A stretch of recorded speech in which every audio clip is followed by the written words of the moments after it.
In her previous life, Gu Yanluo was the infamous fool of the capital, subjected to humiliation and degradation, ultimately meeting a tragic end by poison.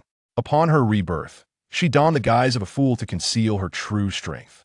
The public whispered that the eldest daughter of the Gu family was a simpleton, foolish, and easily bullied, leading them to plot against her for their amusement. Little did they know, those who tormented Gu Yanluo faced dire consequences: exile or utter ruin. The capital trembled in fear, for the seemingly foolish girl had the formidable backing of the second prince, Xiao Jiuye. Known for his ruthless reputation, he was feared by all. Yet, Gu Yanluo, oblivious to the dangers, sought refuge in his arms. "Brother Yin, they have wronged me," Xiao Jiuye, holding the tearful girl in his embrace, replied without a flicker of emotion. "Then we shall crush their skulls and brew tea with their remains." From their first encounter, Gu Yanluo subtly ensnared Xiao Jiuye's heart. Time passed, and he nurtured her with care, transforming the once foolish girl into a captivating beauty, adored by countless suitors. On the day of her comingafage ceremony, suitors flooded the Gu residence, overwhelming it entirely. Unable to tolerate the chaos any longer, Xiao Jiuye stealthily entered Gu Yanluo's chamber, pinning her against the wall with a possessive grip. 17 years had elapsed. In the depths of winter, amidst the biting winds, within the dank and fetid dungeon of the Duke of Yanluo, Gu Yanluo stumbled, her back pressed against the damp, grimy wall by her sister, Gu Riyue. With a vice-like grip around her neck, Gu Yanluo struggled for breath. The title of the heir's wife was meant for me. The position of the prime minister's wife was meant for me. "Gu Yanluo, you have stolen my life, you deserve to die." Gu Riyue's fingers tightened, her eyes bloodshot with fury, reveling in her impending triumph. Gu Yanluo's limbs convulsed. She longed to fight back, but years of medication had left her frail, and the poison coursing through her veins brought agonizing pain, prompting involuntary cries of despair. Before her stood her sister, the very person their mother had entrusted her to protect. Yet now, she wielded a whip as thick as Gu Yanluo's arm, lashing out in a frenzy of hatred. Gradually numbed by the beating, Gu Yanluo's gaze became desolate, consumed by hatred for Gu Riyue, hatred for Pei Zhou. At the age of 7, after nearly drowning, a fever had left her mind clouded for years, and upon awakening, she found herself branded as the capital's renowned fool. To spare her from ridicule, General Gu had abandoned her in the Valley of the Medicine King, leaving her to fend for herself under the tutelage of a divine healer. It was only as she approached her comingafage that General Gu remembered his discarded daughter, intending to use her marriage as leverage amidst political turmoil. Upon her return to the family, despite the affection of her mother and maternal relatives, Gu Yanluo endured scorn and suffering, primarily due to the presence of another daughter in the household. Gu Riyue.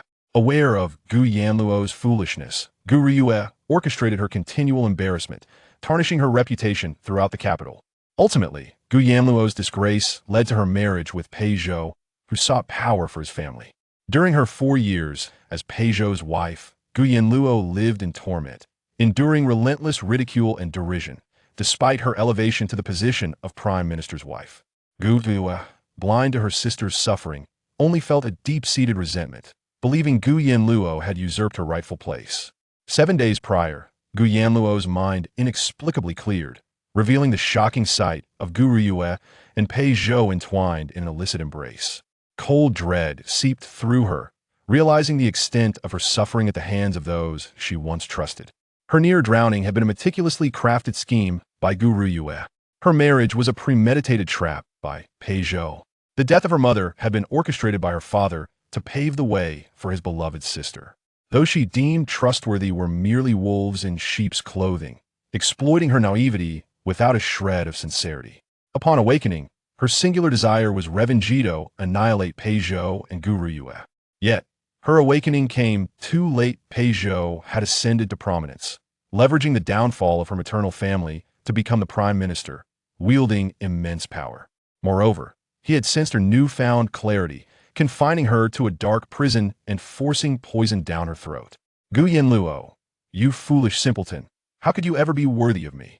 Pei Zhou entered the dungeon, a tray in hand, its white cloth stained with blood. His voice dripped with disdain as he leaned closer, whispering, "You are too foolish. Had you continued to play the part of the innocent, perhaps I might have spared you." Alas! Pei Zhou raised an eyebrow, It is unfortunate that you fail to recognize your place, striving for what is not yours. Gu Yanluo, her face contorted with rage, glared at him. What do you mean by not yours? That which is rightfully mine. Those were the possessions left to her by her maternal family. Had it not been for her, Peizhou would not dare touch them. General Gu may have aided the sixth prince, but the prince fears the might of a powerful general. Thus, the annihilation of the Gu family is justified. Your maternal family dared oppose the sixth prince openly. Their downfall is well-deserved. And your master? He met a gruesome fate for refusing to submit to the sixth prince. How unfortunate. Hearing the fates of her master and maternal grandfather, Gu Yanluo's vision blurred with rage. She longed to tear Peizhou apart. Peizhou, she hissed through clenched teeth. I have come today to deliver the heads of your grandfather and master, ensuring your peace of mind. As he spoke, Peizhou unveiled the tray, revealing two severed heads, sending Gu Yanluo into a state of shock. Blood mingled with disheveled hair. It was her grandfather and master. Gu Yanluo screamed in despair, "Grandfather! Master!" Her heart felt as though it had been cleaved by a sharp blade, shattered into pieces, the agony nearly rendering her unconscious. Yet Peizhou remained unscathed, alive and well. Her hatred for him surged, her eyes filled with fury. Peizhou, you will meet a miserable end. You shall never escape your fate. Peizhou, unfazed, smirked. Tomorrow, the sixth prince will ascend the throne, and I shall be hailed as the greatest national hero. Rest assured, I will visit your grave and remember your contributions. Gu Yanluo froze at his words. The sixth prince would rise, but what of the crown prince? And the former crown prince, Xiao Jiuye, shall be executed tomorrow, facing a fate of 1,000 cuts. As Peizhou's words sank in, Gu Yanluo could no longer bear the pain, tears streaming down her cheeks. Only upon awakening did Gu Yanluo realize that the world had not conspired against her aside from her master. It was only Prince Xiao Jiuye who had treated her with kindness. The world spoke of Xiao Jiuye's cruel methods and unpredictable temperament, instilling fear in everyone. Yet, in her moments of distress, he had always come to her aid. When she was cast into the water, it was he who rescued her. When Gu Riyue tormented her, it was Xiao Jiuye who stood against her. On the day of her comingofage, he gifted her the most extravagant present in the capital. Though he often bore a cold demeanor, his fierce appearance never translated to malice towards her. As memories of Xiao Jiuye flooded her mind, Gu Yanluo felt a pang of sorrow. Your Highness, I am so sorry for dragging you into this. Had it not been for her, Xiao Jiuye would have ascended the throne, ruling as the new emperor, rather than facing a brutal execution. Now all was lost. If only she had awakened sooner. If only she had strategized earlier, could she have altered the course of fate? Gu Yanluo's eyelashes quivered with despair. She clung to her last breath, her heart brimming with hatred as she gazed at Gu, her voice hoarse. You are also a child of the Gu family. Now that the Gu family has been annihilated, do you think you can remain unscathed? Gu let out a couple of derisive laughs, her sharp fingertips slicing through her cheek, drawing forth blood. My dear sister, you may not know, but I'm not a child of the Gu family at all.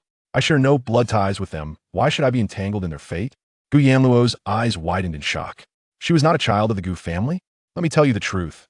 My mother was the beloved of General Gu. After her tragic death during childbirth, it was General Gu who generously agreed to adopt me as his goddaughter and raise me. As Gu Yanluo listened to Gu Riyu's words, her eyes turned a deeper shade of crimson. In the past, when her father brought Gu Riyue home, even knowing she was born of an extramarital affair, her mother treated her with genuine affection, raising her as if she were her own daughter and nurturing her into the most talented woman in the capital. Even in her dying moments, her mother worried that unmarried Gu Riyue would suffer mistreatment, urging her to protect her sister. But now she learned that Gu Riyue was not even a child of the Gu family. All the affection her mother had poured into her over the years now seemed like a cruel joke.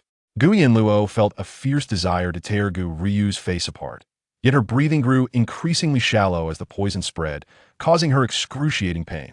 Gu looked on with satisfaction at her torment. Outside, the bells tolled suddenly. Gu Riyue lifted her gaze. Xiao Jiuye is dead. You shall accompany him to the underworld. The long sword pierced Gu Yanluo's chest, her eyes widening in shock. Before her, the visage of Xiao Jiuye appeared, just before his demise. His bones were being broken one by one. The sharp blades stripped his skin inch by inch, blood gushing forth, a sight too harrowing to behold. Yet he remained expressionless, suppressing the darkness in his eyes, never yielding in the slightest. Until the news of Gu Yanluo's death spread across the execution ground. He seemed to suddenly lose strength, his gaze becoming vacant and numb. The foolish girl was gone. His dark, brooding eyes gradually lost focus, his arms slowly falling, devoid of life. Gu Yanluo cried out from the depths of her soul, "Prince brother, no." Warnings. 1. The protagonist's mother is initially depicted as an oppressed woman in a feudal society, timid and unable to discern people's true nature. However, she eventually recognizes the true face of the antagonist and grows stronger, fiercely protecting her daughter. This is a journey of growth. Do not read if you cannot accept this. 2. In the beginning, the protagonist feigns madness to safeguard her rights. She will not resort to indiscriminate violence. She is merely reborn, her mind healed, not replaced. Yet, all the satisfying moments will be present. Those who bully the protagonist will not meet a good end. If you cannot accept this, do not read. I have warned you. If you read and give me a poor review, my fragile heart cannot bear it. Additionally, a point raised by my dear readers. The male lead's name, Xiao Jiuye, is similar to that of Ian. I only realized this issue after writing 30,000 words. I am truly oblivious. Consider Ian as Xiao Jiuye's nickname. Changing it would require significant effort, and I apologize to my beloved readers. Yanluo, you can no longer remain in the Valley of Medicine Kings. Several factions from the palace have come, and their target is you. The voice of her master sent a shiver through Gu Yanluo's heart. She suddenly opened her eyes, still filled with terror and despair. Having witnessed her master's head displayed on a tray, she felt chills run down her spine, even in death. Her master. Gu Yanluo recognized Su Ziqin's face. It was indeed her master. She thought she was dead, reunited with her master in the underworld, and was about to rush into her master's embrace when her master pinched her face and shook her. Little Yanluo, are you awake? I must tell you, the Valley of Medicine Kings is no longer safe. Gu Yanluo's gaze momentarily turned blank. She looked around and realized she was in her room at the Valley of Medicine Kings, her breath catching. Wasn't this 5 years ago, just as she was preparing to leave the Valley of Medicine Kings for the capital? The struggle for power in the palace was in full swing, and Gu Nanshan, belonging to the faction of the Sixth Prince, intended to use this foolish daughter's marriage as leverage. Once the news spread, other princes began to move. Even if Gu Yanluo was a fool, her maternal grandfather was a veteran general, and securing his support would be advantageous for them. The people her master sent to scout detected the anomaly and prepared to secretly send Gu Yanluo away. But it was too late. The envoys from the various princes had already entered the Valley of Medicine Kings. Elder sister, you are awake. Gu burst into the room, her eyes lighting up upon seeing Gu Yanluo awake. She rushed over in a few steps, grasping her hand. Elder sister, father is still at home waiting for you. Let's go back together.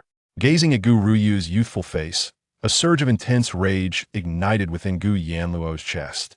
In her past life, she was a fool, believing Gu Ruyue to be her sister, her kin, and followed her back without hesitation. But what happened on the way back? Gu, consumed by jealousy that she had become the coveted prize, schemed in advance to ruin her innocence. Who would want Gu Yanluo after her innocence was gone? Even in her folly, Gu Yanluo understood that some things should not be done. She fought fiercely to protect her purity, rolling off the carriage. By the timeline, she should still be foolish, yet now her thoughts were incredibly clear. Gu Yanluo clenched her fingers. It seemed even heaven felt her past life was tragic, granting her a chance at rebirth and restoring her clarity. In this life, Gu Peugeot, Gu Nanshan, those who harmed and humiliated her would not be spared. As Gu Yanluo was pulled by Gu to the door, she suddenly halted. Gu Ruyue looked back. Elder sister, why are you dazed? Time is of the essence. We must hurry back. As she spoke, the disdain in her eyes deepened. Gu Yanluo's gaze darkened slightly. She broke free from Gu Ruyu's grip. I will not go with you.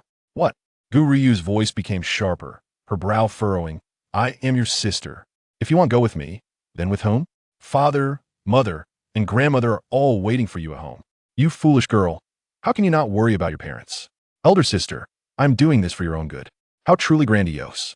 One would think Gu Ruyue genuinely cared for her foolish sister. You must return home with me today. This is father's command. Gu Ruyue forcefully grasped her wrist again, pulling her towards the exit, regardless of her protests. Was she so eager to ruin her innocence? Gu Yanluo's gaze darkened. She raised her hand and slapped Gu Ruyue fiercely across the face. Not going means not going. Gu Rue was momentarily stunned. She stared incredulously at Gu Yanluo. You dare to hit me? In the general's residence, Gu Rue was the cherished young lady. She had never been struck before. Her expression darkened as she lunged to grab Gu Yanluo's hair. You foolish girl dare to hit me. But before her hand could reach Gu Yanluo, it was seized by Su Ziqin. What do you intend to do? His icy gaze made Gu Ruyu's breath catch. It was she who struck me first. Su Ziqin's eyes darkened.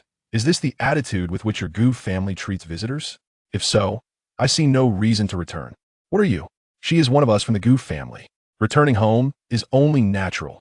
Gu Ruyu gritted her teeth. Yanluo is my disciple. As long as she remains within the Valley of Medicine Kings, I will protect her. If you wish to bully her, you must first ask for my consent. Su Ziqin, usually playful and carefree, now bore a terrifying intensity in his gaze. Gu Ruyu was taken aback. But if she did not take Gu Yanluo back now, others sent by the princes would rush to claim her. Regardless of whom Gu Yanluo interacts with among the princes, it is a sight Gu Ruyu cannot bear to witness. How could a fool like her deserve such attention? Master, there is someone outside requesting an audience. A disciple from the Apothecary Valley stepped forward to deliver the message. Su Ziqin's gaze darkened slightly. They all came after all. Little arrow, accompany your master to meet the guests. No, you cannot go. Gu, aware of the identity of the visitor, seized Gu Yanluo's wrist with determination. She must not allow her to meet any of those princes. Images of that person flashed through Gu Yanluo's mind, causing her heart to race. This time, she was determined to return with him. With a swift motion, Gu Yanluo shook off Gu Ruyu's grip. Leave me be. Having spoken, she took strides to follow Su Ziqin. Little arrow, it is your choice with whom shall you depart? Su Ziqin's gaze fell upon the individuals before him, his expression somber. Peizhou, sent by the sixth prince, regarded Gu Yanluo with disdain, his eyes reflecting the condescension reserved for fools. How had she not perceived this in her past life when she agreed to marry Peizhou? In the years spent as a noble consort, bereft of her mother and the protection of her maternal family, she had lived on the edge, enduring endless humiliation. Chang Linhe, the confidant of the seventh prince, wore a facade of amiability, yet his intentions were dark and treacherous. Gu Yanluo's gaze swept over them before settling on the figure nestled in the corner. He wore a dark mask, and beneath it, his deep black eyes conveyed a sense of suppressed agony. Clad in a dark green brocade robe with a slightly disheveled collar, his long black hair was elegantly tied up with a jade crown. Gu Yanluo caught a faint whiff of blood. She realized that Xiao Jiuye was injured. Master, I wish to go with him. She raised her hand, pointing at the man who bore the pain silently, his thoughts clearly elsewhere. Gu Yanluo stepped forward, her eyes glistening with unshed tears. He was her crown prince brother, the still-living Xiao Jiuye. Miss Gu, may I inquire the reason behind this choice? Chang Lin's eyes flickered with a hint of malice, his tone soft and coaxing. If you accompany me, upon returning to the capital, everything you desire will be at your disposal. Peizhou, unable to suppress his disdain any longer, stood up to block her way, extending his hand towards her. Arrow, I am your brother Peizhou. Come home with me, will you? Chapter 3. Brother, take me home. Gu Yanluo forcefully pushed Peizhou aside, her eyes filled with resentment. No, she dashed towards Xiao Jiuye, throwing herself into his embrace. Brother, take me home. Peizhou's pupils widened in shock as he beheld the scene, his face darkening with displeasure. Was she out of her mind? Did she not know the notorious reputation Xiao Jiuye held in the capital? How could she so shamelessly throw herself into another's arms? Yanluo, what are you doing? Gu Ruyu rushed in and immediately spotted Gu Yanluo clinging tightly to the second prince, Xiao Jiuye. Her teeth clenched in anger. You are not yet of age. If father finds out about your disgraceful behavior, he will surely punish you. She stepped forward to pull Gu Yanluo away from Xiao Jiuye. But Gu Yanluo refused to let go, tightening her grip around Xiao Jiuye's waist, burying her face in his chest, her nose tinged with bitterness. The scene of Xiao Jiuye being executed in her past life suddenly flashed before her eyes. She pressed herself even closer to him. Brother, please take me home, all right? Xiao Jiuye's gaze darkened. He lifted his eyelids, casting a cold and menacing glance at Gu Ruyu, causing her face to pale in fear. She released her hold. Xiao Jiuye took Gu Yanluo's hand and began to walk away step by step. At Yaowang Valley, Su Ziqin looked at Gu Yanluo with reluctance. Yanluo, Remember to write to Master and let him know you're safe. Gu Yanluo poked her head out of the carriage, her expression aggrieved, her eyes red. I know. Returning to the capital was an unavoidable task. In this life, she would assist Xiao Jiuye in becoming the new emperor, thus safeguarding her master and maternal grandfather, ensuring she would never again face a tragic demise. Not long after the carriage departed, Xiao Jiuye beside her could no longer endure, clutching his chest, and spat out a mouthful of dark blood. Weak and in pain, he leaned toward the side of the carriage. Gu Yanluo's breath caught in her throat. She remembered the treachery of the sixth prince, who had set a trap, and how Xiao Jiuye had been injured prior, falling into yet another trap, compounding his wounds. To have endured this long was already remarkable. Over the years, Gu Yanluo had remained at Yao Wang Valley, where her master had gradually taught her, making her skills one of the finest in the valley. However, to protect her, her master had never allowed anyone outside the valley to know of her talent. She crouched before Xiao Jiuye, tearing open the collar of his garment. With a rip, the dark green brocade robe was shredded, revealing much of his chest. His skin was pale, with pronounced contours, and the lines of his muscles were both graceful and robust, maintaining an aesthetic appeal. Gu Yanluo's ears flushed slightly, and she quickly lowered her gaze to the wound. The arrow wound was red and swollen at the edges, and if the remaining arrowhead was not extracted soon, it could cost him his life. From her small medicine box, Gu Yanluo retrieved silver needles and hemostatic medicine. She used the silver needle to seal the blood vessels, then took out a clean blade and the copper tweezers her master had crafted for her. As she cut through the flesh, the arrowhead hidden within was revealed. The moment she grasped the arrowhead to pull it out, she heard Xiao Jiuye let out a muffled groan. She looked up, and the mask on Xiao Jiuye's face slipped away, revealing his strikingly handsome features. The vermilion mole at the corner of his eye exuded an enchanting allure, his gaze half lifted, chilling and penetrating like a predator lying in wait. Without any anesthetic, she painfully extracted the arrowhead, causing him to break out in cold sweat. Sweat trickled down his jaw, landing on Gu Yanluo's hand. Her fingertips felt as if they were scalded. Xiao Jiuye forced his eyes open, about to speak, but at the moment he parted his lips, the arrowhead was suddenly yanked out, and the intense pain left his mind blank. He arched his neck, a hoarse, suppressed groan escaping his lips. Gu Yanluo felt her cheeks flush and her heart race, blinking innocently as her dark lashes trembled slightly. After applying the medicine, Gu Yanluo grasped a fine cloth, wrapping it around him gently. As she leaned closer, her nose brushed against Xiao Jiuye's chin. The unfamiliar sensation caused his spine to stiffen. Was she trying to seduce him? Xiao Jiuye firmly grasped Gu Yanluo's chin, his breath hot against her. What do you intend to do? Gu Yanluo shook her head lightly, securing the bandage around his wound. She raised her glistening eyes and declared, Brother is a good person. Luo wants to save you. Xiao Jiuye's breath hitched. The indifference in his gaze suddenly darkened, as if a storm had gathered. Did this foolish girl truly believe him to be a good person? After a moment of silence, he let out a derisive laugh. Do you understand what a good person is? A man with a tarnished reputation, a villain feared by all women in the capital, is a good person? Gu Yanluo recognized the self-mockery in Xiao Jiuye's eyes. She once again threw herself into his embrace, her gaze trembling. Brother is a good person, and from now on, Luo will always treat you well. She wanted to protect him, just as he had once protected her in a past life. Xiao Jiuye's dark eyes momentarily froze. He looked down in surprise at the little person in his arms, his tightly furrowed brow gradually easing. In the general's mansion, within the Shoan Hall, the old matriarch Gu sat elegantly in a dark green embroidered robe, her thumb adorned with a jade ring, exuding a noble and dignified aura. She frowned at the door. Has Hanji not yet arrived? Hanji shook her head. The old matriarch snorted coldly. After being away for years, she has become increasingly undisciplined, daring to keep her elders waiting. Yuan Sure hesitated, wanting to speak but faltering. After a moment, she finally explained for her daughter mother. Luo fell into the water and has been foolish ever since. How could she understand these matters? It is already fortunate that she is not being bullied. What? The old matriarch's voice suddenly rose. Are you suggesting that my granddaughter's fall into the water is my fault? Yuan Shure's pupils tightened, but she dared not refute the old matriarch, lowering her gaze and adopting a respectful demeanor. I do not dare. When Gu Ruiyue returned, Gu Yanluo had still not returned. Upon entering, She rushed into the old matriarch's embrace, tears in her eyes. Grandmother, it's terrible. Eldest sister has gone off with the second prince. What? Yuan Shi's face went pale, almost causing her to stumble. Wasn't she supposed to return with young Master Pei and Yu? How could she have gone with the second prince? She was not yet of age. What would happen to her reputation if she were seen? Grandmother, you must take care of your granddaughter. I followed Father's orders to bring her back, but not only did she refuse to return with me, she even slapped me. Grandmother, eldest sister is foolish. I do not blame her, but I fear she may misunderstand and think I harbor ill intentions.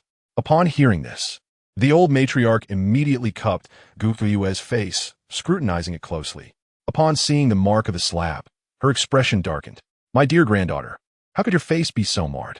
That Gu Yanluo truly has the audacity to lay hands on you. Rest assured, grandmother will not let her off easily. Chapter 4.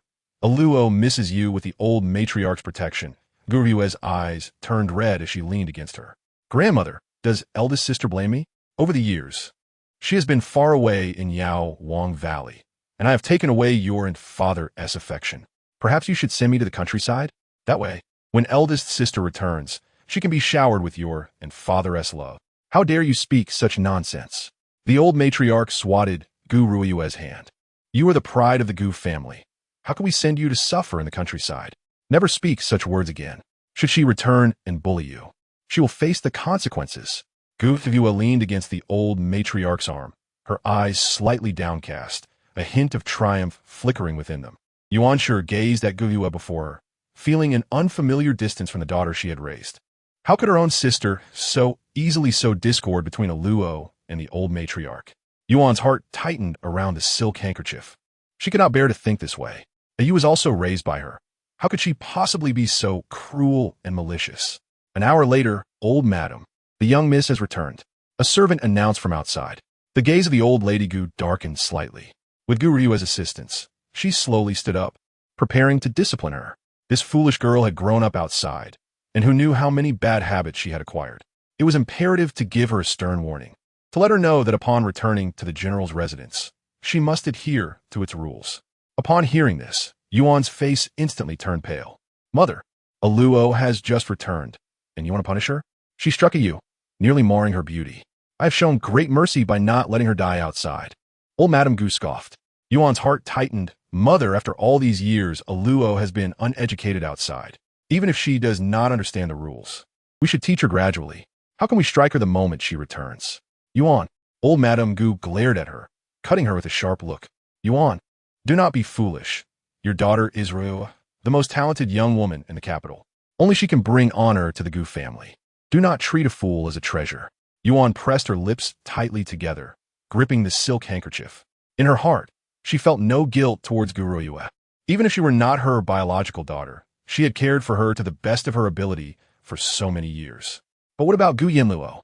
Her own flesh and blood, abandoned outside, and yet she could not seek her out. Now that she had finally returned, could she not make amends? Yuan felt a surge of anger that made her throat ache. If you dare to stop me again, when the general returns, you will suffer the consequences. Old Madame Gu threatened angrily. She had a way to control this daughter-in-law, and that was through Gu Nanshan, for he was one who either beat or scolded Yuan. Over the years, Yuan had secretly wanted to visit the Medicine King's Valley to see Gu Yanluo, but was dragged back to be punished by Gu Nanshan, leaving her battered and bruised. Once Yuan defied old Madame Gu, she too would be beaten. Ignoring Gu Ruiyue would only invite further punishment. Gradually, she had become numb. Her life had turned into a stagnant pond, and even though she was alive, she felt like a mere shell. But now her Luo had returned. That was her heart's desire, her biological daughter.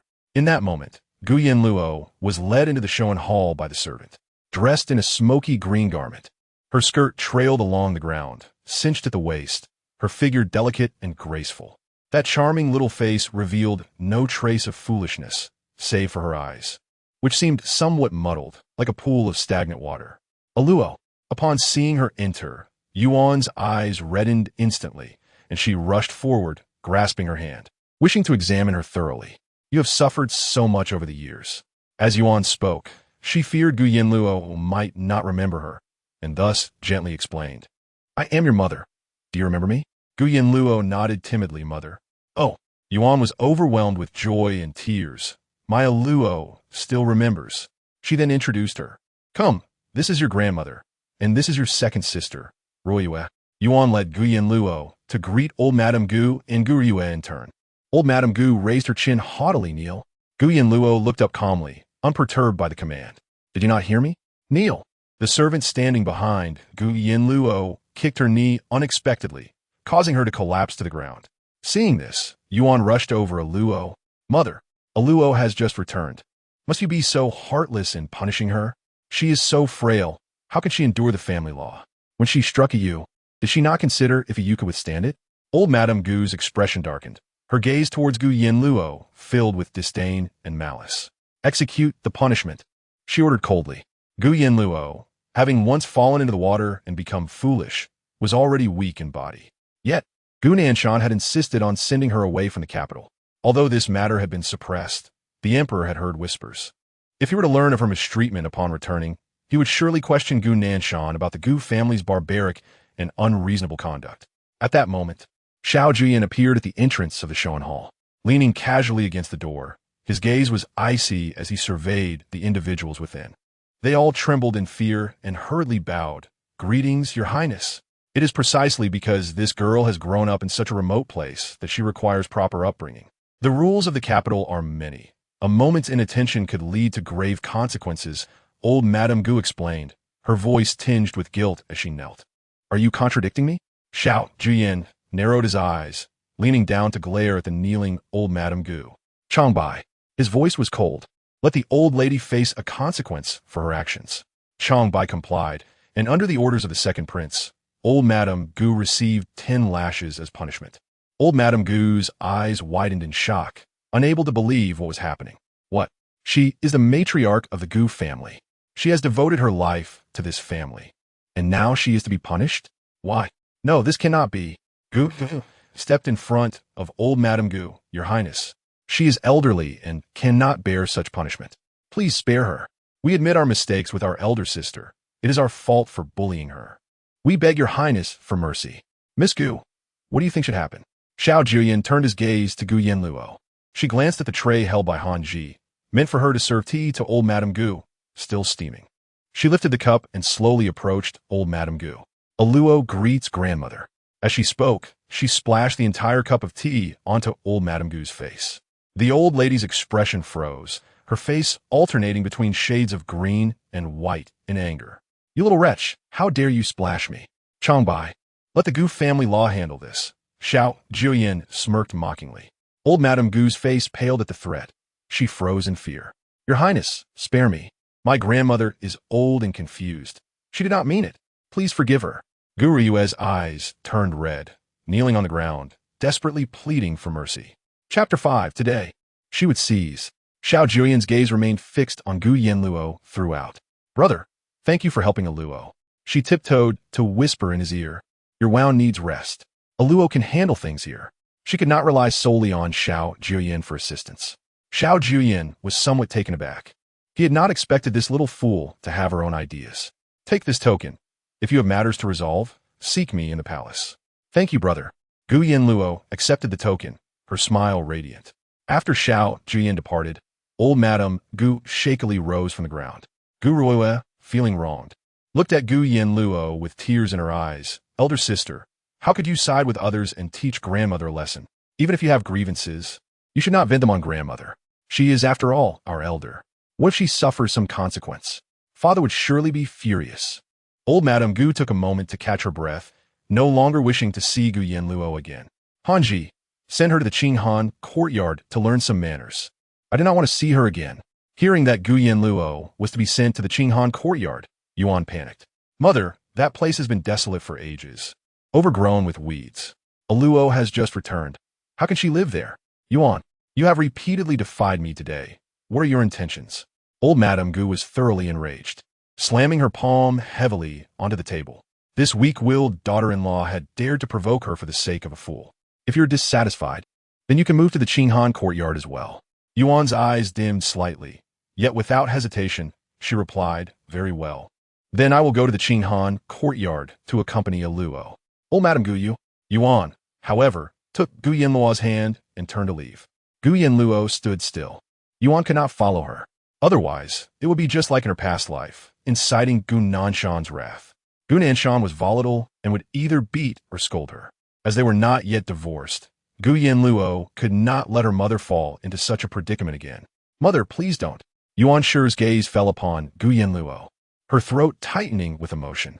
"Aluo you. Gu Yanluo can take care of herself." Gu Yanluo tilted her head, her innocent and naive expression both endearing and foolish. Yuan Shi's heart ached. She wished to say more, but was interrupted by the matriarch of the Gu family, who insisted on sending her away. On the way to Qinghan courtyard, Yuan Shi gently held Gu Yanluo's delicate little hand, filled with tenderness.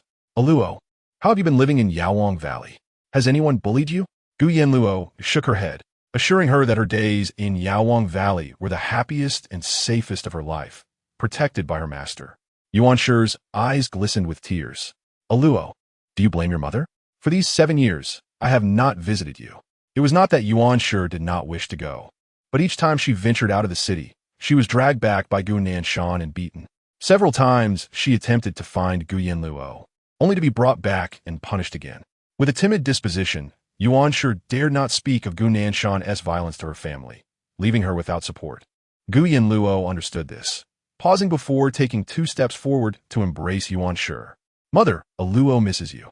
In the future, I will protect you." Upon hearing this, Yuan Shi's restrained emotions broke, and she wept as she held Gu Yanluo tightly.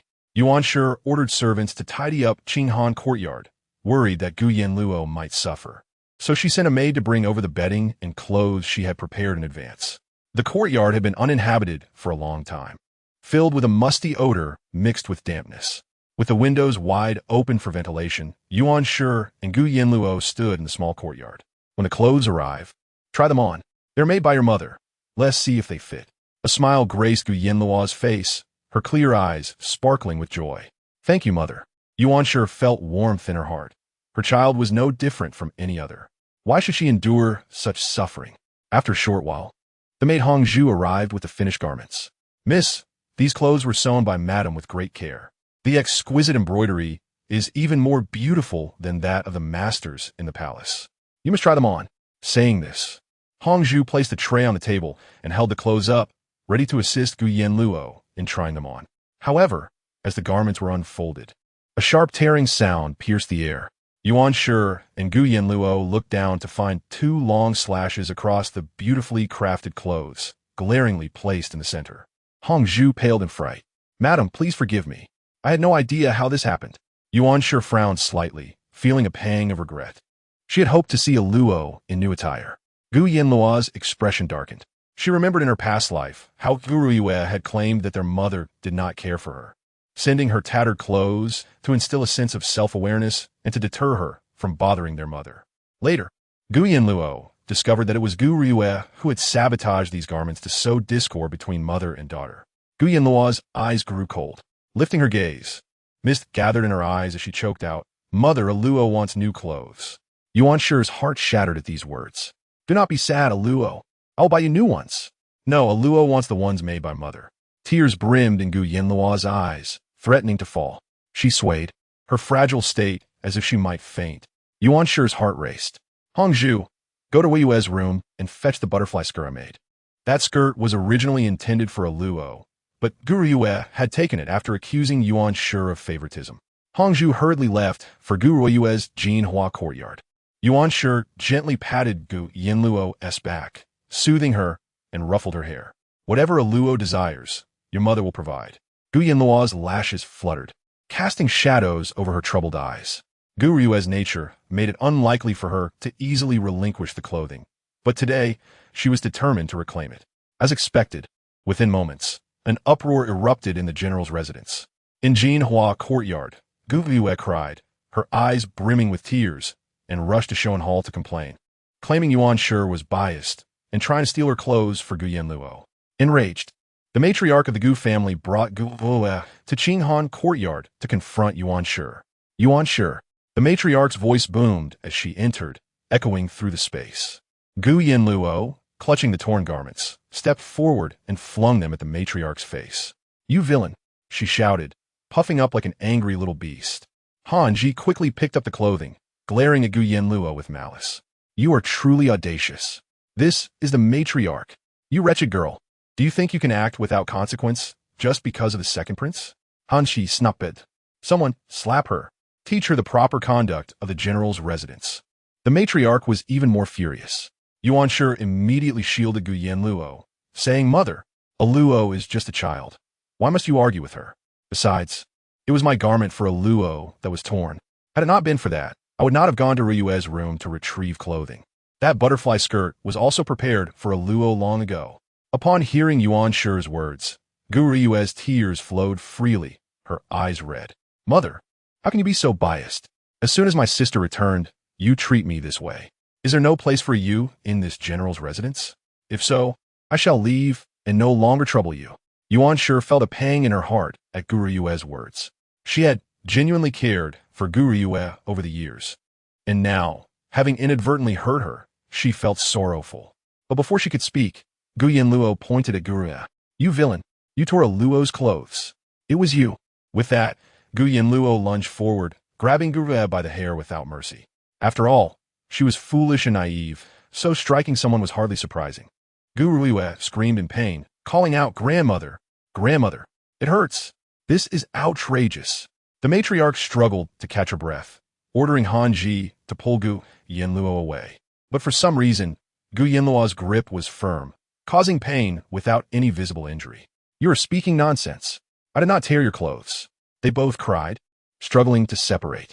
Finally, the two were parted, with Gu sobbing in protest. It was you. It was you. Gu Yanluo insisted, her eyes brimming with tears. In that moment, Gu Yanluo produced a small pouch embroidered with the character for Moon.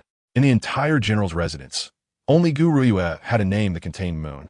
Mother, it's from the clothes. Gu Yanluo handed the pouch to Yuan Shi, who felt a startle of realization, her earlier guilt towards Gu dissipating. The pouch was meant for a Luo. How could it belong to Gu Ryue? Gu Yanluo may have been simple-minded, but she was not foolish. You, how could you do this? Yuan Shi exclaimed, clutching the pouch. Gu Ryue's face turned pale. Mother, I didn't. How could this pouch be forgotten in the garments? The matriarch observed Gu Ryue's guilt, her eyes flashing with coldness as she pulled Gu Ryue behind her.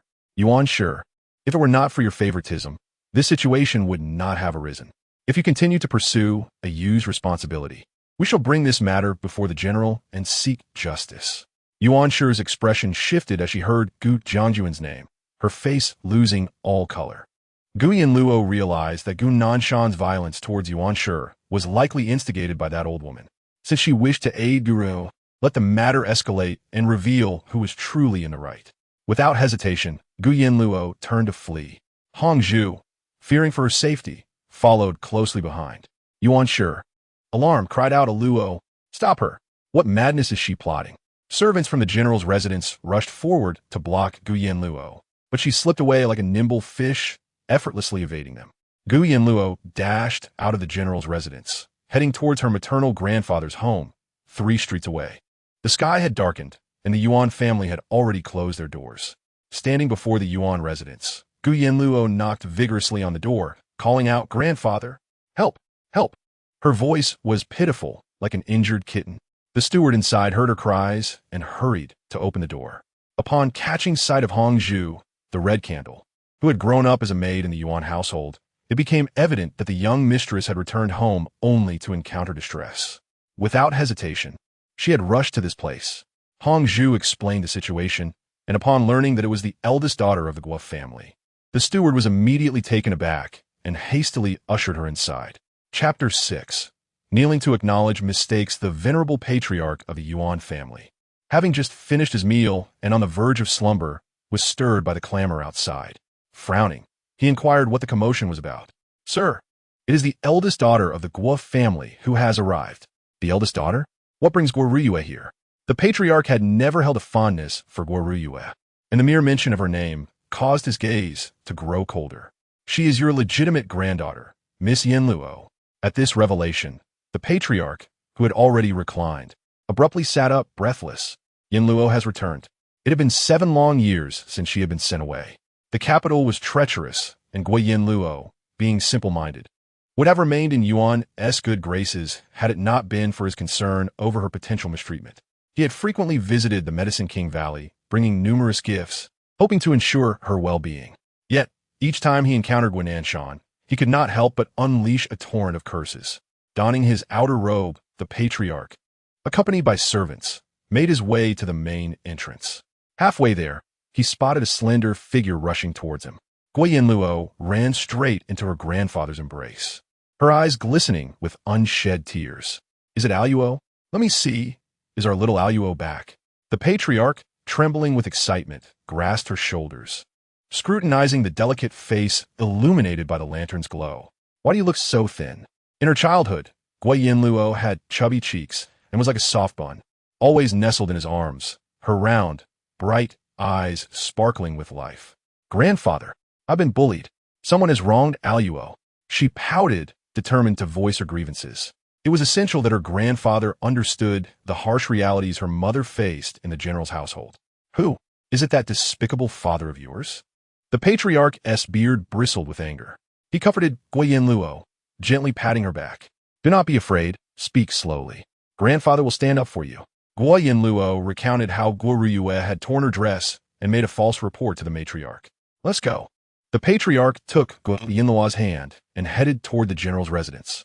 Meanwhile, the matriarch was oblivious to Yanluo's sudden departure.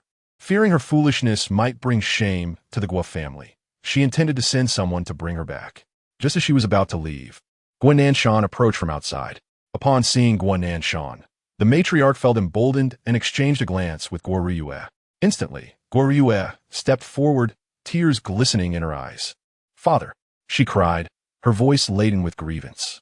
Guananshan's heart shattered as he quickly enveloped her in his arms. "Hey, what has happened? Why the tears?" Jiuye bit her lip, her lashes damp with tears. "Father, Ayu should not trouble you with such trivial matters, but Ayu truly feels miserable. Do not cry. Speak clearly with your father. What has transpired? Father, please send Ayu to the estate. The eldest sister has been away for years, suffering greatly. It is only natural that mother dotes on her, but Ayu too is your child. It pains me to see the favoritism." As soon as Jiuye finished speaking, Guananshan's brows knitted tightly, his icy gaze piercing through to Yuan Shi. Favoritism? Favoring that simpleton? Yuan Shi froze. The shadows of past beatings by Guananshan resurfacing at his piercing gaze, rendering her legs weak. "But Yanluo is also our child," she managed to stammer.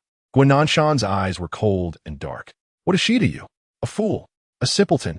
Remember, your only child is Ayu.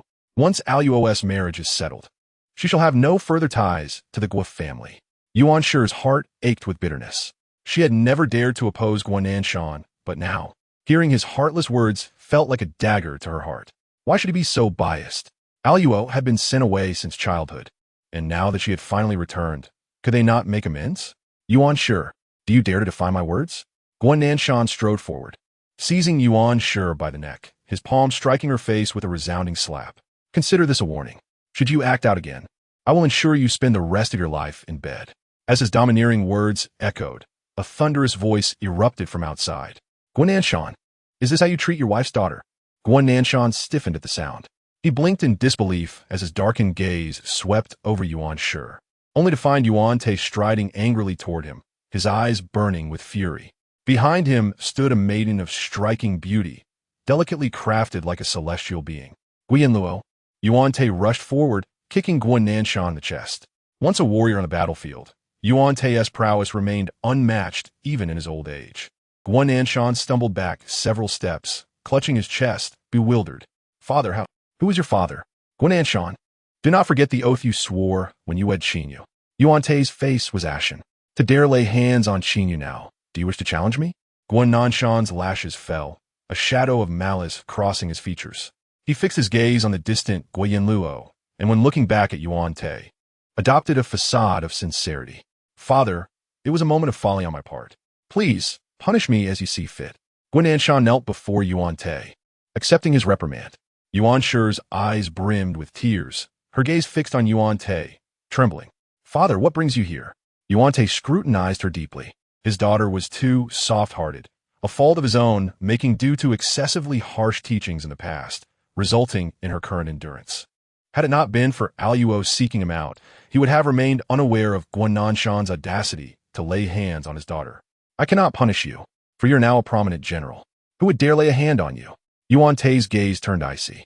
Today, you shall write a formal document. Should you ever lay hands on Qingyu again, you will voluntarily sign a divorce agreement, returning all of Qingyu's dowry, including the Guo family army that you renamed. Guananshan was taken aback by Yuan Tai's resolve, his breath hitching. The Guo family army was a force he could never have attained without Yuan Tai's support through marriage. Lowering his gaze, a flicker of concealed light passed through his eyes. Before he could respond, Guoleo Furin interjected sharply. Why should we return the dowry? Did she not eat and drink from our Guo family? Every piece of clothing, every meal, was it not provided by us? How dare she demand her dowry back? I spit. Chapter 7. Sharing a den with dogs. Guoleo Furin, being rather short-sighted, failed to comprehend that to Guananshan, the dowry held little significance. It was the Guo family army that mattered most. Guananshan tightened his lips, a feigned smile adorning his face. Father, it is all a misunderstanding. Yes, Yu. From this day forth, I will treat Qingyu and Yanluo with the utmost care, ensuring they will never endure even the slightest grievance again. He concealed the chill lurking in his eyes. Previously, Gu Yanluo was sent to Yaowang Valley. When old Master Yuan saw him, he scolded him, yet he never mentioned retrieving the Yuan family army. Today, however, he has made a grand show, perhaps believing that with Gu Yanluo's return, he could no longer control the Yuan family? What a jest! Guananshan scoffed. The current Gu family army is no longer the same as the former Yuan family army. This old relic, half buried in the ground, still thinks he can contend with him? Though he thought this, Guananshan did not break the facade. He approached Yuan Shi. Grasping her hand, Madam, please speak with father. I will certainly listen to you from now on, and we shall live well. Yuan Shi's hand trembled slightly as she regained her composure, covertly glancing at Gu Yanluo. Now that Luo has just returned, if she and Guananshan were to part ways, the ensuing chaos would likely jeopardize her own marriage prospects. Yuan Shi bit her lip, enduring for a moment before offering a bitter smile. Father, let the general have another chance. Gu Yanluo was not surprised by her mother's actions. In her mother's eyes, she was still a foolish child, soon to reach womanhood. At such a critical juncture, her reputation was more important than her own life. A shadow flickered in Gu Yanluo's gaze. She needed to grow stronger swiftly. In this lifetime, she had ample time to plan ahead, to strengthen herself and protect her mother and maternal family. Gu Yanluo clutched old Master Yuan's sleeve, pouting pitifully, her eyes glistening as she reached out to Guru. Mother made that dress. It's mine. Give it back. At such a crucial moment, she seemed oblivious to everything else, still preoccupied with her clothing. Guananshan's lingering doubts dissipated entirely. After years apart, he thought Gu Yanluo had awakened, yet it appeared she remained an imbecile. Gu Ryue's chest heaved with indignation. She certainly did not want to part with it. Others might be unaware, but she knew all too well that Yuan Shi's skill in dressmaking far surpassed that of the masters in the palace. Every time she wore a dress made by Yuan Shi, she attracted the admiration of numerous noble ladies. However, Yuan Shi rarely crafted dresses, only making one set for her each year. Why should she make two sets for Gu Yanluo? It was blatant favoritism. Gu Yue thought resentfully, unwilling to part with it. But after catching her father's gaze, she begrudgingly instructed a maid to deliver the butterfly dress. Upon receiving the butterfly dress, Gu Yanluo embraced it tightly, her eyes sparkling with joy as she gazed at it with a silly smile, her eyes shimmering with emotion. Her maternal grandfather was truly wonderful. Old Master Yuan looked at her with affection, gently ruffling her hair. As long as our little Luo is happy. He entrusted Gu Yanluo to Yuan Shi and then stepped over to Guananshan's side, heading to the study to draft a written agreement. Guananshan's eyes darkened. This old man was indeed serious. He choked back his anger, but could only grit his teeth and silently follow behind. The current Emperor Mingsheng held old Master Yuan in high regard, and with his ambitions alongside the sixth prince still unfulfilled, he could not afford to make enemies. The next day, an invitation arrived from the Xuanwu Marquis residence to attend a musical performance. The invitation stated that the Marquis wife had summoned her favorite opera troupe, which was notoriously difficult to invite, typically reserved for royalty and aristocrats. Upon receiving the invitation, old Madame Gu immediately tasked Hanji with informing Gu Ryue to prepare and accompany Yuan Shi to the Xuanwu Marquis residence. Gu Riyue understood well. Gu Yanluo had just returned, and the invitation from the Xuanwu Marquis residence was sent precisely to witness this so-called fool. A smile curved her lips. She could not let such an opportunity slip by. Her dear elder sister must attend, otherwise, who would highlight her own grace and virtue? Gu entered Shoan Hall, and upon stepping inside, clung to old Madame Gu's arm. Grandmother, when we visit the Xuanwu Marquis residence the day after tomorrow, will elder sister accompany us? What purpose would a fool serve? Would she embarrass our family? Gu Riyue lowered her gaze. Grandmother, the invitation from the Xuanwu Marquis residence is intended to showcase elder sister. She has not returned to the capital in years, and everyone is eager to see her. If we do not bring elder sister, it might invite gossip. Old Madame Gu furrowed her brow. Gu Riyue's reasoning was not without merit. Yet that fool, recollecting the uproar from yesterday, old Madame Gu's expression darkened. You do not concern yourself with this matter. Let her first learn some decorum. Gu Riyue pursed her lips. That granddaughter shall teach her. We will bring elder sister to the Xuanwu Marquis residence the day after tomorrow. I assure you, she will not disgrace the Gu family. Old Madame Gu was somewhat astonished. You, my child, are surprisingly magnanimous. Despite her snatching your dress yesterday, you still consider her. Gu shyly lowered her eyelids. After all, she is my elder sister. Old Madame Gu patted Gu Riyue's hand and entrusted her entirely with the task of teaching Gu Yanluo etiquette. As Gu Riyue exited Shoan Hall, she instructed her maid Xiao Jiuye to convey to Furong that it was unimportant if this fool could not learn the rules. Let her suffer a little first. Xiao Jiuye bowed her head in acknowledgement. On the day of the performance, Gu Yanluo, accompanied by Yuan Shi and Gu Riyue, arrived at the Xuanwu Marquis residence. Numerous carriages were already gathered outside. Upon spotting the Gu family's carriage, the crowd preparing to enter the Marquis residence paused to gaze. One of the highlights of the day was to witness the rumored foolish daughter of General Gu.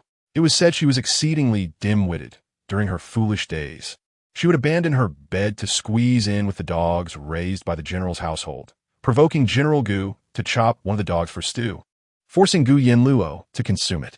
Supported by her maid, Gu Riyue was the first to disembark from the carriage. Renowned as a talented young lady in the capital, she wore a water blue fitted dress that accentuated her slender figure. As Gu Riyue alighted and steadied herself, Gu Yanluo lifted the carriage curtain, revealing her delicate countenance to the crowd. Compared to Gu Riyue, Gu Yanluo wore no makeup, yet her lips were rosy and teeth white. Her autumn-like eyes shimmered with a watery gleam. Her nose was daintily upturned, and her neck was slender and delicate like warm jade. Such beauty revealed no trace of foolishness. Gu Yanluo paid no mind to the scrutinizing gazes. She lifted her skirt and stepped down from the carriage.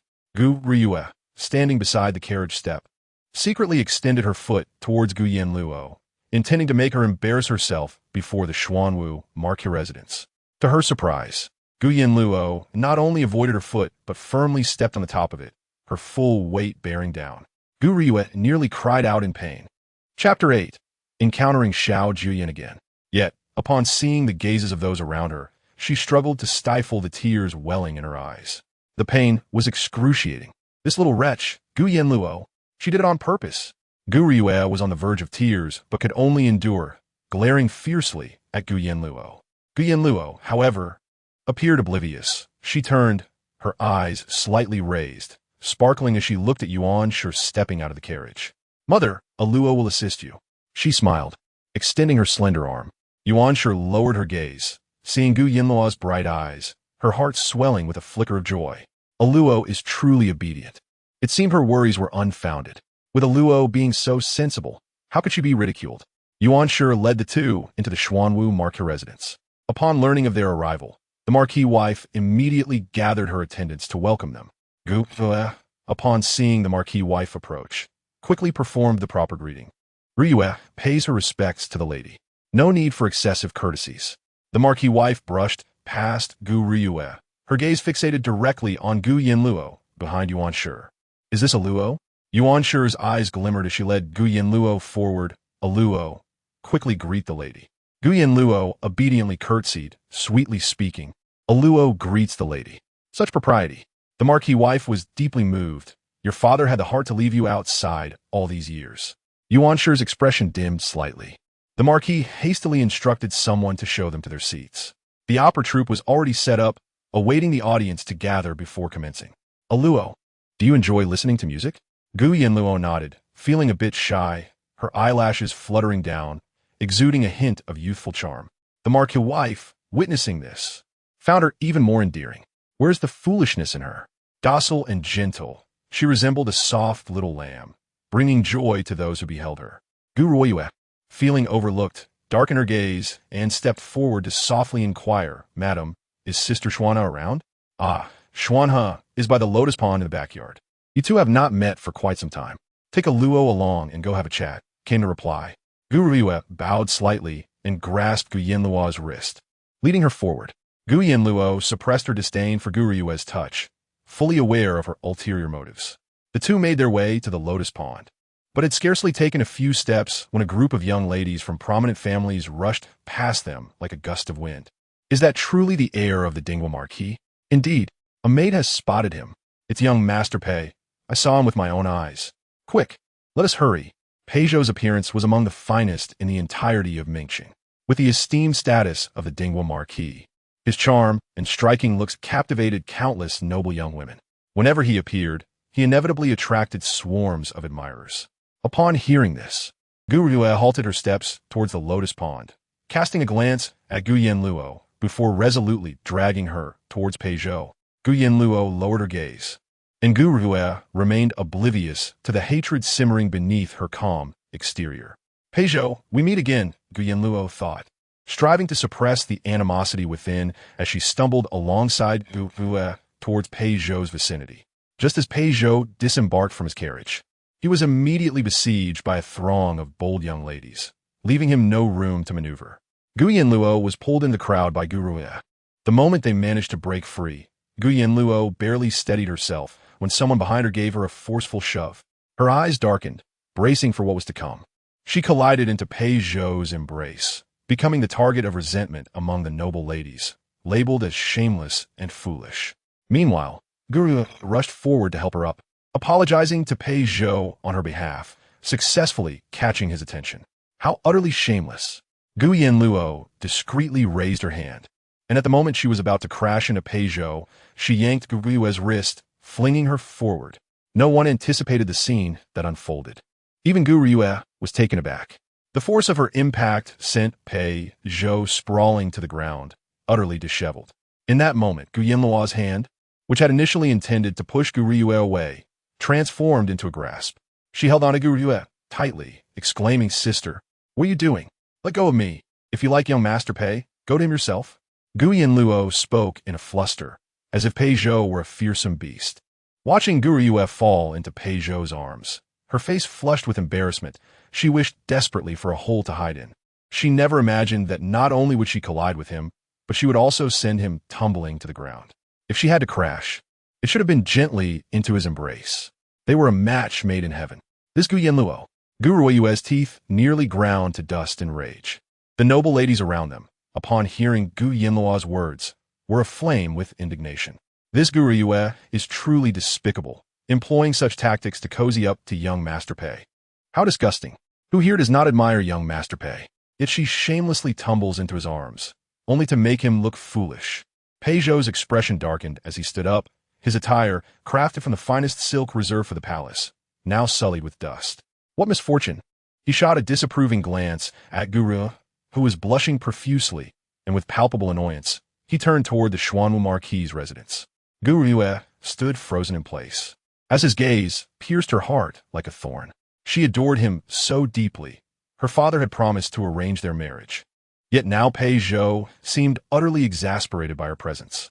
Consumed by jealousy, Guruoyue directed all her fury towards Yanluo, attempting to seize her hand, but Yanluo, like a slippery eel, evaded her grasp. Instead, she glared at her, pouting defiantly, I want to bother with you.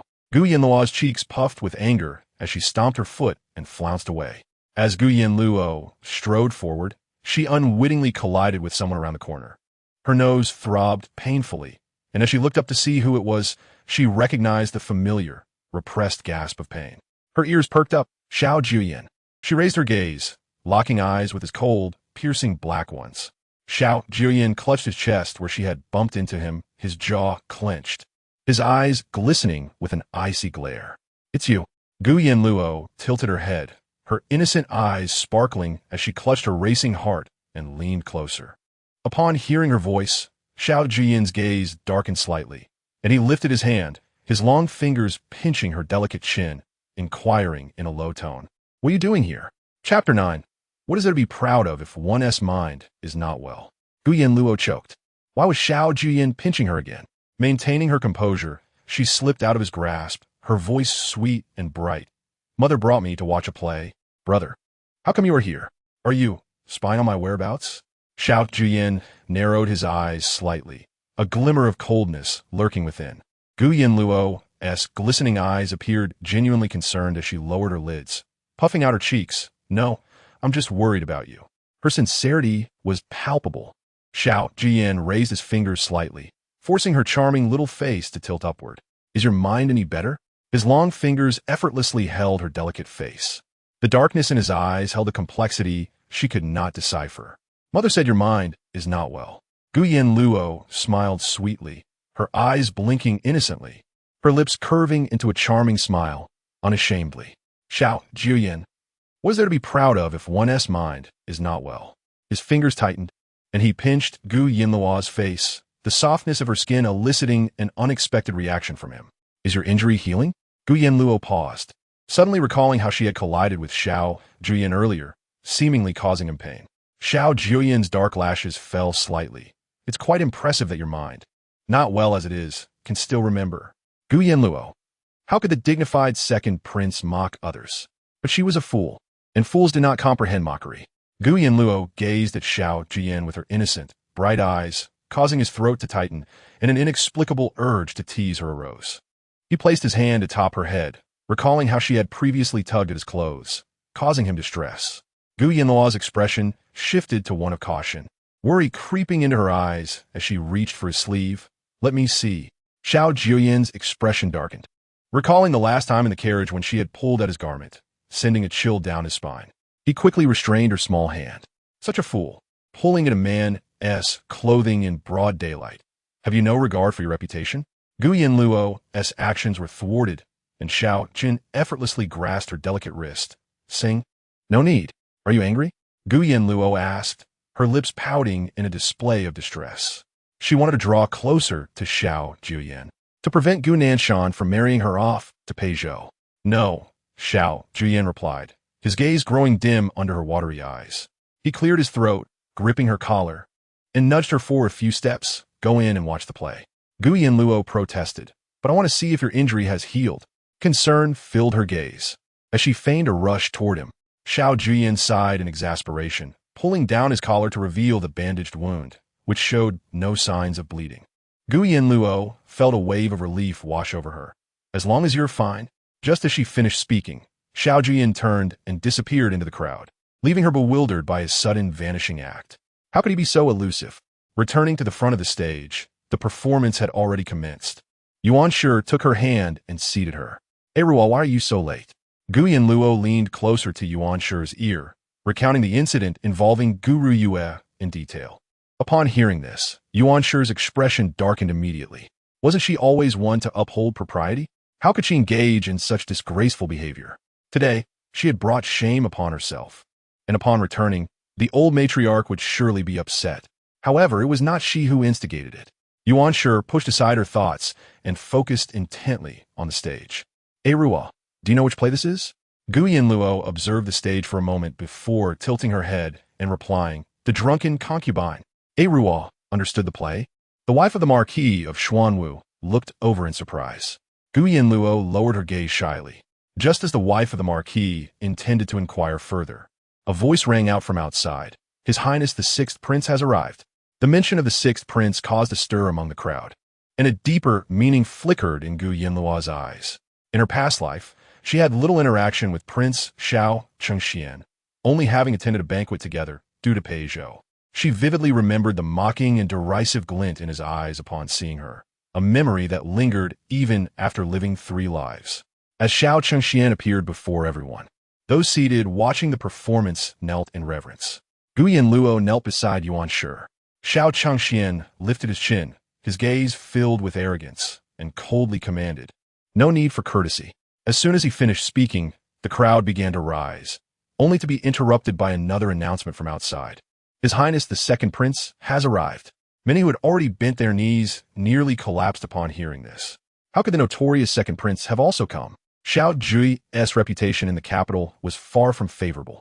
The ministers of the court had witnessed him commit murder before the Ming Cheng Emperor, a scene that was gruesome and chilling. As the crowd bowed low, they wished they could press their faces to the ground, avoiding the sight of the Second Prince's countenance. "Oh, do you not welcome his palace?" As soon as Xiao Jiuye emerged, the previously lively atmosphere fell into a profound silence. He chuckled mockingly, surveying the crowd. His gaze eventually landed on the slender figure of Gu Yanluo, who was almost curling up against Yuan Shi. Her delicate neck, slightly bent, revealed skin as white as jade. Staring at her, Xiao Jiuye felt an inexplicable calmness wash over his earlier agitation. He met Xiao Changxuan's gaze with a hint of disdain. His mood soured upon seeing his younger brother. Xiao Jiuye's words caused Xiao Changxuan's expression to darken immediately. He glared at Xiao Jiuye, his voice low and mocking. "My brother seems to be quite pleased to see the Second Prince." Xiao Jiuye smirked, "Is that so? Then show your joy to the Second Prince." The two princes exchanged barbs, while the kneeling crowd held their breath, heads bowed like quails trembling in fear. Xiao Changxian snorted coldly, dismissing any further conversation with Xiao Jiuye, and strode towards the study of the Marquis of Xuanwu. Xiao Jiuye raised an eyebrow, his gaze icy. "Why are you all still kneeling? Stand up." Once given the signal to rise, Gu Yanluo pushed against the ground, quickly standing upright while ensuring Yuan Shi steadied herself. Xiao Jiuye's gaze deepened. She didn't appear foolish after all. After standing, Gu Yanluo discreetly assessed Xiao Jiuye, only to have her gaze meet his dark eyes. He watched her leisurely, causing her heart to skip a beat as she quickly feigned ignorance, putting on a serious expression. Xiao Jiuye clicked his tongue. "Interesting. Pretending not to know me in crowd? Didn't you say you would always treat me well?" Women were all deceivers. Chapter 10. All the clothes had been stripped away. Xiao Jiuye deliberately stepped closer until his tall, imposing figure almost stood directly before Yuan Shi and Gu Yanluo. Yuan Shi was filled with confusion. She didn't understand why Xiao Jiuye was approaching. His reputation in the court made her alarmed and helpless, and she could only clutch Gu Yanluo's hand, trying to shield her behind her. "This humble servant pays respects to His Highness the Second Prince." I was unaware that His Highness had. Yuan Shi's trembling voice was abruptly interrupted by Xiao Jiuye. "You may listen to the music. No need to mind this palace." Yuan Shi felt her breath quicken. How could she ignore such a terrifying figure standing before her? Just as she feared the Second Prince might consume them both, Xiao Jiuye sneered lightly and turned to leave. As Yuan Shi watched him depart, the tension in her chest eased, and her legs nearly gave way beneath her. "Mother, are you all right?" Gu Yanluo feigned ignorance, supporting Yuan Shi. Yuan Shi tightened her grip on Gu Yanluo's arm, her breath still uneven. "Eruo, remember, if you ever encounter the Second Prince again, you must keep a distance of tens of thousands of miles. Do you understand?" Gu Yanluo thought to herself, "Mother, you are too late. I have already stripped off his clothes." She awkwardly replied, "Ruo remembers." Only then did Yuan Shi exhale heavily. Earlier, when Xiao Jiuye approached, she had been so frightened that her spine had stiffened, fearing he would harm them. After attending 2 performances in a row, Gu Yanluo felt her eyelids grow heavy with sleep. The past few days had been taxing, as she had been engaged in a battle of wits with 2 maidservants sent by Han Ji, resulting in restless nights. Seeing her so fatigued, Yuan Shi assisted her in standing. "Eruo, if you find it boring, shall I accompany you for a walk?" Gu Yanluo gently pressed down on Yuan Shi's hand. She could tell her mother still enjoyed the performances. "Mother, I will go by myself." Her obedient demeanor eased Yuan Shi's worries. "If anything happens, send someone to find me immediately, understood?" Yuan Shi tucked a stray hair behind Gu Yanluo's ear. Gu Yanluo blinked her dark eyes and obediently agreed. Gu Yanluo strolled along the path of the Marquis of Xuanwu's estate, observing discreetly. In her previous life, the Marquis had wavered in the court and made no choice amid the struggle for succession among the princes. Thus, his fate had not been favorable. Even her master had met a tragic end for refusing to become embroiled in court intrigues, let alone someone of the Marquis's stature. As Gu Yanluo reached the end of the path, she spotted a four-cornered pavilion in the distance. Inside, a frail woman was coughing violently, her face flushed. As she swayed, a handkerchief was pressed to her lips. Just as Gu Yanluo approached, she saw the woman remove the handkerchief, revealing a stark bloodstain upon it. Gu Yanluo was taken aback. This must be the ailing daughter of the Marquis of Xuanwu, Cheng Qingji. In her previous life, Cheng Qingji succumbed to tuberculosis. Observing her current state, there might still be hope for recovery. If she could win over the Marquis's household, it would greatly aid Xiao Jiuye, potentially altering the tragic outcome of his demise in her past life. As Gu Yanluo took a couple of steps forward, she was met with caution from a maid by Cheng Qingji's side. "Who goes there?" Cheng Qingji quickly raised her veil to cover her face. Gu Yanluo understood the contagious nature of tuberculosis, which explained why the Marquis did not allow her to meet others. Those suffering from consumption often experienced weakness and coughing, the internal organs weakened by the illness. Prolonged suffering could lead to chest pain, palpitations, and coughing up blood, all signs of internal affliction. Gu Yanluo stepped closer, her dark eyes fixated on Cheng Qingji. Although her gaze was unclear, her words flowed with clarity, reciting the medical knowledge she had committed to memory. Cheng Qingji, initially frowning and wanting to flee, paused at Gu Yanluo's words, her eyes widening. "Which family do you belong to? Do you know medicine?" Gu Yanluo did not reveal her identity. She maintained a mysterious demeanor before reverting to her usual silly self. "I am Erua." She tilted her head, grinning foolishly. The maid's expression grew colder upon realizing that this person was merely a fool. "My lady, let us return swiftly. The Lord has instructed that your constitution cannot withstand the wind for too long.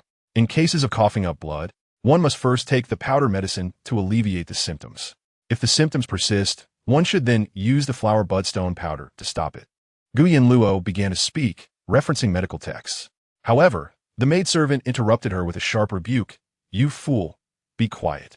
Do not feign knowledge to deceive Our Lady. Do you think she would easily believe your nonsense?" Gu Yanluo paid no heed to her and continued softly, after stopping the bleeding. "The patient must restore their strength with a ginseng soup, followed by a nourishing tonic to quell the cough and soothe the lungs." Upon finishing her words, she turned and smiled foolishly at Cheng Qingji, preparing to leave. Yet Cheng Qingji stood frozen in place. Having long suffered from her illness, she understood that every word Gu Yanluo spoke was indeed sensible. Even the treatments she mentioned were unfamiliar to her. First, stop the bleeding, then the cough, and finally replenish the body. Strangely, Cheng Qingji felt an immense trust in Gu Yanluo. It was as if she had grasped a thread of hope, prompting her to rise abruptly, grasping the maidservant's hand. "No, do not let her go." The maidservant, bewildered, replied, "My lady, you are mistaken. She is a fool and is surely deceiving you." Cheng Qingji shook her head. "No, I believe she is not. Quickly bring her back." Although the maidservant was perplexed, she hurried ahead to fetch Gu Yanluo. Gu Yanluo had not gone far, knowing that Cheng Qingji would undoubtedly seek her out.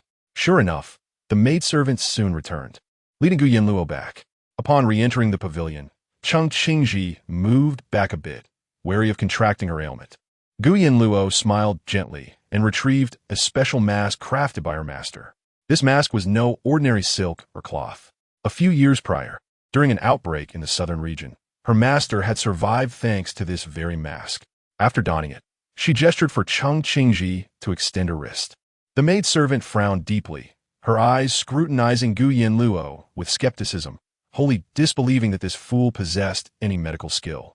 Gu Yanluo's fingers found Cheng Qingji's pulse, resting lightly for a moment before retracting her hand. "The room must be well ventilated, and your diet must be balanced. One should not solely abstain from meat. Follow the prescriptions I mentioned earlier. You're already coughing up blood, so we must first stop the bleeding. Do you have paper and pen?"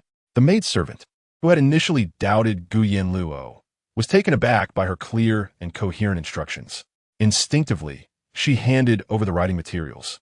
Watching Gu Yanluo compose the prescription with deliberate care, she felt a surge of frustration.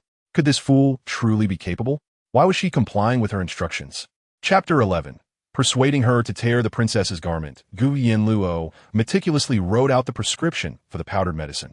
The maidservant, stunned, received the prescription and looked at Cheng Qingji in astonishment. Cheng Qingji's eyes sparkled with recognition. Miss Gu, from which family do you hail? Will I have the pleasure of seeing you again? Cheng Qingji sensed that although Gu Yanluo appeared simple-minded, her thoughts were pure and her gaze clear, indicating she harbored no ulterior motives. Setting aside matters of medicine, Gu Yanluo resumed her seemingly naive demeanor. Yes, my mother said that I should make many friends. And who is your mother? Cheng Qingji unwittingly softened her tone, almost indulgently coaxing Gu Yanluo. My mother's surname is Yuan. Gu Yanluo replied, her beautiful eyes shimmering like water. Cheng Qingji was momentarily taken aback. Yuan? Is she the matriarch of the general's household? She exchanged glances with the maidservant, both surprised. Little did they know that Gu Yanluo was the rumored simple daughter of the general's house mentioned by her mother. Yet, nobody was aware of her medical expertise. Cheng Qingji, gazing into Gu Yanluo's innocent eyes, felt a chill run down her spine. The fact that she possessed medical knowledge must remain a secret. Otherwise, the consequences would be dire. Since Gu Yanluo was genuinely kind to her, Cheng Qingji felt compelled to protect her, ensuring her skills did not become a weapon for harm. Huping, fetch some pastries. Gu Yanluo, do you like lotus cakes? The ones from the Xuanwu Marquis' residence are particularly delicious. Gu Yanluo's eyes brightened, her expression filled with curiosity and anticipation. Really? Thank you, miss. Cheng Qingji smiled warmly, finding Gu Yanluo's politeness endearing. You need not thank me. You are treating me, so I shall reward you. Cheng Qingji removed a pouch from her waist. I do not have much silver on me, but this is my allowance for the month. I will divide the rest among you in the following months. Gu Yanluo did not seek payment for her treatment, yet to refuse would seem overly clever. Gu Yanluo accepted the silver, perplexed. Cheng Qingji's eyes sparkled with affection. In the future, you may call me Sister Qingji. Gu Yanluo smiled, her voice sweet. Sister Qingji. When Huping brought out the lotus cakes, Cheng Qingji presented her with a delicate food box. I am currently afflicted with tuberculosis and cannot accompany you. Enjoy it slowly when you return. Gu Yanluo took the box and gasped softly upon seeing the lotus cakes inside. She carefully tucked the box away, treating it like a precious treasure. Cheng Qingji's heart warmed at her reaction. Since her illness, her siblings had distanced themselves from her, and she had not experienced such warm interactions in a long time. If the powdered medicine fails to stop the bleeding, come to the general's residence to find me, and I shall provide you with another prescription. Gu Yanluo resumed her serious demeanor, completing her instructions before picking up the food box and departing. Huping watched Gu Yanluo's retreating figure, her brow furrowing slightly. Miss, this Gu Yanluo does not seem overly foolish. Why do rumors in the capital portray her as such? Cheng Qingji pondered, recalling Gu Rumun's appearance. As a woman navigating the domestic sphere, how could she not understand Gu Rumun's intentions? A cold smile crept across her lips, suspecting a calculated scheme by someone with ulterior motives. After leaving the back courtyard of the Xuanwu Marquis' residence, Gu Yanluo intended to seek out Lady Yuan. As she approached the moon gate and was about to step onto the path by the lotus pond, she heard a voice calling, "Elder sister." It was Gu Rumun. A flicker of impatience crossed Gu Yanluo's eyes. "Elder sister, where have you been?" Just days prior, she had torn Gu Yanluo's garments. Yet today, she approached as if nothing had happened. Fools can hold grudges. Gu Yanluo shook off Gu Rumun's grasp. "Do not touch me." Gu Rumun's expression stiffened. Casting a covert glance at the noble young ladies by the lotus pond, her gaze icy. "Elder sister, I apologize for my previous actions. I should not have taken your clothes." Gu Rumun reluctantly admitted fault, trying to coax Gu Yanluo. "Do you want new clothes?" Among those ladies ahead, there is a girl in purple whose robe is made of exquisite silk. She just said that whoever can remove her garments shall receive this outfit as a gift. Upon hearing Gu Rumun's words, Gu Yanluo couldn't help but smirk. Gu Rumun truly knew how to manipulate fools. In her past life, Gu Yanluo had been gullible, trusting her sister's words without discernment. That girl in purple was a princess. Princess Minghua, the current emperor's most cherished daughter. Raised in luxury and accustomed to a life of privilege, she would not tolerate having her clothes torn. What would the consequences be for such an act? In her previous life, Gu Yanluo had foolishly pursued the princess's garments and had faced dire repercussions, receiving 20 lashes from Emperor Mingsheng and being confined at home for half a month, along with forced repetitions of the Women's Conduct Code. Moreover, her actions had even brought down the emperor's wrath upon Gu Nanshan, who had subsequently ignored her for an extended period. During that time, whenever Gu Nanshan returned home and saw Gu Yanluo, he would berate her, calling her a jinx that tarnished his reputation. Gu Yanluo feigned delight, gazing at Princess Minghua's attire with a slight smile. Really? Gu Yue took her hand and stepped forward. We are sisters. How could I deceive you? Such wonderful news. Why would I keep it from others and only tell you? I'm doing this for your own good. Gu Yanluo scoffed. How magnanimous of you. She pinched her cheek, rubbing it thoughtfully. Although her gaze was somewhat vacant, she chose to trust Gu Ryue's words. Ayu, once I retrieve my garments, I shall lend them to you. Gu Ryue's eyes sparkled with joy. Very well. As she spoke, she gave Gu Yanluo a forceful push on her back. Gu Yanluo stumbled a few steps, coming into the view of the onlookers by the lotus pond. The noble girls gathered around the pond turned their attention to her. Recognizing her as the foolish daughter of the general's household, some covered their mouths and mocked. Look, this fool has come to admire the lotus flowers. Why is she approaching Princess Minghua? Doesn't she feel embarrassed, being a simpleton and daring to approach the princess? Just look at her eyes, fearless and unafraid.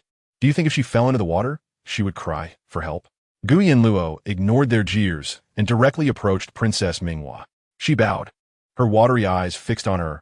My sister says your attire today is quite outdated and rather unappealing. Her tone was earnest, lacking the decorum expected in the presence of a princess. The crowd perceived her as the mindless fool she was believed to be, their gazes shifting to Gu Ryue, not far away. Chapter 12. Do you wish to hold me? When Gu noticed the sudden attention directed at her, a chill ran down her spine, prompting her to hide behind the nearby moon gate. Did she truly say that? Princess Minghua ground her teeth, forcing the words out between clenched jaws. Gu Yanluo nodded solemnly, appearing somewhat lost. I don't understand why my sister would say such a thing. I find it quite beautiful. She must dislike me and is intentionally saying I should strip you of your garments. The surrounding noble girls gasped in shock at these words. Strip the princess of her garments? Has this Gu family daughter lost her mind? But mother taught me that such behavior is wrong. Gu Yanluo insisted, nodding earnestly, appearing both obedient and foolish. The more she acted this way, the deeper Princess Minghua's disdain for Gu Ryue grew. Bring her to me. Princess Minghua stamped her foot, commanding the eunuchs nearby to seize Gu Ryue. Before she could escape, the eunuchs grabbed her arms and forced her to kneel on the ground. Her face as pale as death. Your Highness, I do not know what I have done wrong. You want her to strip me of my garments? Princess Minghua's voice was icy, her eyes blazing with fury. Gu Ryue's face froze in horror. She shot a furious glare at Gu Yanluo. She had lost her mind. How could she betray her like this? Panic surged within Gu Ryue. Your Highness, I meant no such thing. I have always been foolish and simple. She must be speaking nonsense. Your Highness, please do not believe the words of a fool. Princess Minghua took 2 steps forward, raising her hand to slap Gu Ryue across the face. It is precisely because you are a fool that I do not trust a word you say. Do you think I'm a mindless simpleton as well? If not for someone inciting you, could you have devised such a malicious idea? Princess Minghua, accustomed to being willful and arrogant, could not bear to contemplate the consequences if she were truly stripped of her garments in front of so many noble girls. Gu Ryue attempted to placate her. How could a fool like Gu Yanluo comprehend dignity and status? She is perfectly fine. How could she possibly rush in to tear at my garments? Slap her until my anger subsides. Princess Minghua disdainfully withdrew her hand, feeling that striking her was beneath her dignity. The accompanying eunuchs then stepped forward, delivering slap after slap to Gu Ryue's face. These eunuchs, seasoned in the palace, excelled at inflicting the utmost pain. Each slap was more forceful than that of Princess Minghua. Gu Ryue's soft flesh collided with her hard teeth, the metallic taste of blood instantly filling her mouth. Gu Yanluo, frightened, shrank behind Princess Minghua, clutching the hem of her gown, tears brimming in her eyes. Why are you hitting my sister? What has she done wrong? Princess Minghua shot her a glance. You truly are a fool. She scoffed. If you had really done as she suggested today, the one being slapped here would be you. Gu Yanluo's frail body shuddered, her face draining of color, utterly at a loss. What are you afraid of? Do you think I am incapable of discerning right from wrong? Even in her arrogance, she was a person of reason, and her greatest disdain was for those like Gu Ryue who incited discord from the shadows. Such lowly schemers were no different from the duplicitous women of the palace. Utterly detestable. Gu Ryue, her face burning from the slaps, trembled with rage, yet she dared not hate Princess Minghua. Her terrifying gaze remained fixed upon Gu Yanluo. Princess Minghua, noticing her expression, shot her a cold glare. "What are you staring at?" Gu Ryue lowered her head, her shoulders shaking violently. It was only when Gu Ryue's face had swollen grotesquely, leaving no trace of beauty, that Princess Minghua reluctantly ordered the eunuchs to cease. The surrounding noble girls watched in horror. Gu Ryue's face was nearly disfigured, and it seemed she would be unable to show her face for quite some time. What a foolish act to provoke the princess, and to incite a fool to approach her, truly the height of folly.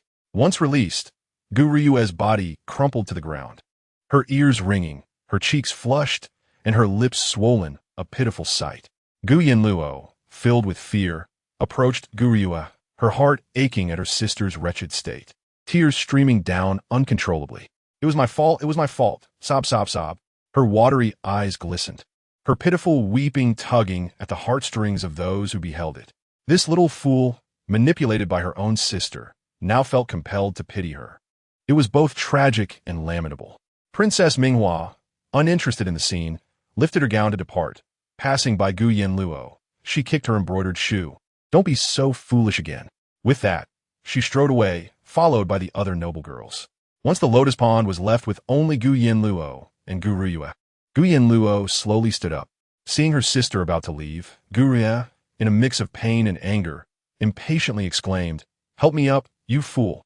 She commanded with indignation. Gu Yanluo lowered her gaze, regarding Gu Ryue's struggling form with an expression that was both serious and resolute. "No." She turned and walked away swiftly, as if the weeping girl who had clung to Gu Ryue moments ago was an entirely different person. "You aren't completely foolish after all." As Gu Yanluo exited the vicinity of the lotus pond, traversing the corridor in search of Yuan Shi, she heard a mocking, chilling voice.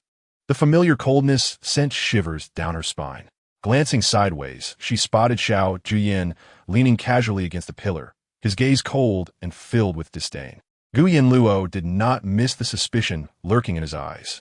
It seemed he had not anticipated that a fool could be so clever, capable of outmaneuvering him. When Gu Ryue had incited Gu Yanluo earlier, Xiao Jiuye had overheard and was curious about how Gu Yanluo would react, observing from the shadows. Only when Gu Ryue's face was slapped into a disfigured state did a flicker of doubt arise in his eyes. This fool was not foolish at all. Xiao Jiuye took 2 steps closer, his tall frame exuding an air of perfection. His high brow and the scarlet beauty mark at the corner of his eye became more pronounced as he leaned in closer, revealing his unmasked skepticism and speculation. Gu Yanluo's heart raced heavily as she met his dark gaze. After a moment's pause, she rose on her toes, suddenly wrapping her arms around Xiao Jiuye's neck. "Do you wish to hold me?" She tilted her head, almost hanging from him. The delicate fragrance emanating from the young girl enveloped Xiao Jiuye's neck as her gentle breaths brushed against him. His spine stiffened, and his fingertips felt numb. Instinctively, he straightened his back, but Gu Yanluo did not release her grip. As she was pulled upward, she panicked and let go, losing her balance and tumbling backward. In that instant, Xiao Jiuye's dark eyes narrowed sharply. He swiftly extended his hand to grasp Gu Yanluo's waist, feeling the slenderness of her form fit snugly within his grip. As his palms settled at her waist, his breath grew heavier. Gu Yanluo's ears flushed crimson, her intention to divert Xiao Jiuye's attention backfiring as she found herself in his embrace. The blush on her ears was impossible to conceal. Xiao Jiuye's gaze fell upon the soft flesh of her ear, and he felt a tightening in his breath, narrowing his eyes in realization. Could this little fool also feel shy? His suspicions intensified as he tightened his hold on her waist, pushing her forward. Gu Yanluo nearly gasped in surprise. She wanted to struggle, but Xiao Jiuye's arm was unyielding, immobilizing her. Gu Yanluo could not decipher the meaning behind Xiao Jiuye's gaze, only feeling a rising panic. Despite having been married to Pei Zhou in her past life, her vet left her clueless about romantic matters. Now, trapped in Xiao Jiuye's embrace, her breath quickened, and her face burned with embarrassment. Although Xiao Jiuye had treated her kindly in the past, she could not forget that he was the fearsome second prince, dreaded by all in the court. Moreover, their relationship was not particularly familiar at this point. Her thoughts were a tumultuous mess, and fearing what Xiao Jiuye might do. She pressed her small hand against his chest. Her breath was unsteady, her long eyelashes trembling, and her pale lips quivered in fright. as if she were on the verge of tears. Her eyes glistened with unshed tears, and her petite frame leaned back as if a gust of wind could topple her. What is there to cry about? Xiao Jiuye regarded the girl in his arms. Yanluo was on the brink of tears. Have I wronged you? She thought, bewildered. If I haven't wronged you, why are you holding me so tightly? Yet her head shook vigorously. Have I sullied your reputation? Yanluo thought, incredulous. How can you even ask that? Is this not a form of defilement? Her head shook even faster. Since there is nothing, then hold it in. Xiao Jiuye's tone remained cold, though his grip softened slightly. Yanluo quickly pressed her lips together, her eyes glistening with unshed tears, a mistiness clouding her gaze. The tears lingering on her long lashes. The redness in her eyes conveyed a profound sense of grievance. For the first time, Xiao Jiuye felt a genuine pang of heartache. He realized that Yanluo stirred a tenderness within him that he had never experienced before. The warmth of his hand at her waist felt like a searing flame, causing him to tremble slightly. He steadied Yanluo before retracting his arm, wiping her tears away, observing the moisture clinging to her lashes. He lifted his broad sleeve and brushed it against her face. Yanluo thought to herself, you might as well smother me. Enduring the moment, she grasped the hem of Xiao Jiuye's garment, gently wiping away the traces of her tears. As she did, she muttered softly, you're so fierce. I won't befriend you anymore. Xiao Jiuye's brows knitted together, his icy gaze fixed on Yanluo. What did you say? Yanluo's small frame shivered, loosening her grip on his garment and shrinking back. Her innocent, aggrieved eyes brimmed with fear and pity. Xiao Jiuye took a deep breath. Had he truly lost his mind? Quarreling with a simpleton? Come, let me escort you. He masked the ire in his eyes, coldly remarking, just don't let anyone mistake you for a fool on the way back. Yanluo pouted in dissatisfaction. If you're going to accompany me, why must you mock me? Her words dripped with sarcasm. If not for her memories of a past life, knowing he would treat her well later, she would have wished to ignore him entirely. Upon arriving at the side of the stage, Yanluo spotted Yuan Shi, who had risen and was searching for her.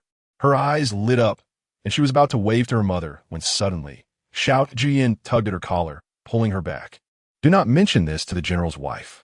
Yanluo was puzzled. Why not? Before she could inquire further, Xiao Jiuye turned and departed, his silhouette gradually fading from her view. Yanluo lifted her skirt and approached Yuan Shi. The news of Jiuye being slapped by Princess Minghua spread throughout the capital before the members of the Xuanwu Marquis' residence could even disperse. Jiuye cried all the way back to the general's residence. Yuan Shi and Yanluo had just returned from outside when they saw the grand doors of the general's residence slamming shut. Soon after, the imposing and fierce old Madame Gu rose, her voice laced with fury. Yanluo, kneel. Old Madame Gu's words were sharp, her tone barely containing her anger. Yuan Shi's expression stiffened. Mother, what has a Luo done to deserve this? How dare you ask me? Old Madame Gu turned her ire toward Yuan Shi. As the head of the household, you took your daughter out and failed to protect her even a little. Is this how a matriarch should act? Do you think that just because your biological child has returned, you no longer need to care for a Yu? I should have known you were inherently jealous. Just because a Yu is not your biological child, you target her at every turn, disregarding her entirely. As the head of the household, you lack the capacity for such kindness. It's utterly disappointing. Yuan Shi's face flushed with indignation. She could tolerate any accusations, but to be accused of bias against Gu struck a nerve. Mother, why would you slander me? A Yu has been raised by me, never lacking for food or clothing. A Luo has suffered so much outside. I merely wish to compensate her. What is wrong with that? Is that so? Is there nothing wrong with a Yu returning from the Xuanwu Marquis' residence, so severely injured? Old Madame Gu's voice rose. Now she lies in bed with a swollen face, unable to be touched. As the head of the household, you failed to keep an eye on your child, and you dare argue with me. You've brought shame upon the general's residence. Yuan Shi, feeling wronged, was nearly brought to tears by the accusation. And you insisted on provoking Princess Minghua. What could I do? She never listens to me. Did you only just find this out today? Yuan Shi retorted, and old Madame Gu choked on her words, her expression darkening as the tension escalated. Just then, a voice from outside called out, the general has returned. Gu Nanshan had just finished his duties. Upon hearing his return, old Madame Gu's eyes brightened, and she stumbled towards him, crying out, it's simply outrageous, truly outrageous. My daughter-in-law is trying to usurp my position. Gu Nanshan had never seen his mother in such a disarray. His gaze sharpened as he steadied her. Mother, what has happened in the residence? Old Madame Gu, her voice trembling with emotion, recounted the incident of Gu being struck by Princess Minghua, embellishing the details as she went, while also chastising Yuan Shi for favoring Gu Yanluo and neglecting Gu Ruyue. Upon hearing that Gu Ruyue had been nearly disfigured, Gu Nanshan's expression darkened immediately. He rushed toward Gu Ruyue's chamber. Entering, he anxiously inquired, "You? Father is here. Are you seriously injured?" Gu Ruyue sat up immediately, her swollen face making her appear disheveled. Upon seeing her, Gu Nanshan's heart sank. If her beauty were ruined, wouldn't her reputation as the capital's foremost talented young lady be lost as well? "Father, you must stand up for your daughter," Gu Ruyue cried out in despair, bewildered as to why her elder sister had spoken so absurdly in front of Princess Minghua, accusing her of inciting her to tear the princess's garments. "That is none other than Princess Minghua. Even if my daughter were to borrow 1,000 times the courage, she would never dare to utter such treasonous words. Father, mother shows favoritism, and though I can endure it, for my elder sister is indeed mother's own flesh and blood, I fear I shall never again be able to face the world, my appearance forever marred. Father, I wish to cease to exist." Gu Ruyue spoke through tears, her gaze profoundly fragile, her body swaying precariously as though the slightest touch could send her tumbling. Gu Nanshan felt as if his heart were being cruelly wrenched, an unbearable pain coursing through him. His anger surged, nearly spilling over. Gu Yanluo. He had known that this Gu Yanluo's return would bring nothing but trouble. Were it not for her marriage, he wouldn't spare her a glance, even if she were to perish outside. Gu Nanshan encircled Gu Ruyue's frail form, tenderly assuring her, "You, do not fear. Your father shall certainly stand up for you. I promised your mother that I would never allow you to suffer at my side. Rest assured, I will swiftly arrange your marriage and will not let this fool tarnish your reputation." Bolstered by her father's support, Gu Ruyue wept louder, her tears cascading like rain as she fell into Gu Nanshan's embrace.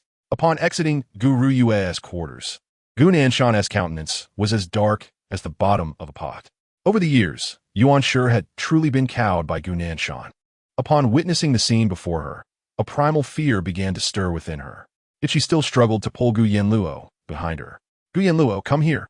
Gu Nanshan's voice was cold, devoid of warmth. "Why should I go to you?" Yuan Shi shielded Gu Yanluo, defying him. "Come here." Gu Nanshan's voice rose sharply, his military experience lending him an imposing presence that few could withstand. Yuan Shi, pale with fright, trembled but did not let go of Gu Yanluo. Gu Yanluo regarded him with calm eyes, thinking, what madness is this? Is it merely madness? She could feign madness too. After all, it was the fool's forte. Gently, Gu Yanluo patted Yuan Shi's hand, signaling her to release her, and slowly approached Gu Nanshan. Gu Nanshan's gaze was frigid as he raised his hand, aiming a slap at Gu Yanluo's face. However, before his palm could descend, Gu Yanluo suddenly shrieked, "Murder! Murder! Gu Nanshan has committed murder." Her enunciation was clear, her voice piercing, startling the birds perched on the branches of the general's residence into flight. Gu Nanshan's hand froze mid-air, his expression darkening. "Try shouting that again." Gu Yanluo, with her bright, penetrating eyes, declared, "Gu Nanshan has committed murder." "Gu Nanshan, you impertinent wretch. Is your father's name something you can invoke?" The old matriarch of the Gu family felt a pang of indignation, exclaiming, "General, strike her. Do not indulge such bad behavior." Yet Gu Nanshan's gaze grew even more inscrutable. If this fool became even more foolish through punishment, how would she ever marry? She still held some value. Gu Nanshan struggled to contain the seething anger within, finally inhaling deeply, gritting his teeth, "Apologize to a you, and I shall not punish you. If you continue to spout nonsense that tarnishes a U.S. reputation, I will not show you mercy." Gu Yanluo scoffed inwardly. Apologize to Gu Ruyue? In her dreams, she feigned a look of being utterly frightened, shaking her head repeatedly, her eyes wide with terror, muttering, "Gu Nanshan has committed murder. Gu Nanshan has committed murder." Gu Nanshan's brows knitted tighter. Seeing this, Yuan Shi rushed forward, embracing Gu Yanluo with concern. "General, you know that a Luo is simple-minded, yet you insist on." This time, Gu Nanshan remained silent. He cast one last deep glance at Gu Yanluo before striding back to his study. The old matriarch, furious that he had let Gu Yanluo off so lightly, pursued him to question him. When they entered the study, it wasn't too long before the old matriarch emerged. Her fury completely dissipated. Yuan Shi supported Gu Yanluo back to Qinghan Courtyard. When they encountered the old matriarch, they saw her in a surprisingly good mood, her eyes gleaming with barely concealed delight. Gu Yanluo remained inscrutable, understanding that Gu Nanshan likely had plans for a marriage. The first match he arranged for her was indeed a remarkable one. Since he showed no mercy, she would not be held back from going mad. As expected, just as Gu Yanluo had surmised, the following day, at dinner, Gu Nanshan sat at the head of the table, his gaze icy. He had encountered Minister Lin that morning, and now that his son had reached adulthood, it was time to arrange a marriage. With Gu Yanluo's return, the two families, already on good terms, could solidify their bond through this union. Yuan Shi, while serving Gu Yanluo, froze mid-motion, her gaze lifting in surprise. Which son of the Lin family? Gu Nanshan shot her a cold glance. The eldest son. What? The bowl in Yuan Shi's hand slipped, shattering on the ground. She sprang to her feet, her chest heaving with anger. General, have you lost your mind? The Lin family's eldest son is a cruel, deformed wretch, hideously ugly and not even as tall as Yanluo. Are you pushing her into the flames? Gu Nanshan slammed his chopsticks down onto the table, his expression dark. What is wrong with a fool marrying a cripple? Do you think your daughter is some prize? Foolish and mad. What young master in the capital would ever look her way? The Lin family should be grateful they do not despise her for her foolishness. Gu Yanluo kept her gaze lowered, feigning ignorance of Gu Nanshan's words. When Gu Nanshan commanded her to go to the Lin family the next day, she merely looked up in confusion. Did he truly dare to let her go out? She would not let such an opportunity slip by. Yet Yuan Shi could no longer contain herself. Supporting Gu Yanluo, she declared, Gu Nanshan, if you dare to marry a Luo to that cripple from the Lin family, I will fight you to the end. Yuan Shi, do you still believe you are some pampered young lady from the Yuan family? Do you think the Gu family will tolerate your insolence indefinitely? After marrying into the Gu family for so many years, you have produced two offspring, one a fool, the other dead. It is already merciful that we have not divorced you. Your foolish daughter still holds some value. You had best know your place. The old matriarch slammed the table, rebuking her. Chapter 15. Aluo, do you fancy the second prince? The old matriarch pressed relentlessly, her tone dripping with sarcasm. Her gaze fixed on Yuan Shi. She seemed eager to engrave her into a pillar of shame. This was a long-standing wound in Yuan Shi's heart. When Gu Yanluo was born, she had been clever and her mother's treasure. Had it not been for the unfortunate accident that rendered her foolish, how could she have fallen into such a state? Because of her folly, she was to be discarded like refuse, drained of her last vestige of value. Later, she bore a son, but he succumbed to illness before reaching 2 years old, and Gu Nanshan, finding the illness unlucky, disposed of the corpse in a mass grave. Yuan Shi's heart bled for this loss. Mother, I have labored in the general's household for nearly 20 years, do you imply? Before she could finish, the old matriarch interrupted her with a scornful laugh. What? You think your toil merits accolades? You married into the Gu family, and it is your duty to manage the household and rear the children. Now that your daughter has not turned out well, do you expect the Gu family to honor you with a plaque proclaiming your virtues? The old matriarch's words grew increasingly harsh. Having grown up amidst the common folk, she wielded her sharp tongue with ease, while Yuan Shi, the daughter of a wealthy family, had been raised delicately, a gentle nature causing her to flush when confronted. The old matriarch, aware of Yuan Shi's inability to argue, took advantage of her weakness to humiliate her without restraint. What you must do now is to dress up this fool properly. Do not let her disgrace our Gu family when she goes to the Lin family tomorrow. Yuan Shi, nearly driven mad with rage, trembled all over. As long as I am here, a Luo will never marry into the Lin family. You little harlot. The old matriarch, incensed, raised her hand to slap Yuan Shi. Yet in that fleeting moment, Gu Yanluo, holding a large bowl of hot soup, hurled it toward the old matriarch. The scalding broth soaked through her garments, eliciting a sharp cry and a string of profanities. Ah, you wretched creature! You lawless little fiend! Gu Nanshan had not anticipated that Gu Yanluo would retaliate. Just as he was about to reprimand her, His gaze fell upon her eyes, gleaming with a chilling light. The wary expression, enveloped in malice, sent a violent jolt through his heart. The foolish girl's gaze was unexpectedly terrifying. Whoever dares to bully my mother shall meet their demise. The ruthless gleam in Gu Yanluo's eyes radiated resoluteness, suffocating in its intensity. Gu Nanshan narrowed his eyes, a hint of malice flickering within. She is your grandmother. How dare you lay a hand on her? Gu Yanluo fixated her gaze on Gu Nanshan. If you bully my mother, you shall also perish. She spread her arms protectively in front of Yuan Shi.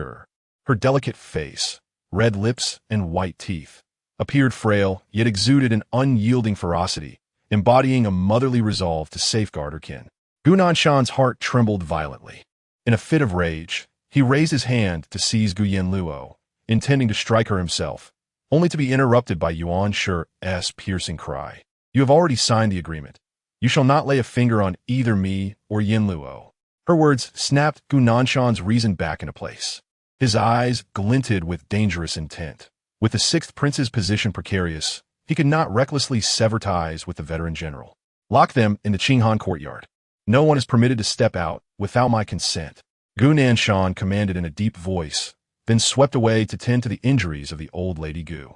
The old matriarch lifted her sleeve to reveal a swollen, blistered arm, a sight that was both shocking and horrifying. Quickly summoned the family physician, Gu Yanluo shot a cold glance at the old matriarch, observing her gasping in pain. She grasped Yuan Shi's hand and turned away without pause. In her previous life, upon her return, Yuan Shi had protected her but had been punished by the old matriarch, enduring lashes that left her hands raw. The old lady had shown no mercy. In this life, Gu Yanluo intended for the old matriarch to experience every hardship that Yuan Shi had endured. This was merely the beginning. Furthermore, the brother she had been told was gravely ill and had passed away was, in fact, alive, rescued, and residing in a town on the outskirts. For now, she could not act recklessly and bring him back, especially as she had yet to solidify her position within the general's residence. When the truth about Gu Yue's lack of blood relation to the Gu family was revealed, she would then retrieve her brother, bestowing upon him everything belonging to the Gu family, including the Gu army, rather than being perpetually schemed against by Gu, who had caused her grievous harm. In the end, she had been left bloodied and at the mercy of Gu Nanshan, culminating in a tragic demise. Upon returning to the Qinghan courtyard, Yuan Shi embraced Gu Yanluo's frail form, her eyes reddening, her voice choked with emotion. Aluo, why must our lives be so bitter? Her daughter, destined to be a cherished beauty, had become simple-minded due to an unfortunate incident. Once the beloved of the Yuan family, she had married poorly and endured a wretched existence. Seeing Gu Yanluo made Yuan Shi's heart ache as if gripped by vice. If it were only her, she might have endured in silence until death. But now, with Gu Yanluo, she could no longer remain submissive. She had to pave a way for her daughter. She would not allow her to marry into the Lin family, becoming the wife of that hot-tempered young master, Lin. The young master of the Lin family, born with a limp and a fierce temperament, was known to strike and berate those around him. If Aluo were to marry him, she might suffer a fate as miserable as Yuan Shi's, perhaps even face death at his hands, utterly ruining her life. No, absolutely not. Yuan Shi tightened her embrace, her arms constricting as a cold resolve gathered in her eyes. Aluo, fear not. Your mother will never allow you to suffer in the Lin family. Your marriage must be chosen with utmost care. I will not allow you to become a pawn for Gu Nanshan. Gu Yanluo's drooping eyelashes quivered slightly. Her mother's determination was a source of comfort. Perhaps things were not as dire as they seemed. After all, she was the daughter of a general, inherently possessing a spirit that refused to yield. Aluo will listen to her mother. Gu Yanluo nestled against Yuan Shi, resting her head against her chest, her delicate arms encircling her waist. She gently nuzzled, her soft hair brushing against Yuan Shi's chin, softening her heart further. A mother must be strong.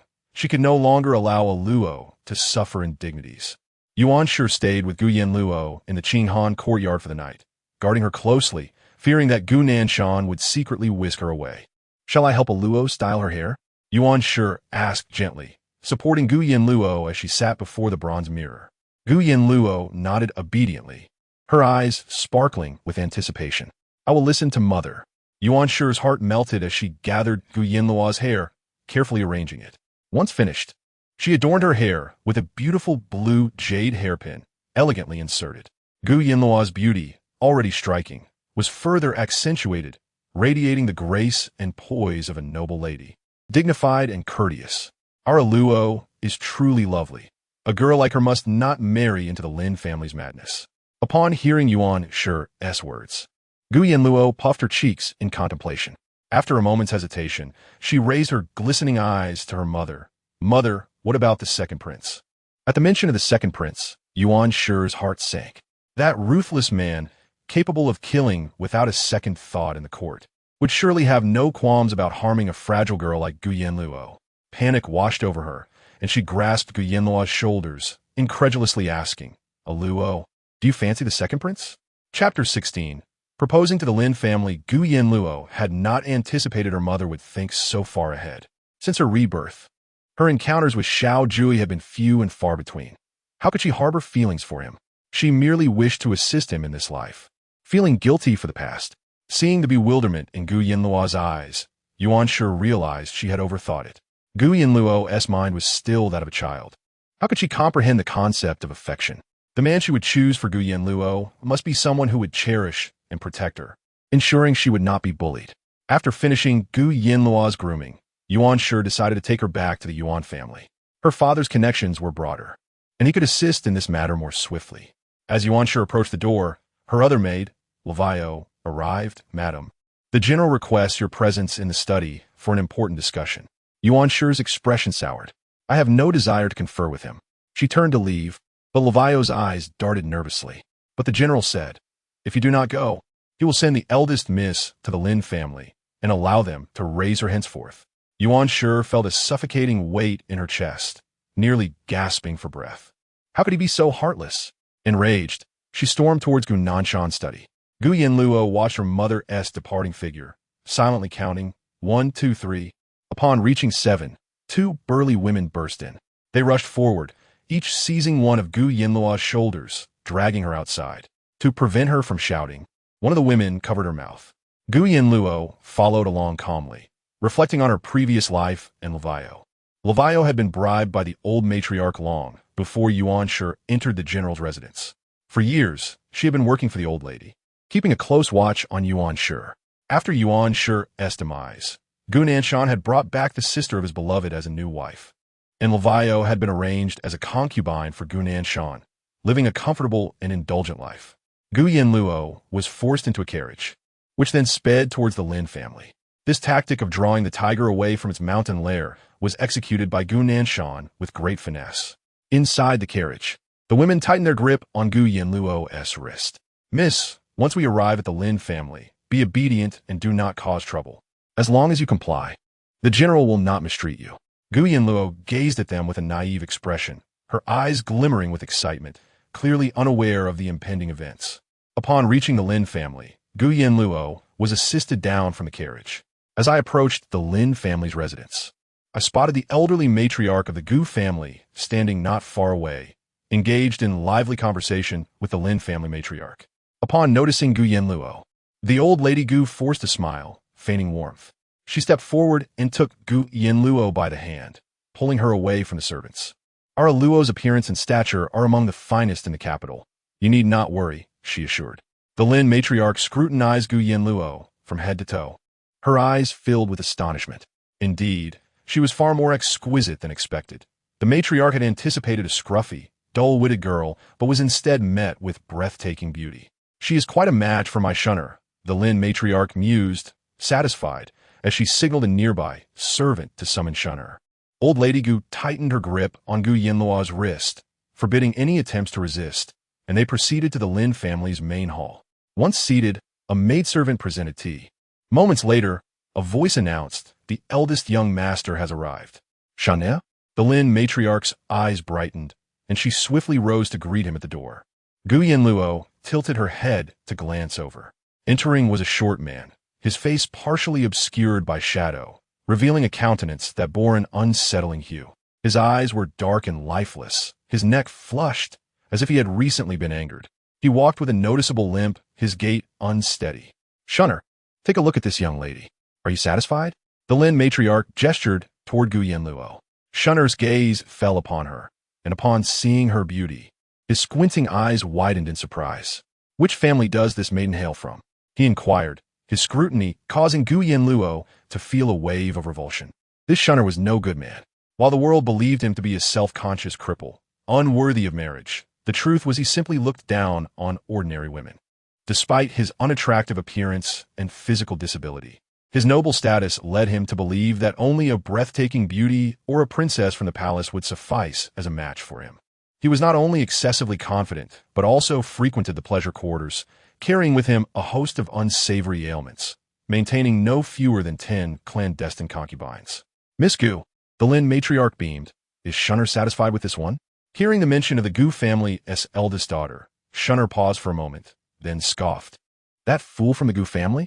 Old Lady Gu's expression stiffened slightly. Then, upon hearing Shunner's disdainful remark about marrying a fool, she responded, "Grandmother, are you pushing me into a pit of fire?" The Lin matriarch's face also soured, but the Lin family was known for indulging their children. "How difficult can it be? We can marry another concubine to manage the household affairs," she suggested. After a moment's contemplation, Shunner conceded, "Well, her looks are passable. Send her to my chambers." Old Lady Gu's composure faltered at that statement. "Send her to your chambers?" she echoed incredulously. The Lin matriarch grasped her hand. "This foolish girl is not in her right mind. What if she changes her mind later? Last night, we discussed that it would be best to make things official. If she gives her virtue to Shunner, our Lin family will take responsibility and prevent any unforeseen complications." Gu Yanluo thought to herself, "What utter shamelessness. Just like in my previous life, devoid of any sense of shame." Such words are truly eye-opening. Unfortunately, the Gu matriarch would never agree. In the next moment, Old Lady Gu's countenance darkened as she stated firmly, "This is not appropriate." The Lin matriarch was taken aback. "What is inappropriate?" "Old Lady Lin, our Gu family wishes to ally with the Lin family out of respect for our long-standing friendship. You cannot bully us like this." Old Lady Gu retorted, "How have we bullied you? Are we not discussing strategies to ensure the children's marriage is foolproof?" The Lin matriarch's expression shifted. Wasn't it said that the Gu family did not regard Gu Yanluo at all? Why were they suddenly protective over her? Such beauty must be safeguarded to prevent her from losing her virtue before marriage to another man. Old Lady Gu rose abruptly. "If your son takes Yanluo's virtue, news of it will ruin her reputation and consequently tarnish the prospects of our other daughters. Our Yu has yet to secure marriage. How can she find a suitor with a shameless sister like her?" Chapter 17. "You think you are worthy?" Gu Yanluo nodded in agreement from the side. "Indeed. What will happen to the matriarch's beloved AU?" The Lin matriarch had not considered this angle. She understood Old Lady Gu's affection for Guru Yu and was momentarily at a loss as to how to proceed. At most, they could exchange marriage papers today to finalize the engagement, but anything beyond that was out of the question. The Lin matriarch's face darkened further as she fixed her gaze on Gu Yanluo, suddenly smiling softly. "Aluo, come here. Tell me, do you like Shunner?" Gu Yanluo hesitated, pressing against Old Lady Gu, her eyes darting to Shunner before quickly averting. "Grandmother, is he the lame man you and father spoke of?" That single word, lame, caused the faces of both Shunner and the Lin matriarch to darken, their expressions akin to ink. Though Shunner was indeed a cripple, it was the one thing he despised most to be called. Yet Gu Yanluo, being a fool, could not comprehend the insult. Believing her words echoed what Old Lady Gu and General Gu had indeed mentioned. Shunner's eyes blazed with fury as his neck and face turned crimson with rage. "What did you say?" He glared at Gu Yanluo. In a panic, Gu Yanluo dove into Old Lady Gu's embrace, clutching her flesh. "Grandmother, I'm scared. I'm scared." Old Lady Gu winced in pain. "Aluo, what are you babbling about?" "Shunner, calm down," the Lin matriarch urged, hastily restraining Shunner to prevent him from losing this opportunity. "This child is not right in the head. She speaks nonsense. Please, don't take it to heart, old lady." Old Lady Gu offered a wry smile. Before she could finish her thought, Gu Yanluo suddenly looked up with a wounded expression. "Grandmother, you clearly said before that a fool deserved a cripple, and that a granddaughter like me should be matched with someone as ugly and unworthy as young Master Lin." As Gu Yanluo's words lingered in the air, Shunner seemed on the verge of exploding. His entire neck, along with his face, turned a deep shade of red, as if he wished to leap forward and strangle Old Lady Gu. The sight stunned Old Lady Gu, momentarily leaving her dazed. This shunner was indeed as fearsome as the rumor suggested. Stop your nonsense. Old Lady Gu suddenly shoved Gu Yanluo forward to shield herself. Gu Yanluo stumbled toward Shunner, whose expression was terrifyingly furious, as if a murderous intent brewed in his eyes. He poised to grab Gu Yanluo by the throat. Gu Yanluo's heart raced. Where were they? Just as Shunner was about to seize her neck, a voice from outside announced, "The second prince has arrived." Gu Yanluo's heart, which had been suspended in fear, finally settled. He was here. As Lin Xiangshu and Xiao Jiuye stepped into the hall, they immediately beheld the scene of Gu Yanluo being throttled by Shunner. Gu Yanluo's eyes were filled with fear, her face pale. Upon spotting Xiao Jiuye, she seized the fleeting moment when Shunner relaxed his grip and ran toward him, crying out, "Save me!" Gu Yanluo stumbled into Xiao Jiuye's embrace.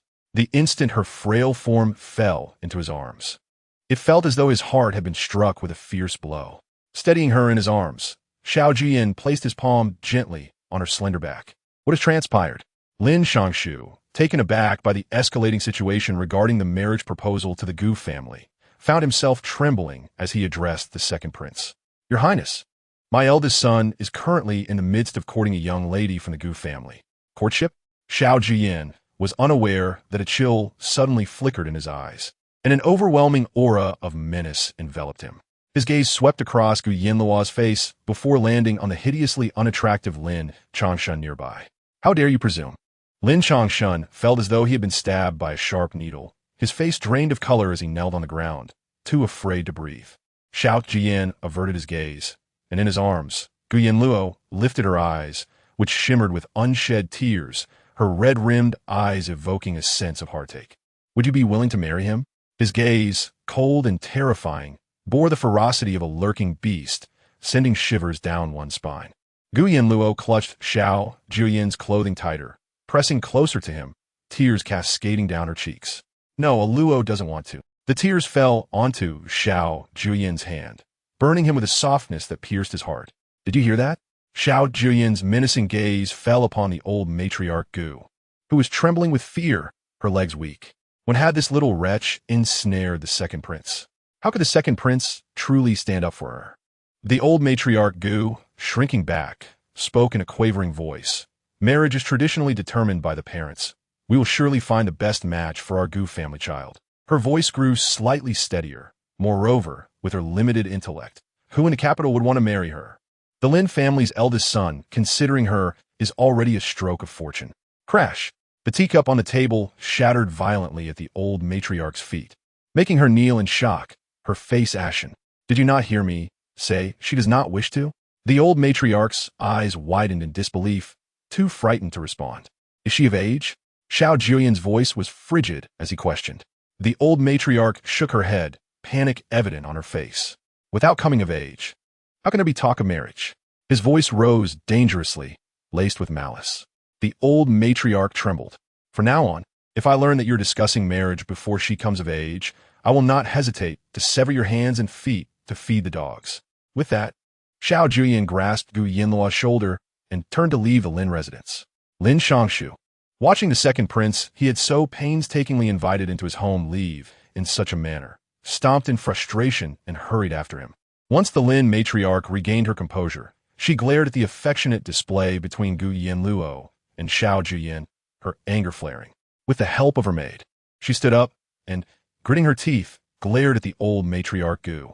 "You just said you didn't want to ruin Yanluo's reputation, which is why you were unwilling to let her go with Shunner.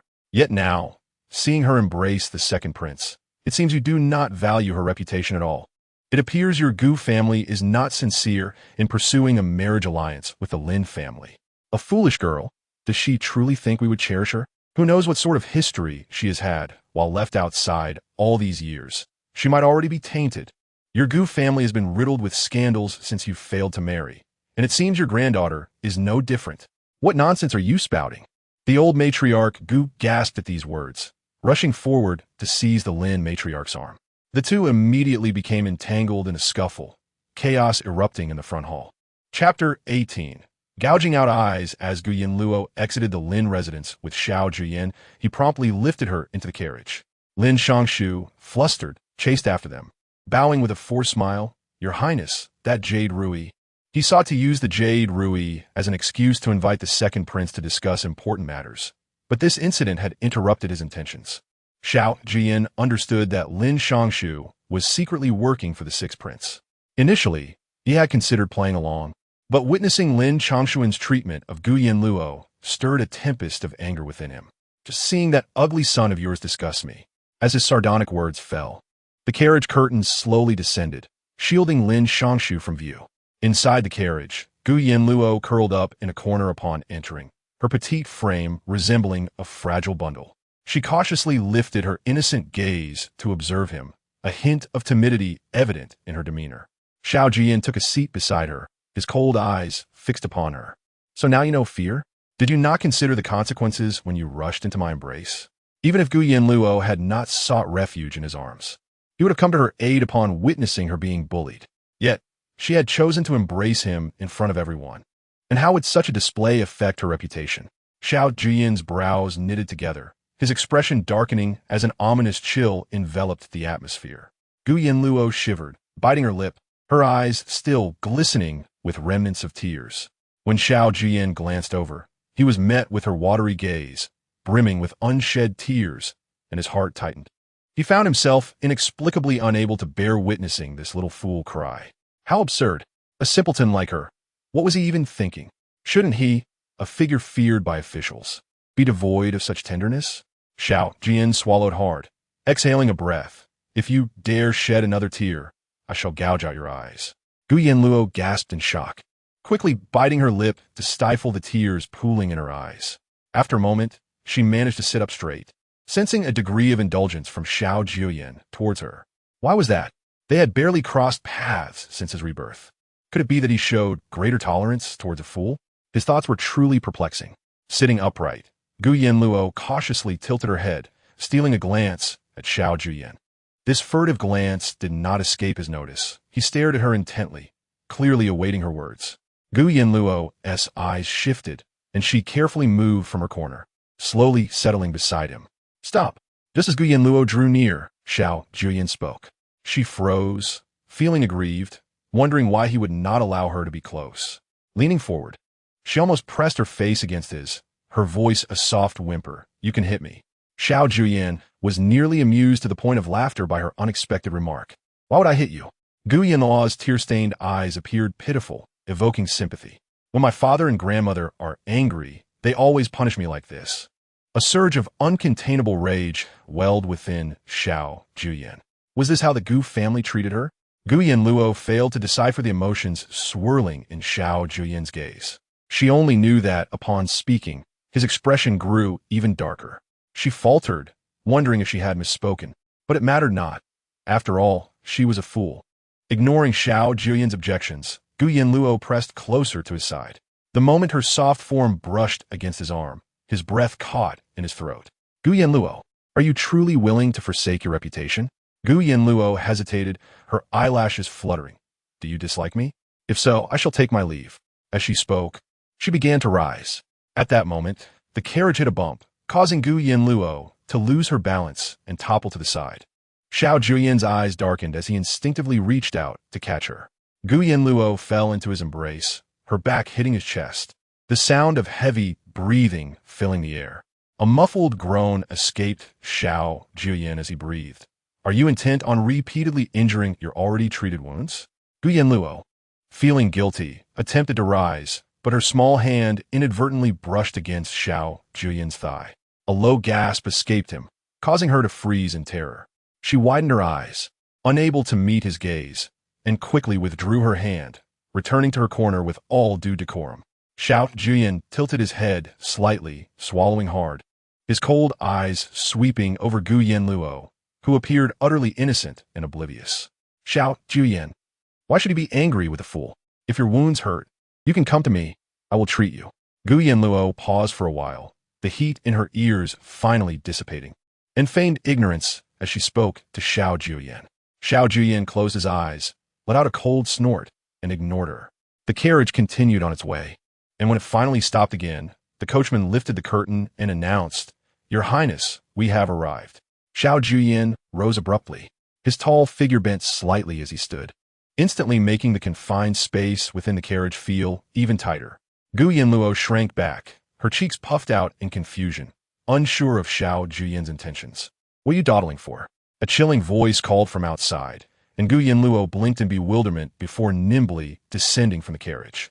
The alley was quite secluded, with very few passers-by. Following behind, Xiao Jiuye walked ahead, commanding Gu Yanluo to keep close. Once they entered the villa, she was taken aback by the opulence within. The exterior of the villa appeared unremarkable, but inside, it was an astonishing sight. Before them stood a stone wall, towering like two men, adorned with an ink-wash painting of the misty rivers and mountains of Jiangnan. The bamboo leaves on the wall seemed to sway gently in rhythm with the sound of the water flowing below. Following the path along the eastern side of the wall, a long corridor unfolded, with its pillars painted with vibrant depictions of birds and beasts. Looking up revealed exquisite scrolls of art overhead. Beneath the eaves, rows of golden bells dangled, swaying in the breeze, their crisp sounds echoing continuously. As Gu Yanluo progressed further and stepped into the courtyard, she noticed golden bells hanging from every corner of the eaves. In her previous life, she had never set foot in Xiao Jiuye's villa and was unaware of his fondness for these bells. Suddenly, Xiao Jiuye halted, and Gu Yanluo, engrossed in her surroundings, bumped into his broad back. The impact reddened her nose, and as she looked up into his eyes, she suppressed the pain and forced a silly smile. Ding ding dong. In Chapter 19, Brother Ian, Xiao Jiuye's gaze darkened with a hidden depth as he observed Gu Yanluo's clear eyes, glistening like water.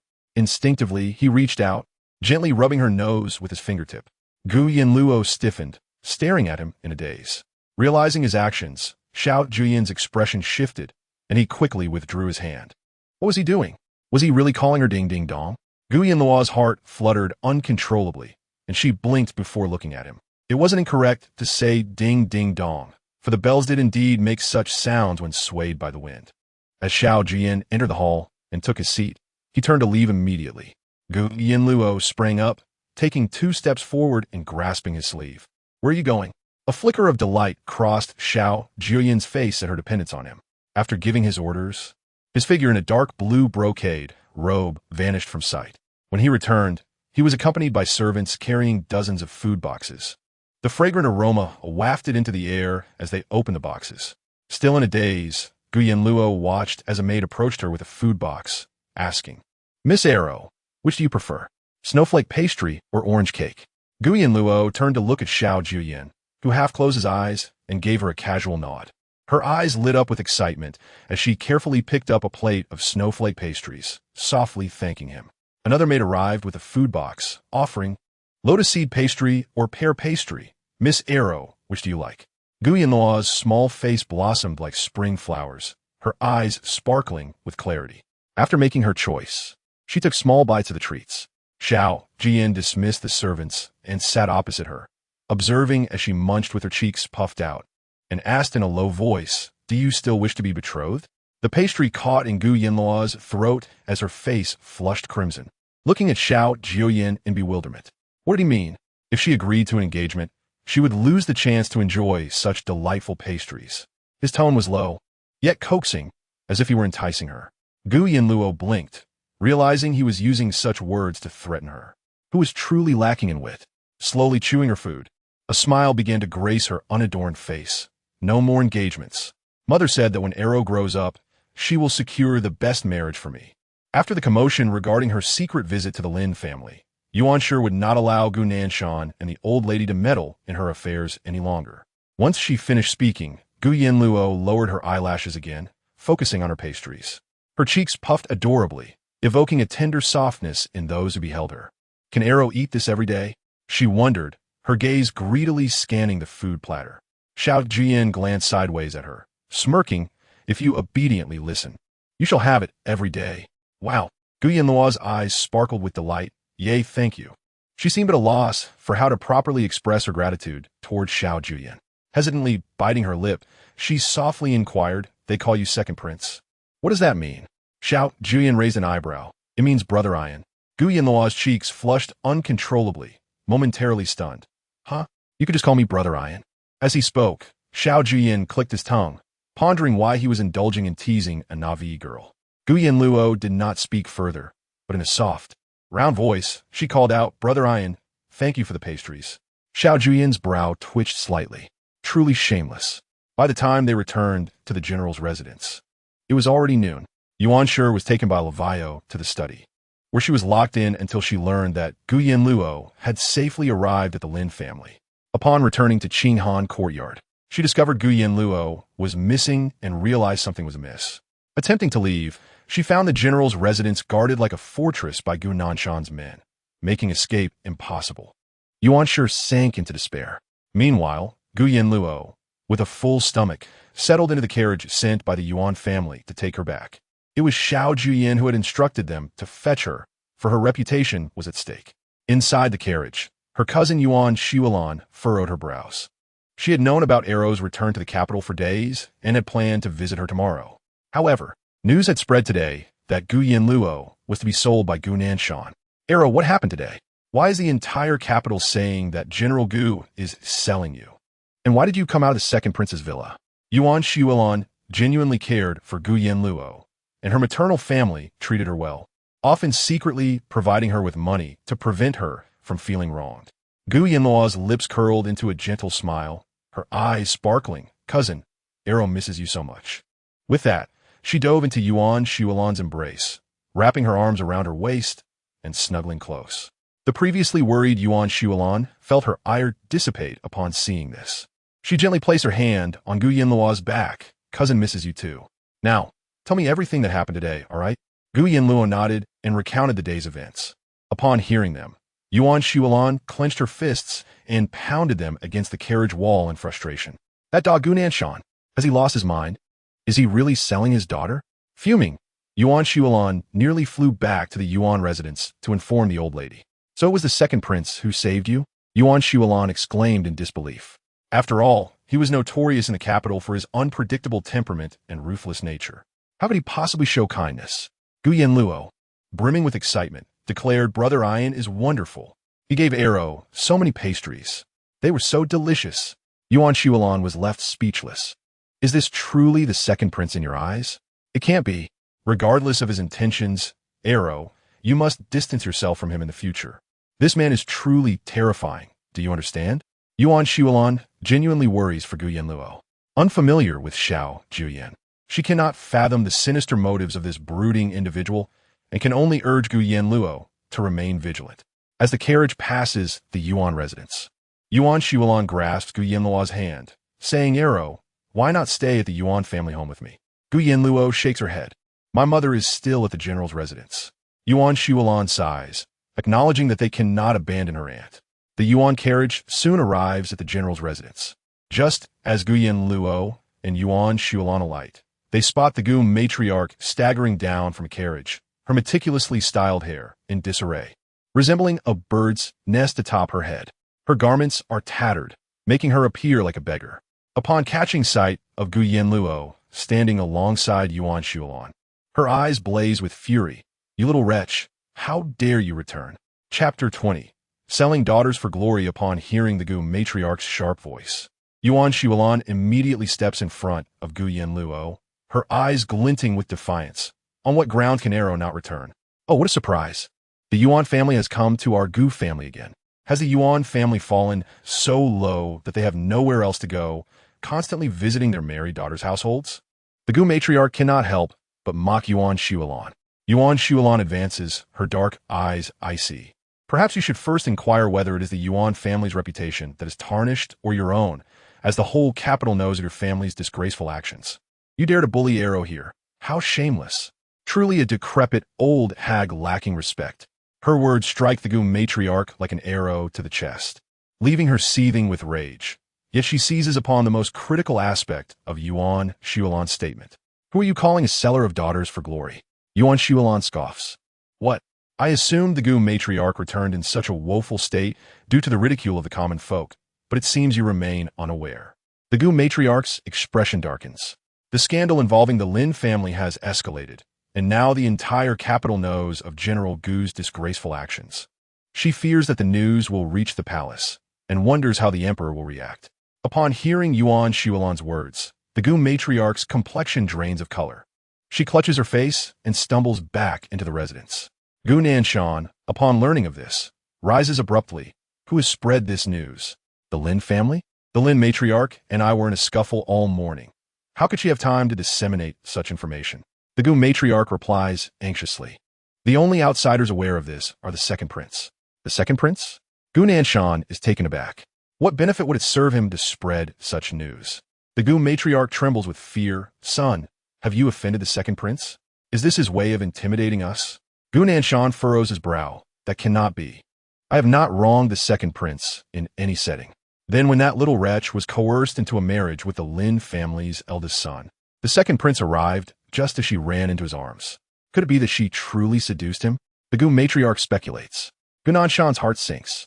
He belongs to the sixth prince's faction. He cannot afford to have anyone leaning towards the second prince in his family. Otherwise, given the sixth prince's suspicious nature, he would not easily forgive such a transgression. Gu Yanluo's marriage must be settled promptly to avert complications. Even if she were to entice the second prince, she must possess the wit to do so. Gu Nanshan snorts. When she returns, I shall inquire thoroughly. She's just outside. The Gu matriarch orders someone to summon Gu Yanluo. However, Yuan Shuolan pulls Gu Yanluo away to Qinghan courtyard, not allowing the Gu matriarch's people any chance to intervene. Ask her during dinner. For the first time, Gu Nanshan feels utterly helpless against a fool. In Qinghan courtyard, as Yuan Shuolan accompanies Gu Yanluo inside, they encounter Yuan Shi waiting at the door. Upon seeing Gu Yanluo, Yuan Shi's previously restless heart calms. She approaches Gu Yanluo, nervously grasping her wrist. Arrow? Are they forcing you to go to the Lin family? Are they compelling you to agree to a marriage with them? Yuan Shi's concern overwhelms her, and noticing Yuan Shuolan beside her, she realizes her lack of composure. Xiaolan, do not blame your aunt. I am simply too worried. Yuan Shuolan understands Yuan Shi's feelings and quickly reassures her. Aunt, do not fret. Arrow has not agreed to a marriage with the Lin family. She mentioned that the second prince took her away. Yuan Shi is momentarily stunned. The second prince? Again, the second prince? Earlier, Arrow had mentioned the second prince to me. Could it be that they truly... Just as her heart begins to ease, it tightens once more. Arrow, what did the second prince say to you? Gu Yanluo does not hold back, obediently responding. Brother Ian said that I cannot speak of marriage until I come of age. Yuan Shi's complexion pales. What could the second prince mean by this? He also said that if you speak of marriage, he would break your legs. Gu Yanluo feigns anger. Yuan Shi's eyes widen in panic. He even threatens to overturn the general's residence. Gu Yanluo's eyes sparkle with excitement as she exclaims loudly, feigning ignorance. Yuan Shi is momentarily at a loss. But why? Gu Yanluo shakes her head, exchanging puzzled glances with Yuan Shi. Does anyone else know of this? Yuan Shi's previously anxious expression gradually calms, becoming more resolute. No. Gu Yanluo continues. Xiaolan, may I trouble you with something?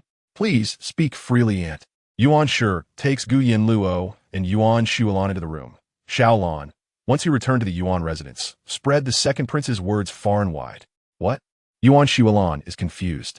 Gu Yanluo silently agrees, recognizing her mother's wisdom. She understands that with Gu Nanshan determined to exploit her marriage, if she wishes to live well, she must not allow him to succeed. Otherwise, her life would be utterly ruined. By disseminating the second prince's words, the people of the capital will know that Arrow is under his protection, and no one will dare propose marriage to her, ensuring her safety until she comes of age. But what about Arrow's reputation? Yuan Shuolan expresses her concern. Yuan Shi furrows her brow. Resolute, at this point, it must be done. Reputation can be set aside when weighed against Arrow's future happiness. Yuan Shuolan nods. I will act according to aunt's instructions. Do not mention this to your grandfather. He is of an age where such news would only cause him distress. Yuan Shi's tone is firm. Moreover, from now on, I will protect Gu Yanluo. No one shall bully her again.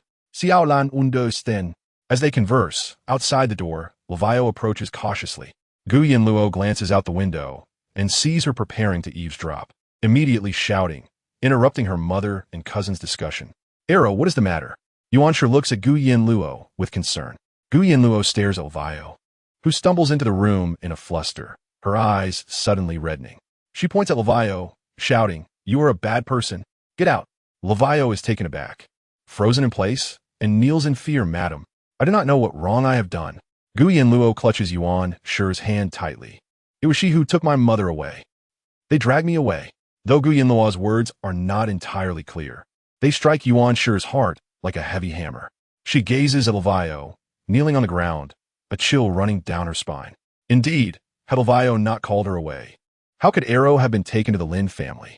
Yet Levio is her maidservant, having accompanied her since childhood alongside Hongzhu. How could she? Chapter 21.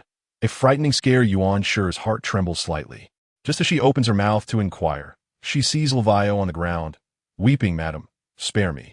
It was indeed the general who sent someone to summon you to the study today. I knew nothing about it. Lu Yao indeed spoke wisely. She was wholly ignorant, merely shifting all blame onto Gu Nanshan, portraying herself as the most innocent party. However, Gu Yanluo suddenly fixed her gaze, her voice rising in an unsteady shriek. You went to Shoan Hall in the dead of night. You and grandmother are both wicked. This proclamation caused Lu Yao, who knelt on the ground, to tremble violently. What had she seen? What had she discovered? Madam, this is a grave misunderstanding. The young lady is delirious. How could a servant betray her mistress? Yuan Shi was equally taken aback. She had never anticipated that Gu Yanluo would utter such words. The implication that her maid had been leaking information to Shoan Hall meant that she was under constant scrutiny by the old matriarch. This revelation sent chills down Yuan Shi's spine, and her gaze towards Lu Yao shifted dramatically. Lu Yao, I have treated you well. Please spare me, madam. Lu Yao would never act against her interests. Lu Yao's heart raced in panic, yet she understood that as long as there was no evidence, she must not confess. Otherwise, it would surely lead to her demise. Yuan Shi's fingers trembled as she regarded Gu Yanluo, struggling to suppress the quiver in her voice. Luo, when did you see this? Gu Yanluo appeared momentarily dazed, tilting her head to stare at Lu Yao for a prolonged moment before suddenly realizing, No, I must have misinterpreted. She clutched her mother's sleeve. Mother, Luo was mistaken. Yuan Shi's tense heart instantly relaxed. Lu Yao, kneeling on the ground, nearly collapsed in relief. She raised her hand to wipe the cold sweat from her brow. Madam, Lu Yao would never do anything to betray you. Gu Yanluo poked her mother's palm, whispering, Mother, Luo was wrong. Yuan Shi's expression softened. How could I blame Luo? Today, it was you who took me away, leading Luo to misunderstand. Please rise. Lu Yao cautiously glanced at Gu Yanluo, who was tilting her head and smiling foolishly, clenching her fingers tightly. This foolish girl. She had nearly frightened her heart out just moments ago. Gu Yanluo shot a cold glare at Lu Yao, observing her panting as if escaping death, a trace of derision flickering in her eyes. Was she truly frightened? Without a little provocation, how could they reveal their flaws? Soon, it was time for the evening meal. Gu Riyue had spent the day resting indoors and had heard the news of Gu Yanluo being taken away by the second prince. Consumed by jealousy, she could hardly contain herself. Unable to remain in her room any longer, she emerged to join everyone for dinner. Her face, swollen and bruised from a slap, looked ghastly, even though the medication had hardly helped. Gu Riyue sat beside the old matriarch, who, upon seeing her condition, felt her heart aching and nearly shed tears, urging her to eat more. Meanwhile, Yuan Shi did not spare Gu Riyue a glance, silently serving dishes to Gu Yanluo. Gu Nanshan, already irritable, pondered how to inquire about Gu Yanluo's relationship with Xiao Jiuye, only to find her focused solely on shoveling food in her mouth, while Yuan Shi continued to serve Gu Yanluo, ignoring Gu Riyue, further intensifying his dissatisfaction. Yuan Shi, how can you be so biased? Yu is also your child. She has been injured, yet you only pay attention to this foolish girl. Gu Nanshan frowned and spoke. The old matriarch chimed in. Our Yu is truly a pitiful child. She is so hurt, yet the head matriarch shows such favoritism. It's utterly unjust. Gu Yue's eyes reddened as she looked at Yuan Shi. Mother, Yu wishes to eat the food you serve crack. Yuan Shi's chopsticks clattered to the edge of the plate. Is it your face that's injured or your hand? Besides, isn't your grandmother serving you? Yuan Shi's tone was sharp. Since learning that Gu Riyue had torn Gu Yanluo's dress, she had been thoroughly disappointed in her. Yuan Shi, why are you taking your anger out on Yu? Gu Nanshan's voice turned cold. She is also a child of the Gu family. Raised by you, when did you become so narrow-minded? Gu Yanluo, while continuing to eat, interjected casually, you never know. Gu Nanshan's breath caught, nearly exploding with frustration. What nonsense are you spouting now? If you can't control your mouth, you'll end up mute, constantly attracting trouble. You dare. Yuan Shi suddenly raised her voice. Whoever lays a hand on my daughter will face my wrath. Mother, please don't be angry. Father didn't mean it that way, Guru Yue, sensing an impending argument. Quickly interjected, if Mother doesn't want to serve you, I want insist. Please don't be upset. Look how understanding our you is. Some people mistake fish eyes for pearls. Their regrets will come. The old matriarch shot a fierce glare at Gu Yanluo before placing a piece of meat on Guru Yue's plate. You, eat more. Guru Yue lowered her eyelashes, tears plopping in her bowl. You, don't cry. Eat your meal first. Gu Nanshan had no choice but to console her, then shifted his gaze back to Gu Yanluo. When did you meet the second prince? His tone was filled with inquiry, clearly displeased with Gu Yanluo's entanglement with Xiao Jiuye. Gu Yanluo lifted her gaze, casting a sidelong glance at Gu Nanshan before lowering her eyelids once more, continuing to eat. Are you deaf? I'm asking you. Gu Nanshan's voice grew angry. You know she is not well. Why do you keep making things difficult for her? Is this how a father should behave? Yuan Shi, now seeing Gu Nanshan bully Gu Yanluo, felt her pent-up rage boil over. When have I ever made things difficult for her? She is an unmarried woman. And now rumors swirl about her relationship with a man. Should I not inquire? Gu Nanshan raised his voice again. Yuan Shi gritted her teeth, suddenly standing. The whole city is spreading rumors that you're selling your daughter for glory. Why haven't you explained this to Luo? Yuan Shi, Gu Nanshan, enraged, his eyes flashing with menace, instinctively raised his hand to strike Yuan Shi. The ingrained fear in Yuan Shi caused her eyes to flicker momentarily. A powerful voice suddenly filled the air. Try hitting my mother. Gu Yanluo grabbed a fish bone from the table and hurled it at Gu Nanshan's face. Enough of this incessant eating. It's infuriating.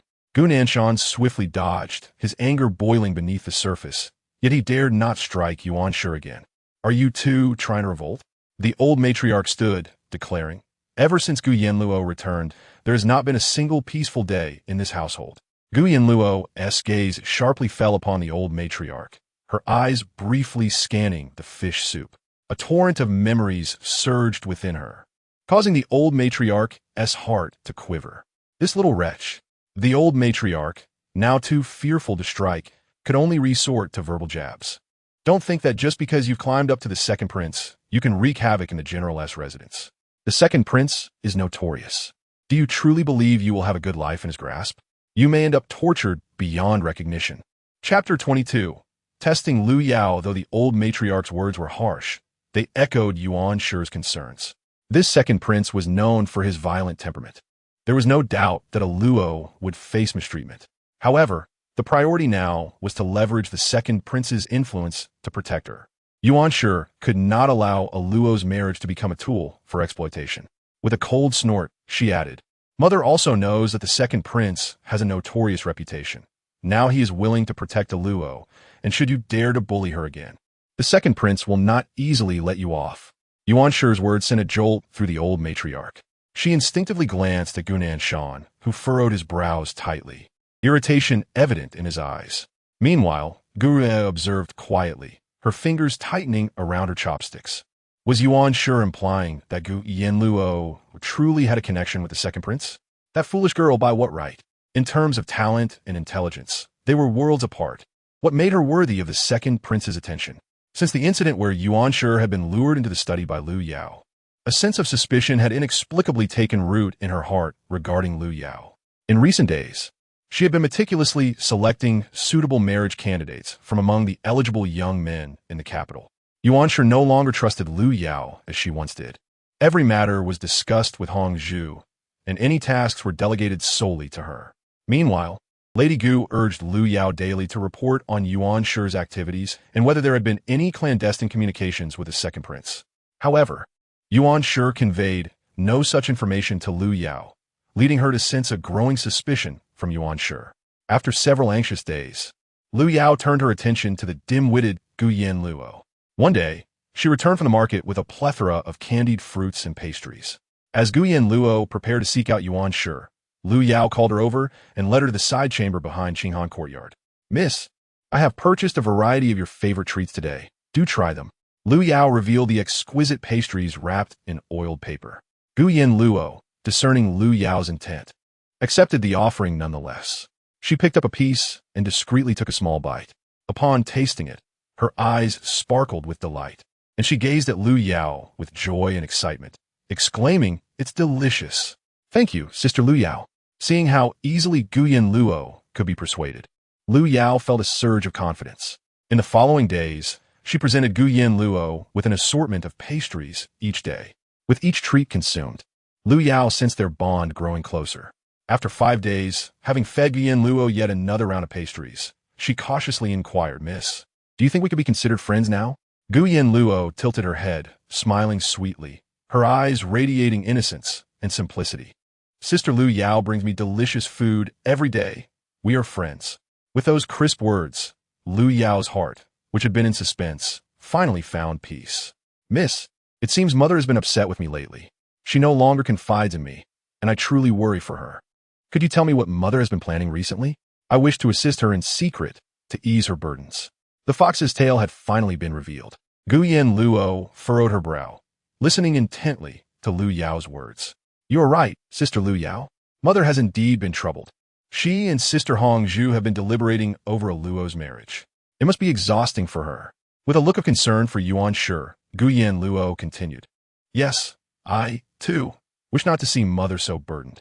Please, could you share what Mother is worried about? I wish to help her." Lu Yao gently coaxed her.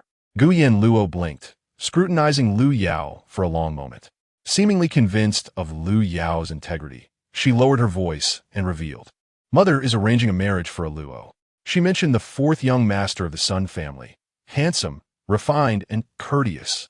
If Luo were to marry him, he would surely treat her well." Upon hearing Gu Yanluo's words, Lu Yao was taken aback. How audacious of Yuan Shi! Did she not realize her daughter as foolishness? The 4th young master of the Sun family was the object of desire for every young woman in the capital. How could she possibly wish for Gu Yanluo, the simpleton, to wed him? Was he blind? After mocking Yuan Shi internally, Lu Yao handed Gu Yanluo another package of pastries, saying, "Thank you, miss, for your willingness to share this with me. Now that I know what Mother is planning, I shall do my utmost to alleviate her burdens and help you secure a marriage with the 4th young master." Gu Yanluo beamed with delight. "Thank you, Sister Lu Yao." As Lu Yao turned away, she let out a cold snickerful. Lu Yao swiftly conveyed the information she had gathered to Lady Gu. Upon learning that Yuan Shi had intentions for the 4th young master of the Sun family, Lady Gu's reaction mirrored Lu Yao's. How bold of Yuan Shi! The 4th young master was acknowledged by the emperor himself, a paragon of virtue and refinement. Her foolish daughter aspired to marry him. A mere daydream. Lady Gu mused. Yet my Yu, with her talents, is truly deserving of the 4th young master. Hanji, send someone to the Sun residence with an invitation. In a few days, I shall take you to pay respects to the minister's wife. If Yuan Shi wished for her simple-minded daughter to wed the 4th young master, Lady Gu would ensure she opened her eyes to the reality that only a Yu was worthy of such a match, not her dim-witted daughter.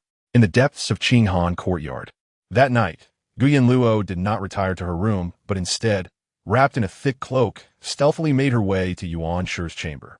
"Mother, today Sister Lu Yao inquired about what you have been doing lately. She expressed a desire to relieve your worries." Yuan Shi lowered her gaze, observing her daughter's clear and innocent eyes, her heart sinking. Indeed, Lu Yao was up to something. What did Luo say to her? Gu Yanluo obediently replied, "I merely mentioned that you wish for me to marry the 4th young master of the Sun family. I said nothing else." My Luo is truly obedient. Yuan Shi embraced Gu Yanluo as they settled to sleep. In the enveloping darkness, she kept her eyes open, contemplating the 4th young master as a potential suitor. However, he was renowned, with many women vying for his affection.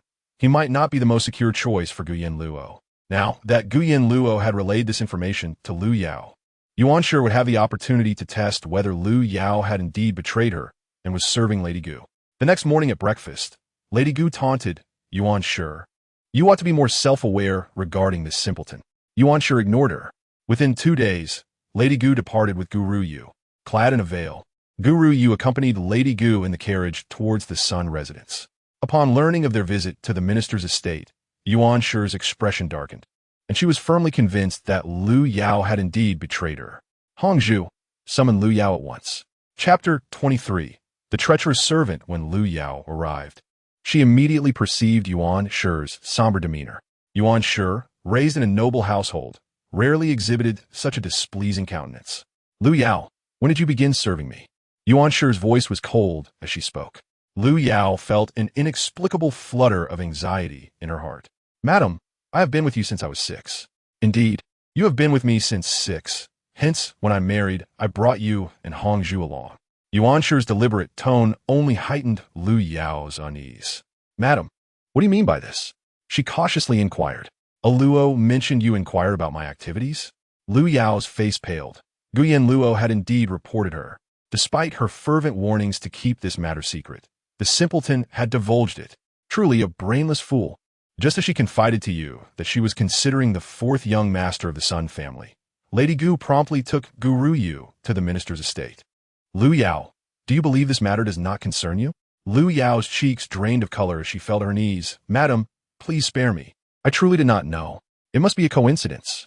I do not understand why Lady Gu would take the 2nd miss to the minister's estate. Yet Yuan Shi did not believe her words, her eyes fixed coldly upon Lu Yao. Lu Yao, considering our long-standing relationship, should you speak the truth, I shall not hold it against you. But should you continue in your delusion, I assure you, I will not be lenient. Cold sweat beaded at Lu Yao's temples. Her voice trembling, Madam, I truly did not know. Furthermore, I merely heard this from a miss. There is no evidence. She struggled to regain her composure. Attempting to defend herself, Yuan Shi, seeing her reluctance to admit, sharpened her gaze. Do you believe I would summon you without preparing evidence? You have repeatedly visited Shoantang. The servants of the general's residence are not blind. Yuan Shi's words struck Lu Yao's heart like a dagger, tightening her breath as cold sweat drenched her hair. Madam, I did not. Before she could finish, Hongzhu entered with someone else. Madam, Niuzong has arrived. Niuzong, responsible for tending the garden and maintaining the grounds, bowed and respectfully greeted. Greetings, madam. What have you seen? Yuan Shi inquired. Niuzong cast a sidelong glance at Lu Yao. Her silhouette, indeed, bore a familiar resemblance to the young lady he had observed before the Shoan Hall. Upon hearing this, Lu Yao immediately felt her strength wane, collapsing to the ground. Lu Yao, what further words do you have to utter? Her complexion turned pale, her gaze filled with despair and numbness. I offered you a chance. Had you admitted your transgressions, I would have shown mercy out of fondness for your youth. Yet, you failed to cherish that opportunity. Hongzhu, take her deed of servitude and find someone to sell her to. Yuan's gaze shifted away, devoid of any compassion. Today, Lu Yao dared to inform the old matriarch, and tomorrow, she might even dare to harm a Luo. Anyone who would dare to bring harm to a Luo would not be spared. Lu Yao had envisioned the consequences of her discovery, but she never anticipated Yuan's heartlessness, resorting to selling her outright. Madam, I have accompanied you for years, enduring hardships without any accolades. How would you treat me thus? Yuan's eyes darkened, and Lu Yao's face flushed with humiliation. She had merely underestimated the transformation in Yuan, who had once been timid but had swiftly adopted a staunch demeanor within a mere few days, particularly after Gu Yanluo's return. Tears welled in Lu Yao's eyes as she pleaded. Madam, even if I have betrayed my master, I did so with your best interests at heart. Ever since the young lady returned, the entire general's residence has been thrown into disarray. Although the general occasionally struck you, he truly cared for you. Now, when he gazes upon you, all that remains is disdain. Do you genuinely believe this is a positive turn of events? Yuan stared at Lu Yao in disbelief, a cold sneer escaping her lips. You dare utter such words? Hongzhu, take her away and confine her in the woodshed. Once the seller arrives, let them take her away. I never wish to lay eyes on her again.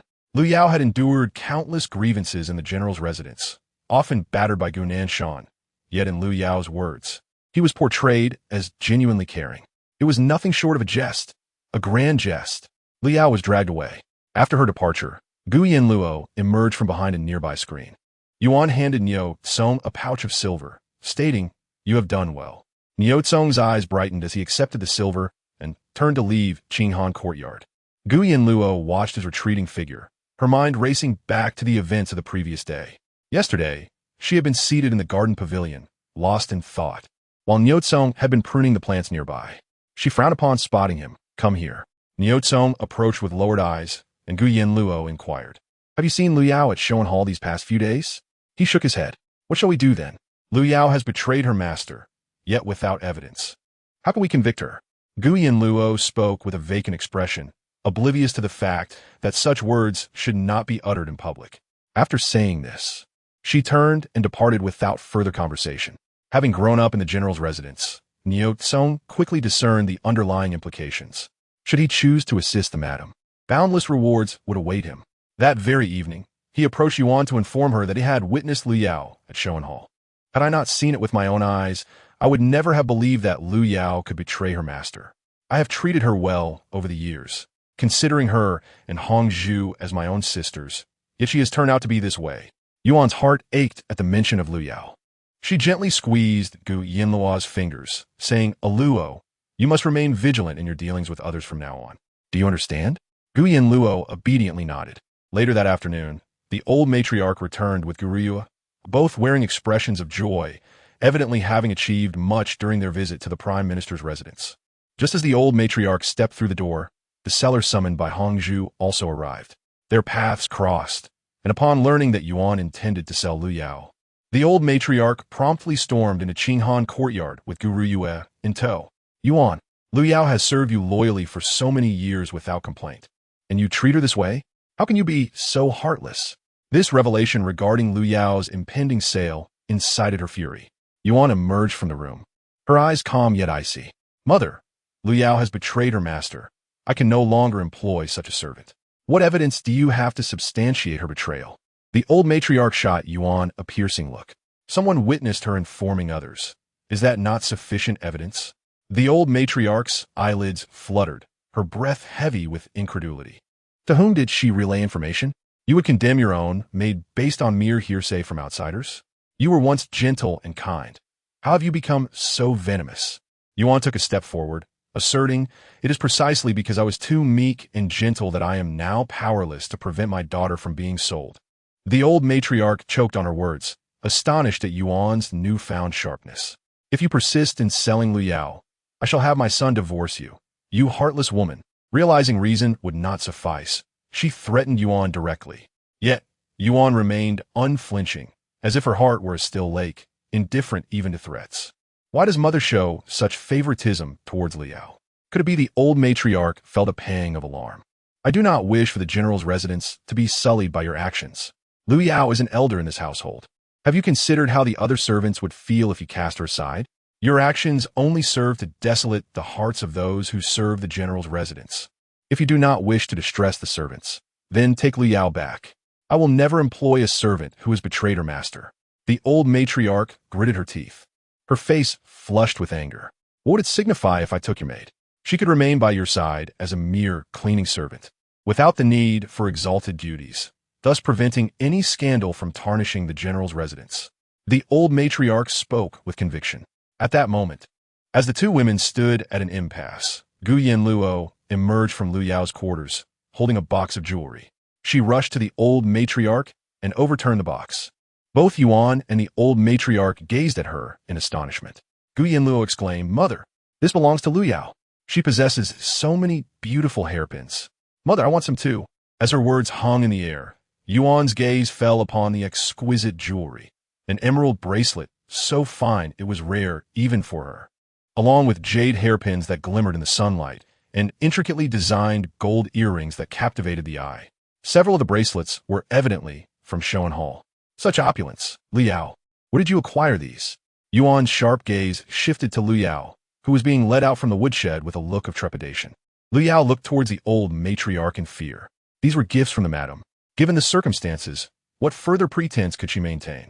Yuan, refraining from confrontation, chose to conceal Lu Yao's visit to Shoan Hall, mindful of the old matriarch's presence. If she continued to shield the old matriarch, all the repercussions would fall upon her alone. No, Lu Yao knelt on the ground, crawling forward. Madam, spare me. I did not intend to betray you. It was the old matriarch's words hung on the tip of her tongue, and she bellowed, Lu Yao, with such undeniable evidence before us, what more do you wish to say? She shifted her tone, coldly reprimanding Lu Yao. Lu Yao's eyes widened in shock as she stared at the old matriarch. Your parents worked tirelessly to raise you and entrusted you to Yuan, yet you betray your master. Have you considered the feelings of your parents and sister? This was a threat delivered through Lu Yao's family. Her eyes widened in disbelief as she gazed at the old matriarch. All these years, I have gathered information for you and accomplished numerous tasks. How could it lead to this outcome? She screamed in anguish. Old matriarch, do you possess no conscience?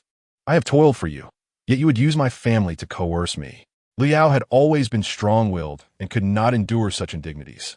The esteemed matriarch, Madame Gu, had once held her in high regard, grasping her hand and expressing genuine joy at her presence, considering her as one of her own.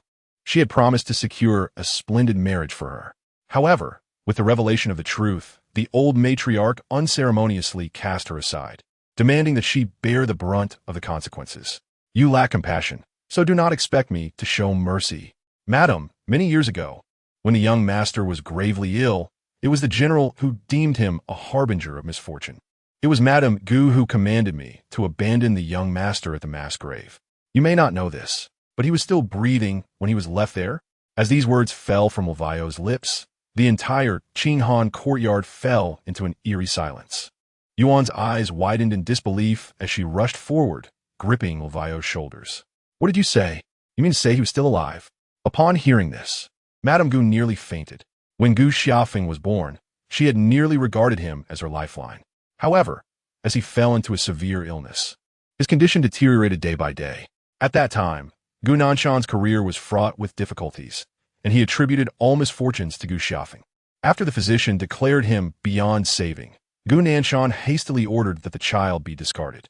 Upon learning that he had taken his last breath, Madame Gu commanded Levaio to dispose of Gu Xiaofeng in the mass grave, even denying him entry in the family genealogy. The entire Gu family believed Gu Xiaofeng had perished, leading to his abandonment. Yet Levaio had concealed this secret for over a decade. She declared that Gu Xiaofeng had not died. Gu Yanluo stood to the side, her gaze calm as she observed the unfolding scene. She was aware of her brother's whereabouts, but now was not the time for his return. A farmer had rescued him from the mass grave and brought him home to raise alongside his family, but he was left with many lingering health issues, rendering him exceedingly frail. Gu Yanluo averted her gaze, knowing that his return was inevitable. She needed to find a moment to tend to his health. If you wish to know the young master's whereabouts, do not even think of killing me. Only I know where he is. Levaio's eyes flashed with malice as she glared at Madame Gu and Yuan. She was aware of the stakes. Gu Yanluo snorted. It was merely a tactic for self-preservation. Seize Levaio and take her to the woodshed.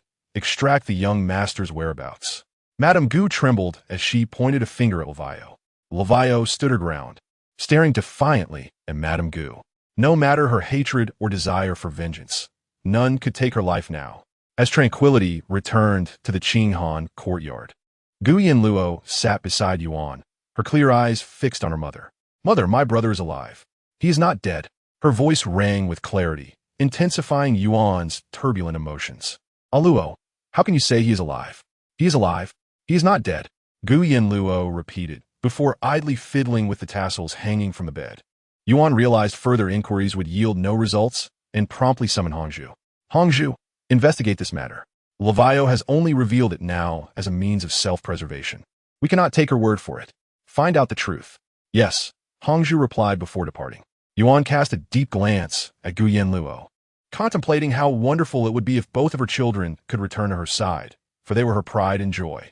News swiftly reached Gu Nanshan's ears. Upon learning that Gu Xiaofeng had been discarded while still alive, his eyes widened in shock. He had never anticipated that he would fail to father a son thereafter. Despite his numerous affairs, none bore him a son, only daughters, whom he promptly eliminated without a trace. Now, to discover that his son might still be alive, sent him into a frenzy. Chapter 25. Brother Ian brings pastries. Gu Nanshan immediately dispatched his trusted confidants to interrogate Levaio. His methods were forged in the crucible of battle, and Levaio could hardly withstand the pressure.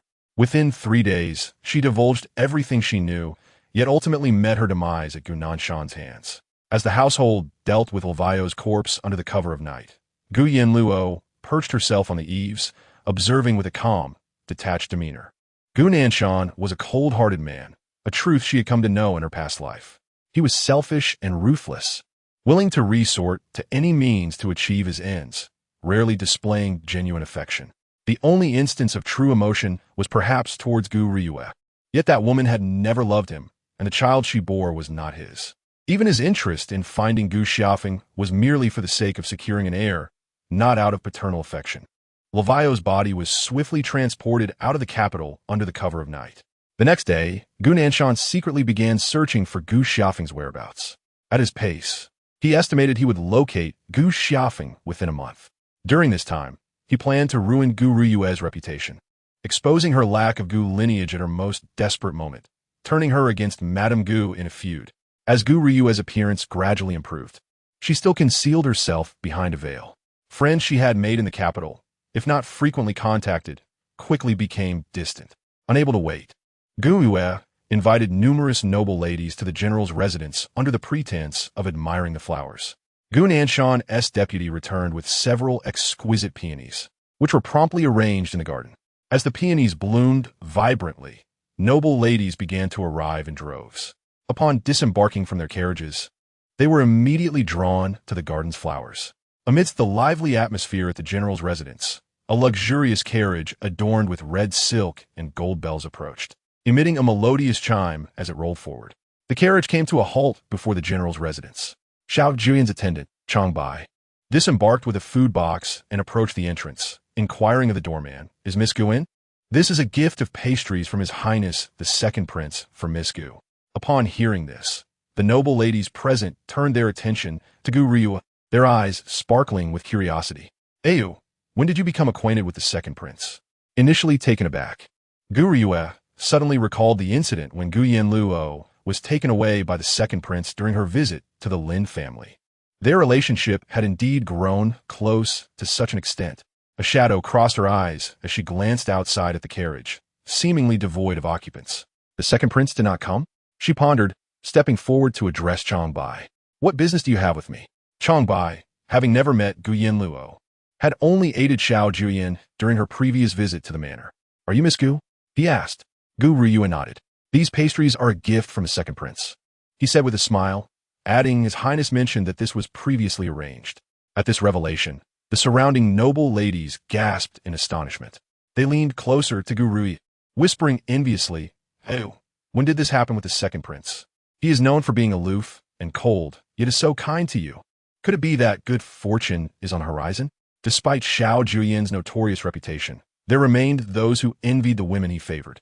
His handsome visage and noble status, perhaps even the potential to become the future emperor, made it impossible for anyone not to feel a thrill. Gu Ryue was acutely aware that these pastries were intended for Gu Yanluo. Yet, the messenger was oblivious to this fact, and proclaiming that the pastries were for Gu Yanluo. The fool would hardly be believed. Gu Ryue's vanity swelled as she bit her lip, feigning shyness. I did not know why the Second Prince would send me pastries." She accepted the box from Chang Bai, intending to open it and invite her noble friends to taste, when suddenly a noise emanated from the carriage parked before the general's residence. In the next moment, Xiao Jiuye appeared, his tall figure draped in a dark purple brocade robe adorned with intricate black patterns, a jade-white belt accentuating his slender waist. As the black boots struck the ground, Gu Ryue's face turned pale. She raised her gaze, her eyes filled with panic as they collided with Xiao Jiuye's piercing stare. With high cheekbones and deep-set eyes, his cold gaze exuded an unsettling chill. He slowly approached Gu Ryue, and amidst the envious glances of other noble ladies, he extended his hand, drawing closer the food box filled with pastries. His frosty voice, reminiscent of a whisper from a shura, inquired, "Is this for you? Do you dare take it?" Gu Ryue's face drained of color, and she immediately knelt on the ground, her eyes reddening as she pleaded, "Your Highness, spare me." Xiao Jiuye's haughty and noble gaze swept over her face, and in an instant, his tall purple figure vanished from her side. He strode towards the main hall. Within a short span, Gu Yanluo, accompanied by the Yuan family matriarch, passed through the garden on her way to the main hall.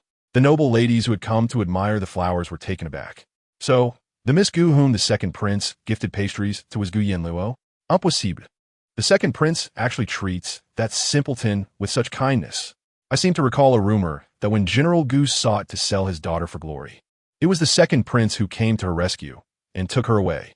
Ayu, does the general's household know about your elder sister's affair with Xiao Jiuye?" Gu Riyue's face flushed crimson. Before she could respond, the maid Xiao Jiuye beside her interjected, "I cannot fathom why the second prince is so fond of that simpleton." With this remark, it was evident that Gu Riyue was also aware of Xiao Jiuye and Gu Yanluo's relationship. Had she just rushed to claim those pastries, feigning ignorance, merely to flaunt the second prince's favor in front of them? In an instant, the noble ladies regarded Gu Riyue with disdain. How vain she must be! Feeling the scornful gazes upon her, Gu Riyue's face burned with humiliation, her teeth clenched tightly, her fingers balled into fists at her side. Damn Gu Yanluo! Why should all attention fall upon her since her return? That simpleton, what right does she have to be favored by the second prince? What qualifications does she possess? In the main hall, Xiao Jiuye had no intention of making an appearance, but due to Chang Bai's foolishness, which nearly led to the pastries being delivered to the wrong person, he had no choice but to step into the general's residence. Upon realizing it was Xiao Jiuye, Yuan's heart raced with trepidation. When she saw him, she grasped Gu Yanluo's hand, preparing to pay her respects. However, she noticed Gu Yanluo break free from her grasp, her eyes lighting up as she ran toward Xiao Jiuye, her sweet voice calling out, "Brother Yin, you've finally come to deliver pastries to me." Chapter 26. Foolishness. As her shield, Yuan was filled with alarm as she watched Gu Yanluo dash towards Xiao Jiuye, fearing that in the next moment, her daughter's head would end up in the second prince's hands. "Your Highness, please forgive." Luo fell into the water in her youth, and her mind has been simple ever since. "If she has offended you in any way, please." Yuan pleaded with trepidation for her daughter. Yet, Xiao Jiuye merely replied, "No harm done." With that, he lowered his gaze to Gu Yanluo, whose eyes sparkled as if filled with stars. "Are you happy to see me?" A faint smile unconsciously graced his lips, and the tension around him seemed to dissipate. Gu Yanluo, who had been smiling, suddenly drooped her eyelids, looking dejected. "I've been waiting for you for several days." Xiao Jiuye paused momentarily. Gu Yanluo raised her gaze again, looking at him with longing. "You said you'd come every day." Her little face was adorned with a look of grievance and dissatisfaction towards him. Yuan felt her head spinning, tugging at Gu Yanluo's sleeve, urging her to step back. "Luo, listen to your mother, come back." The person before them was not someone to be trifled with. He was the second prince. One word from him could spell their doom. Moreover, rumors had it that Xiao Jiuye despised women who approached him, especially those who acted coy and pretentious. Was her daughter not provoking the second prince? Yuan's heart raced in fear. However, the scene she had imagined, where Xiao Jiuye would express disgust, did not materialize. Instead, he accepted Gu Yanluo's grievances without reservation. "There's a pressing matter, and I haven't had the chance to address it. Let this be my fault this time, shall it?" Yuan was astonished. Gu Yanluo was equally surprised. Xiao Jiuye was indeed exceptionally indulgent towards the simple-minded. He would actually admit fault. After all, it was a promise between the crown prince and a Luo. "This time, I have broken my word, and whatever punishment a Luo deems fit for me is acceptable." Xiao Jiuye's terrifying gaze was devoid of malice, even carrying a hint of affection. Yuan could only feel her vision blurring. What was happening? Was the second prince truly apologizing to a Luo? Was he planning to soothe before striking? It was no wonder she was alarmed. Xiao Jiuye's reputation in the capital was far from favorable. Previously, before dealing with a corrupt official, he had taken that official to a brothel, much to the latter's delight. But just as the revelry was at its peak, Xiao Jiuye had swiftly ended the man's life with a single stroke, blood spilling profusely. Yuan struggled to swallow, her breaths trembling. What grave sin had her daughter committed to warrant such attention from the second prince? Perhaps the punishment should be for brother Yin to deliver 2 boxes of pastries every day. Unaware of Yuan's tumultuous thoughts, Gu Yanluo bit her lip, pondering for a moment before voicing her punishment. After speaking, she turned to Yuan, poking her palm with her finger. "Mother, will this suffice?" Yuan's face turned pale, nodding repeatedly. Yes, whatever a Luo says is fine. Send those people outside away." Xiao Jiuye felt irritated upon seeing the group of noble ladies, their chatter grating on his nerves. Yuan promptly issued orders, and soon, the noble ladies began to leave. The garden was left with only Gu Riyue, who bit her lip in frustration, her eyes reddening with suppressed tears. She stood there, craning her neck to catch a glimpse of Xiao Jiuye in the main hall. Yuan had dispersed all the noble ladies she had invited to create an opportunity for Xiao Jiuye and Gu Yanluo to be alone. How could this be fair? And she claimed not to be biased. Ever since Gu Yanluo returned, her attention had been solely on her, arranging marriage prospects and sewing clothes for her. Why had she never treated her this way before? Gu Riyue felt a surge of indignation rising in her chest. After standing outside for a while, she could no longer contain herself, wringing her handkerchief as she stepped into the main hall. Mother, why did you send everyone away for no reason? They were all invited guests. You can't just bully you for the sake of my elder sister. Gu Riyue's eyes brimmed with tears as she spoke. She deliberately chose to voice her grievances in front of Xiao Jiuye to evoke his sympathy. Yet, he didn't even spare her a glance. Yuan frowned slightly, casting a meaningful look at Gu Riyue while glancing at Xiao Jiuye. This was the second prince's intention. Gu Riyue misinterpreted Yuan's gesture as a signal for her to make way for Xiao Jiuye and Gu Yanluo, and her feelings of frustration deepened. Mother, why are you being so biased? Tears streamed down Gu Riyue's face, her whimpers growing louder. Upon hearing her sudden cries, Xiao Jiuye's previously pleasant mood soured with irritation. What are you crying about? His voice, laced with an ominous threat, sent chills down her spine. Gu Riyue's whimpers ceased abruptly. She stared blankly at Xiao Jiuye, her gaze colliding with his, which was filled with an unsettling intensity. Changbai, take her away, silence her. With a cold expression, Changbai stepped forward, grasping Gu Riyue's hand and pulling her towards the exit. Gu Riyue's eyes widened in terror, her face paling. She had only cried a little. Xiao Jiuye was going to silence her. Her legs turned to jelly, and she struggled desperately, but her frail arms were no match for Changbai's strength. Beside Xiao Jiuye, Gu Yanluo's gaze flickered with surprise. Look, Xiao Jiuye was indeed more tolerant of the simple-minded. Previously, she had only been threatened with the loss of her eyes, but now it was a matter of silencing her entirely. Thankfully, she was simple-minded.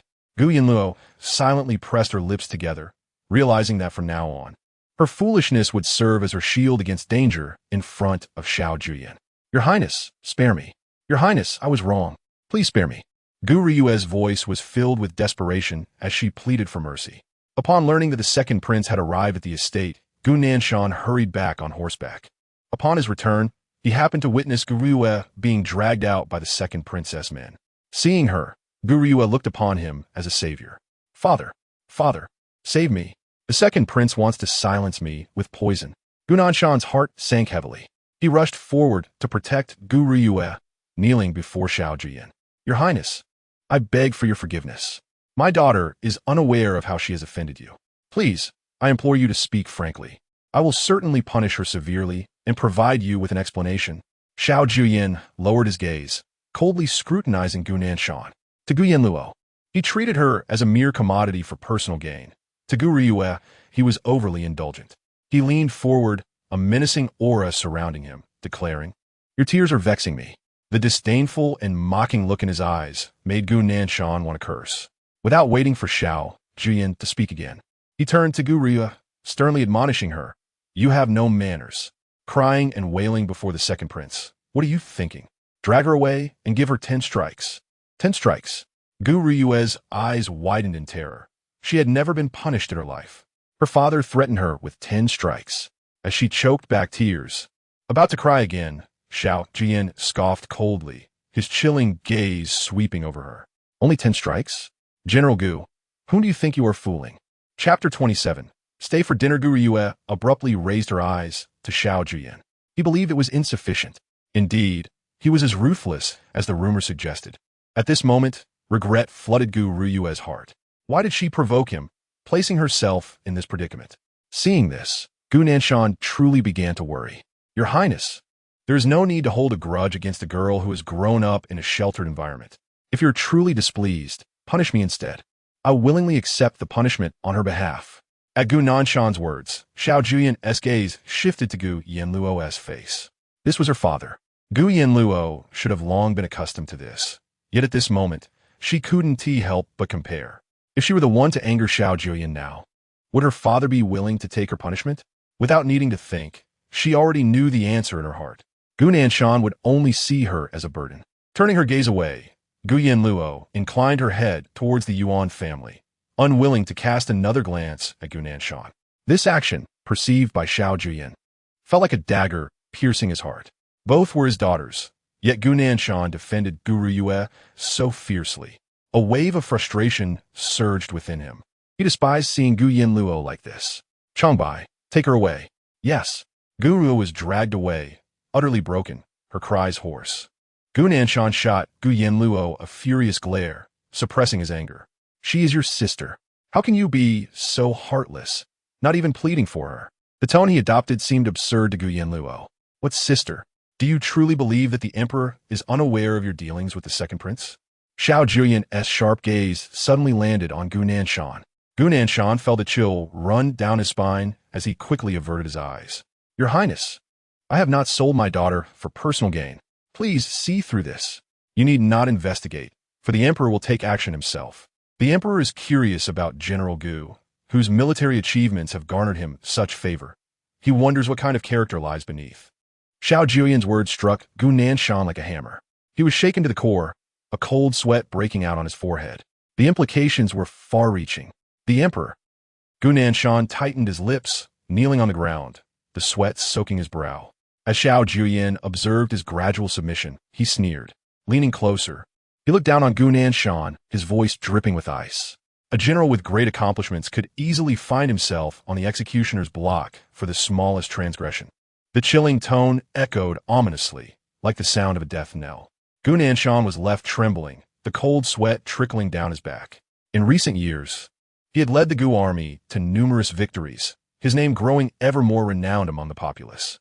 He had risen to a lofty position, surrounded by sycophants, and had become increasingly reckless since aligning with the sixth prince. Yet, despite this, the emperor had never chastised him. He had assumed the emperor was turning a blind eye, knowing he was aging and would not be in power much longer. But he never anticipated that the emperor had been plotting all along. If the emperor were to take action, he would be the scapegoat. The color drained from Gu Nanshan's face. He lay prostrate on the ground, the veins on his hands bulging. I will heed the second prince's teachings. With that, Xiao Jiuye withdrew his indifferent gaze, looking outside at the waning light. Yuan Shi, having regained her composure from a shock, hurried forward, maintaining her decorum. Your Highness, will you graciously stay for dinner? As she spoke, she stepped forward, intending to accompany Xiao Jiuye out. Just as she thought he would leave, intending to call Gu Yanluo to see him off, a voice rang out, very well. Since the general's wife has extended her kind invitation, I shall stay for dinner. Yuan Shi's relief froze instantly. What did he just say? Gu Nanshan felt a chill run down his spine, his legs trembling. Stay for dinner? In the evening, a thin veil of crimson hue enveloped the walls of the general's estate. With Xiao Jiuye's decision to stay for dinner, the atmosphere in the household turned tense. In the dining hall, Xiao Jiuye took the seat of honor, his gaze aloof and frosty. Gu Nanshan, still rattled, averted his eyes until the matriarch emerged, and they took their places beside Xiao Jiuye. I did not invite you to sit. As Gu Nanshan was about to take a seat, Xiao Jiuye's voice rang out. Neither warm nor cold. Gu Nanshan felt a jolt of anxiety. Yanluo, come here. Xiao Jiuye gestured towards Gu Yanluo, who turned her gaze toward her mother. Yuan Shi felt a pang of anxiety. Your Highness, Yanluo sitting there may not be appropriate.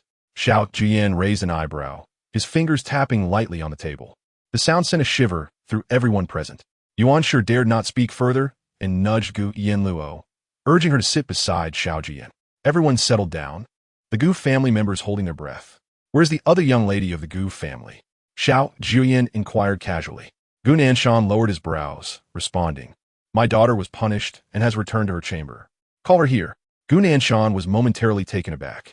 A glimmer of surprise crossed his face. Was this an indication that Xiao Jiuye held some regard for his daughter?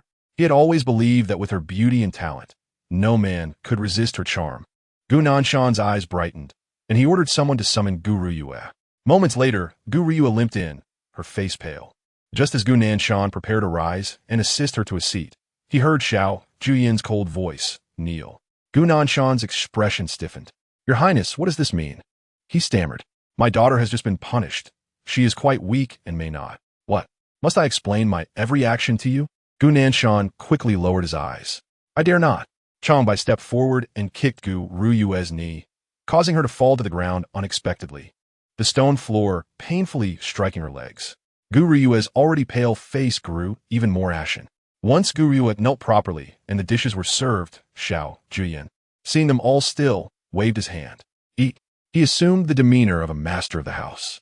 The matriarch looked away from Gu Yue with pity.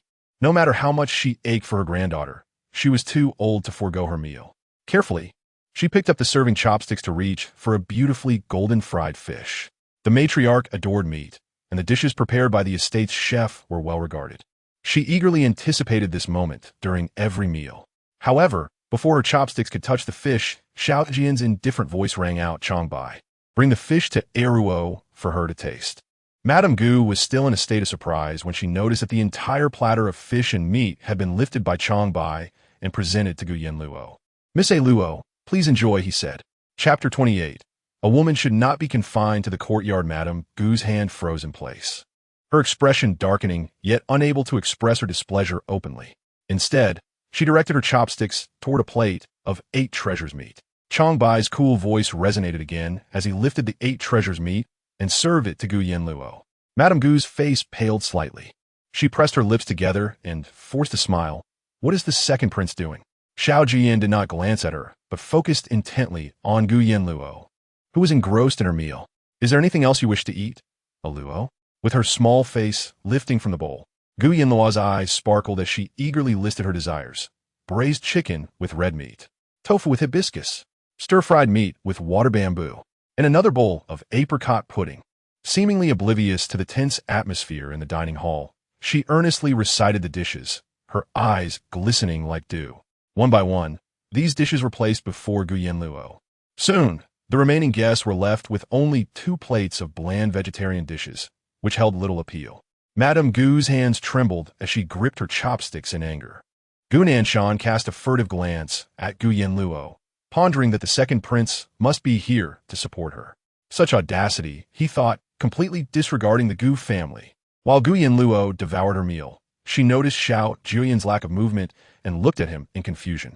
Subsequently, she used her chopsticks to pick up the fried fish and tofu, placing them onto Xiao Jiuye's plate. "Brother Yin, you should eat too." Yuan Shi, who had only been a spectator until now, was taken aback by Gu Yanluo's boldness.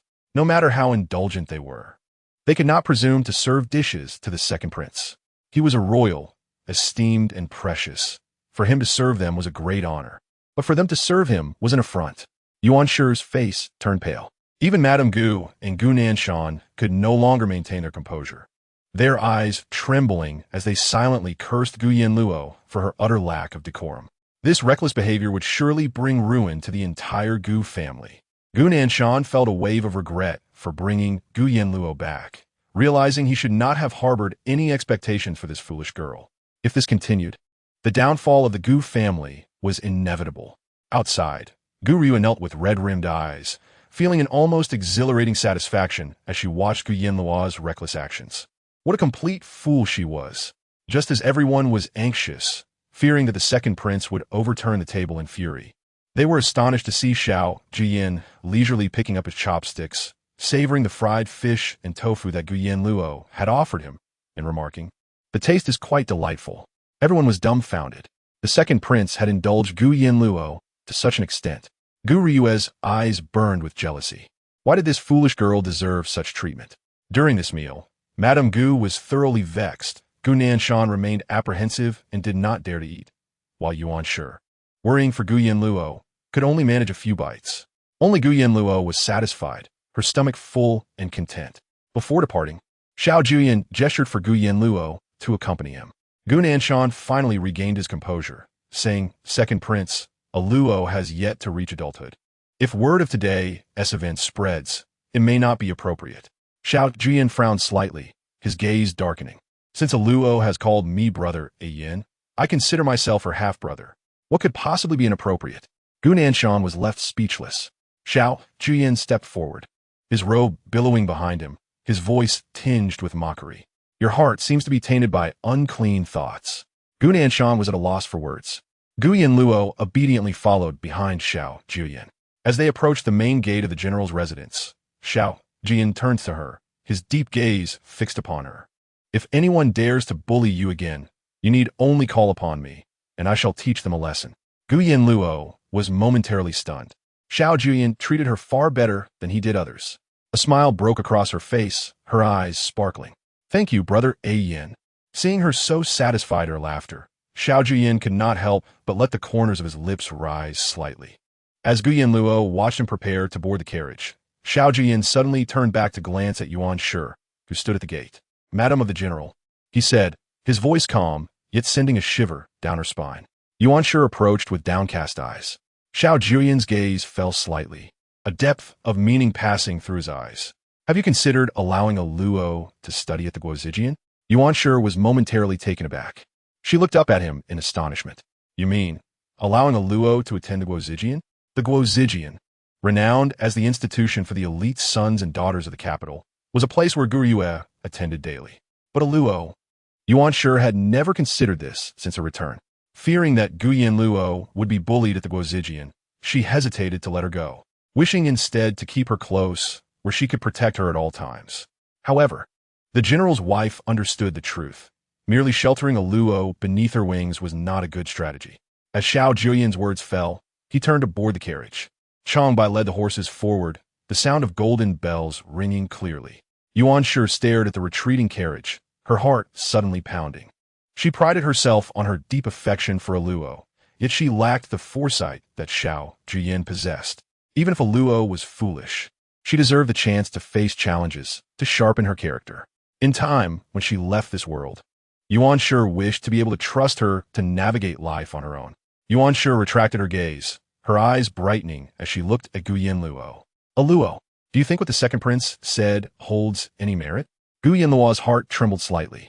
It was not that she despised studying, but the current educational system for women was merely about modesty and restraint, which she found utterly distasteful. Moreover, previously at Yaowang Valley, her master had instructed her to study alongside the disciples there, and it had proven that aside from her exceptional talent in medicine, she was lacking in other areas. She wondered if, with a clearer mind now, she might grasp the contents of the text better. "A Luo, a woman should not be confined to the courtyard. If you wish to study, I shall no longer teach you domestic skills. You may pursue your studies, read the books you love, and I will do everything in my power to enroll you." Gu Yanluo met Yuan Shi's gaze, her eyelashes fluttering. For Yuan Shi, education might be the only path to free Gu Yanluo from the shackles of womanhood. Lowering her gaze, her expression dimmed slightly. "All right, a Luo will listen to mother." Yuan Shi was overjoyed, taking Gu Yanluo's hand as they prepared to enter the residence. However, Gu Nanshan blocked their path. "You want a fool to attend the Guozijian? Are you not concerned about bringing shame to our Gu family?" Yuan Shi raised her eyes, anger simmering within them. "Why does Gu Yue get to attend the Guozijian while a Luo cannot? Is this how a father should behave? Do we need to question the reasons?" Gu Yue is the top talent in the capital. She was invited by the academy. What can you expect a Luo to achieve there? What can she do? Yuan Shi, have you lost your senses? Chapter 29. To the Guozijian, Yuan Shi pursed her lips, her eyes growing colder. "If you find a Luo embarrassing, the Yuan family does not. A Luo will enter the Guozijian as a member of the Yuan family, and you have no right to speak against it." Gu Nanshan felt the breath catch in his throat. "Yuan Shi, you." Yet Yuan Shi ignored him entirely, leading Gu Yanluo into the residence. Yuan Shi acted swiftly. Within 3 days, she had successfully negotiated with the head of the Guozijian, allowing Gu Yanluo to attend for a few days. Given her circumstances, no one could guarantee her ability to adapt to the environment of the Guozijian. The head of the academy wished to test Gu Yanluo. If she truly was foolish and understood nothing, then the Guozijian could not accept her. But if she proved to be intelligent and quick-witted, they might make an exception and keep her. In the Qinghan courtyard, the Red Candle meticulously organized the stationery, including books, bags, and brushes. "Arrow, since you are heading to the Imperial Academy and your mother cannot accompany you at all times, I will select a few personal maidservants to accompany you. How does that sound?" Gu Yanluo nodded. Upon her return to the general's residence, the first few maidservants sent to her were all affiliated with the esteemed matron of the Gu family. After several rounds of wits and maneuvers, Gu Yanluo relegated them to menial tasks, ensuring they could not approach her closely. For some time now, it has been the Red Candle taking care of her. Upon learning that Gu Yanluo intended to choose personal maidservants, the matron of the Gu family immediately dispatched Hanji to find suitable individuals to place by Gu Yanluo's side, continuing to monitor her. With memories from her past life, Gu Yanluo easily discerned those affiliated with the matron. She selected 2 personal maidservants, named Mingyue and Zhou Zhou, while all those sent by the matron were promptly dismissed. Frustrated by her inability to insert her people, the matron angrily had Han Ji procure a roasted leg of lamb from outside, consuming it while cursing Gu Yanluo and the Yuan family. Before long, the day of departure for the Imperial Academy arrived. Gu Rue, still nursing her wounds, learned of Gu Yanluo's intention to attend the academy and, disregarding her recovery, prepared herself and arrived in a carriage. Yuan Shi's carriage and Gu Ruoyue's arrived at the Imperial Academy in tandem. Many were already aware of Gu Yanluo's visit, expressing their astonishment at why this foolish girl from the Gu family would be present, gathering at the entrance to witness the spectacle. As Gu Yanluo dismounted and followed Yuan Shi into the academy, they encountered the head instructor. His gaze scrutinized Gu Yanluo as he beckoned. "Madam Gu, may we speak privately?" They stepped aside for a conversation while Gu Yanluo took in the surroundings of the academy. The architecture of the Imperial Academy radiated solemnity along the central axis, the azure glazed tiles gleaming brilliantly under the sun. On either side, canals have been excavated, with long corridors constructed above them, winding elegantly, while lotus leaves flourished in the water. "Arrow, you must heed the head instructor's words. Your mother will come to collect you after classes this evening." Not long after, Yuan Shi returned to Gu Yanluo's side, reminding Mingyue and Zhou Zhou to take good care of their mistress, instructing them to report any matters to her immediately. After Yuan Shi departed, Gu Yanluo followed the head instructor into the classroom. As they walked, he spoke gravely. The Imperial Academy comprises 2 colleges. The students are classified based on their qualifications into 4 categories: A, B, C, and D, with it being the best and D the least proficient. The A students attend Dongshan College, where the grand tutor personally instructs them, while B, C, and D students are currently in Daiqing College. To gain entry into Dongshan College, one must participate in the ministry's monthly selection, where only the top 3 may qualify. According to Madame Gu's wishes, Miss Gu will first attend a few classes here, and then I shall arrange for you to join Miss Gu in Huyan Hall for a few days, if that is agreeable. Gu Yanluo nodded, expressing her gratitude to the head instructor. The head instructor was taken aback. He had anticipated the foolish daughter of the Gu family to lack etiquette, yet here she was, displaying such decorum. Huyan Hall is where the C students gather, regarded as quite exceptional within Daiqing College. When Gu Yanluo arrived, Huyan Hall was already filled with students. The head instructor introduced Gu Yanluo to the supervisor, who gestured toward the last desk by the window, instructing her to sit there. Mingyue and Zhou Zhou placed her belongings beside the desk, and then retreated outside to wait. Upon entering Huyan Hall, Gu Yanluo's gaze immediately fell upon Pei Zhou, clad in a moon-white brocade robe, his long hair tied high, his slender fingers gripping a bamboo slip as he read intently, not even glancing up when the supervisor spoke. Gu Yanluo suppressed a flicker of resentment in her eyes. Pei Zhou had once been the object of admiration for many young ladies in the capital. Yet only through interaction did one realize that his apparent integrity was a mere fade, concealing a self-serving and ruthless nature willing to employ any means to achieve his ends. In her previous life, he had endured ridicule from the entire capital for the power of his maternal family, marrying her, the fool. To win her trust, he feigned kindness, providing warmth and care during cold days and preparing ginger soup to ward off the chill. However, his benevolence was superficial, peaking when Yuan Shi visited her. Later, the family of her maternal grandfather placed their trust in Pei Zhou, striving to enhance her life, thereby assisting him in his ascent to power. But what was the outcome? A shattered family. The animosity in her eyes was all too apparent, and Pei Zhou seemed to sense something, lifting his gaze toward Gu Yanluo. She quickly averted her eyes, concealing her gaze. Pei Zhou, the road ahead is long. This time, I shall accompany you for a delightful game. He was aligned with the 6th Prince's faction, whereas she, in this life, would stand with Xiao Jiuye. They were destined to be irreconcilable. Ayu, is this the foolish elder sister you speak of? As soon as Gu Yanluo settled in, she heard a woman's voice. Gu noticed Pei Zhou's gaze fall upon Gu Yanluo and clenched her fingers tightly, staring deeply at Gu Yanluo before saying, "What nonsense are you spouting? My elder sister became like this after nearly drowning as a child. Don't speak so harshly. It would hurt her feelings." The woman immediately displayed indignation, Ayu, how can you defend her? If it weren't for your presence in Huiyan Hall, how could she possibly attend classes here, given her qualifications? You are too kind-hearted, considering her muddled state, and she even went to Princess Minghua to complain about you. I truly feel for you. Upon hearing that remark, Gu Yue's expression darkened, especially in front of Pei Zhou. She bit her lip, and when she raised her gaze again, it bore a hint of helplessness. Ayun, please stop. She is still my elder sister. Her tone seemed to convey that Gu Yanluo had bullied her excessively. Gu Yanluo chose to ignore them. After taking her seat, she began to unpack her belongings methodically. The supervisor struck the desk with a ruler, commanding silence. Today, we shall study the Book of Documents, the Oath of Gon. Does anyone remember what the Oath of Gon entails? The supervisor's gaze swept across the hall, noting that all students bowed their heads, except for Guru, who slightly curled her lips and stood, saying, Supervisor, while my elder sister may be simple-minded, she is well-versed in literature and can recite these ancient texts fluently. She will surely be able to answer your question. Initially, the supervisor had little hope for Gu Yanluo, but hearing Gu Ruoyue's claim piqued his interest. Is that truly the case? Gu Ruoyue nodded earnestly. Absolutely. Then, might Miss Gu stand and share her thoughts? Gu Yanluo had hardly registered what the supervisor was saying.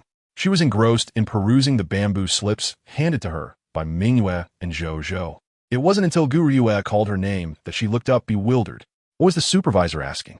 Laughter erupted in Huiyan Hall, and the supervisor's expression darkened, sensing something amiss. Nevertheless, he patiently continued. Miss Gu claims you are well-read and can recite ancient texts fluently. We are studying the Book of Documents, the Oath of Gon today. Can you perhaps elucidate a point or two? Gu Yue's gaze shifted to Gu Yanluo, a taunting smile curling her lips, her eyes gleaming with triumph. Gu Yanluo calmly returned her gaze, realizing that Gu was attempting to set her up. However, the Oath of Gon seemed familiar. It was indeed part of the text she had been forced to memorize during her time in the Medicine King Valley. At that time, she had been simple-minded and unable to comprehend like the other students, relying solely on rote memorization, which remained etched in her mind. Gu Yanluo spoke. The Oath of Gon is the vow issued by King Xia during the campaign against the Youhu clan in Gon. The supervisor's eyes brightened slightly. She truly understood something. The other students in the hall began to lower their heads, flipping through their bamboo slips to verify the accuracy of Gu Yanluo's statement. The king said, Alas, to the 6 matters, I vow to inform you. The Youhu clan has insulted the 5 elements and neglected the 3 principles. Heaven shall eradicate their existence. Today, I shall respectfully execute heaven's punishment. Gu Yanluo recited clearly, without any stumbling, delivering the entire text verbatim. After reciting the text, she furrowed her brows and remarked slowly, the profound implications within the Book of Documents. The Oath of Jian serve as historical material for the governance of the ancient 3 dynasties. Initially, I was unable to grasp its essence while memorizing it. However, through further exploration of ancient texts, I gradually comprehended the notion that the Zhou people would face punishment for their lack of propriety, a concept that has endured even to this day. Upon hearing Gu Yanluo's analysis, the instructor gazed in astonishment at her. He had initially assumed that the second young lady of the Gu family was merely boasting, but to his surprise, she was indeed well-versed in literature. Had her mind not been muddled, had she been a normal person, she would undoubtedly surpass even Gu Ruoyue as a gifted scholar. Within the Huiyan Hall, the atmosphere shifted from boisterous laughter to stunned silence as Gu Yanluo concluded her thoughts. Setting aside the fact that she could analyze the text, they had not even committed the entirety of the Book of Documents, the Oath of Ji, into memory. Was Gu Yanluo truly foolish? How could a simpleton retain such a wealth of knowledge? Perhaps she truly possessed a natural aptitude? Pei Zhou had previously paid little heed to the antics of the Gu sisters, but after listening to Gu Yanluo, he felt a flicker of surprise. His gaze towards her held a deeper significance. Gu Ruoyue, noticing Pei Zhou's attention, clenched her teeth and sat up straight. Why did Gu Yanluo possess such knowledge? Now she had unwittingly made a favorable impression on the heir of the Pei family, causing Gu Ruoyue's eyes to redden with anger. The instructor regarded Gu Yanluo with newfound respect, and during the ensuing lecture, he engaged her in discussions regarding various concepts from the Book of Documents, the Oath of Jian, as the bell tolled, signaling the end of the lecture. He still seemed reluctant to part ways. Approaching Gu Yanluo's desk, he reassured her, Rest assured, with your talents, you will undoubtedly remain in the academy. Thank you, esteemed instructor. Gu Yanluo responded demurely, lowering her gaze. The surrounding students observed the scene with growing suspicion. Was Gu Yanluo truly simple-minded? Her demeanor and speech bore no trace of foolishness. At noon, students typically stayed within the academy to dine. Those who studied there were either exceptionally gifted or belonged to affluent families of noble status, enjoying a daily variety of dishes prepared by the kitchen. Gu Yanluo, filled with curiosity, eagerly gazed at the culinary offerings as mealtime approached, exclaiming, steamed goose with bamboo shoots, three-flavor bone broth, honey-glazed tofu, wine-braised claws. Just moments ago, they had speculated whether Gu Yanluo was genuinely foolish, but witnessing her reactions now, they burst into laughter. I thought she was merely pretending to be simple-minded, but it appears she is truly daft. Which noble young lady exhibits such enthusiasm for food? After all, she had just returned from a cave, lacking manners and upbringing. We must understand her. What cave? I recall it being some valley. Regardless, it is a remote and impoverished place. She must be wild and uncultured, unlike the refined daughters of our capital's aristocracy. Oblivious to the surrounding chatter, Gu Yanluo focused intently on savoring her meal. The bamboo shoots were crisp and flavorful. The aroma of the goose was rich and enticing. As she took a bite of the steamed goose with bamboo shoots, her attention shifted to the three-flavor bone broth. Just as Mingyue lifted the ladle to serve her, someone suddenly struck her wrist. Mingyue yelped as her hand plunged into the scalding broth, eliciting a cry of pain as her skin reddened visibly. Gu Yanluo's expression darkened as she looked up to see Sun Qianyao, the daughter of the prime minister, accompanied by several noble young ladies, including Gu Ruyue. Fool! Is the soup to your liking? Sun Qianyao sneered, her eyes filled with scorn. With that, she overturned the bowl, spilling the three-flavor bone broth all over the floor and splattering Gu Yanluo's skirt. Gu Yanluo's gaze hardened, and as she lifted her eyes, she saw Gu Ruyue feigning concern, clutching Sun Qianyao's hand. Yao Yao, please don't act this way. My elder sister has already faced so much ridicule due to her condition, and now, what have you done for her? Has she ever considered you? Sun Qianyao retorted, dismissively avoiding Gu Ruyue's grasp. Apologize to you. Sun Qianyao glared at Gu Yanluo, threateningly demanding, kneel and apologize for everything you've done to her. A flicker of resentment crossed Gu Yanluo's eyes as she raised her hand, hurling the bowl of three-flavor bone broth at Sun Qianyao. The solid porcelain bowl struck Sun Qianyao unexpectedly, leaving the noble ladies behind her aghast. They remained in shock until Sun Qianyao's anguished shriek pierced the air. You vile girl!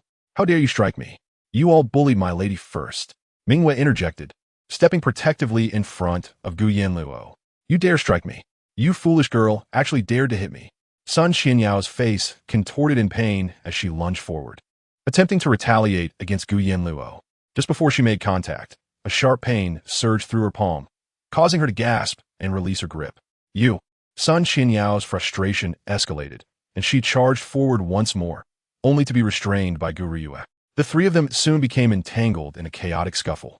In the midst of a struggle, Gu Yanluo noticed Gu Ruyue discreetly sprinkling a powder on Sun Qianyao's neck. Chapter 31. Nightly disturbance at the general's manor. Gu Yanluo's gaze deepened as she pondered Gu Ruyue's intentions. Was she plotting to frame her? How could she not lend a helping hand after all her efforts? With a subtle motion, Gu Yanluo retrieved her own powder from her small medicine box and sprinkled it on Sun Qianyao's neck as well. The scuffle quickly attracted the attention of the instructor. With a stern expression, he inquired, "What is going on here?" At that moment, Gu Yanluo feigned weakness, collapsing onto the ground with tear-filled eyes. "They've been bullying my lady." Mingyue rushed to Gu Yanluo's side, embracing her and sobbing. "My lady may be a bit simple-minded, but that does not mean you can bully her without cause. You spilled her soup first and then resorted to violence. My lady has never endured such treatment at home." "You lie!" Sun Qianyao shouted in desperation. "She attacked me with the bowl. You were the one who bullied my lady, spilling her soup and pushing my servant's hand into the boiling broth." Mingyue raised her hand, revealing the angry red burns and blisters, clear evidence of the assault. The instructor was taken aback. Sun Qianyao's arrogance was not a recent development, but this time she had targeted someone utterly defenseless, which was indeed excessive. "Miss Sun, the academy is a place for study, not a venue for your whims." Tomorrow, I shall visit the Prime Minister to discuss how to properly discipline you. Sun Qianyao's face paled. She, too, had been struck. Why was she the only one to be reprimanded? Why should the instructor threaten to report her to her grandfather? Infuriated, she stomped her foot, but the instructor turned away, instructing Mingyue to help Gu Yanluo up. You are biased, Sun Qianyao shouted in frustration. But her protests fell on deaf ears. The instructor had no intention of lingering. He departed, leaving Gu Yanluo supported by Mingyue and Zhou Zhou as they limped away from the dining hall. Sun Qianyao's face flushed with anger as she turned to Gu Ruyue. Did I strike her leg? I'm the one who was hit. She hobbled away, seething. Gu Ruyue remained silent, cursing the uselessness of her companions, who could only hurl insults but failed to cause any actual harm to Gu Yanluo. Such a splendid opportunity wasted. Otherwise, she would have ensured Gu Yanluo suffered greatly. That night, after classes at the academy, Sun Qianyao had yet to return to the Prime Minister's residence when an intense itch began to torment her. Looking down, she saw red rashes spreading across the back of her hands, one after another, sending shivers down her spine. Overcome with discomfort, she could not help but scratch at her skin. As she scratched, one of her servants suddenly exclaimed, "Ah, miss, your face." Alarmed, Sun Qianyao raised her hand to touch her face. What is wrong with my face? What is happening? The servant's face turned pale as she stammered, "It's all red." All red marks. Sun Qianyao trembled all over, nearly fainting from fear. The lights in the Prime Minister's residence remained lit throughout the night. Sun Qianyao was covered in alarming rashes, causing great distress. Even her mother, Madame Qin, dared not take a closer look, instead waiting anxiously outside the door, listening to the physician's diagnosis. Miss seems to have been poisoned. Poisoned? Madame Qin's voice rose in pitch as she exclaimed, "Who dares to poison Yao Yao?" She summoned Sun Qianyao's maid, who recounted the events of the day. Madame Qin stood up abruptly and approached the deeply contemplative old Prime Minister Sunday, father. "You heard that, right? Yao Yao has been poisoned." She continued, "She has always been frail. Had it not been for my desperate efforts to bring her into this world, she might not have survived to this day. Father, you must seek justice for Yao Yao." Old Prime Minister's son furrowed his brow tightly. He did not wish to offend the general's residence, but today's events concerned his dearly beloved granddaughter. This he could not tolerate. With a flick of his sleeve, he declared coldly, "To the general's residence." As night deepened, silence enveloped the surroundings. When the door of the general's residence was knocked upon, the doorman was already asleep. Meanwhile, in the Qinghan courtyard, Gu Yanluo lay on her bed, one leg slightly bent, her toes gently swaying, as she popped a candied fruit into her mouth. Commotion erupted outside. "General, it's bad." Upon hearing the knock at the door of the Qinghan courtyard, Gu Yanluo swiftly rolled out of bed, donned her cloak, and exited her room. As she walked with the Yuan family to the main hall, the old matriarch Gu and Gu Nanshan had already grasped the situation. Just as Gu Yanluo stepped into the hall, she heard the old matriarch assert with conviction, "It must be Gu Yanluo. She is undoubtedly the culprit. Are you? Such a gentle and kind girl could never commit such a malicious act." The moment Yuan entered, she heard the old matriarch slandering Gu Yanluo, and her expression changed immediately. "Mother, you must have evidence for your claims. How can you assert that it was a Luo?" The old matriarch glared at her angrily. "Today, your foolish daughter got into a fracas with the daughter of the Sun family, even smashing a bowl onto her. Now that the Sun family's daughter has been poisoned, who else could it possibly be?" As she spoke, the old matriarch shielded Gu behind her. "Ru is merely trying to mediate and got dragged into this chaos. It's utterly unreasonable." "What poison?" Yuan's brow tightened, her gaze darkening. "It's San Song San. Upon contact, it causes red rashes to spread over the body." A member of the Sun household explained. "San Song San? A Luo has limited monthly allowances. Where would she find the money to purchase such a thing?" Yuan frowned. "Do not try to argue. Only Gu Yanluo and the Sun family's daughter had a quarrel. If it wasn't her, who else could it be?" Madame Qin, uninterested in their squabbling, merely sought an explanation. Her sharp gaze fell upon Gu Ruyue. You stood by today. Did you see who poisoned Yao Yao?" Gu Ruyue's face turned pale as she nervously stepped forward. "Madam, the scene was too chaotic. I truly did not see clearly." Tears streamed down her face as she lamented, "It's all my fault. If Yao Yao hadn't wanted to defend me, she wouldn't have found herself in this predicament." With tear-filled eyes, Gu Ruyue continued, casting a cautious glance at Gu Yanluo. But just yesterday, you seemed to have seen the older sister holding a small porcelain vial. I do not know its purpose. You still claim it wasn't her. The old matriarch screeched. You witnessed it firsthand. The evidence is irrefutable. What further defense can you present? Pointing a trembling finger at Gu Yanluo, the old matriarch shouted in desperation. Gu Yanluo's eyes widened in shock, her pupils quivering as she hugged her head, repeatedly shouting, "It wasn't me. It wasn't Luo. Luo didn't do it." Her eyes glistened with tears, and she appeared utterly distraught, shaking her body in panic. Observing this, Yuan quickly embraced her. "Luo, do not be afraid, do not be afraid." Madame Qin, irritated by Gu Yanluo's cries, snapped. "What are you shouting about? Who administered the San song, San? Searching the rooms will reveal the truth." She lifted her gaze towards Gu Nanshan. "General Gu, you have witnessed the events of today. If we do not uncover the truth, the Prime Minister's residence will not let this matter rest. We request your permission to conduct a search and ascertain who poisoned her." Gu Nanshan scrutinized Gu Yanluo closely, noting her evasive gaze, which clearly reflected guilt and panic. His eyes darkened. "Indeed, it must be her. In that case, let's investigate." Chapter 32. The poisoner is Gu Ruyue. If it is truly my daughter, Gu Nanshan will not condone her actions. Gu Nanshan's words rang with authority. Yet his gaze remained fixed on Gu Yanluo. Upon noticing this, Gu Fu smirked with a hint of derision. She had been preparing for this moment for days. Already having sent someone to deliver the incriminating item to the Qinghan courtyard, Gu Yanluo was doomed.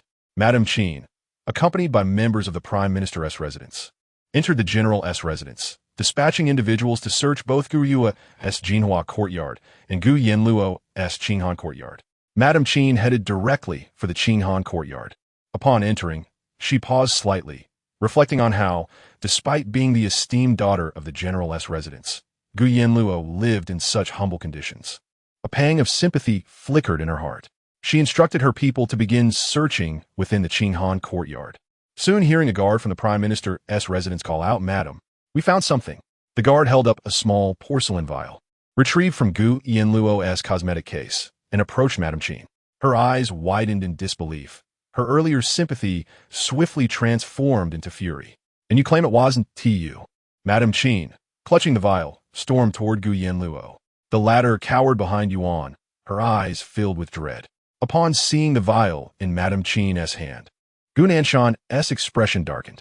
He narrowed his eyes and, without hesitation, declared, "It is the General's failure to educate his daughter. Whatever the Prime Minister's residence decides, we will comply." This declaration cast Gu Yanluo into the shadows, devoid of any compassion. Yuan turned pale, tightly protecting Gu Yanluo in her arms. "Impossible. Luo would never do such a thing. General, Luo would never commit this act. Please investigate thoroughly. She is pure-hearted and not capable of such malice."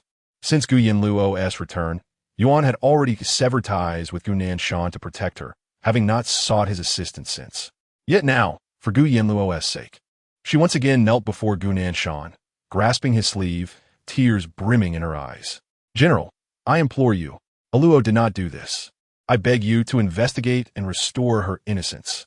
However, Gu Nanshan had no intention of defending Gu Yanluo. To him, she was merely a pawn in the struggle for power. If this pawn no longer served his interests, it would be easily discarded, not worth saving. He kicked Yuan aside, his eyes filled with icy disdain. "Is this the daughter you raised? For her sake, the General's residence has been sullied. What face do you have left to plead for her?" Yuan fell to the ground, shocked by his actions. Gu Yanluo, taken aback, rushed forward to assist Yuan. At that moment, guards emerging from Jinhua courtyard also held up a porcelain vial. "Madam, we found it." The vial was unmistakably identical to the one found in the Qinghan courtyard. Upon seeing it, Gu Ruyue's eyes widened in shock. "This is impossible. How could such a thing exist in my courtyard?" Madame Qin narrowed her eyes, taking the vial to examine it closely. "Two vials?" Then summoned the physician. The physician from the Prime Minister's residence was waiting outside. Upon hearing Madame Qin's command, he promptly entered with his medical kit. A shadow of darkness crossed Gu Nanshan's eyes as he stepped forward. "Madame, the vial from Yu's courtyard must have been planted. I assure you, the instigator is Gu Yanluo." There is no need for further investigation. Simply take her away. The General's residence will provide an explanation to the Prime Minister's residence. Madame Qin was desperate to save her daughter, but she was not foolish. Guan Nanshan's eager desire to condemn Gu Yanluo, whom he deemed a fool, stirred a sense of disdain within him. It was truly disgraceful that General Gu harbored such insidious thoughts, treating his own daughter in this manner. Qin did not heed Nanshan's words, but instead handed both porcelain vials to the physician of the estate, urging him to discern which contained the Sansong San. The physician meticulously opened both vials, scrutinizing their contents. After careful examination, he lifted the vial discovered in Gu Ryue's chamber and reported to the lady. This vial indeed contains Sansong San. Qin's gaze turned icy as she hurled the vial towards Gu, demanding, "You and Yao Yao have been childhood companions. Yet you resort to such venomous tactics against her. How can you live with yourself?" Gu Ryue's complexion drained of all color, and she fell to her knees at Gu Nanshan's feet, tears streaming down her face. "Father, I would never. Yao Yao and I are like sisters. How could I commit such a heinous act? Someone must be framing me." Gu Nanshan, filled with paternal concern, helped Gu Ryue rise. "Madam, there must be some misunderstanding. You would never act in such a manner. Moreover, it was Gu Yanluo who clashed with Miss Sun, not you." The general's blatant favoritism left the onlookers astounded. Just as Nanshan vehemently asserted that Gu Yanluo was the poisoner, a deep, resonant scoff echoed from outside the general's residence. The crowd turned to see the venerable Prime Minister's son entering, his strides resolute, his eyes glinting with cold light. He approached Gu Nanshan, his gaze as dark and frigid as ice. "Yao Yao has spoken the truth. Had it not been for Gu Ryue's incessant instigation for Yao Yao to avenge her, this unfortunate outcome would not have occurred.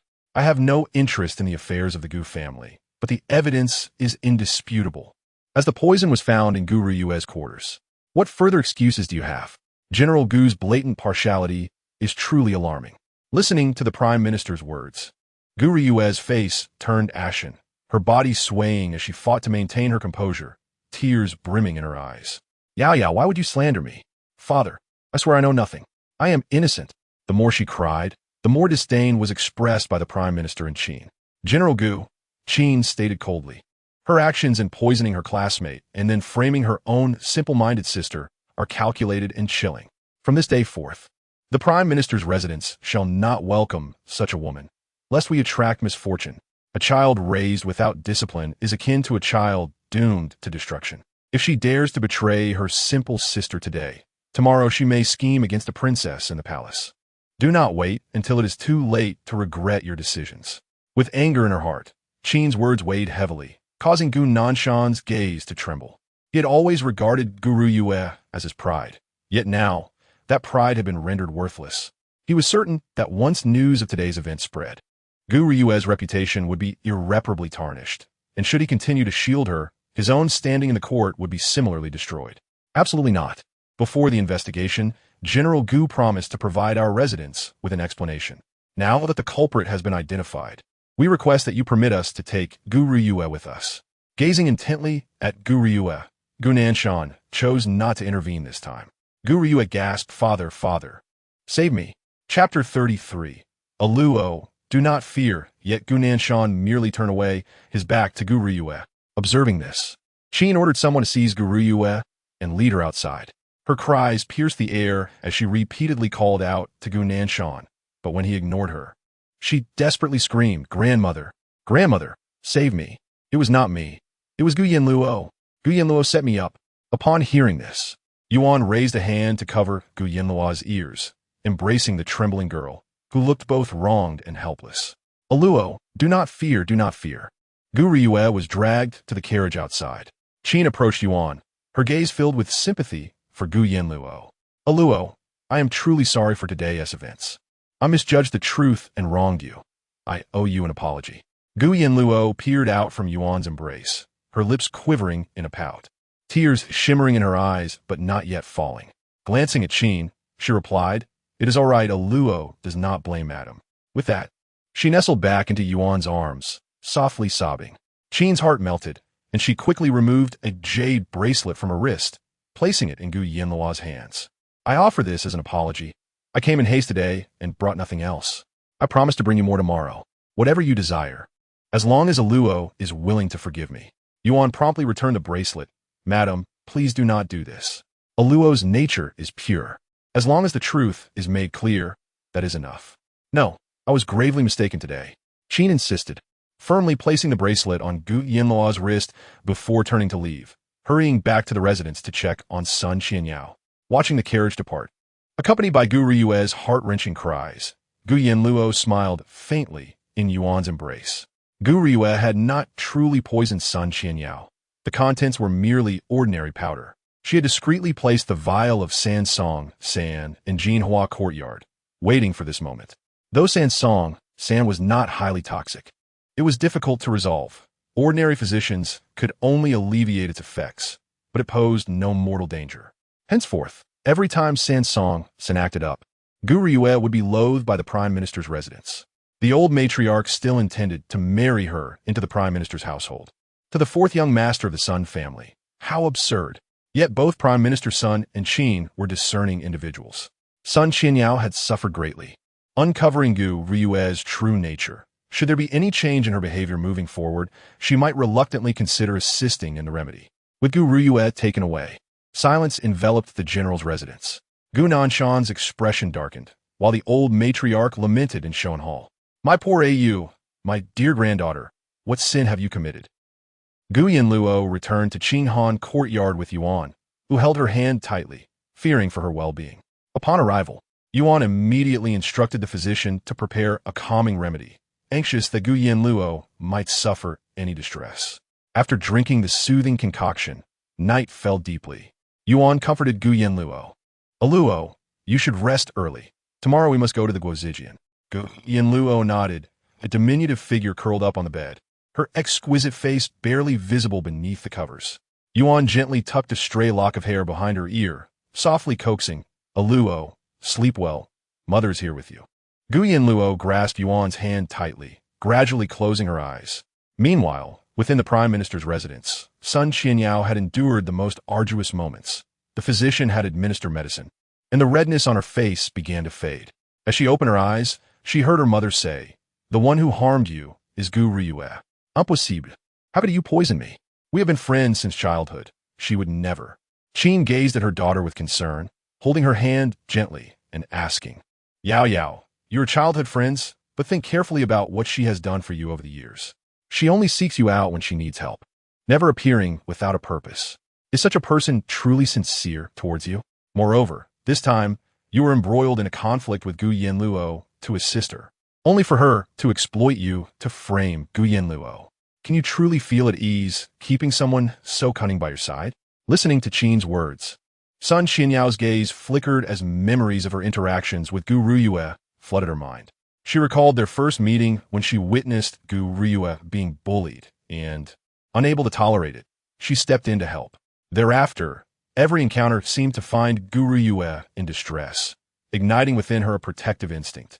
Later, as she grew closer to Gu Riyue, she came to understand that being bullied was Gu Riyue's method of self-protection, or rather, her self-perceived best strategy.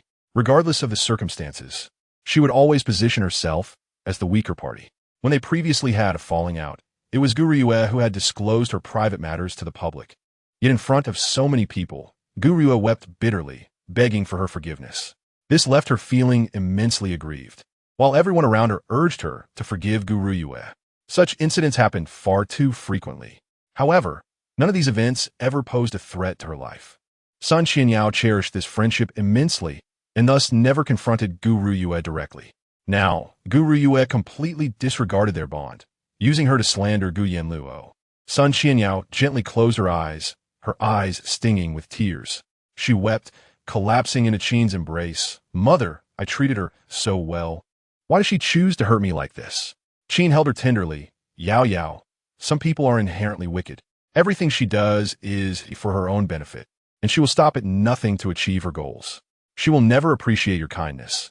Instead, she will exploit you even further.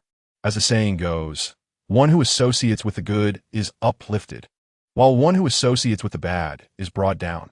Have you not noticed that whenever you are with Gu Riyue, you end up doing various ungracious things at her instigation?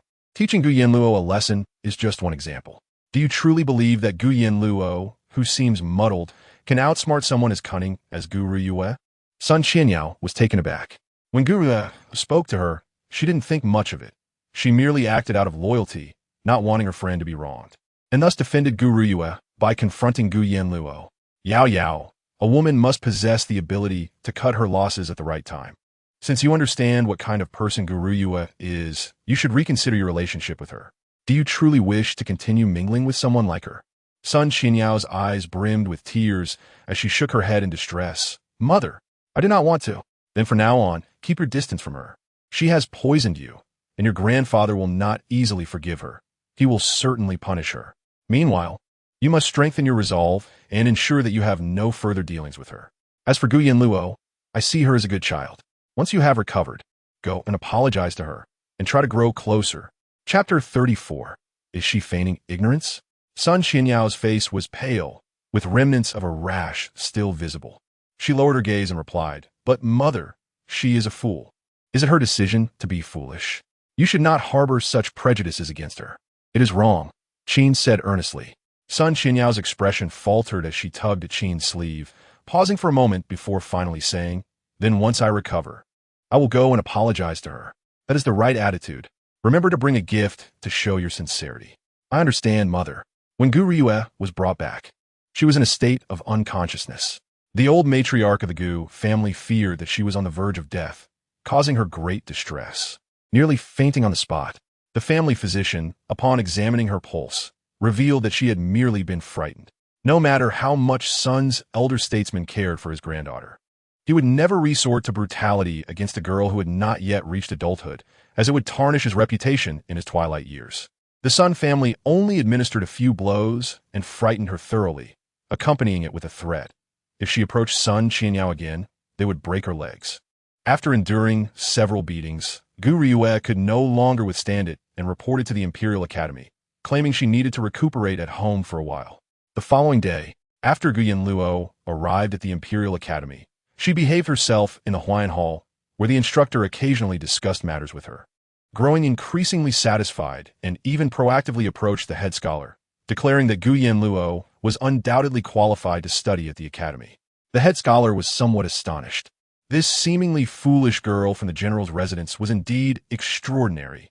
When Xiao Jiuye visited Daiqing Academy to inquire about Gu Yanluo, the head scholar and the instructor were discussing the possibility of allowing her to enroll. Upon hearing that the second prince had come to the academy, both the head scholar and the instructor hurried to greet him. Why had the second prince suddenly visited?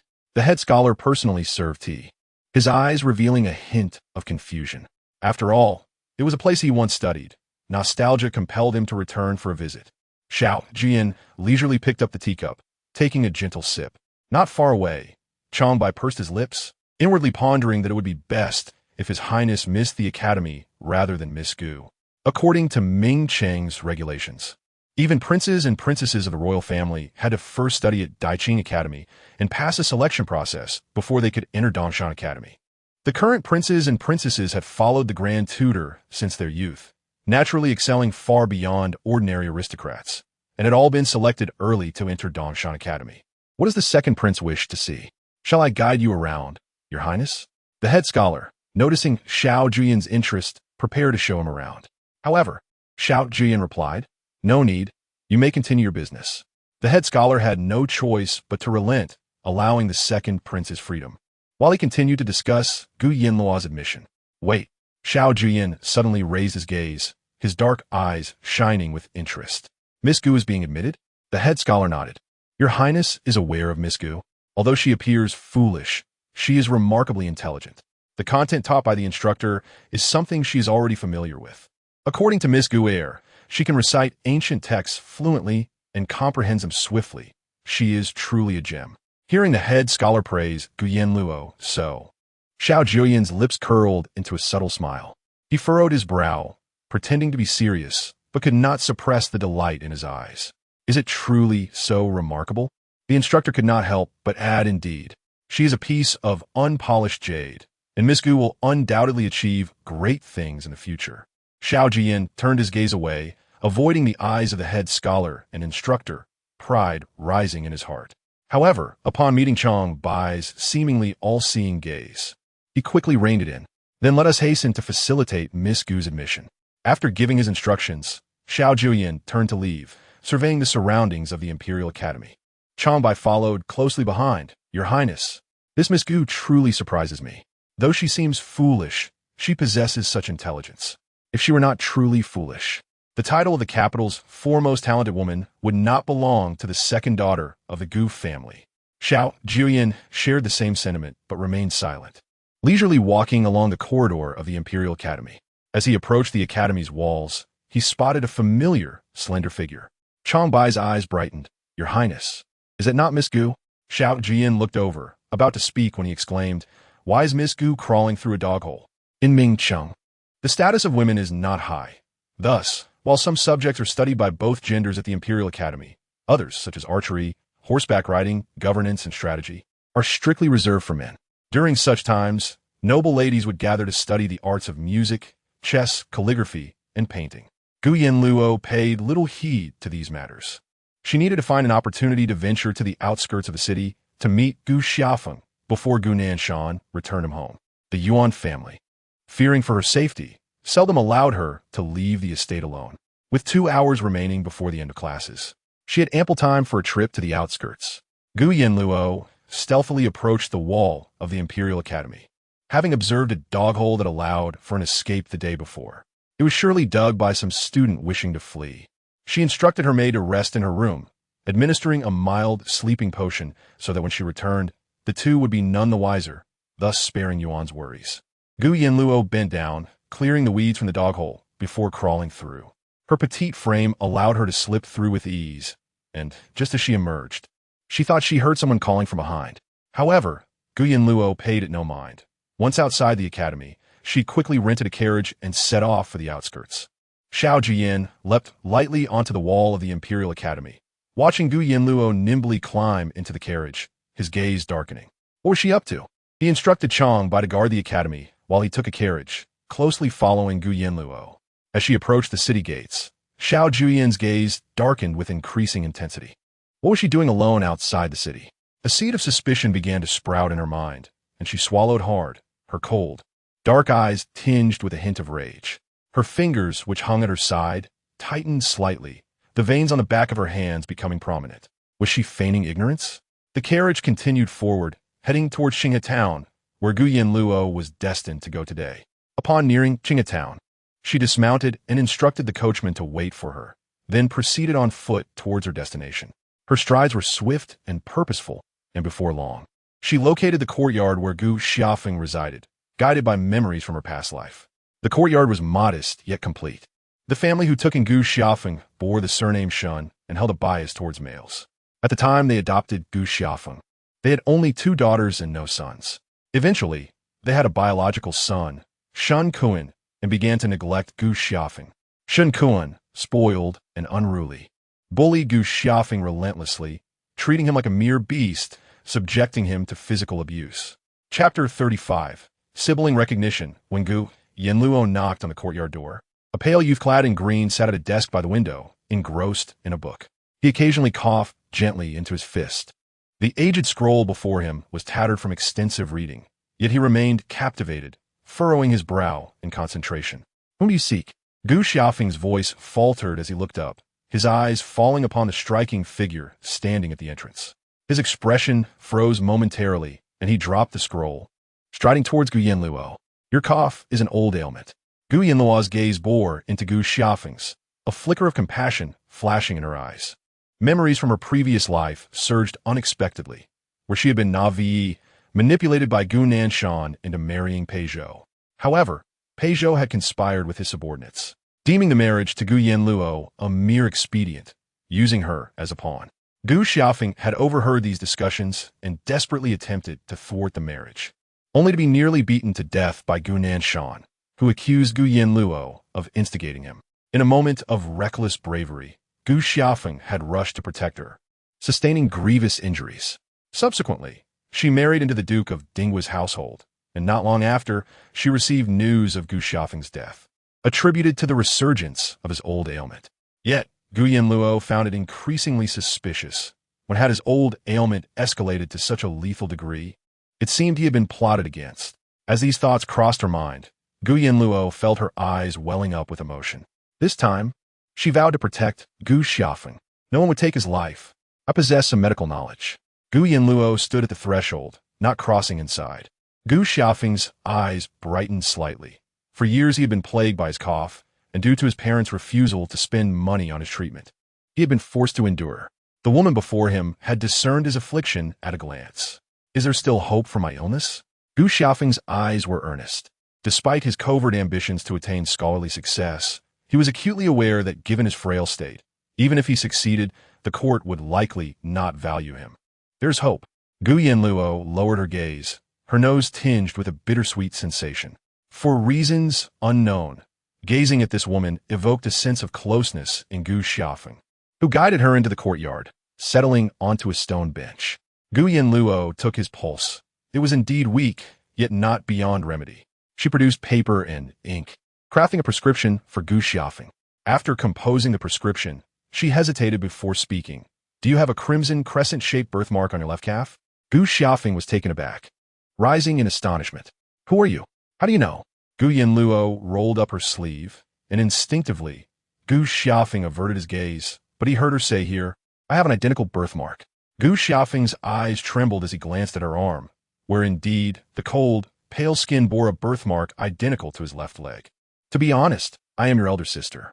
When Gu Xiaofeng had been abandoned in his illness, Gu Yanluo had been merely a toddler, too young to comprehend or intervene. Gu Yanluo met Gu Xiaofeng's bewildered gaze, revealing everything about the Gu family and the events of that time. She did not feign ignorance with Gu Xiaofeng. Instead, she spoke calmly and with restraint, imparting the truth. They were siblings, the closest of kin, capable of safeguarding their mother and standing against Gu Nanshan together. Upon hearing her words, Gu Xiaofeng stood frozen, having long known he was not Shun's biological child. Yet he had never realized he was the offspring of the renowned General Gu. Just as he was about to speak, a voice suddenly echoed from outside. Grandson, have you prepared the white-cut chicken I desire? Upon hearing Shun Kuin's voice, Gu Xiaofeng's eyes widened in alarm as he hurriedly concealed the scroll before turning to Gu Yanluo. You must hide. Shun Kuin is back. Gu Yanluo's eyes glimmered with concern. However, she said nothing further and swiftly tucked herself into a corner, hiding within a chicken coop. Just as she concealed herself, Shun Kuin appeared at the doorway. Casually, he ambled to the stove and, finding it empty, his expression turned icy. Where's my white-cut chicken? Gu Xiaofeng clenched his jaw, rising to approach the stove. I will prepare it right away. No sooner had he spoken than Shun Kuin delivered a kick to his leg. Already weakened, Gu Xiaofeng was no match for Shun Kuin and fell to the ground, blood seeping from his palms. Gu Yanluo, hidden in the chicken coop, felt the metallic taste of blood in her mouth as she bit her tongue in distress. Clenching her fists, she watched helplessly as Gu Xiaofeng lay on the ground, struggling to rise but unable to move. Shun Kuin sat atop him, raining blows while cursing, You wretched dog, do you dare defy my orders? I'll kill you. As Gu Xiaofeng's vision darkened, struggling to breathe, he caught sight of Gu Yanluo behind Shun Kuin, brandishing an iron rod, and struck him fiercely on the back of the head. With a thud, Shun Kuin collapsed to the ground. Gu Yanluo kicked him aside and helped Gu Xiaofeng to his feet, anxiously cupping his face. Let me see. Does it hurt terribly? Gu Xiaofeng gaped at Gu Yanluo, feeling a warmth he had never known, the love of a family member. Gu Yanluo held his hand, retrieving some healing ointment from a small medicine box to tend to his wounds on his hands and face. Once finished, she grasped Gu Xiaofeng's hand. I cannot wait. You must leave with me today. As they took 2 steps, the youth paused. Sister, you are still pretending in the general's residence, enduring hardships, knowing I am here. You have yet to seek me out, which must be part of your plan. Do not let such trivial matters disrupt your strategy. Gu Xiaofeng's astuteness startled Gu Yanluo. She indeed had a plan, one that would lead Gu Nanshan to discover this place, ensuring he wouldn't suspect any connection between Gu Xiaofeng and them. Once he returned to the general's residence, he would be free from her entanglements, living more easily, at least until they were strong enough. Gu Xiaofeng had to maintain a facade of filial affection towards Gu Nanshan and strive to inherit the family legacy. Yet, Gu Yanluo could not bear to see Gu Xiaofeng suffer here. I have grown accustomed to this over the years. Sister, Do not worry. I believe we will meet again soon.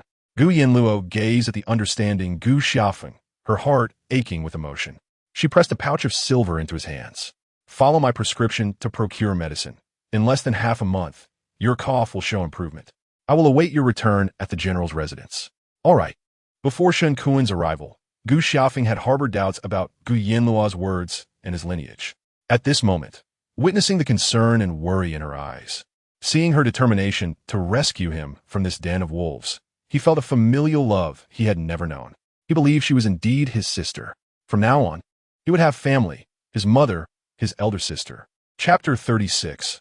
A kiss to alleviate anger. Gu Yanluo departed from Qinghe town and soon boarded a carriage back to the outskirts of the Guozijian. The hour was still early. Upon disembarking, she hurried towards the dog hole beneath the wall, cautiously glancing around to ensure no one was watching. Fortunately, she remained unnoticed. Kneeling before the dog hole, she began to crawl inside, but suddenly her foot was seized by someone, gently pulling her back.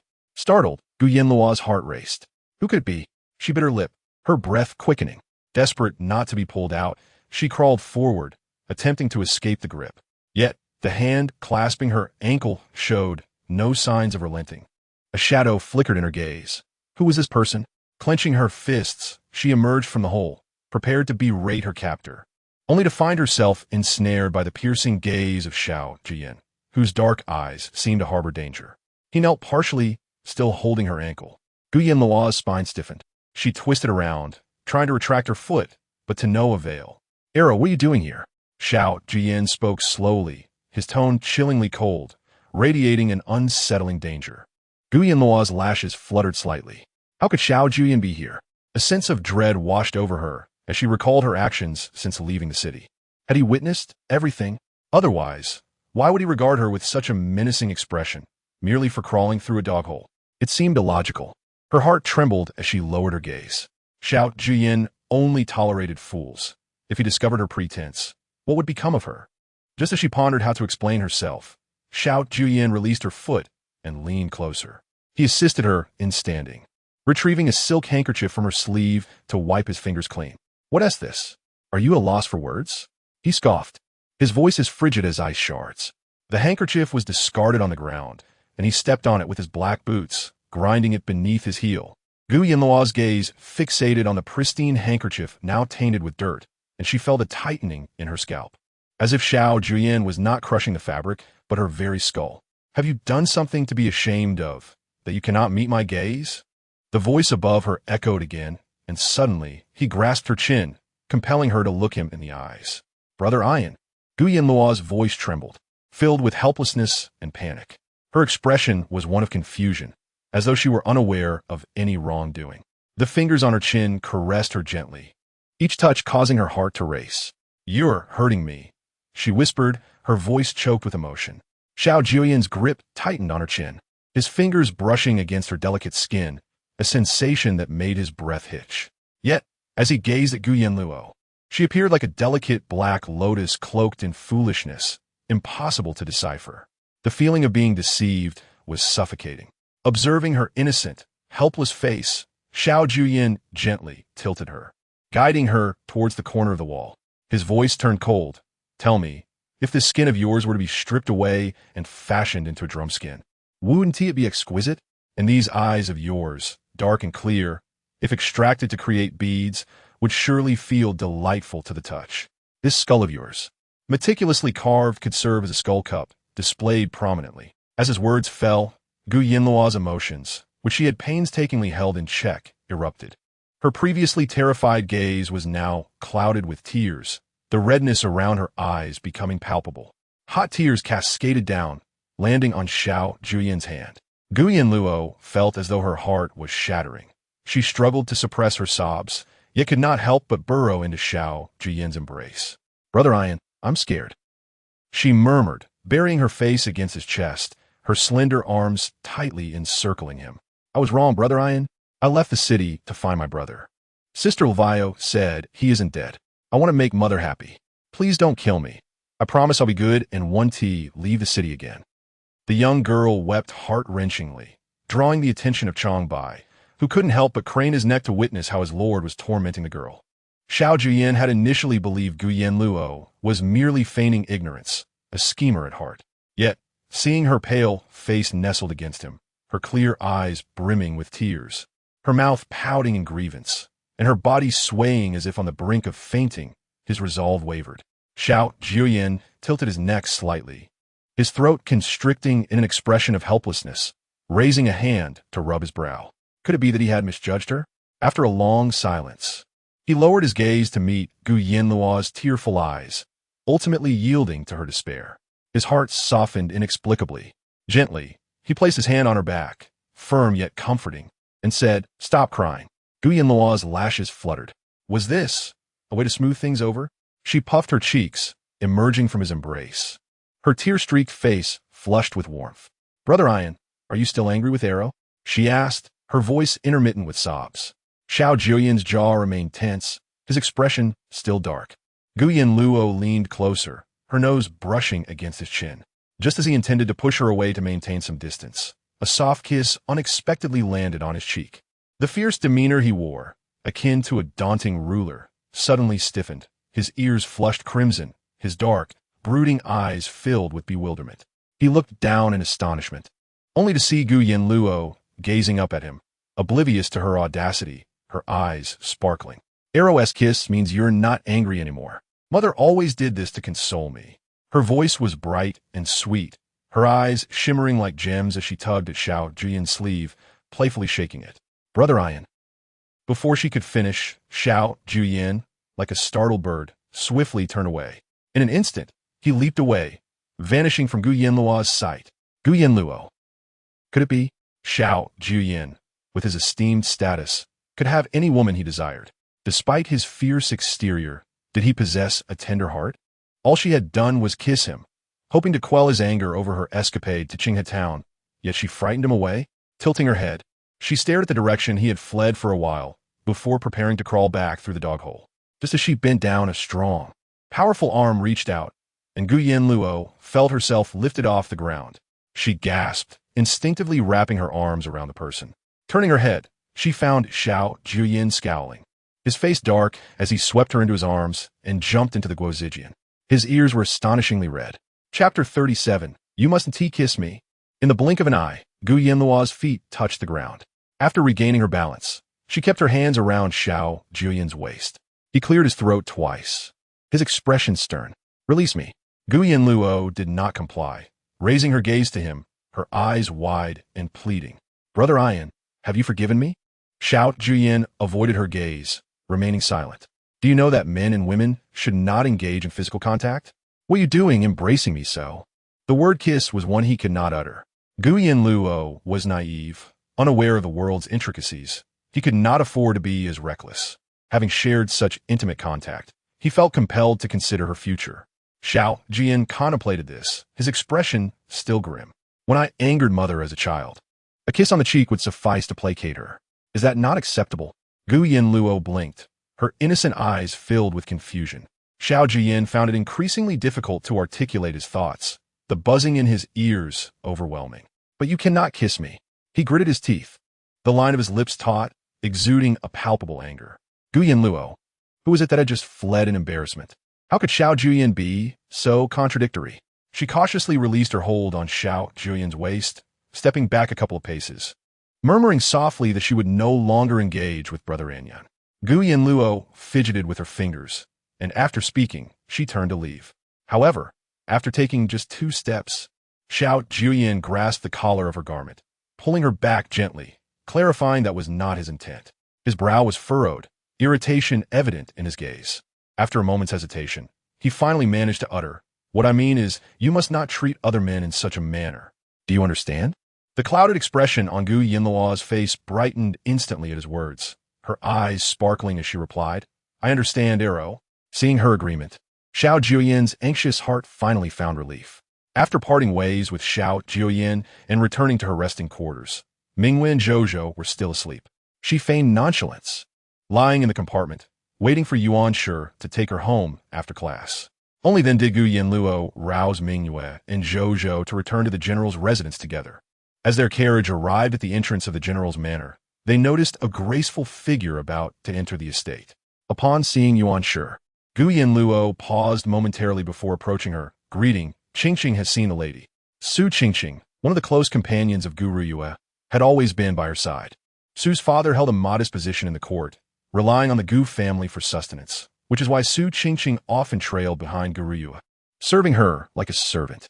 She sought Gu Ruyue, anticipating that the forthcoming days at the Imperial Academy would be tumultuous.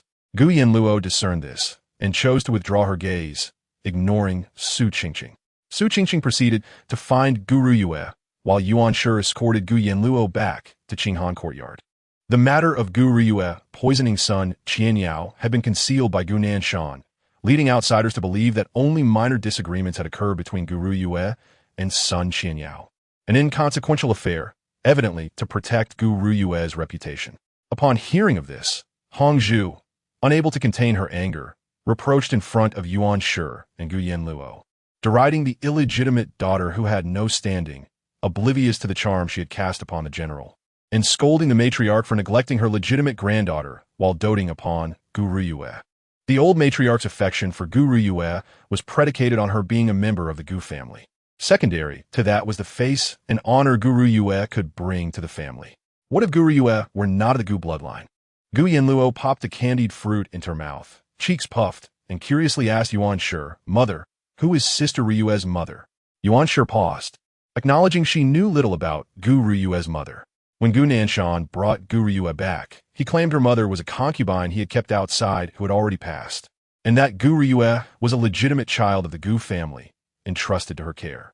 At that time, Yuan Shi could not accept Gu Nanshan's professed devotion to her while maintaining a concubine, drowning in sorrow and betrayal without investigating the concubine's background. She had never seen her mother. Yuan Shi replied truthfully. Gu Yanluo hesitated, then raised her eyes, asking when her father had first met her mother and why he had not brought her home. Arrow was so young. He must have been with Sister Ryue. Gu Yanluo clenched her fists in frustration, her face a mask of grievance and resentment. Yuan Shi listened to her words, her gaze suddenly startled. When had Gu Nanshan met that concubine? Her spine stiffened. When Gu Nanshan brought Gu Ruyue back, she had been less than a month old, and Arrow was still an infant, about 6 months old. If one were to trace back, the timing of Gu Ruyue's conception should have been around 6 months after her marriage to Gu Nanshan. But after their wedding, Gu Nanshan had gone to the border to fight. Where would he have found the time to keep a concubine? Yuan Shi's thoughts raced, leaving her feeling unsteady. She grasped Hongzhu's hand tightly, commanding, "Hongzhu, return to the Yuan residence, find Suner, and have him investigate that concubine from Gu Nanshan's past." Hongzhu sensed the urgency and immediately complied. "Yes, my lady." "Mother, what is it?" Gu Yanluo inquired, peering at Yuan Shi, whose eyes were filled with incredulity. Yuan Shi steadied her emotions, stroking Gu Yanluo's cheek, reassuring her, "It's nothing, Arrow. What would you like to eat tonight? I have arranged for a small kitchen to be set up in the courtyard, so you need not dine with them in the dining hall anymore." Gu Yanluo's face lit up with innocence. "Yea, I want to eat hibiscus tofu and roasted leg of lamb." "Very well, I shall prepare them for you," Yuan Shi replied. As Hongzhu's figure disappeared within Qinghan Courtyard, Gu Yanluo lowered her lashes, concealing the depth of her thoughts. In due course, Gu Ruyue's true lineage would be revealed, and it remained to be seen if the matriarch would continue her affections as before. When the winds of change returned, all the love would belong to him. Gu Ruyue could no longer bully Fenger with impunity as she had in her previous life. Gu Yanluo's suspicions proved accurate. The day before, Su Qingqing had visited the general's manor to find Gu Ruyue, and the next day, Gu Yanluo sensed a shift upon arriving at the Imperial Academy. Though the noble ladies had previously ignored her, they now deliberately ostracized her. From a moment Gu Yanluo entered Huiyan Hall, groups of noble ladies gathered, whispering and laughing at her. Just as Gu Yanluo approached her desk, Mingyue, in the act of placing down her book bag, caught sight of a small snake curled within her pen holder. "Ah!" Mingyue gasped, her complexion paling as she instinctively shielded Gu Yanluo. "Miss, be careful. There's a snake in here." Gu Yanluo's expression hardened as she intended to inspect the snake. The small serpent, alerted by the commotion, sprang forth, aiming for Mingyue's arm, and bit down fiercely. Mingyue was so startled that her scalp tingled, her eyes wide with shock, standing frozen in place. The onlookers recoiled in horror at the unfolding scene. Gu Yanluo's expression turned icy as she narrowed her eyes, stepping forward without hesitation to grasp the small snake by its midsection. It was a juvenile rat snake. Maintaining her composure, she held the struggling creature aloft, demanding, "Who did this?" The crowd gasped in shock, hastily retreating, bewildered by her fierce demeanor. Who was responsible? Her anger was surprisingly intimidating, leaving many astonished. Among them, a dandy nobleman scoffed mockingly. Gu Yanluo fixed her dark gaze upon him, and in the next instant, she hurled the snake toward him, which landed squarely around his neck. The snake coiled around him, and the dandy let out a piercing scream, his eyes wide, paralyzed by the icy sensation against his neck, ultimately fainting from terror. Who did this? Gu Yanluo appeared on the brink of madness, her eyes tinged with red, exuding a wild demeanor. Yet, no one answered her. The crowd treated Gu Yanluo as a fool, unwilling to stand by her side. Gu Yanluo, not wanting to reveal her pretense of foolishness, returned to Mingyue after throwing the snake. This rat snake was harmless. Otherwise, she would not have questioned who was responsible. Leading Mingyue away from Huiyan Hall, they made their way to a nearby rockery. Gu Yanluo furrowed her brow, tending to Mingyue's injury. Observing Gu Yanluo's deftness and the proficiency with which she applied the medicine, Mingyue was astounded. "Miss, do you possess medical skills?" Gu Yanluo nodded, her gaze distant. "My master from Yaolong Valley taught me." Mingyue's eyes sparkled with newfound admiration. Their miss possessed such talents. If only their miss could remedy her own mind as well. Since Mingyue had followed Gu Yanluo, she had often pondered that if their miss had a sound mind, she would not have faced such cold stares and mockery. If Miss Gu were as exceptional as the second miss, she would not have been scorned by the general. Masters said it is treatable, but it requires time. Gu Yanluo spoke slowly. Mingyue and Zhou exchanged glances, their eyes bursting with astonishment and delight. From now on, the servants would pray daily to the Bodhisattva, hoping for the miss to recover her senses soon. That way, these people would not dare to bully her. Zhou said, her eyes glistening with moisture. Gu Yanluo smiled gently. "It's all right," Mother said. "If others bully us, we must retaliate. If we are unprepared today, we shall come back ready tomorrow." Zhou was taken aback. She had thought their miss would only swallow her grievances, but it seemed she was not one to suffer in silence. How wonderful! After tending to Mingyue's injuries, Gu Yanluo returned to Huiyan Hall to listen to the teachings of the master. During lunch, a cockroach leaped out of Gu Yanluo's bowl. Mingyue was furious, but Gu Yanluo held her hand and shook her head. In the afternoon, a group of noble ladies learned to paint under the guidance of a matron from the palace. Gu Yanluo spent the entire afternoon painting landscapes, only to have her work ruined by a splash of ink. Mingyue and Zhou were nearly in tears, miss. They are being too excessive. Gu Yanluo remained calm, appearing to others as timid and enduring, merely accepting the bullying.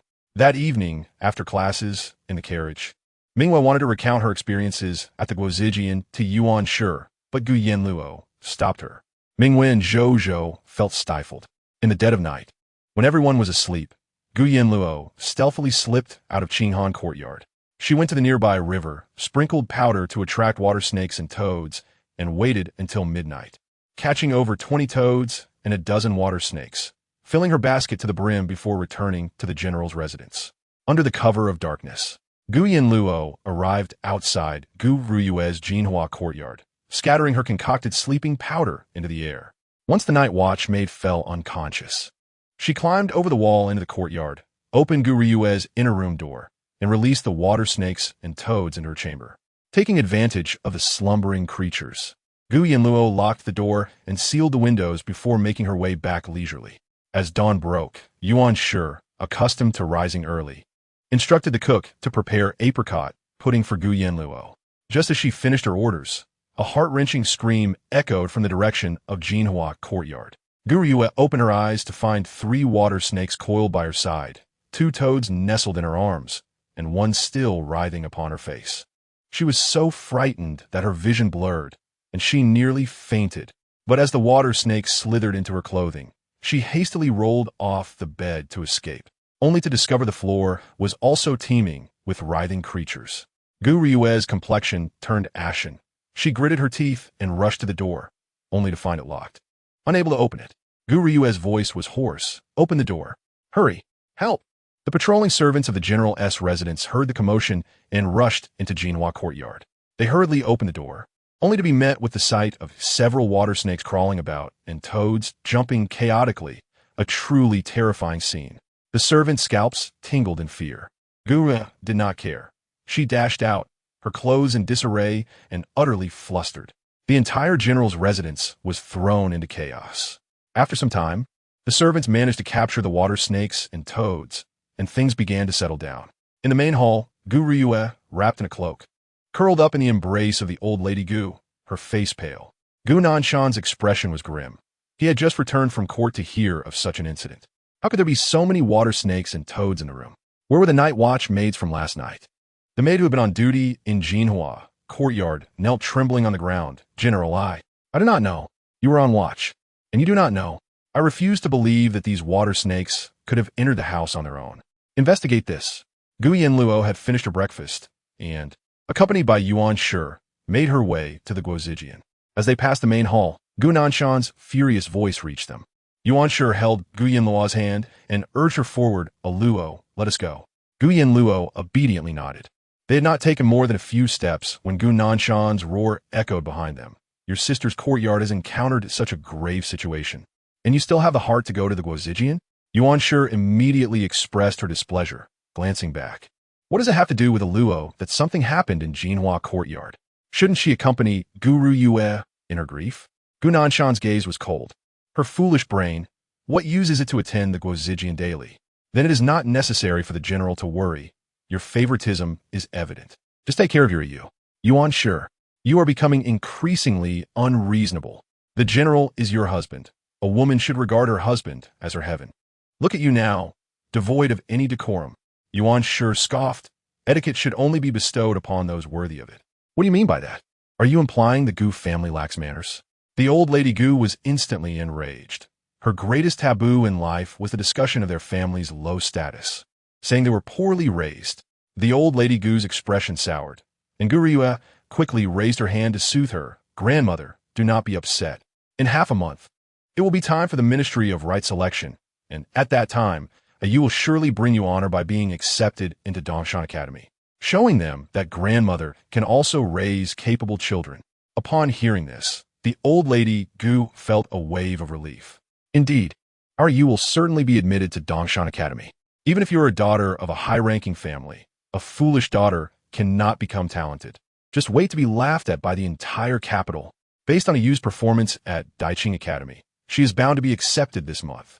Once she enters Dongshan Academy, she will be in contact with princes and princesses, which is beyond the capabilities of that foolish Gu Yanluo. Chapter 39. Is it satisfying?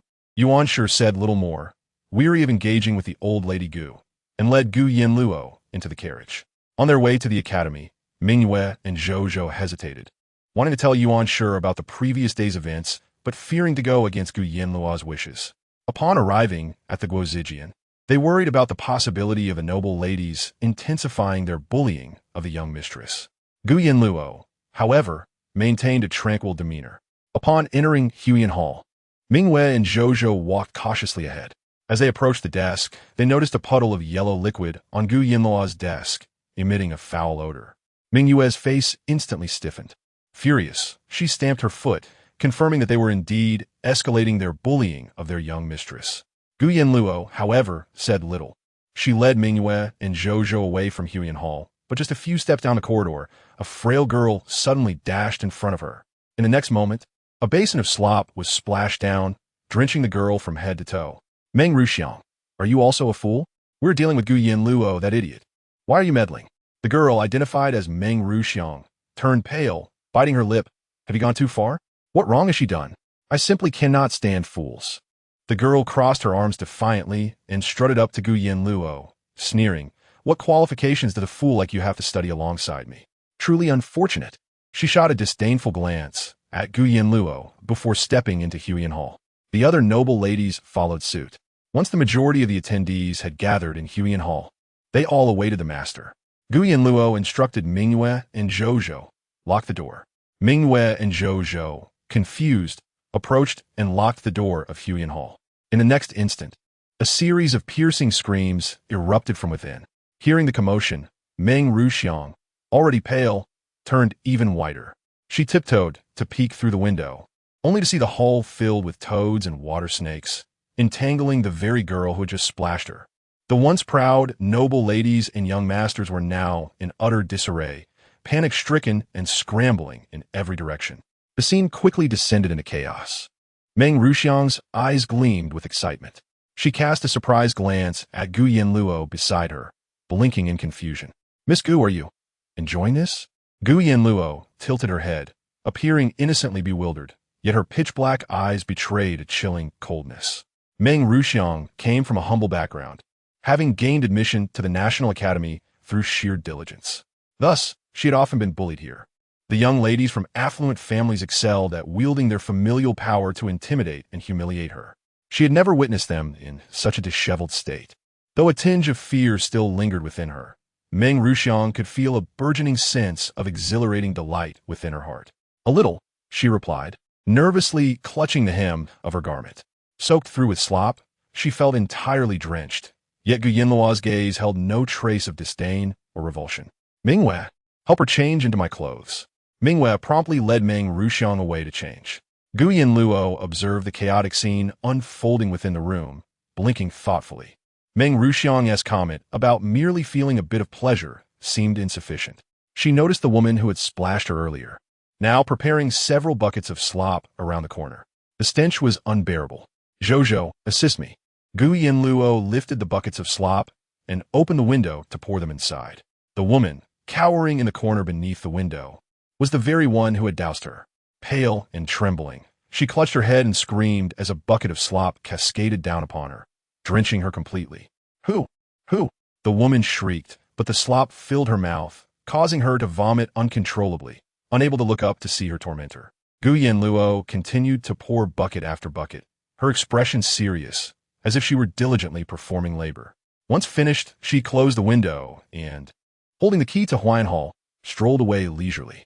Arriving at Songxiang Pavilion, where the instructor resided, she sweetly asked the attendant guarding the entrance, "May I trouble the instructor with a few questions?" The attendant, after relaying her message, kindly ushered Gu Yanluo into the pavilion. She unfurled the bamboo slips from her bag, saying, "Instructor, while studying these passages from the Book of Documents yesterday, I encountered many questions I do not understand. I would be grateful if you could clarify them for me." The instructor particularly favored diligent students like Gu Yanluo, who were eager to engage in learning. He immediately accepted the bamboo slips, and the two began discussing the questions Gu Yanluo had noted. The fragrance of sandalwood wafted from the incense burner, enveloping the room in tranquility. In stark contrast, chaos reigned within Huan Hall. The scene was a disarray unbearable to behold. Some attempted to rush in to rescue their young master and mistress, but found themselves helplessly locked out, resorting to banging on the windows and doors. Wails echoed from within, sending shivers down the spines of those outside. When Meng Ruxiang returned, having changed clothes, she was astonished to see the group still enduring torment. This legendary Miss Gu was indeed quite decisive in her methods. A flicker of admiration crossed her eyes. The young ladies and masters who had bullied Gu Yanluo were confined within Huan Hall, suffering for a full half-hour. The usually arrogant and overbearing young masters were reduced to a state of fear, trembling uncontrollably. Among the most audacious tormentors of Gu Yanluo, those who had scattered powders to attract snakes and toads were now the most severely afflicted, their faces pale and on the verge of collapse. When the instructor learned of the situation, it had already been an hour. Realizing he had been engrossed in discussion with Gu Yanluo for so long, he hurriedly rose to head towards Huan Hall. The door of Huan Hall was kicked down, revealing that the snakes and toads had all been captured, and a foul stench pervaded the air. When Gu Yanluo arrived behind the instructor, those noble young ladies and masters recoiled in sheer horror, retreating several steps as if their souls had been shaken free. "This Gu Yanluo is a madwoman," someone shouted in frustration, pointing an accusatory finger at her. "You ruthless little wench. How can you retaliate so viciously? We were merely playing a prank on you, and you resort to such cruel methods to torment us. Instructor, you must stand up for us." The instructor frowned deeply, clearly skeptical of their claims. He coldly replied, "Do not presume that Miss Gu is foolish and thus slander her. For the past hour, she has been engaged in earnest discussion with me in Songxiang Pavilion. So how could she possibly have time to cause chaos here? The more the instructor admired Gu Yanluo, the more he despised these spoiled brats. You come to the National Academy, yet all you think about is indulgence and revelry. Just because you assume Miss Gu is simple-minded, you feel entitled to bully her. Do not think I am unaware of your misdeeds. Now you demand that Miss Gu be punished? Truly, you are beyond redemption. Gu Yanluo stood beside the instructor, feigning innocence. She nodded in agreement with his words, her eyes pure and clear. Yes, yes, how innocent the first am. How could I possibly slander anyone? The noble ladies and masters were enraged, their faces contorting with indignation. However, the instructor believed none of their words, viewing them merely as a ruckus. He ordered them to clean Huayan Hall within half an hour, or they would no longer receive instruction. With that, he departed with Gu Yanluo. Miss Gu, do not pay these people any mind. Let us continue discussing that passage. Gu Yanluo obediently nodded. Thank you, instructor. After her act of revenge, Gu Yanluo returned to the National Academy in peace over the following days. Even though Su Qingqing contemplated following Gu Yue's instructions, fear of retaliation from Gu Yanluo rendered her silent. Gu Ruoye, frustrated by Su Qingqing's ineptitude, resolved to return to the National Academy. She could not bear to see Gu Yanluo thriving there. Her success was more intolerable than death. Especially with Pei Zhou at the academy. What if he forgot her and began to notice that foolish Gu Yanluo? The more Gu Ruoye thought about it, the more anxious she became, rushing to the National Academy. Before leaving, as Gu Yanluo and Gu boarded the carriage together, the old matriarch called out sarcastically, Our Yue must go to the academy early, as the selection by the Ministry of Rites is approaching. She is sure to be chosen for Dongshan Academy, so she need not associate with some foolish beings. Gu Yanluo remained silent. Upon reaching the National Academy, she found everything in Huayan Hall completely renewed. Even the paint on the eaves had been redone. Sitting at her desk, she pondered deeply, realizing the old matriarch's obsession seemed to be with Dongshan Academy. From what she understood, that institution was predominantly attended by royal offspring. She had little interest in attending Dongshan Academy, but given the old matriarch's repeated jabs at her mother, perhaps she should give it a try? Uncertain of the selection criteria, she committed to memory all that the instructor had taught her. Just as she was focused on the bamboo slips, Gu Ruoye approached her. Elder sister, I just heard them say that you have been severely bullied these days. It's all my fault for not protecting you in time. Gu Yanluo lifted her gaze, her dark eyes fixed intently on her. What's she up to now? As expected, Gu slowly continued. Aluo, this afternoon, let us go to the bamboo grove to duel with the zither alongside young Master Pei. Ewe, why are you inviting her? She is a fool who cannot even count the strings of a zither. It would be like playing to a cow. Gu Yanluo narrowed her eyes. Did Gu Ruoye wish to compete in zither skills? That was impossible. She was not foolish enough to that extent. Everyone knew her to be a simpleton. How could a fool play the zither? Even if Gu Ruoye won, it would hardly bring her glory. Gu Yanluo's gaze turned cold. Could this be related to Pei Zhou? She did not respond to Gu Ruoye, but also did not outright refuse her. Seeing a glimmer of hope, Gu Ruoye's lips curled into a subtle smile. After lunch, Gu Yanluo took Mingyue and Zhozhou back to her quarters to rest. Meng Ruxiang arrived, carrying a brown food box. Miss Gu, may I come in? Mingyue lifted the curtain of the partition, inviting her in. This is a mung bean cake made by my mother. Although it may not appear particularly appealing, its taste is quite delightful, and our neighbors adore this flavor. Gu Yanluo's eyes brightened slightly as she eagerly accepted the food box and hastily pinched off a piece to taste. It was soft and fragrant, imbued with a hint of coolness, likely from being soaked in cold water. The flavor was indeed exquisite. With her cheeks slightly puffed, she asked, Xiang, may I purchase some? I wish to bring it to my mother. Meng Ruxiang, pleased by her enjoyment, joyfully replied, If you like it, I shall bring you some. There is no need to pay. That won't do. Your mother's labor in making the mung bean cakes must not go unrewarded, Mingyue. Mingyue handed Meng Ruxiang a silver ingot. Meng Ruxiang hurriedly waved her hands, exclaiming, Such a sum is too much. This ingot is sufficient to support her family for half a year. I intend to take some for my grandfather as well, so I must ask for more. Please have your mother prepare a few extra. Meng Ruxiang's eyes glistened with warmth as she said, Miss Gu, thank you. You may call me Arrow. Gu Yanluo's gaze was clear, her autumn-like eyes devoid of any impurities, utterly serene. As she accepted the silver, her fingers tightened around it. Arrow, Do not accompany Miss Gu to the music contest. I overheard her conspiring with other young ladies to frame you for ruining Pei Shizi's instrument. If he becomes enraged, he will certainly not spare you. Gu Yanluo initially thought Gu Riyue would employ some underhanded tactic, but to her surprise, it was merely this. She secretly wished for Pei Zhou to detest her, to distance himself from her by a wide margin. Xiang, fret not. She is my sister and would not harm me.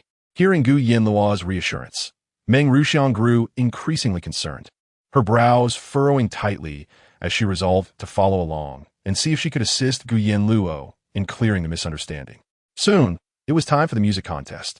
Gu Yanluo eagerly approached Gu Yanluo's compartment, linking arms with her as they made their way towards the bamboo grove. To reach the grove, they had to pass by Wanluo Lake within the Guozijian. The lake was quite deep, so the supervisor warned them to keep their distance to prevent any accidents. Gu Yanluo, linked with Gu Riyue, walked along the pebble path beside the lake. Upon reaching the lake's end, they spotted Pei Zhou and his companions seated in a pavilion within the bamboo grove. Suddenly, Gu Riyue halted, calling out, "Ching Ching!" Su Ching and the others turned their gazes towards Gu Riyue and Gu Yanluo. In that instant, Gu Riyue abruptly pulled Gu Yanluo towards Wanluo Lake. Gu Yanluo instantly realized this was a ploy to accuse her of pushing Gu Riyue into the water before the onlookers. "Ah, save me!" Gu Riyue shouted before she even fell into the water. "Gu Yanluo, what are you doing?" Pei Zhou's gaze sharpened. He despised such venomous tactics and strode forward, intent on rescuing Gu Riyue. A mocking smile tugged at Gu Yanluo's lips as her eyes darkened. Concealed within her sleeve, a silver needle pricked Gu Riyue's fingertip, causing her to weaken. Seizing the moment, Gu Yanluo yanked Gu Riyue back with force. Just as Gu Riyue regained her footing, Gu Yanluo stumbled towards Wanluo Lake with a gasp. "Ah!" she cried out, her face paling instantly. Gu Riyue froze, watching her own unscathed self on the shore, and Gu Yanluo plunging into the water, utterly bewildered. Pei Zhou had not anticipated Gu Yanluo would be the one to fall in. Without a moment's hesitation, he leaped into the lake, ready to save her, but was intercepted by a dark figure. The woman in purple swiftly dove into the water, effortlessly retrieving Gu Yanluo and hoisting her onto her shoulder as she swam towards the shore. After being rescued, Gu Yanluo was enveloped in a cloak by the purple-clad woman, who held her securely. Raising her gaze, she met the chillingly stern eyes of Xiao Jiuye. "Your Highness, the person has been saved." Chapter 41. Injured foot. Gu Yanluo had not been in the water long before she was pulled out. Coughing violently, she slowly opened her eyes and immediately spotted Gu Riyue standing not far away, staring at her. Gu Yanluo's gaze trembled slightly, her eyes shimmering with tears, helpless and pitiful. "Sister, why did you push me?" Her fragmented words were laced with disbelief and sorrow. Soon, unable to bear it any longer, she fainted entirely. Meng Ruxiang, worried for Gu Yanluo and fearing she might be bullied by Gu Riyue, rushed over in a flurry. Upon seeing Gu Yanluo unconscious, her emotions erupted. How much do you despise Arrow to resort to such cruelty against her? Wasn't it enough to have someone splash her with filthy water or place snakes on her desk? Now you seek her life. Meng Ruxiang shouted hoarsely. You know Arrow is simple-minded, yet you continue to torment her. Are you not sisters? Why must you be so heartless? Xiao Jiuye was entirely unaware of the tribulations Gu Yanluo had faced at the Guozijian. After hearing Meng Ruxiang's outburst, his expression darkened, his gaze directed at Gu Riyue. I did not. Gu Riyue protested vehemently. She never anticipated that the very outcome she intended to use against Gu Yanluo would backfire, leaving her in the water while everyone regarded her with disdain. Gu Riyue's complexion turned pale as she desperately defended herself. It truly wasn't me. I don't know how she fell into the water. Pei Zhou, you must believe me. It wasn't me. When Gu Riyue addressed others, no one paid her any heed, leaving her to plead with Pei Zhou. If he did not believe her, what could she do? How could she explain herself? Take her away. Xiao Jiuye, uninterested in her explanations, ordered as he watched the dark-clad female guard who had rescued Gu Yanluo carry her away. Meanwhile, Chang Bai seized Gu Riyue's arm, preparing to escort her away. Gu Riyue struggled fiercely, crying out, Pei Zhou, save me. I truly did not push her. You must believe me. Pei Zhou's indifference towards the disheveled Gu Riyue was palpable as he regarded her with a cold gaze. Was this still the gentle and graceful Gu Riyue he remembered. Her behavior was increasingly erratic and unbecoming, and she was far worse than her simple-minded elder sister. Pei Zhou averted his gaze, ignoring Gu Riyue's pleas as he turned to leave. Xiao Jiuye returned to the other courtyard, and as he stepped down from the carriage, he took Gu Yanluo into his arms. The delicate figure felt surprisingly light in his embrace, prompting a moment of astonishment. Why is she so thin? He hastened into the courtyard. The physician arrived to examine Gu Yanluo, confirming that she had merely been frightened and was unharmed, which allowed Xiao Jiuye to finally relax. Her foot had likely been scraped by stones in the lake and needed treatment to heal more swiftly.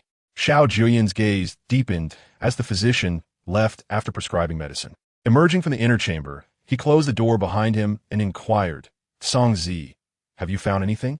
Song Zi stepped forward, her expression cold as she lowered her gaze. "What the lady said is true. Miss Gu has faced considerable bullying during her time at the Guozijian. So it is indeed true." Xiao Jiuye's icy gaze swept over the jade-white ring he held, his fingers twisting it slightly. "Compile a list." "Yes." Song Zi complied and promptly disappeared. Changbai led Gu Riyue forward, asking, "Your Highness, how shall we deal with this person?" Xiao Jiuye narrowed his eyes, fixing his gaze on Gu Riyue. In that moment, Gu Riyue felt her scalp tingle as Xiao Jiuye's eyes pierced through her like a venomous snake. "You orchestrated this." Xiao Jiuye pressed closer. Gu Riyue's face turned ashen as she vehemently shook her head. "No, it wasn't Team Me. Second Prince, spare my life. It truly wasn't Team Me." Xiao Jiuye let out a scoff and exchanged a glance with Changbai. Without further ado, Changbai forcefully pushed Gu Riyue towards a nearby water vat, submerging her face into the water. Gu Riyue, about to scream, found her words drowned in bubbles as she gasped for air, struggling against the suffocating water. After a moment, Changbai pulled her up by the hair and asked, in response to the second prince, "Did you bully Miss Gu?" Gu Riyue's hair was drenched, her face flushed crimson, and she gasped for breath, her mouth agape in helplessness. Not saying anything, Changbai pressed her face down into the water again, this time for a longer duration. When Gu Riyue was finally pulled out, her complexion was a ghastly shade of blue, veins bulging at her temples, as if she were on the verge of suffocation. Desperately, she clawed at the edge of the water tank, barely clinging to life. I swear, it wasn't my plan, it was Su Qingqing. I merely confided in her that I couldn't attend the Guozijian because I was punished due to Gu Yanluo. She took it upon herself to bully Gu Yanluo at the Guozijian. It truly wasn't Team Me. And what about pushing the young lady into the water? Changbai pressed, his inquiry relentless.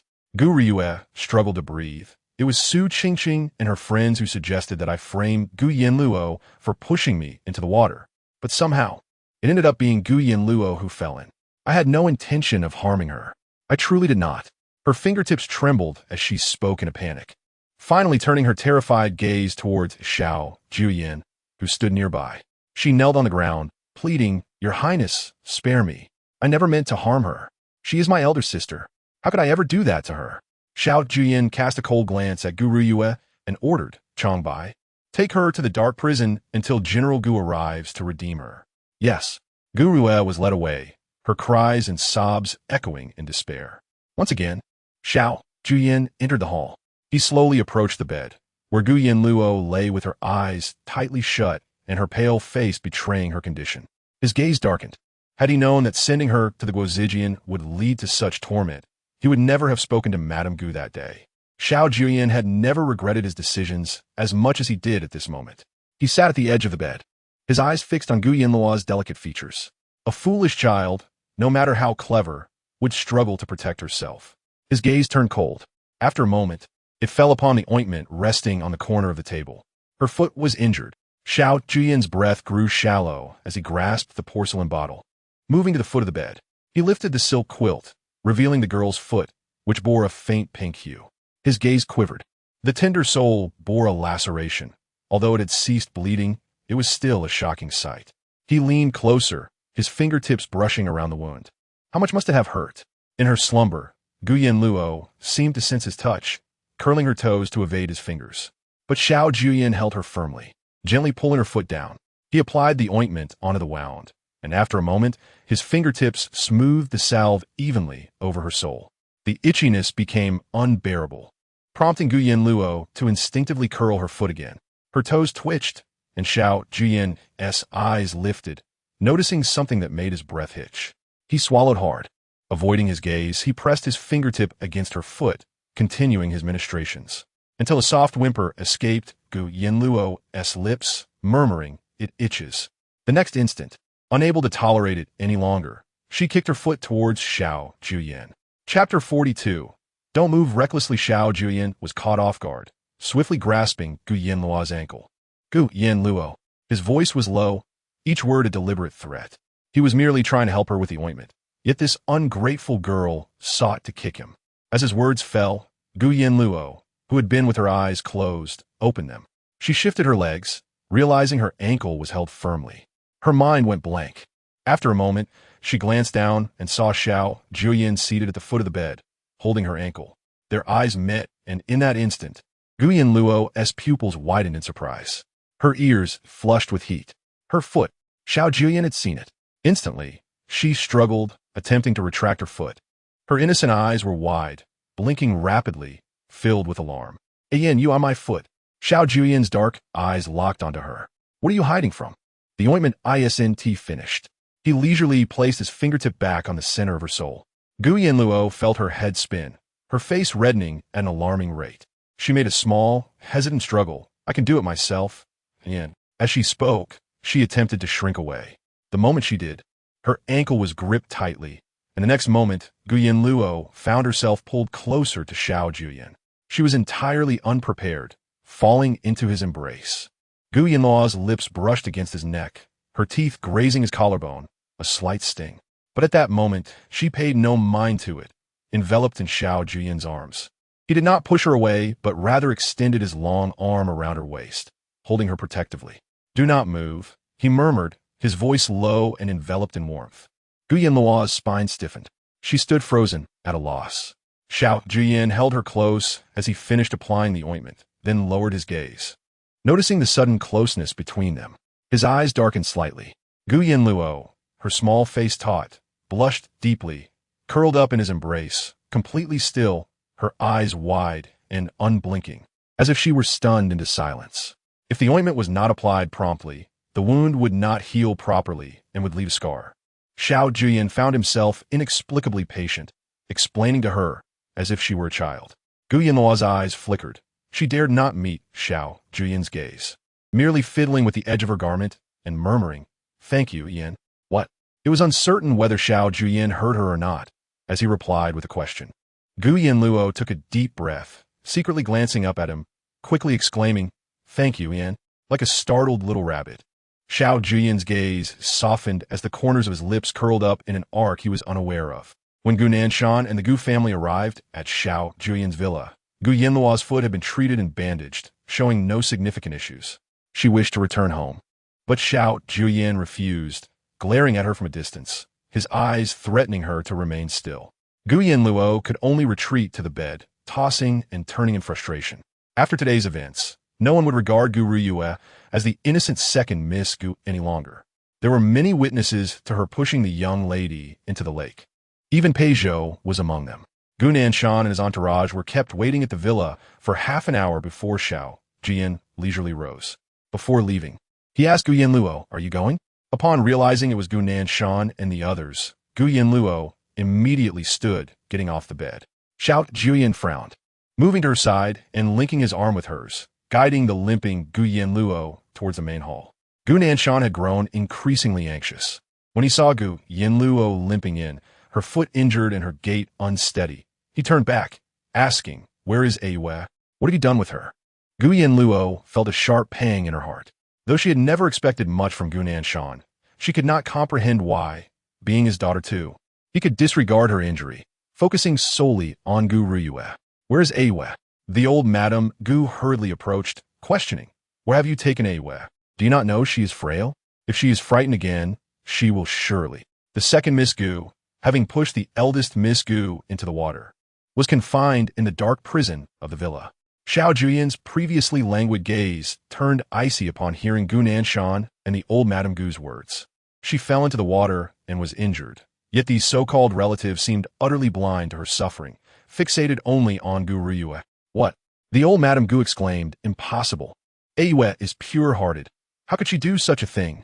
The thought of the dark prison's conditions and the potential torment Guru might endure made the old Madame Gu's heart ache, and tears streamed down her cheeks. You are slandering her. You cannot bear to see your sister do well. How could your heart be so malicious? She pointed at Gu Yanluo, her anger palpable.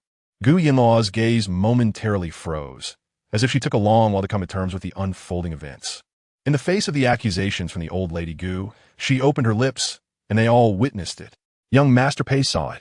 Brother Anyan saw it. It was she who pushed me, Gu Yanluo declared, her voice resolute. In that instant, she seemed to regain her wits. Her face darkened as she sought to justify herself. Gu Nanshan instinctively opened his mouth to speak, but hesitated, realizing that Pei Zhou had seen it. What would this mean for his marriage with Gu Yu? Every time. She bullies me. You only care for her. Gu Yanluo's eyes reddened with indignation as she glared at the two. You have no concern for me. You abandoned me in Yaowang Valley without a second thought. You favor Gu Yue. Why? The more she spoke, the more tears flowed, overwhelmed by a profound sense of injustice. This time, she did push me into the lake. The entire Guozijian witnessed it. She even attempted to slander me for breaking young Master Pei's. She always slanders me. Even Gu Yanluo, though seemingly foolish, harbored feelings. Her words were a reminder to Gu Nanshan that his proud daughter was on the brink of disgrace. Gu Nanshan, a man who valued profit above all, might not go to great lengths to protect Gu Yue. General, do not listen to her nonsense. She is but a fool, spouting ridiculous claims. She is now relying on the second prince to bully our Gu Yu. You must not believe her. The old lady Gu was unfazed by these words. Her only concern was for her beloved Gu Yu's safety. Gu Nanshan's eyes darkened as he realized the gravity of Gu Ryue's misdeeds. Everyone in Guozijian knew, and within hours, the entire capital would learn that the acclaimed first talent of the capital, Gu Ryue, sought to kill her own sister. The general's residence could not be implicated. Chapter 43. How to cheer up a young lady. If General dares to guarantee the innocence of the second miss today, I shall immediately send her back to the general's residence. If not, then the second miss must endure some hardship in the other courtyard. Xiao Jiuye's words sent a chill down the already hesitant Gu Nanshan's spine. What could he use to assure Gu Ryue's innocence? His reputation? He had led the Gu family army to glory, and after painstakingly building a good name, could he withstand its destruction at the hands of Gu Ryue? Should he dare to guarantee her innocence, it would be tantamount to openly opposing the second prince. Everyone in Guozijian had seen Gu Ryue's wrongdoing. If he shielded her, would it not mean cutting off his own future? Gu Nanshan remained silent. Seeing him unresponsive for so long, the old lady Gu turned pale with fear. General, what are you hesitating for? That is Gu Yu, our bloodline, your own daughter. How can you hesitate? Do you not believe in Gu Yu?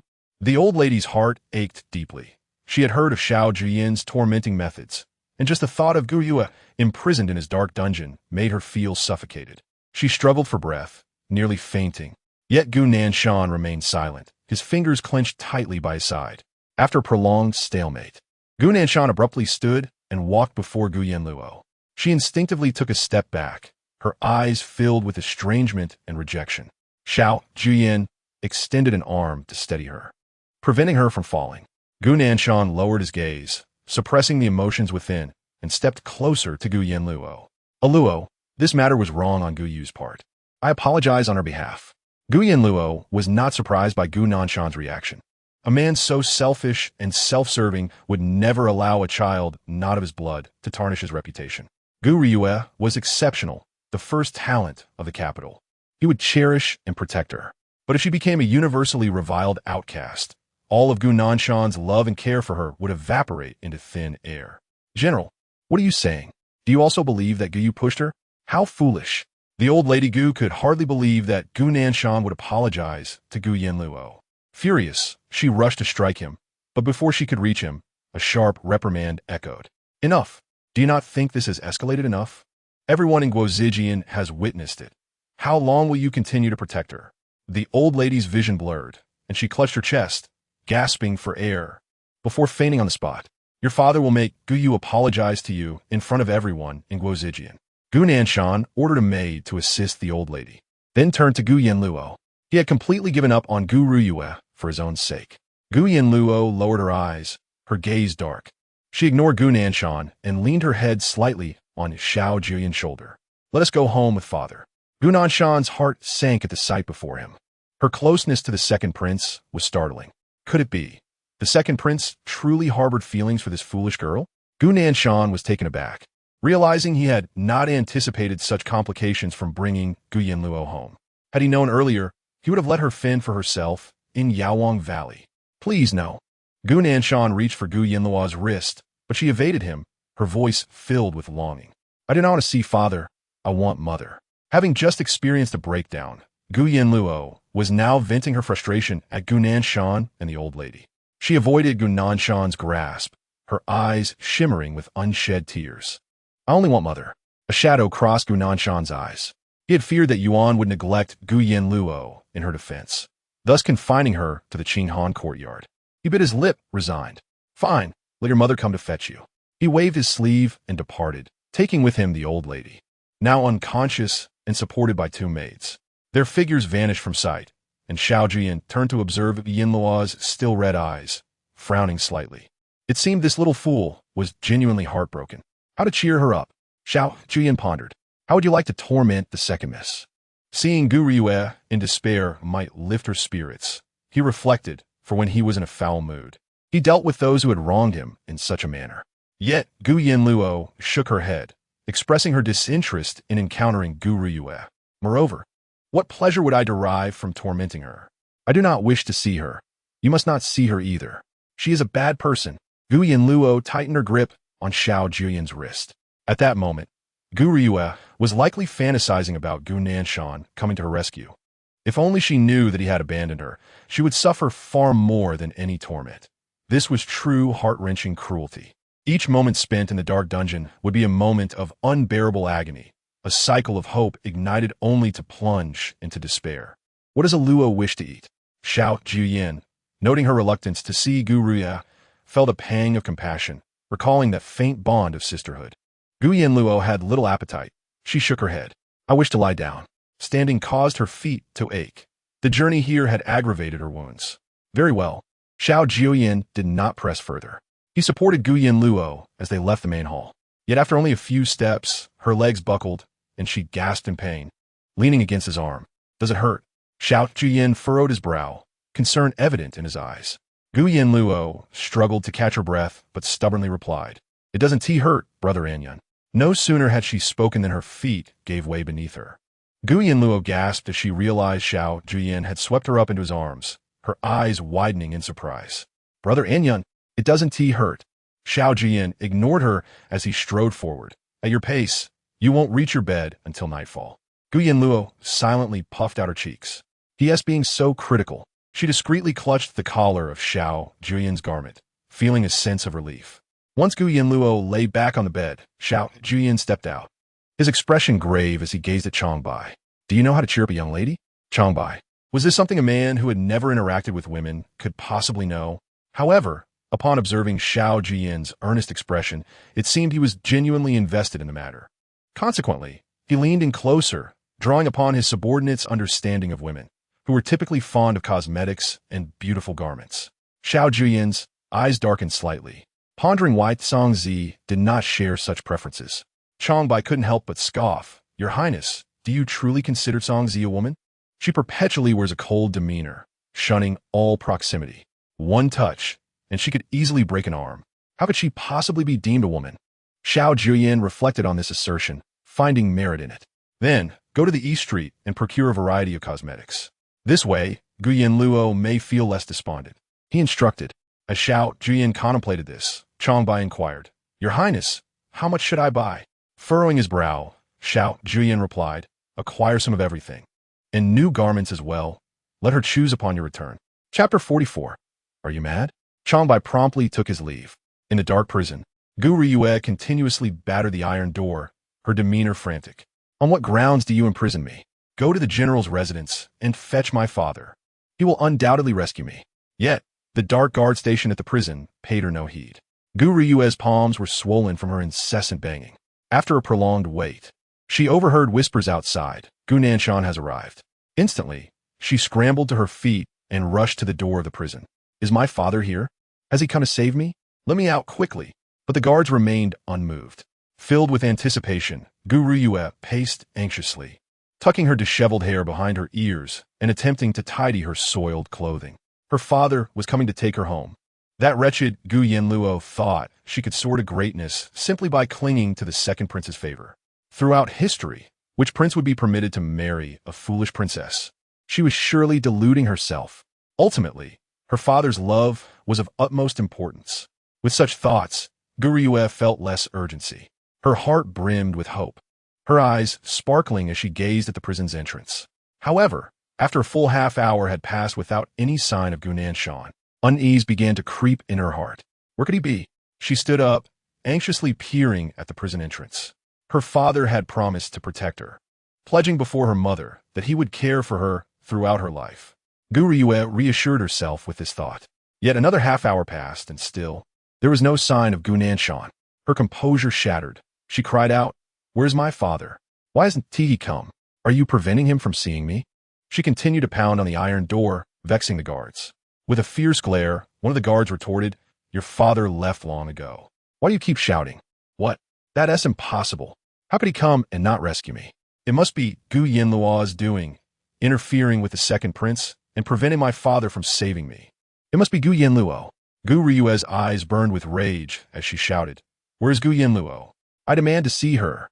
The guards, unable to endure her incessant noise, reported her demands to Xiao Jiuye. Xiao Jiuye's gaze darkened. See her for what? If she continues to shout, she will be rendered mute. The guards complied. Upon returning to the prison, the maid Qing Huan entered, carrying a tray laden with silent medicine. "Who are you?" "I demand to see Gu Yanluo," Gu Ruyue yelled.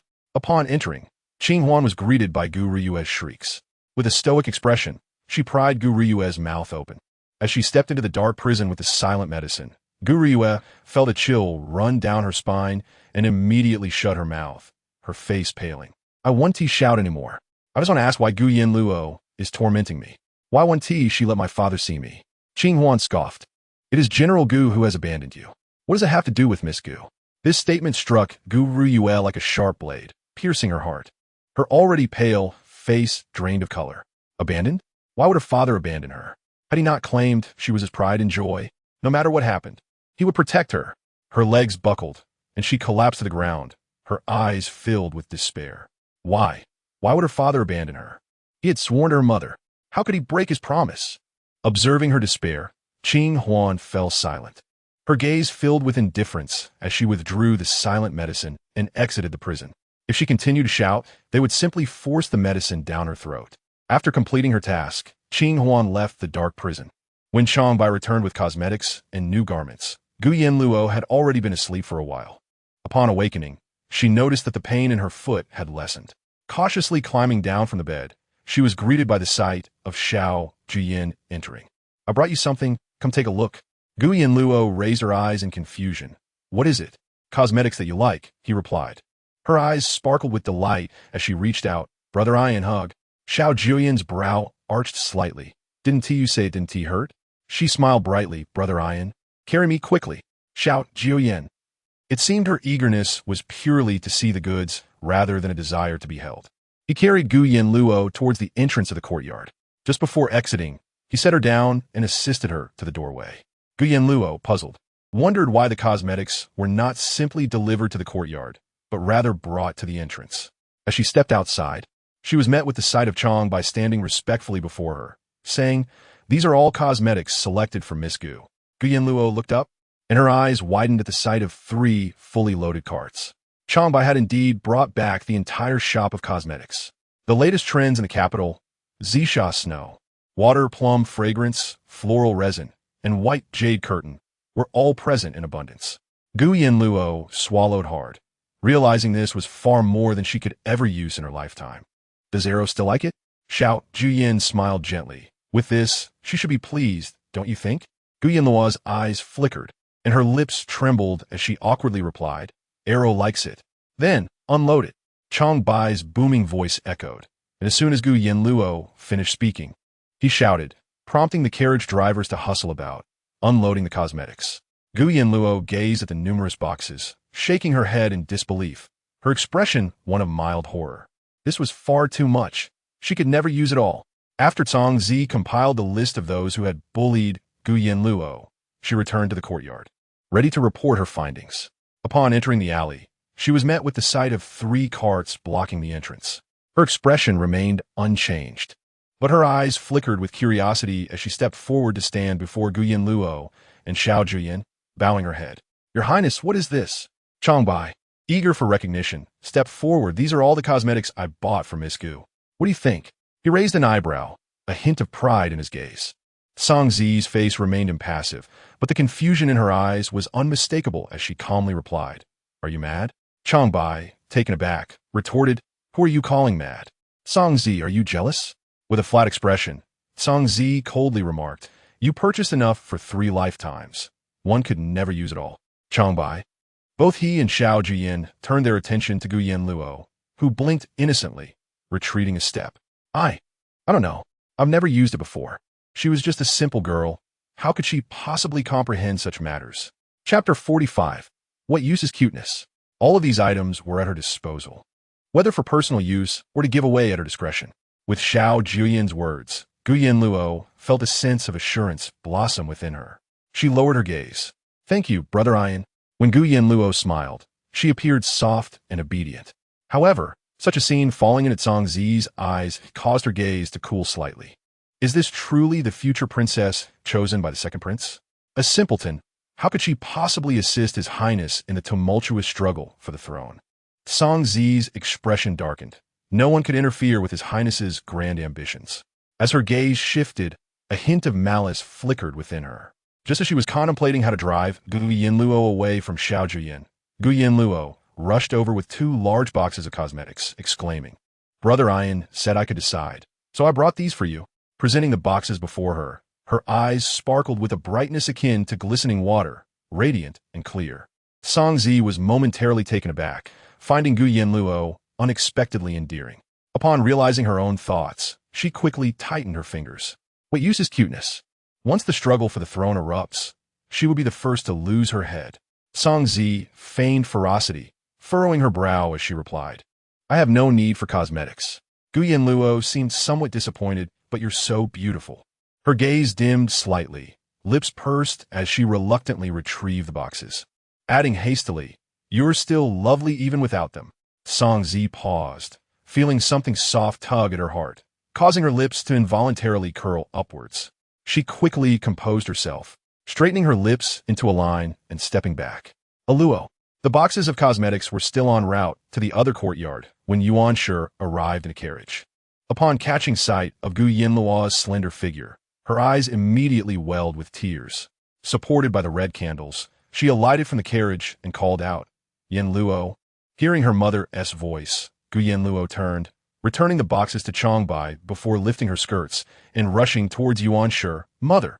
In her haste, Gu Yanluo stumbled, causing Xiao Jiuye's heart to lurch, but he could not approach her in front of Yuan Shi. Instead, he exchanged a glance with Zhang. With a slightly somber expression, Zhang stepped forward to support Gu Yanluo, but finding her slow, she simply lifted her into her arms. Gu Yanluo, busy adjusting her legs, suddenly felt herself lifted off the ground and froze in panic. If her mother saw this, it would be disastrous. She gasped and turned back, only to meet Zhang's icy demeanor up close. In such proximity, Zhang's flawless skin, delicate and smooth, was strikingly beautiful, her thin lips reminiscent of an aloof man's. Her nose elegantly straight, and her hair pulled back, exuding an air of gallantry. Gu Yanluo silently admired her beauty. Zhang felt uneasy under her gaze and lowered her eyes, attempting to glare at Gu Yanluo to deter her from staring. Yet, as she glanced down, Gu Yanluo averted her gaze in a fluster, resembling a startled little creature, her eyelashes trembling with glistening moisture in her eyes. Zhang felt a jolt in her heart. How troublesome. She used to think that such bashfulness in a woman was utterly pretentious, yet now she found it utterly irresistible. Struggling to maintain her composure, she reminded herself that the second prince did not require such a charming fool by his side. She must not soften. She had to strategize for His Highness's grand endeavors. Zhang carried Gu Yanluo before Yuan Shi, who looked worried, her eyes red-rimmed. "Aluo, what happened? Did you hurt your leg?" "Mother, it's nothing. Just a scrape on the sole. I've treated it already." Gu Yanluo replied with a bright smile, trying to reassure Yuan Shi. Song Zi's gaze darkened. This remarkably sensible simpleton was indeed a rarity. Yuan Shi embraced Gu Yanluo tightly. My dear, a Luo has suffered. It's my fault. I never expected sending you to the National Academy would subject you to so much bullying. Mingyue and Zhou told me that those people took advantage of your simplicity. Don't worry, I will not let them off easily. Mother, I'm truly fine. Besides, I've already got my revenge. Gu Yanluo's bright eyes dimmed slightly.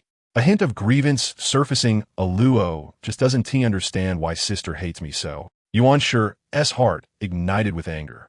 No matter her reasons for wanting a Luo's life, she would never let her have peace from now on. She instructed her younger brother from the Yuan family to investigate Gu Riyue's background and stumbled upon unexpected revelations. Gu Riyue's mother had a prior engagement, and her husband was not even Gu Nanshan. Yuan Shi's lips tightened. She would not let this matter rest. If the child she had nurtured for so many years was not of the Gu family bloodline, she would create a storm and demand an explanation from Gu Nanshan. How could she atone for the years of guilt towards a Luo? Upon Yuan Shi's arrival, Gu Yanluo felt it inappropriate to remain in the other courtyard. Yuan Shi thanked Xiao Jiuye and prepared to leave with Gu Yanluo. The 3 carriages laden with cosmetics followed closely behind them back to the general's residence. Yuan Shi gazed at the sight, astonished. A Luo. Did the second prince truly send you all of this? Gu Yanluo nodded. Suspicion crept into Yuan Shi's heart. Could it be that the second prince truly had affections for a Luo? But he belonged to the royal family and might very well become the future emperor. Would the royal family consent to such a union with a simpleton? How much suffering would her Luo endure if she were to marry into the royal family? As Yuan Shi returned to the general's residence, Hongzhu presented the marriage certificate sent by Gu Yanluo's uncle, Yuan Xingshuan. Madam, the second young lady's mother is named Song Siyuan. This is the marriage certificate she had with that man, officially recorded by the authorities with irrefutable evidence. Yuan Shi clutched the certificate tightly, her fingers trembling slightly. Thus, it was highly likely that Gu Riyue was not even a child of the Gu family, but rather a child raised by Gu Nanshan for another woman. All her dedication and efforts poured into her had turned into a farce. Her lips tightened. Hongzhu sent out invitations to the elders of the Gu family, stating that there are important matters to discuss. The determined glint in Yuan Shi's eyes caused Hongzhu to tremble. It seemed that Madame could no longer endure this situation. Mingyue, go to the second prince's other courtyard and bring Gu Riyue back, stating that we need to properly address our family matters. Yuan Shi commanded. Yes, madam. As evening approached, the elders of the Gu family arrived one after another. Gu Nanshan, already troubled by the matter concerning Gu Riyue, was caught off guard by the arrival of the family elders, his expression immediately darkening. These clan members had long relied on the general's residence for their power, causing him no small amount of trouble, and Gu Nanshan had long wished to avoid their presence. What business did they have here? Standing in the study, his tone was cold. I hear it was Madame who sent out the invitations, insisting they must arrive tonight. Chapter 46. Gu Riyue is not of the Gu family bloodline. Gu Nanshan tossed aside the sword in his hand, his eyes darkened with displeasure. What a nuisance. Go see what they want. In the main hall of the general's residence, Yuan Shi occupied the main seat, adorned in a dark red, cross-collared gown, her gaze somber, a stark contrast to her usual gentle demeanor. Gu Yanluo nestled obediently beside her. The Gu family elders were led into the hall by the servants, their brows furrowing upon seeing Yuan Shi. What is the purpose of summoning us at this late hour? The members of the Gu family were vaguely aware of the discord between Gu Nanshan and Yuan Shi, and thus held her in contempt, believing that no matter how noble her status as a highborn lady, she was still subject to the Gu family's whims. Once the Gu family elders had mostly gathered, Gu Nanshan entered from outside, his face clouded. Yuan Shi, what nonsense are you up to now? Why have you summoned the elders? Yuan Shi stood abruptly, her gaze sharp as she replied, General, do you remember the mother of Riyue, your concubine? What was her name? Gu Nanshan was taken aback by her sudden mention of Song Siyuan, his heart momentarily halting. What are you talking about? His tone turned icy. Yuan Shi, I have no time for your nonsense. Yuan Shi threw the marriage certificate onto the table. Ah, of course, the general wouldn't have time for my nonsense, especially since I am merely a foolish woman who willingly raised another's daughter for nearly 10 years. My own flesh and blood cast aside, unable even to catch a glimpse. Her words struck hard at Gu Nanshan and the Gu family elders, causing Gu Nanshan's eyes to darken ominously. The elders of the Gu family were momentarily stunned. What did she say? That she had raised someone else's daughter for nearly a decade? Wasn't it a child born from Gu Nanshan's extramarital affair? The crowd was perplexed. Yet Gu Nanshan stepped forward, his eyes brimming with an intense fury. Yuan Shi, cease your nonsensical ramblings. Just because Gu Yanluo is foolish, you cannot shift all the blame onto others. Without hesitation, Gu Nanshan deflected the responsibility, redirecting the situation towards Yuan Shi's resentment stemming from Gu Yanluo's foolishness, thus instigating this uproar. Yuan Shi scoffed. Hongzhu, let the clan elders examine the marriage certificate carefully. Hongzhu presented the marriage document. General, your concubine is named Song Siyuan, a daughter of the Song family from the outskirts of the capital. Am I correct? Gu Nanshan's gaze darkened, poised to refute. When Yuan Shi mockingly interjected, there is no need for you to hastily deny it. Even if you do, I will find evidence proving that she was already married when she was with you. According to Gu Ryue's age, she must have been conceived when you went to quell the disturbances at the borders. What? You were so reluctant to part with your concubine that you took her along to the battlefield? At that time, Song Siyuan had yet to be divorced from her husband. As Yuan Shi's words settled, the elders of the Gu family exchanged uneasy glances. If Gu Ryue was indeed conceived at that time, then Gu Nanshan had committed the crime of adultery.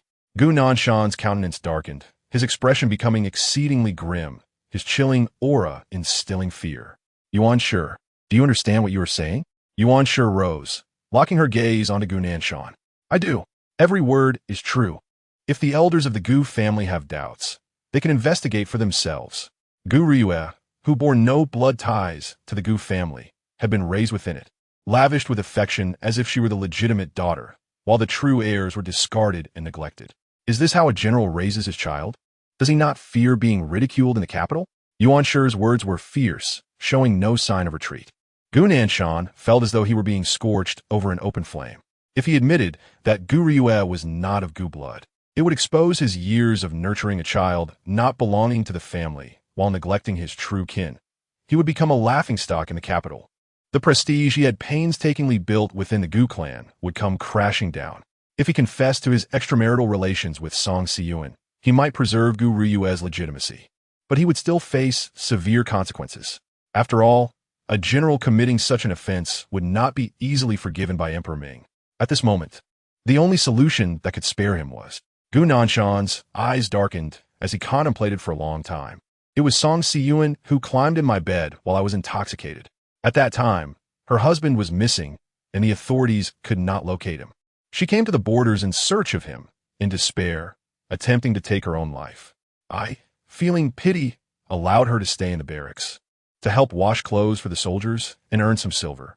Little did I expect she would take advantage of my drunkenness. After that reckless night, I had no idea she was pregnant and expelled her from the barracks. When the chaos ended and I saw her again, she had already given birth. Qingyu, I owe you an apology. I have felt guilty for these years, believing it was unfair to you, but I dared not speak the truth, fearing it would anger you. If you hold a grudge, feel free to strike or scold me as you wish. Upon hearing Gu Nanshan's words, Gu Yanluo couldn't help but scoff internally. How ridiculous! It seemed he did not even care for his beloved. Even in death, he sought to tarnish her reputation, slandering others as harlots, claiming they climbed into his bed. How could he utter such words? Had he forgotten how he pleaded with Song Siyuan, promising to raise her child, vowing to nurture her into a noble woman? Truly, the height of selfishness. Outside, Gu Ryue was brought out from the dark prison of the other courtyard, initially believing Gu Nanshan had come to rescue her. Her once dim eyes sparkled with renewed hope. However, as she approached the main hall, she overheard Gu Nanshan's slanderous words about her mother, causing her to freeze in disbelief. Father, how can you slander my mother like this? I am not. Gu Nanshan, caught off guard by Gu Ryue's sudden appearance, flashed a momentary glint of malice in his eyes.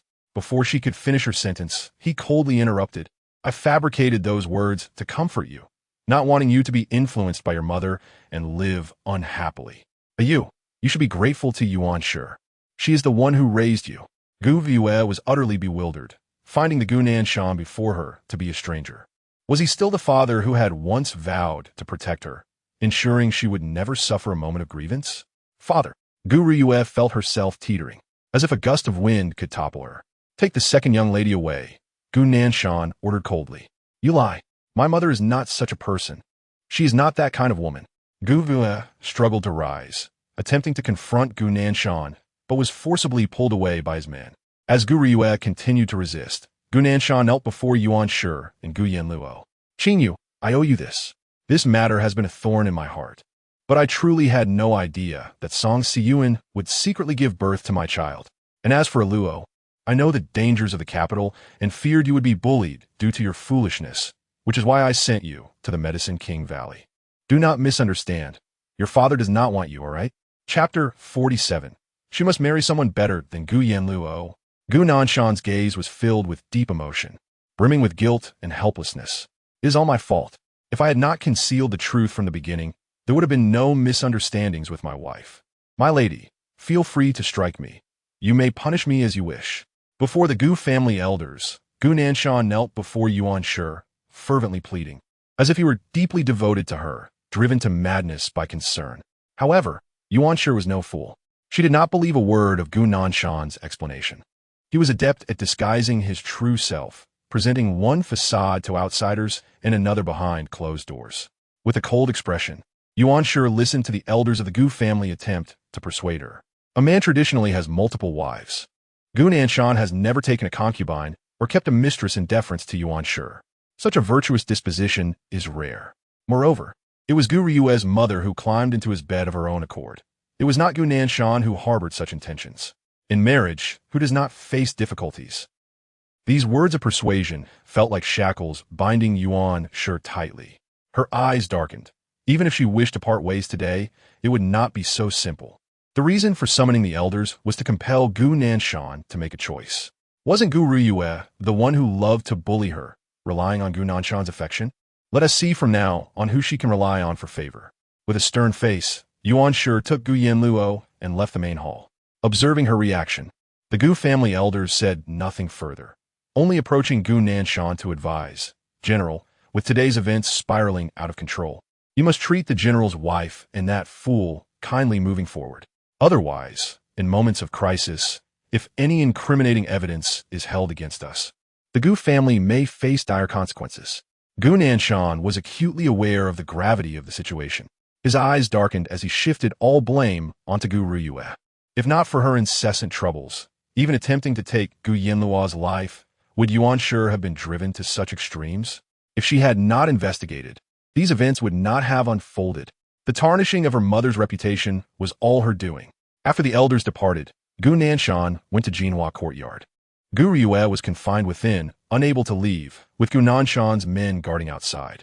Upon his arrival, the servants lowered their eyes. General, hearing the voice outside, Gu Riyue immediately stood up, rushing out of the room, and upon seeing Gu Nanshan entering from outside Jinhua courtyard, she exclaimed, "You hypocritical scoundrel!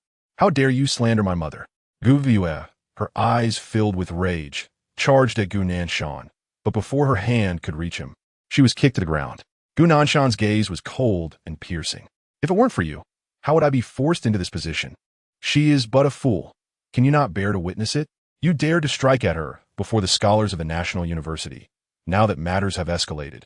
What makes you think I would still protect you? Gu Riyue's neck was tightly grasped by Gu Nanshan, the sensation of suffocation causing her face to flush a deep shade of red and purple.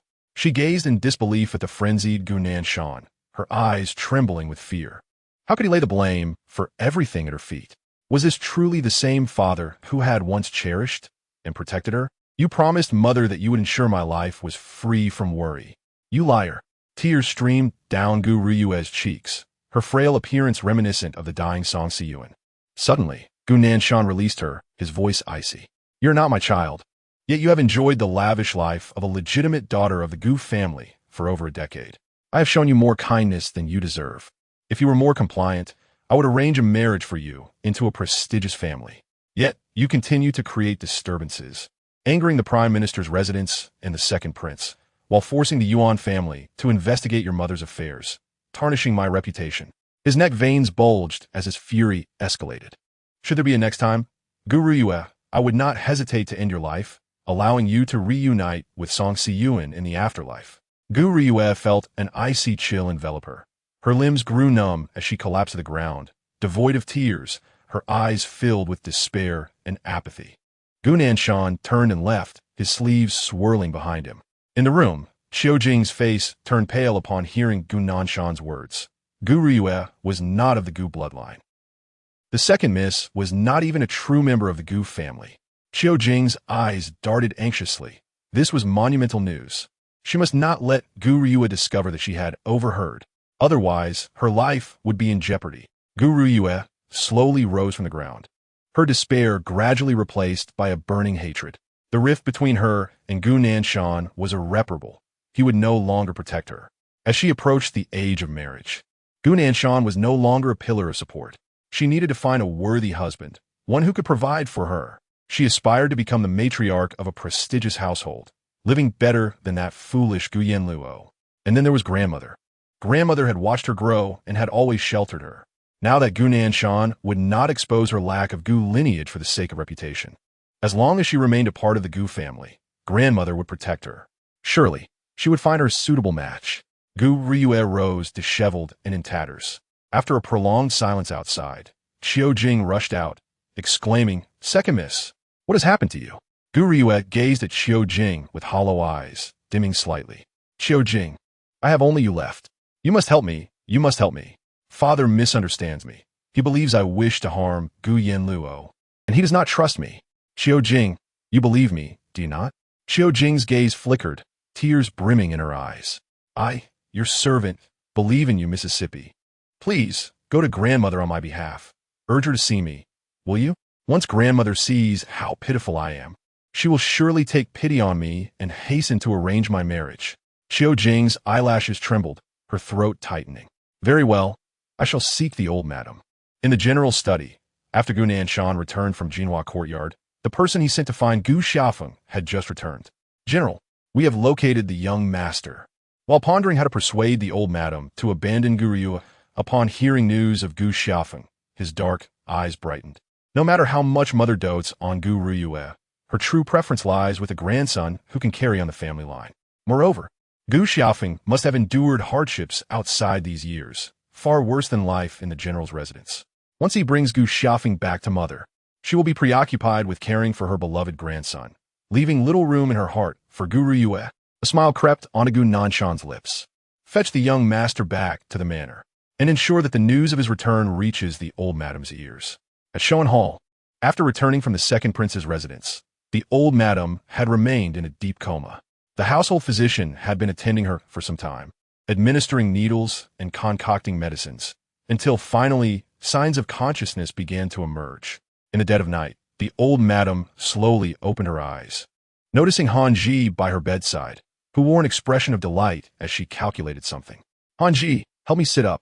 Hearing her voice, Han Ji's joy increased. Supporting the old madam to sit upright, she whispered excitedly in her ear, "Old madam, there is news of the young master." The old madam, who had been in a daze, immediately widened her eyes and grasped Han Ji's wrist tightly, her eyes reddening with emotion. "Is it true? Is there really news of Feng?" Chapter 48. Gu Ruyue moves out of Jinhua. Courtyard. Han Ji, trembling with excitement, supported the old madam. "Indeed, it is true. The general has said so himself."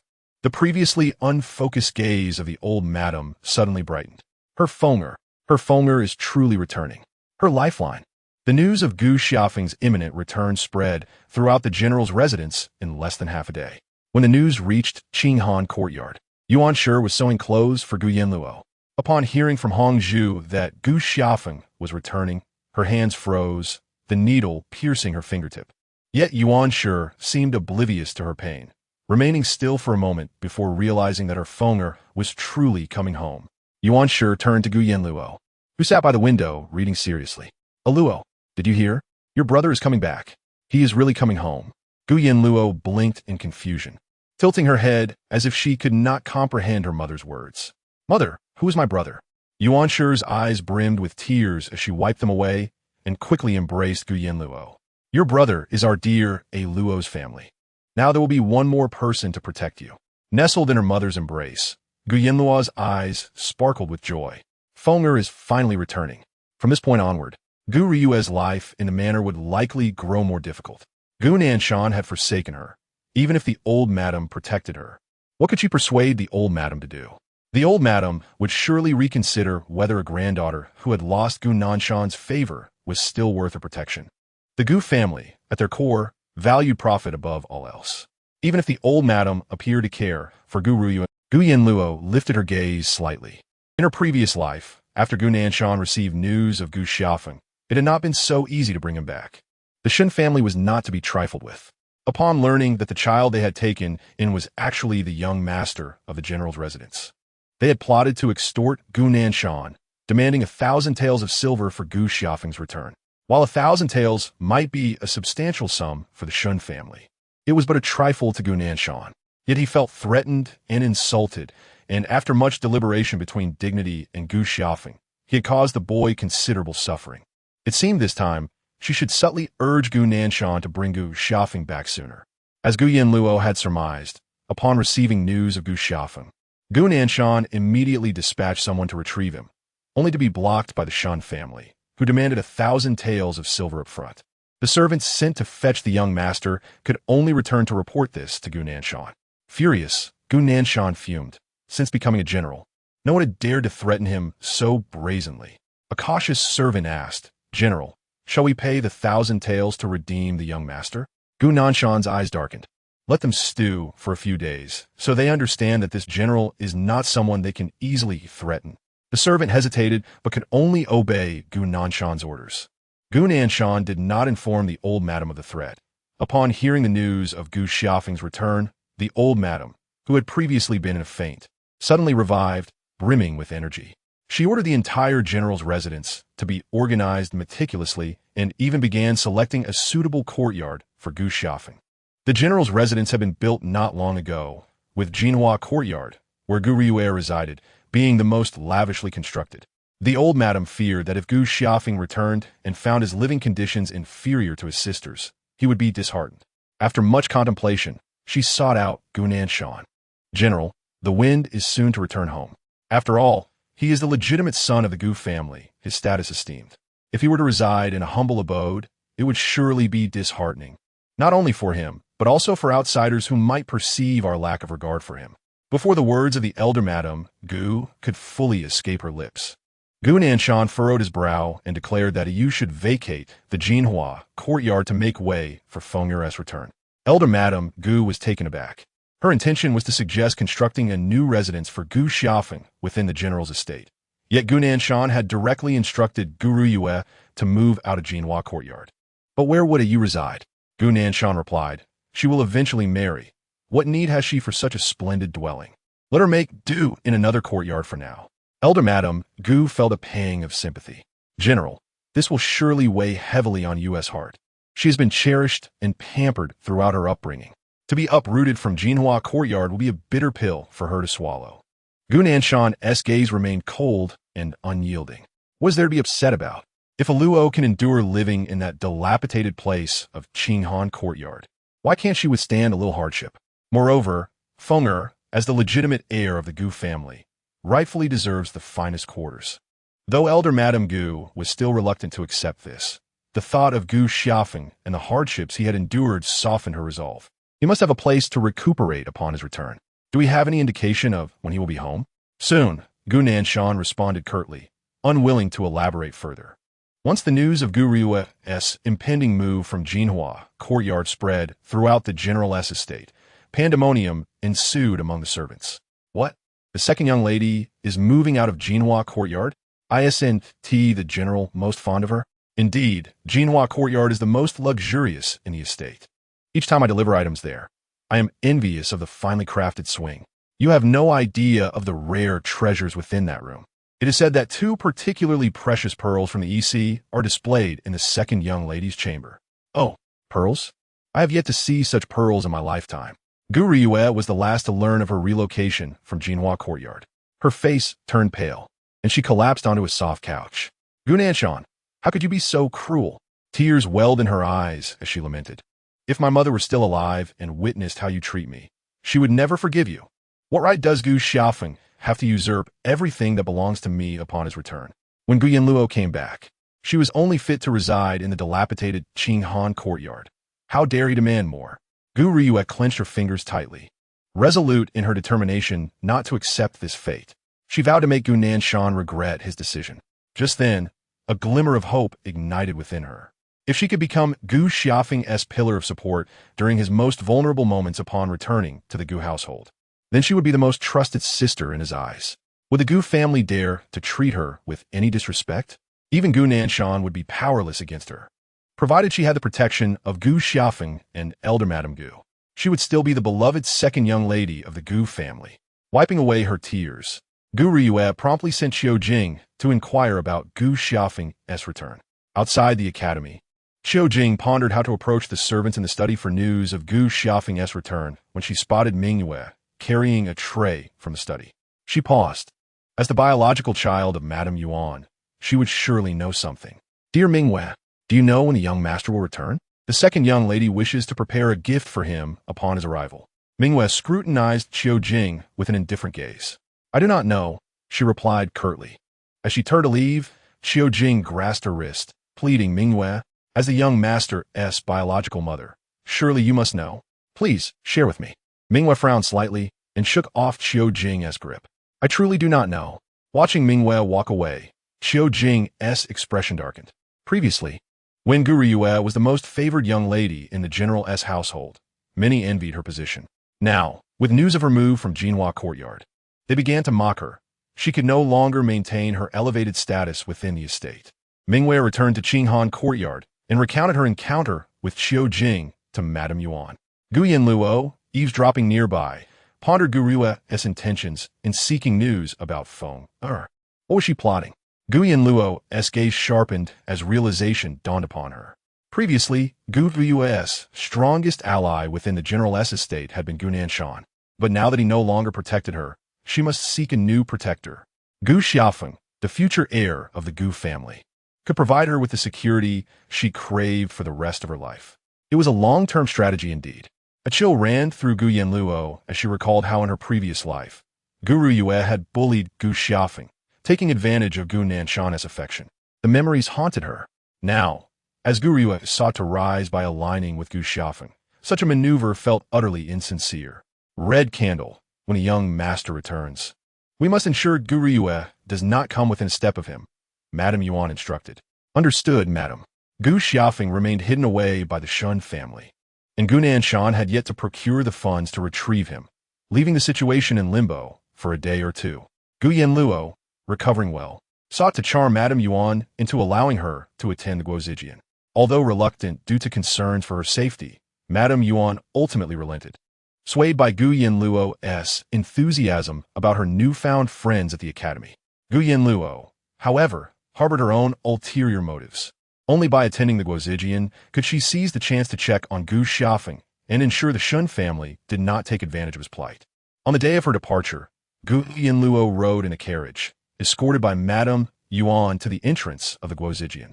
As she disembarked, Madame Yuan cautioned Luo, remember to return promptly should anything arise. If anyone dares to bully you again, do not endure it. We shall fight back. Gu Yanluo nodded sweetly, her voice light. Do not worry, mother. As she spoke, she pinched her cheeks and feigned ferocity, declaring, Luo is fierce. No one dares to bully Luo. Madame Yuan's heart softened at her daughter's playful demeanor. Her Luo was so perceptive and understanding, it made her heart ache. This time, Gu Yanluo entered Huayan Hall accompanied by Mingyue and Zhou, and no one dared to approach her. Each servant eyed her warily, as if fearing she might devour them whole. Perplexed, Gu Yanluo wondered why her mere act of retaliation had instilled such fear in them. Given their accustomed privilege, their reaction seemed excessive. Just then, the figure of Sun Qianyao appeared within Huayan Hall. Upon spotting Gu Yanluo, her eyes brightened, and she approached her. Mingyue instinctively recoiled at the sight of Sun Qianyao, recalling the painful incident when her hand had been forced into boiling soup. As Sun Qianyao advanced toward Gu Yanluo, Mingyue and Zhou stepped forward to shield her. What do you want? Sun Qianyao paused, taken aback. Having previously aligned herself with Gu Riyue against Gu Yanluo, she felt guilty after recognizing Gu Riyue's true nature. Miss Gu, please do not misunderstand. I've come to apologize. Sun Qianyao spoke softly, her eyelashes lowered, her gaze trembling. My mother gave me a severe reprimand. I once considered Gu Ruyue a friend, but she claimed you were always bullying her. Unable to bear it, I intervened on her behalf. However, I later discovered that Gu Ruyue had been using me and even poisoned me. It became clear to me what kind of person she truly is. I acknowledge my fault in this matter. Sun Qianyao's voice grew increasingly subdued. Raised in the grandeur of the prime minister's estate, she had never before lowered herself to apologize. Yet her mother was right. The fault was indeed hers. Regardless of whether you choose to forgive me, Miss Gu, I must admit my wrongs. I sincerely apologize. This jade bracelet is a token from my mother, who wishes to express our family's regret towards you and hopes you will accept it. Gu Yanluo's gaze fell upon the intricately designed box containing the jade bracelet. She had anticipated that a person as discerning as Qin would compel Sun Qianyao to apologize. Gu Yanluo pursed her lips, maintaining a serious expression as she glanced at Sun Qianyao before turning slightly aside. I do not wish for the bracelet. Please take it back. Upon hearing these words, the once bright sparkle in Sun Qianyao's eyes dimmed.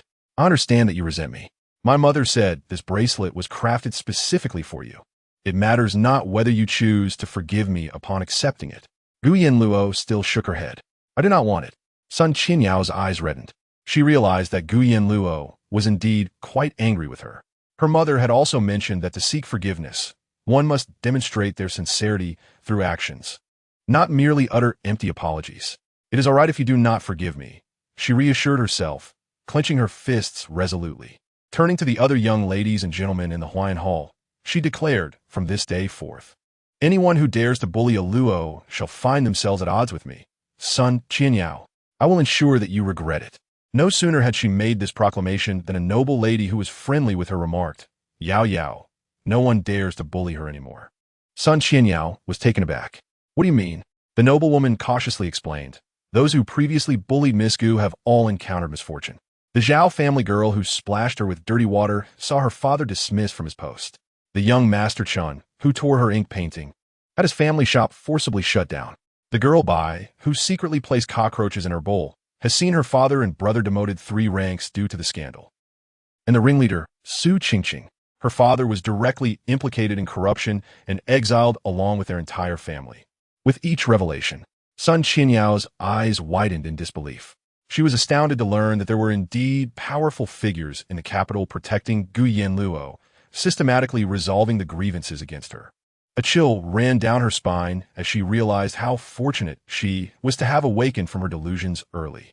Had she continued to be deceived by Gu Ruyue and bullied Gu Yanluo, the Sun family would have joined the ranks of those now suffering misfortune. Chapter 50. The Pursuit of Justice. Sun Qianyao pondered, her heart filled with both shock and trepidation. Gu Yanluo, having heard this account, stood in a daze. Those who had bullied her faced such dire consequences? She recalled the last time she fell into the lake when Xiao Jiuye rescued her. Such ruthless determination could only belong to him. Gu Yanluo's eyes lowered slightly, touched by the thought that he cared for her affairs so deeply. Regardless of their past lives or this existence, Xiao Jiuye would always strive to protect her. With this thought, Gu Yanluo felt a pang of gratitude towards him. In a world where everyone else deemed her foolish and mocked her, he stood unwaveringly by her side. She longed to see Xiao Jiuye, to express her heartfelt thanks for his unwavering support. However, as she lifted her gaze towards the entrance, she spotted the weary face of Gu Ruyue. She had arrived. Upon entering Huayan Hall, Gu Ruyue immediately looked towards Gu Yanluo, a forced smile stretching across her lips, yet the venomous hatred in her eyes slithered like a poisonous serpent, ready to consume Gu Yanluo whole.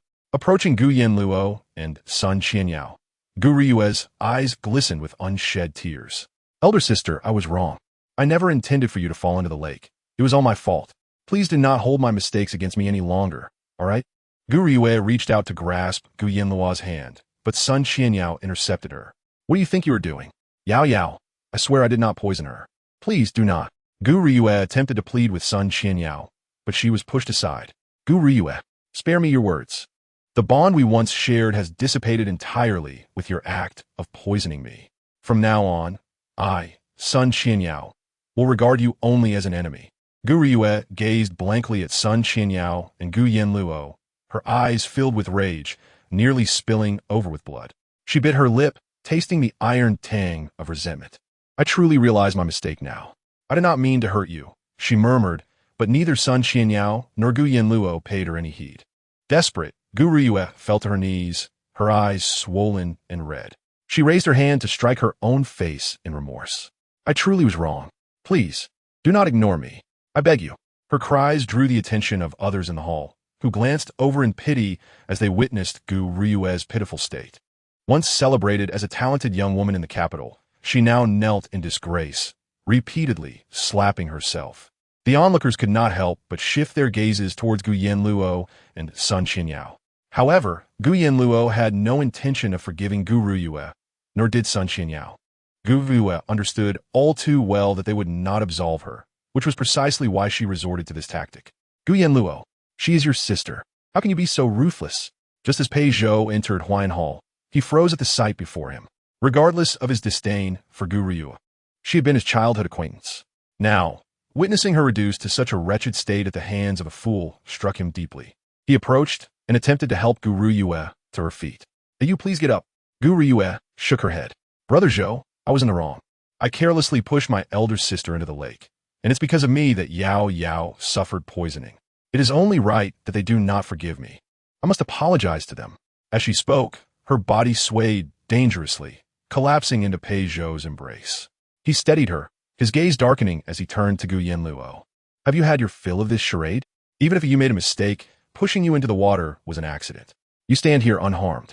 What more do you want? Do you wish to see her completely destroyed? Pei Zhou's dark eyes were filled with fury. Gu Yanluo stared at him, her mind flooded with memories of her past life. Gu Riyue had jumped into the lake herself, falsely accusing her of pushing her, while Pei Zhou, now her husband, held Gu Riyue tightly, glaring at her with disdain. Gu Yanluo, are you insane? She is your sister. How can you treat her so harshly? He overlooked the wounds on her hands, bleeding and raw, his focus solely on Gu Riyue. The moment she shed a tear, he would be the first to cradle her in his arms. Whenever she stumbled, he would rush to catch her, his worry for Gu Riyue piercing Gu Yanluo's heart with profound pain. Yet, she could not fathom that feeling, only curling up in the corner of the room. Her voice weak and trembling, Luo's heart hurts. It hurts so much. The memories surged back, and Gu Yanluo's gaze flickered.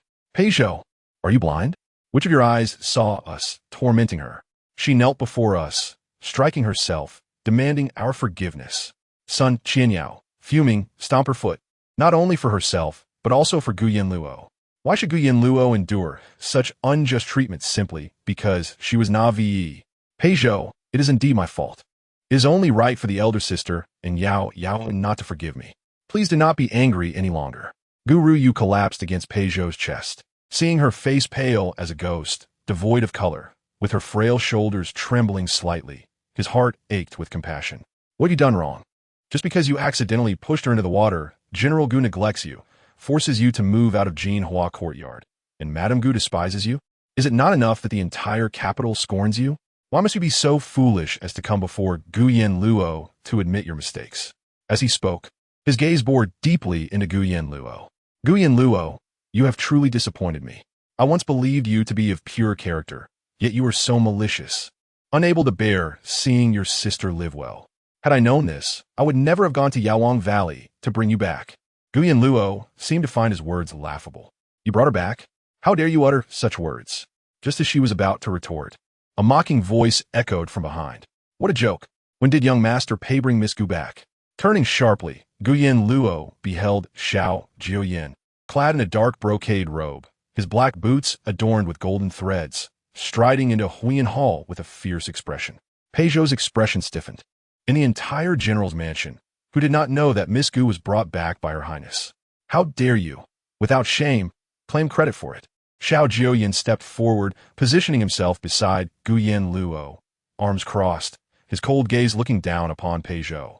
Pei Zhou's throat tightened, and he quickly lowered his eyes. I pay my respects to his second highness. It was Pei Zhou who spoke inappropriately. However, she and you are sisters. This humiliation towards you, I merely wish to seek justice for her. Justice? Xiao Jiuye advanced, lowering his brows, his eyes filled with hostility. Was it Miss Guerre who was pushed into the lake? Pei Zhou stiffly shook his head. No, it was not her. What justice are you seeking? Was it not Miss Guerre who fell into a high fever and remained unconscious after the incident? Xiao Jiuye pressed on, unwilling to relent. Pei Zhou's face flushed crimson, even his neck turning red as he shook his head again. No, it was not her. What justice do you seek? Pei Zhou clenched his lips, the veins on his forehead protruding slightly. You has already recognized her mistake and even knelt to plead for forgiveness. Yet you show no intention of letting her go. This proves that this fool has a malicious heart.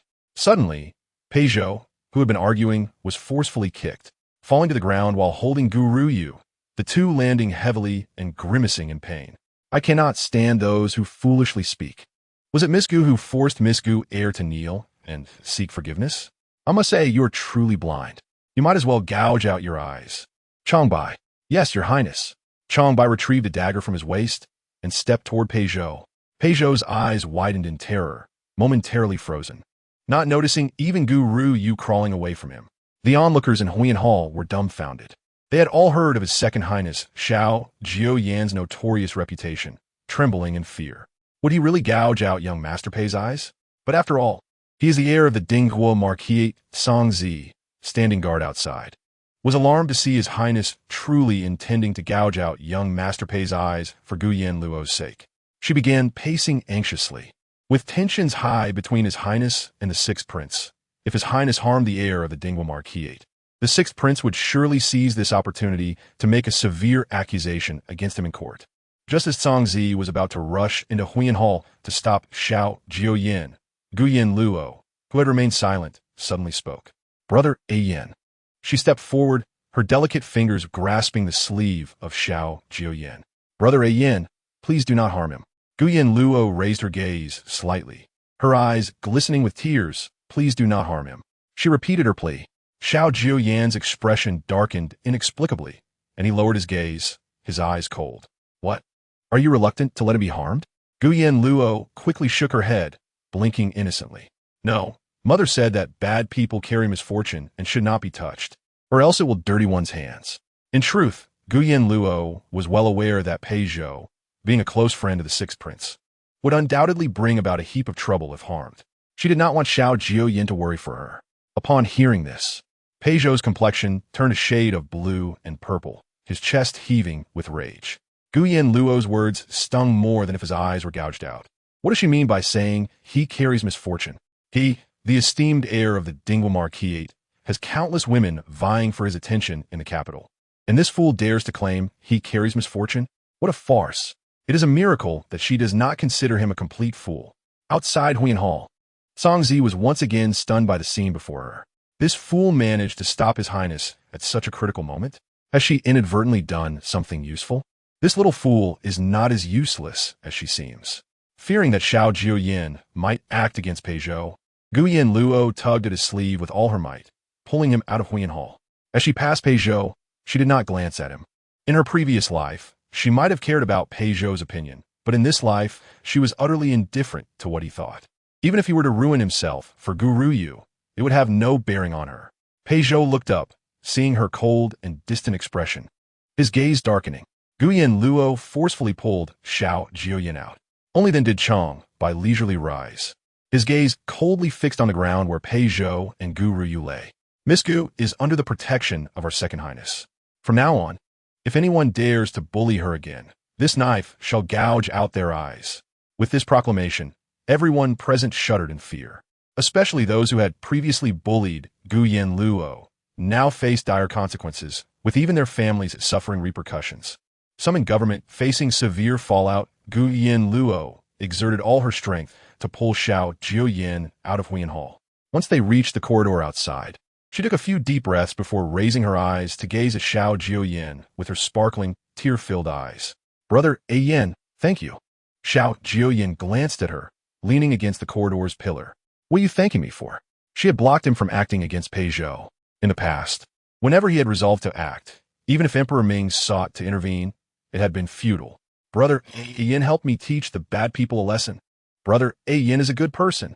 Gu Yanluo's eyes sparkled with admiration as she spoke, and feeling a bit shy, she leapt into Xiao Jiuye's embrace. wrapping her slender arms around his waist gently. After the brief embrace, she quickly withdrew. Xiao Jiuye, surprised by her closeness, raised an eyebrow, looking at Yanluo, who had shyly hugged him and then stepped back, her eyes bright and her lips slightly curved. Feeling a warmth in his heart, he suddenly leaned down, whispering near her ear, "Is that all the thanks you have for me?" The warmth of his breath brushed against her ear, causing Yanluo's eyes to widen in surprise. Her ears felt as though they had been scorched, instinctively retreating slightly. "Then, how should I thank you?" Yanluo raised her gaze, her pure black eyes devoid of any malice. Xiao Jiuye momentarily faltered. "Would you like to attend Dongshan Academy with me for studies?"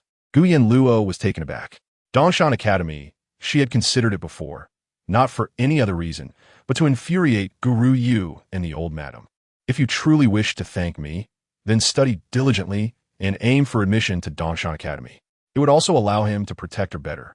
Moreover, the instructor had mentioned that Yanluo was exceptionally intelligent and had every hope of being admitted to Dongshan Academy. As Xiao Jiuye's words fell, Yanluo maintained a serious expression, pondering for a moment before suddenly lifting her gaze with conviction, declaring, "All right, Arrow will surely be admitted to Dongshan Academy." Xiao Jiuye nodded with reluctance, seemingly satisfied.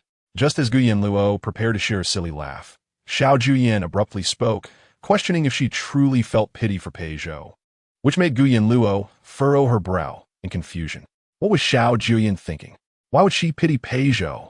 As she pondered, her chin was suddenly grasped and lifted. Xiao Jiuye leaned in closer, his gaze piercing as he stated, "That kind of person cannot protect you completely." Yanluo was taken aback. "Huh?" Xiao Jiuye threatened. "Hold on to this royal leg tightly, or else." Yanluo's heart raced with alarm. Or else what? Gouging out eyes or skinning alive?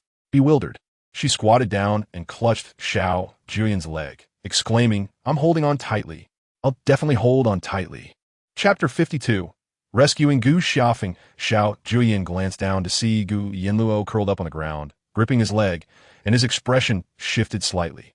He bent down to lift her off the ground, seemingly exasperated. "Not like this." Yanluo looked up at him, her eyes filled with confusion. "What kind of hold then?" Xiao Jiuye sighed and conceded, "Like this." Yanluo blinked in surprise. Can I really follow along?" As she stood up, with Xiao Jiuye holding her arm, she suddenly remembered Gu Xiaofeng and looked up at him, saying, "Brother Ian, I found my little brother." Xiao Jiuye frowned slightly. "Your brother?" "Yes, my brother." Yanluo nodded eagerly. "He is my mother's son, but that family refuses to return him.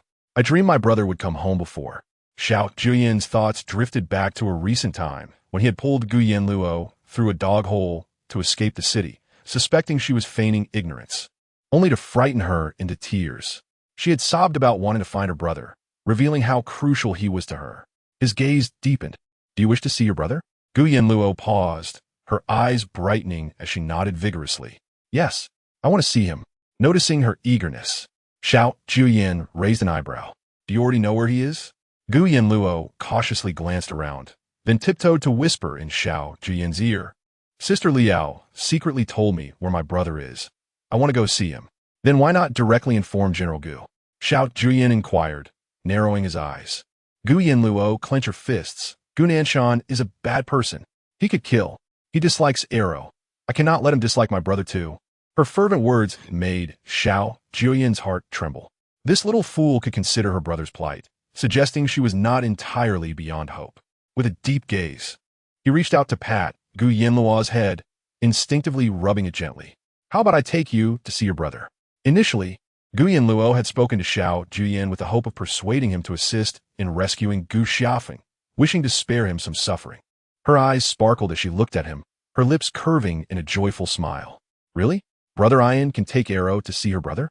Xiao Jiuye, unable to resist her exuberant spirit, replied, "Yes." "When shall we go?" Yanluo asked eagerly. "Can we go now?" Xiao Jiuye's gaze darkened slightly. "Aren't you supposed to study?"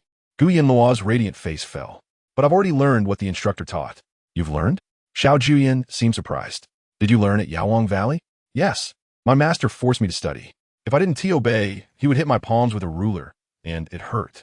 Yanluo recounted, her face reflecting a mix of grievance and fondness for her master. Seeing her pitiful demeanor, Xiao Jiuye couldn't help but chuckle. He leaned down, meeting her gaze directly. Do you think your master is wrong? Gu Yanluo looked up at Hertz. Xiao Jiuye's lips curled into a slight smile, his eyes filled with affection as he teased. Pain must be endured. There is no learning without suffering. Gu Yanluo pouted. You, with your noble status, surely cannot understand the plight of someone like me. Besides, when I was studying at Yaowang Valley, my mind was, and very sharp. I was both foolish and clumsy. I once had a finger broken while studying, and I never complained about the pain. Gu Yanluo, who had been silently contemplating, froze at his words. You broke a finger? As Xiao Jiuye urged her outside the Guozijian. She glanced at his fingers. They were well-defined, resembling jade, with no sign of scars. When had he broken a finger? Neither in this life, nor the previous one did she know.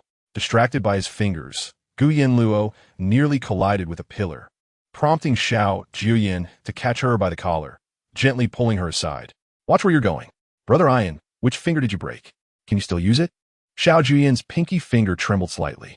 It can no longer be used. I discovered it too late, and it healed crookedly. Gu Yanluo's heart sank. You can't use it, but you've never shown any signs of it. I will help you. Brother Ian, can I help you fix it? Previously, at Yaowang Valley, Gu Yanluo had learned about bone healing techniques from Su Ziqin, who had successfully treated a person with a broken leg for many years. Though she was not as skilled as her master, she had learned quite a bit. As they reached the entrance of Guozijian and boarded the carriage, Xiao Jiuye laughed lightly. Arrow has such skills? Gu Yanluo nodded eagerly. I learned from my master. If you don't believe me, you can ask him. He will definitely be able to help you. It's nothing. I have long since grown accustomed to it. Xiao Jiuye appeared indifferent, leaning back against the carriage wall, closing his eyes to rest. Gu Yanluo frowned slightly. She examined Xiao Jiuye's fingers, determined to find an opportunity to help him heal. With a person of Xiao Jiuye's stature, any flaw in his physique could become a target for enemies. The carriage soon set off, arriving at Qinghetown, where Gu Yanluo informed Xiao Jiuye about the Shun family's imprisonment of Gu Xiaofeng and their extortion of Gu Nanshan. Xiao Jiuye's expression darkened. Leave this matter to me. All right. Gu Yanluo felt assured in Xiao Jiuye's capabilities. The carriage stopped outside Qinghetown, and Changbai followed Gu Yanluo's lead to the Shun family. Within half an hour, footsteps echoed outside, and Gu Yanluo quickly lifted the carriage curtain, spotting Changbai carrying someone on his back, rushing towards them. As they drew closer, Gu Yanluo recognized the person on Changbai's back. It was Gu Xiaofeng. Her eyes sparkled with excitement. It's my brother. She eagerly tapped Xiao Jiuye's arm. Brother Ian. It really is my brother. Xiao Jiuye observed the tears welling in her excited eyes, his gaze shifting. Changbai laid Gu Xiaofeng down in the carriage, speaking urgently. Your Highness, it seems young Master Gu has been poisoned. They hit him very deeply. Despite my utmost caution, I was still discovered by the Shun family. Let us leave immediately. Xiao Jiuye lifted the curtain, his gaze scanning the distance, just as shouts rang out. They are over there, quick, chase them. Chapter 53. Healing Gu Xiaofeng. Changbai immediately tightened the reins, steering the carriage away. Inside the carriage, Gu Yanluo received Gu Xiaofeng and was startled to see his lips swollen and darkened. Something is amiss. In her previous life, the Shun family never poisoned Gu Xiaofeng. Xiao Jiuye supported Gu Xiaofeng as he lay in the carriage. Gu Yanluo extended her hand, her fingertips pressing against his pulse, which was alarmingly erratic. He truly has been poisoned. Gu Yanluo's expression tightened, and she swiftly retrieved a small medicine box she always carried. She raised her gaze to Xiao Jiuye and said, Brother Ian, could you assist me in removing his clothing? Just expose his back.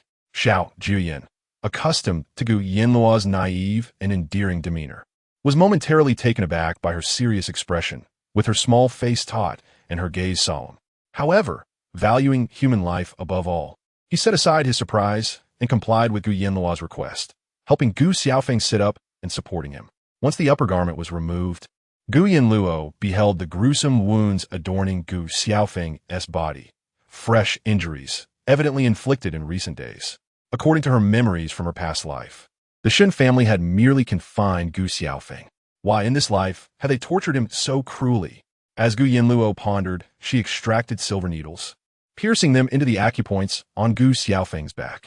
The poison, known as Qianjin Gui, was a folk remedy, notorious for its torment. If the antidote was not administered swiftly, the poison would scatter throughout the body, tormenting the victim day and night, preventing sleep. The Shun family intended to exploit Gu Xiaofeng for long-term extortion against the general's household. It was inconceivable that the Shun family could devise such a long-term plan. They would likely settle for a one-time ransom. Who was orchestrating this from the shadows? Gu Yanluo's gaze grew increasingly cold. After the 7 silver needles were inserted, Gu Xiaofeng, who had been unconscious, suddenly opened his eyes after a brief moment. Before he could fully regain consciousness, he violently expelled a mouthful of blood, dark purple, a sight that sent chills down the spine. Xiao Jiuye's eyes narrowed, recognizing the poison. It seemed somewhat familiar. He furrowed his brow in thought. In his childhood, he had witnessed someone in the palace suffering from a similar poisoning, and when the toxin was expelled, the blood was also dark purple. "Brother Ian, please help him lie down," Gu Yanluo instructed. Xiao Jiuye complied. As Gu Xiaofeng lay down, the dark purple blood began to flow from the corners of his lips. After a brief bout of vomiting, the once darkened hue of Gu Xiaofeng's lips gradually returned to normal. Gu Yanluo pressed her fingers against his pulse, feeling the toxin gradually being expelled from his body, and her anxious heart finally found relief. "It's all right now." She removed the silver needles one by one. Xiao Jiuye worked swiftly, cleaning up the expelled toxic blood and discarding it from the carriage, before helping Gu Xiaofeng sit up again. Gu Yanluo observed his every move with keen eyes. The more time she spent with Xiao Jiuye, the more she sensed that he was not simply a pampered prince. He performed each task with remarkable ease, as though he had done it countless times before. But was he not a royal?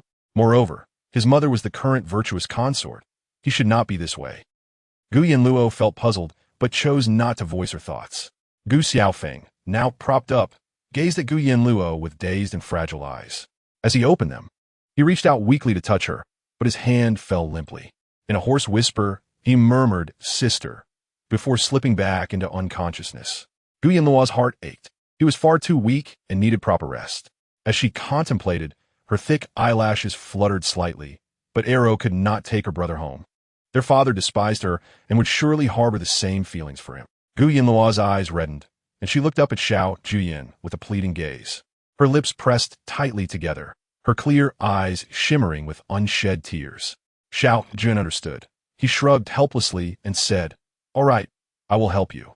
Gu Yanluo's bright eyes sparkled with hope, exclaiming, "Brother Ian is a good person, the best person in the entire capital." Xiao Jiuye raised an eyebrow. Only this little fool would consider him a good person. Everyone else avoided him like the plague. In the evening, when Gu Yanluo was picked up by the carriage of the Yuan family, she learned from her lips that Gu Xiaofeng had returned to the Gu family. Yuan's eyes turned red with concern as she spoke of Gu Xiaofeng's frail condition. "Your brother is extremely weak. The household physician said he was poisoned before returning and has been whipped, covered in wounds, and is currently unconscious. Mother, it is good that my brother is back," Gu Yanluo said, grasping Yuan's hand. Her gaze turned towards the carriage exterior, and the thought that Gu Xiaofeng could finally return home eased the weight on her heart. Upon arriving at the general's residence, as Gu Yanluo and Yuan disembarked, they spotted Gu Nanshan rushing into the general's estate like a gust of wind. He paid no heed to Gu Yanluo or Yuan, his mind solely focused on Gu Xiaofeng. Gu Yanluo and Yuan followed closely behind him. They arrived at Jinhua courtyard, where the old lady Gu stood guard outside. The household physician had issued a prescription and instructed the maidservants to prepare the medicine.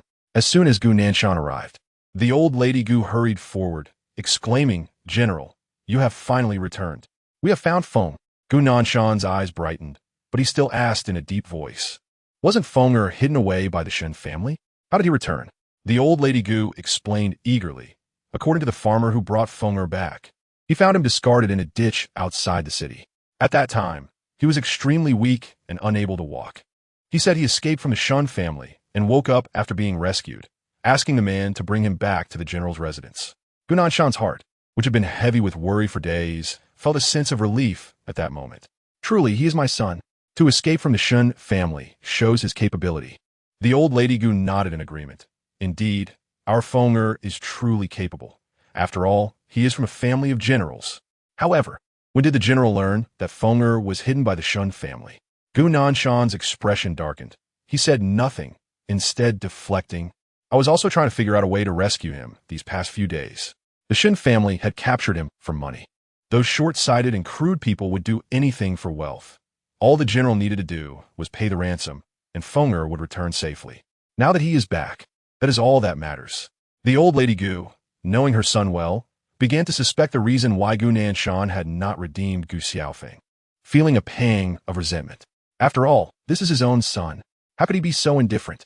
As Yuan and Gu Yanluo arrived at Jinhua courtyard, Yuan moved forward, wishing to check on Gu Xiaofeng, but was blocked by the old lady Gu. What are you two doing in there? Yuan was taken aback, saying, Fenger is my child. I wish to see him. What do you want to see? You wretched woman. If you had taken better care of Fenger in the first place, would he have fallen ill and been lost for so many years? Now that Fenger has finally returned, you shall not lay a finger on him. The old lady Gu's face darkened as she stood firmly in front of Yuan, refusing to budge. Yuan, now annoyed, retorted, What do you mean I didn't take care of Fenger? It was you who insisted on using a folk remedy against the physician's advice, causing him to suffer from a persistent high fever. What right do you have to accuse me of neglect? The old lady Gu shot her a piercing glare. That is because you are an incompetent mother, she said sternly. Now that Fenger has returned, you shall not come near him again. I will take care of Fenger. It is not your place to meddle. Before the old lady Gu's words had fully settled, Gu Yue and Xiao Jing entered from outside Jinhua courtyard, with Xiao Jing carrying a tray of prepared medicinal soup. Gu Yue approached the old lady Gu, bowing gently. Grandmother, I have made the soup. I will go in and feed my brother. Yuan was taken aback and immediately stepped forward to block Gu Yue. You are not allowed to touch my Fenger. But Han Ji had sent someone to restrain Yuan. The old lady Gu warned, Yuan, return to your Qinghan courtyard and mind your foolish daughter. From now on, you are not to step foot in Jinhua courtyard. Chapter 54. Father no longer likes her. Yuan wished to argue further, but was pulled back by Gu Yanluo, who grasped her wrist, saying, Mother. Arrow was filled with trepidation. As Yuan turned back, she collided with Arrow's quivering, reddened eyes, instantly softening her heart. Do not be afraid. Arrow, Mother is here.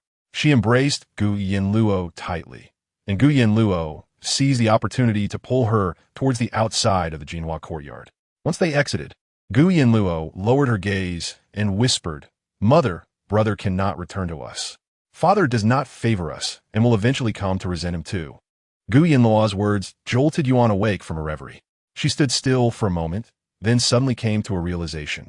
Indeed, if she truly wished for Gu Xiaofeng's well-being, keeping him close to the old matriarch and Gu Nanshan would be far better than having him by her side.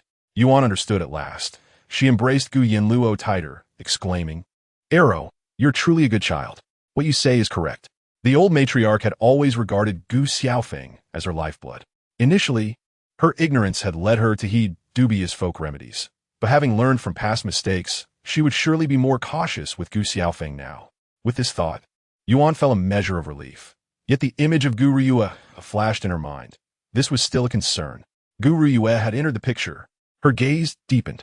With the prior incident of Gu Yue harming Gu Yanluo as a cautionary tale, Yuan found herself utterly distrustful of her. Father no longer cares for her. Gu Yanluo tilted her head seemingly innocently, and after finishing her statement, she smiled at Yuan. A sense of dread filled Yuan's heart. Indeed, Gu Nanshan had grown indifferent towards Gu Yue. He was a man who valued his pride above all, and having been embarrassed repeatedly by Gu Yue, he would never treat her as he once did. Yuan was all too aware of Gu Nanshan's callousness.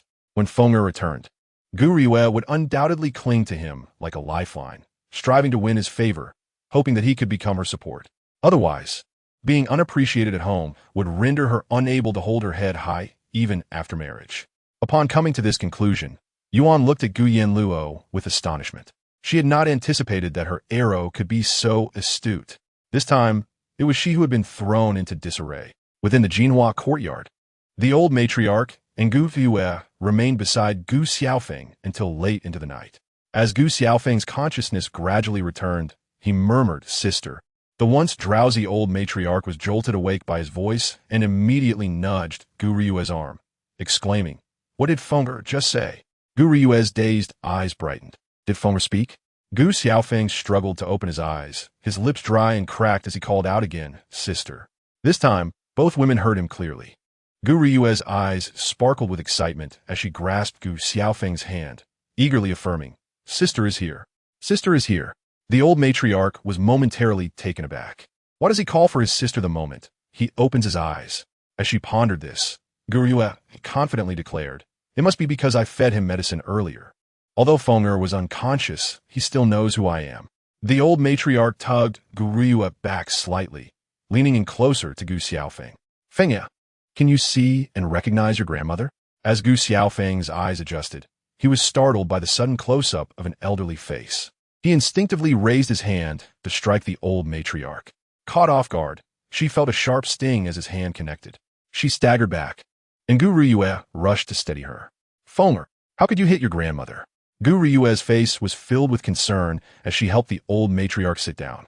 She frowned at Gu Xiaofeng on the bed, chastising, "You've been outside too long, and you don't understand the rules. If something were to happen to grandmother, could you bear the consequences?" Gu Yue instinctively scolded him, but upon seeing the old matriarch's increasingly somber expression, she was struck with alarm. The old matriarch was evidently very concerned about Gu Xiaofeng. Gu Yue bit her lip and softly admitted, "Grandmother, I was just a bit anxious. I didn't truly mean to scold my brother. Feng'er, sister does not harbor any ill feelings towards you." Gu Yue put on a bright smile as she gazed at Gu Xiaofeng. He cautiously scrutinized the old matriarch, and Guru then sat up, inching backward. "Who are you?" His voice was hoarse and frail. "I'm your grandmother, dear grandchild. Do you not remember me? I am your sister." Both the old matriarch and Gu Yue chimed in. Gu Xiaofeng's dark eyes fixated on Gu Yue, his pupils slightly trembling. He thought to himself that he had only one sister, and she was certainly not this deceitful woman before him. Recalling Gu Yanluo's previous warnings, Gu Xiaofeng's gaze dimmed. This woman must be the second miss who, according to his sister, was not of the Gu family bloodline. As for the old matriarch, she was the one who had instigated Gu Nanshan to harm his mother, Yuan. "Dear grandchild?" Seeing Gu Xiaofeng standing there in a daze, the old matriarch called out again. He suppressed his turbulent emotions, and when he lifted his gaze once more, it was filled with helplessness. He tentatively spoke, "Grandmother? Oh, my dear grandchild." Upon hearing this long-awaited address, the old matriarch was overwhelmed with tears of joy. She rushed forward and embraced Gu Xiaofeng tightly, unable to restrain her sobs. "I never expected to see my dear grandchild in my lifetime. Grandmother is so happy, truly so happy." Gu Xiaofeng's eyes appeared obedient, yet a sense of loathing brewed within him. If given a choice, he would prefer to reunite with his sister and mother rather than engage in empty pleasantries with these two. However, since his sister was still playing the fool in the mansion, he could not burden her further and decided to adhere to her previous instructions for the time being. "Dear grandchild, do you still feel unwell? Shall I call for a physician to examine you?" After Gu Yanluo had detoxified Gu Xiaofeng, he was no longer in grave danger. The remaining injuries were superficial and would not pose any significant impact. "Grandmother, I am fine."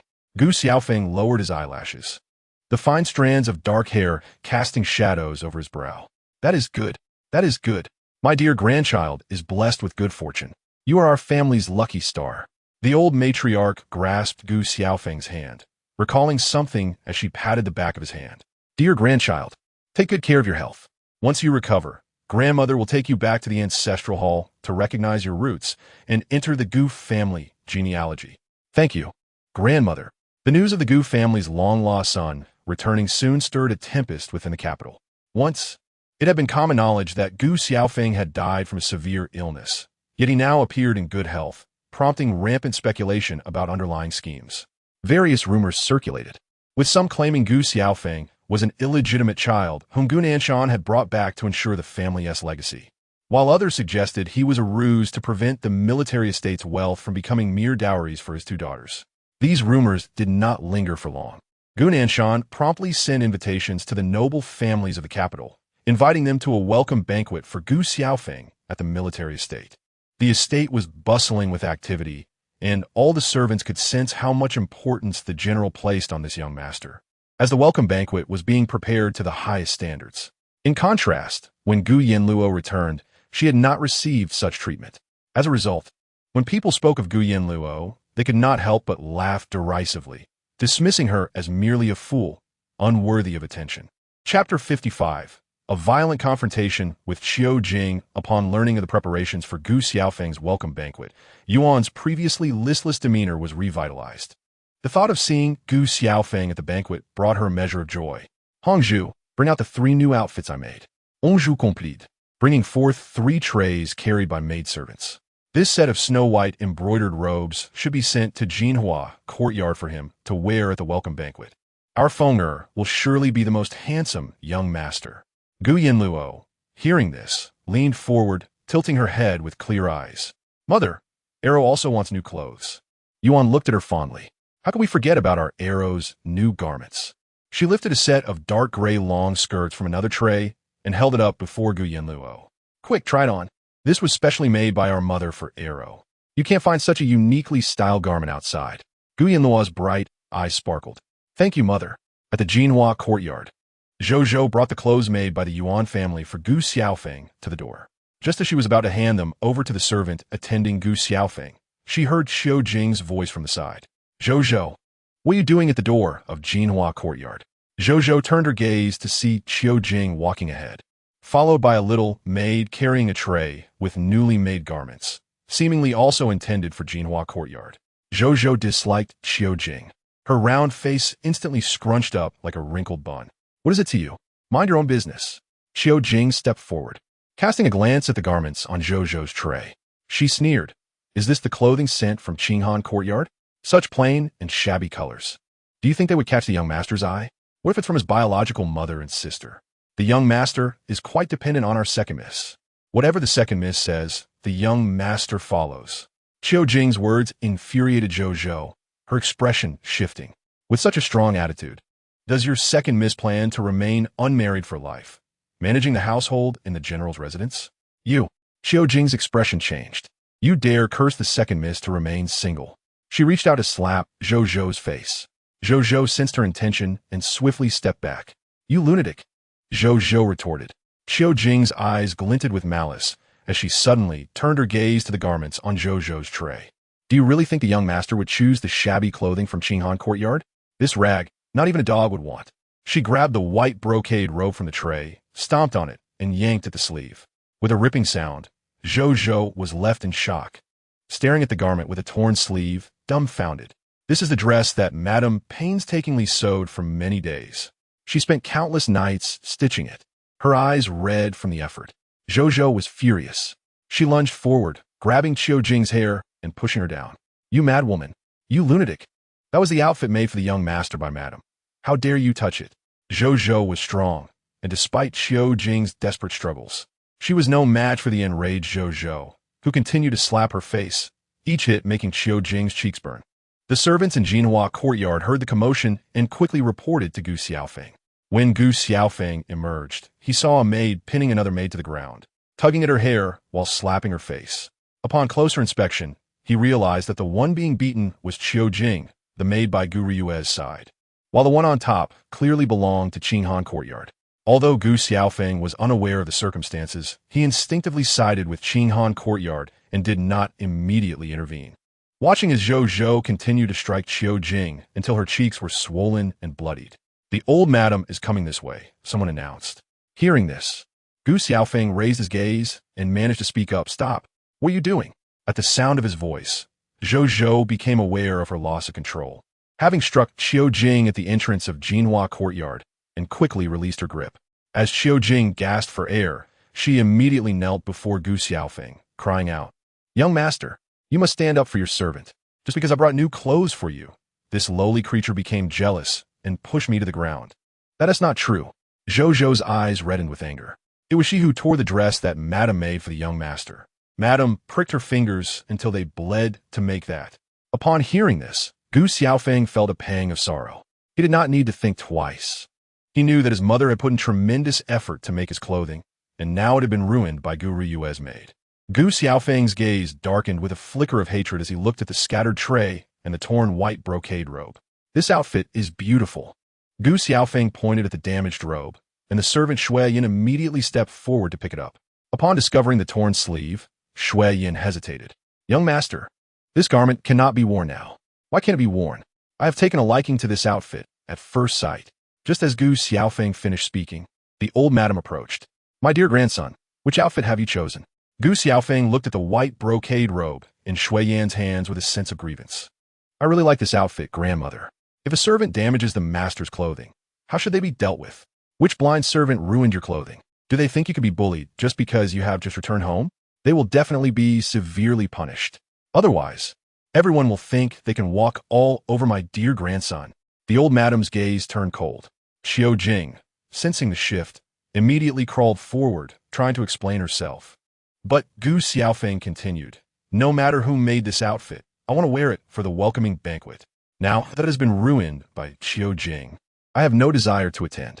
Having been home for a few days, Gu Xiaofeng had already grasped the old madam's temperament. She was very indulgent toward this grandson, even permitting him to do things that he himself deemed excessive. "My dear grandson, what nonsense are you talking?"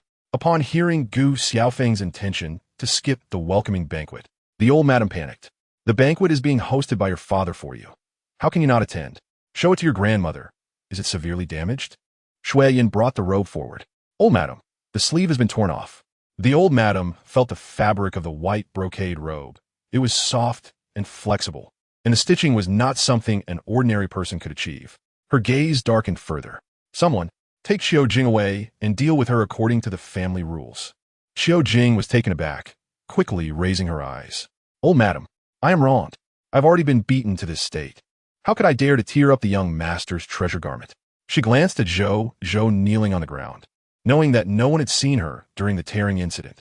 When the young master emerged, he only saw her being beaten and assumed it was her fault. "Old madam, it was she.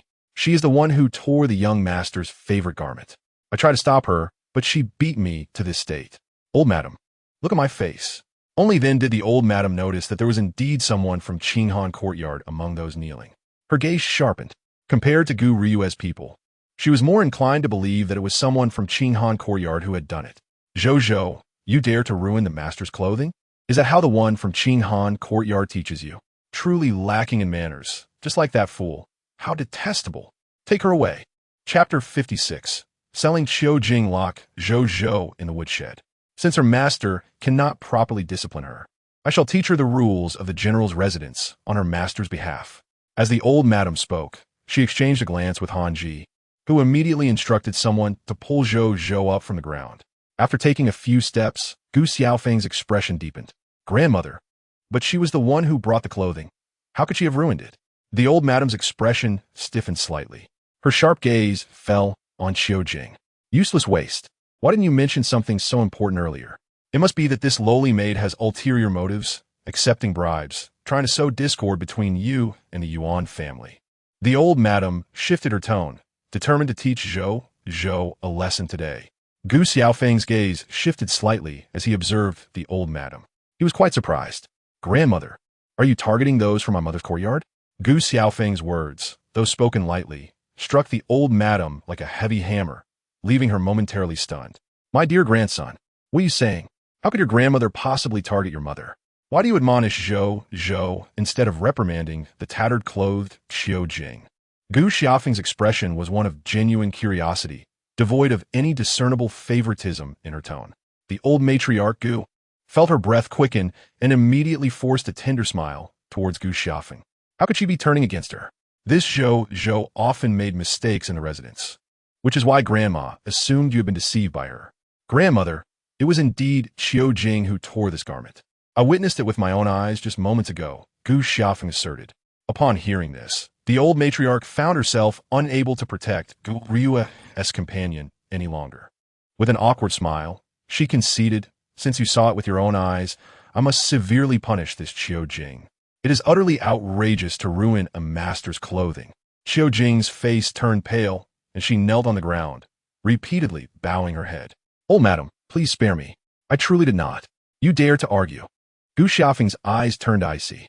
"I saw it with my own eyes. I never expected my second sister to have such a malicious maid by her side." As Gu Xiaofeng spoke, she raised her gaze, her dark eyes locking onto the old matriarch.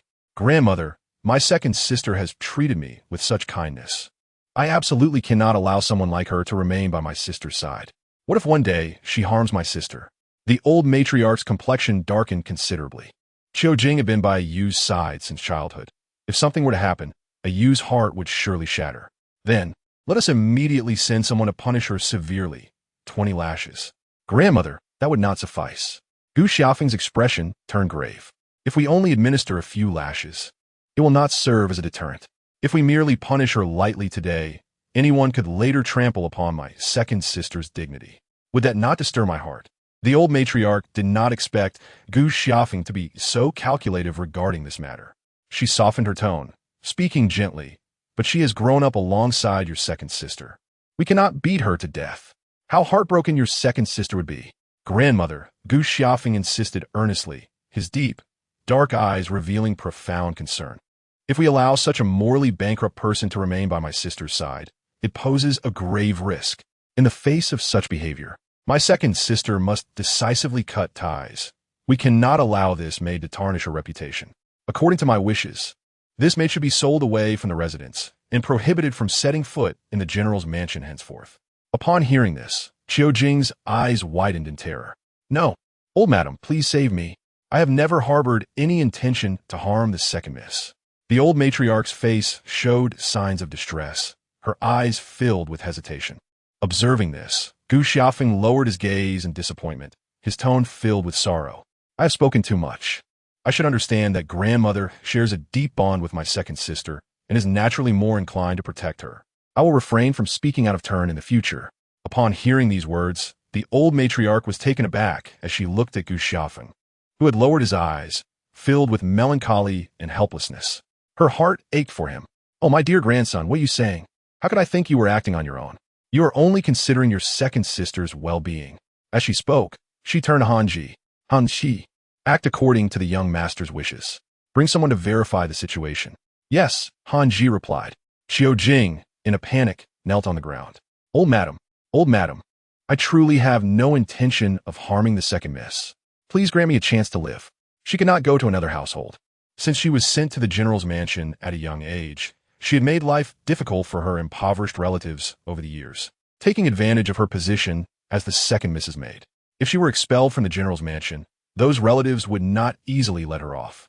Now, in front of Gu Xiaofeng, the old matriarch could no longer protect her. Her gaze darkened as she signaled to Hanji, let Gu Ruyue choose another maid. Though she cherished this granddaughter, she felt greater sympathy for her suffering grandson. As Xiao Jing was dragged away, Gu Xiaofeng finally lifted his gaze, his clear eyes shining with gratitude. Thank you, grandmother, for standing up for me. The old matriarch smiled, pinching Gu Xiaofeng's cheek. How could I allow my dear grandson to suffer even the slightest grievance? This garment must be repaired. I wish to wear it at the welcoming banquet. Gu Xiaofeng pointed to the snow-white brocade robe with torn sleeves. The old matriarch's expression darkened.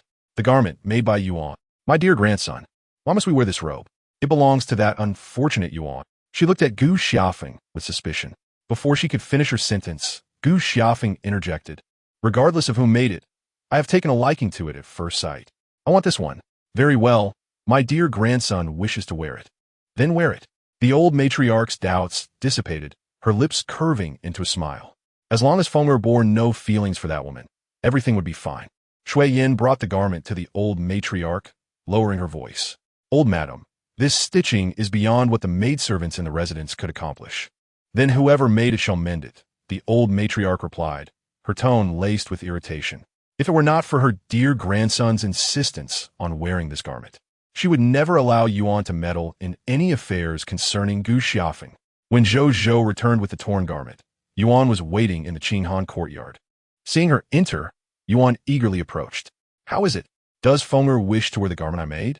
Zhou Zhou's round face beamed with excitement as she replied, Madam, the young master wishes to wear it, and he insists on your garment. Upon hearing this, Yuan's anxious heart finally settled. She lowered her gaze and saw the garment on the tray. Zhou Zhou hastily recounted what had just transpired, her eyes sparkling with delight as she spoke of Gu Xiaofeng's intention to sell Xiao Jing. Everyone in the Qinghan courtyard was filled with excitement. Xiao Jing had often bullied them, relying on the second Mrs. Influence. Aside from Hong Zhu, who was close to the madam, the other maidservants had suffered at Xiao Jing's hands. Now that they learned she would be sold, their smiles stretched from ear to ear. However, Madam, what shall we do about the sleeves? Zhou Zhou looked at the torn area with concern, her previous excitement replaced by worry. I did not protect the garment you made well. Whatever punishment you deem fit, I will accept. No matter, the sleeves can be mended. Yuan smiled, taking the garment to repair. As long as her Fenger was willing to wear the clothing made by his mother, she would not hesitate to create 10 more sets. As soon as Yuan left, Gu Yanluo darted out from a corner, her eyes sparkling with anticipation.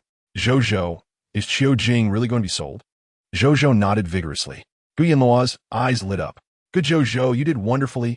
She patted Zhou's shoulder and skipped away. In her previous life, Xiao Jiuye had betrayed Gu Ruyue, using the fact that Gu Ruyue was not of the Gu family bloodline to threaten her.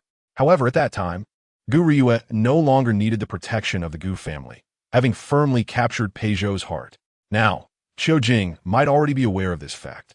If she truly possessed leverage over Gu Ruyue, then Gu Ruyue would never allow her to leave the general's mansion so easily. In 2 days, the welcoming banquet would commence. Remembering the events that transpired during the previous year's banquet, Gu Yanluo's expression darkened slightly. During the welcoming banquet held for Gu Xiaofeng, the Gu family elders had banded together to create chaos, motivated by their own interests being threatened by Gu Xiaofeng's return. If Gu Nanshan passed away without a son, all family assets would naturally be divided among the sons of his brothers. Both Gu Yanluo and Gu Ruyue were to be married and could not take all of the Gu family's wealth with them. Thus, the Gu family elders have been waiting for Gu Nanshan's demise, ready to seize control of the general's mansion's assets. However, now, a sudden gust from Gu Xiaofeng has completely disrupted their plans. How could they possibly endure this? Naturally, they would resort to various means to obstruct Gu Xiaofeng's entry into the Gu family genealogy. Subsequently, Gu Ruyue allied with the elders of the Gu family, questioning Gu Xiaofeng's identity during the welcome banquet, coercing him into a blood test for kinship. The blood test for kinship involves dripping the blood of a living person onto the bones of a deceased relative to determine if the blood can seep into the bones. If it does, a blood relationship is confirmed. But since both Gu Nanshan and Gu Xiaofeng are alive, they devised a cruel method. They would slice the skin off Gu Xiaofeng's leg bone, exposing the bone, and then drip Gu Nanshan's blood onto Gu Xiaofeng's bone to see if it could merge. Ultimately, the blood test failed, and the elders of the Gu family adamantly refused to allow Gu Xiaofeng into the family tree, leading to rampant rumors that Gu Xiaofeng was merely a child Gu Nanshan picked up to inherit the family fortune. Clearly, Gu Xiaofeng is the legitimate son of the Gu family, yet he is subjected to such sinister means of verification, enduring great suffering while being labeled as an illegitimate child unworthy of remaining in the Gu family, and usurping the identity of the legitimate heir. Even the seemingly dim-witted old matriarch began to doubt whether Gu Xiaofeng was truly the legitimate son of the Gu family. Gu Yanluo, recalling the hardships Gu Xiaofeng faced in her previous life, felt a profound darkness in her gaze. This time, she would see who dared to harm Gu Xiaofeng. The commotion surrounding the impending sale of Xiao Jiuye caused quite a stir in the general's residence, primarily due to Gu Yue's desperate efforts to protect her. Upon hearing the news brought by Hong Zhu, Gu Yanluo's suspicions were confirmed. Xiao Jiuye had already severed ties with Gu Ruyue. If she were to be sold, she would expose Gu Ruyue's true lineage to the entire capital. Otherwise, with Gu Ruyue's cold and selfish nature, how could she possibly go to such lengths to defend a mere maid? As night fell, Gu Yanluo stealthily donned a black night outfit, concealing her face with a mask, and quietly made her way to the Jichun courtyard where Gu Ruyue currently resided. She climbed over the wall, recalling the layout until she reached the ear room. Upon arriving at the door, she discovered it was locked, just as she suspected. Silently, she left the ear room's entrance, climbed the courtyard wall, and approached a window. Pushing it open, her petite figure leaped into the ear room. Who? Xiao Jiuye, hearing the sound, cautiously spoke up. Gu Yanluo advanced towards a voice, positioning a dagger against Xiao Jiuye's neck. Her voice cold as ice. Behave yourself, and we can strike a deal. Xiao Jiuye was taken aback, her eyes wide with fear. Who are you? Gu Yanluo pressed the dagger deeper. It matters not who I am. If you wish to live, you will agree to my terms. Xiao Jiuye's gaze stiffened. What deal? During the welcome banquet 2 days hence, should anyone question Gu Xiaofeng's identity, you will publicly reveal Gu Ruoyue's lineage. The voice of the woman behind her was frigid and devoid of emotion, laced with a palpable hostility. Xiao Jiuye's eyes widened in terror. How did she know the second young lady's identity? What are you saying? I don't understand. The dagger pressed deeper, drawing blood. Pain coursed through her, and she gasped. I agree.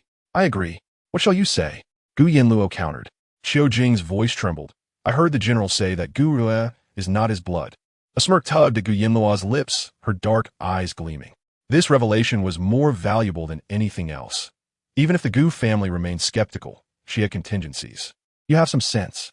Gu Yanluo slightly eased her grip on the dagger. Just as Xiao Jiuye thought she was about to be saved, the figure behind her suddenly appeared before her, and the next moment, her jaw was seized and a pill was thrust in her mouth, slipping down her throat before she could react. Coughing violently, Xiao Jiuye clutched her throat, desperate to expel the pill, but Gu Yanluo clamped her mouth shut, forcing her to swallow. This is the Sansheng pill. If you do not comply with my instructions, you will not receive the antidote. Prepare to suffer for a lifetime. Xiao Jiuye's mind buzzed. The Sansheng pill was a poison. She clawed at her throat, attempting to expel the substance, but struggled against Gu Yanluo's firm grip. Once Gu Yanluo was certain the pill would not come out, she warned, "Remember our deal. I will be watching you closely." As Xiao Jiuye gazed into the dark eyes hidden behind the veil, she felt an unsettling familiarity, yet the coldness within them was utterly foreign. A chill ran down her spine. Chapter 58. The Welcome Banquet. 2 days later, the welcome banquet for Gu Xiaofeng was officially underway at the general's residence. Gu Yanluo was summoned early by Madame Yuan to prepare. Even without makeup, Gu Yanluo's delicate features were striking. After her adornment in a flowing dark gown that trailed elegantly, her slender figure was accentuated, her waist cinched, exuding an enchanting grace. Standing before Madame Yuan, her bright eyes and radiant smile filled Madame Yuan with delight. "Mother, am I beautiful?" Gu Yanluo leaned closer, her lovely face framed by delicate brows, appearing more gentle and dignified than usual, her skin porcelain smooth, resembling a painting. "Beautiful, beautiful. Our Luo is truly lovely." Madame Yuan's praise made Gu Yanluo blush, her lips curling into a smile, hands clasped in front of her. "Thank you, mother." Madame Yuan's smile deepened. Moments later, she led Gu Yanluo to the front courtyard. Regardless of the discord within the general's residence, all members of the Gu family were required to make an appearance at such a grand event.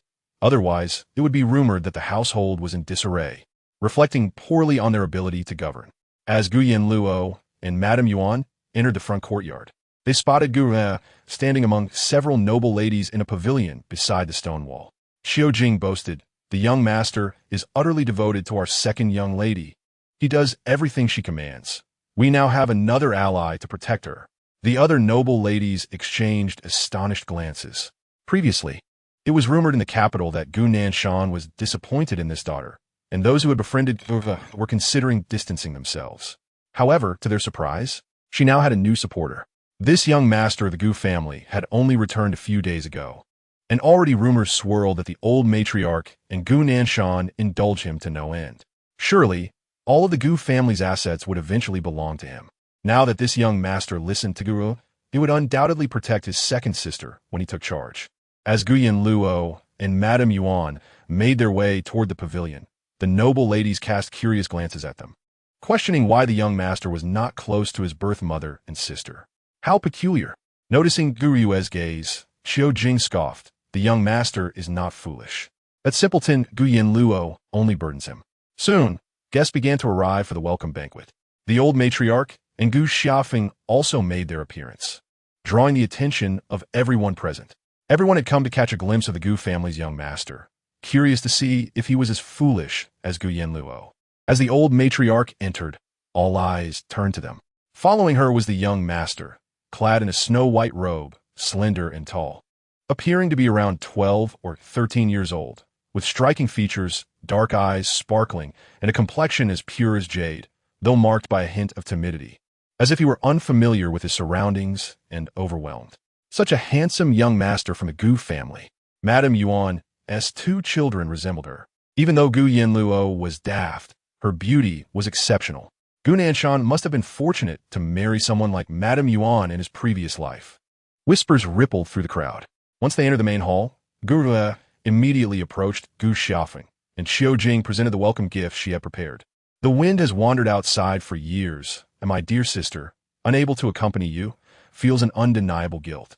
This jade pendant was sought from Lingyun Temple by me, hoping it will ensure your safety and smooth journey." After lovingly expressing these words, Gu Yue took the liberty of hanging the pendant around Gu Xiaofeng's waist. Gu Xiaofeng lowered his eyelashes, concealing the chill in his gaze. Moments later, Xiao Jiuye opened another box, revealing the Nanhai Night Pearl brought back by their father. A rare treasure. My sister has only 2 of these, and she has gifted both to you. Additionally, there is this set of phoenix glass cups, which displays soaring phoenixes when filled with hot water, truly exquisite. Gu Ryue presented numerous welcoming gifts in succession, causing envy among the onlookers. These are indeed rare treasures, scarcely seen even in the capital, only obtainable by General Gu, who has spent years in battle. It is clear that Gu Ryue dotes on her younger brother. No wonder Gu Xiaofeng relies on and trusts her so much. There must be a reason behind it. You, my child, showering your younger brother with such lavish gifts makes grandmother's offerings seem rather meager. The old matriarch's tone was indulgent. She delighted in Gu Ryue's affection for Gu Xiaofeng, finding solace in their harmonious relationship. What are you saying, grandmother? You merely borrowed flowers to present as a gift to her brother, while your affection for him is unparalleled. These words struck a chord with the old matriarch, who chuckled, "You little one, such sweet words." As the old matriarch finished speaking, Hanji summoned someone to bring forth the gifts for Gu Xiaofeng. The welcoming gifts were initially covered with red cloth, but once unveiled, they revealed a magnificent jade carving.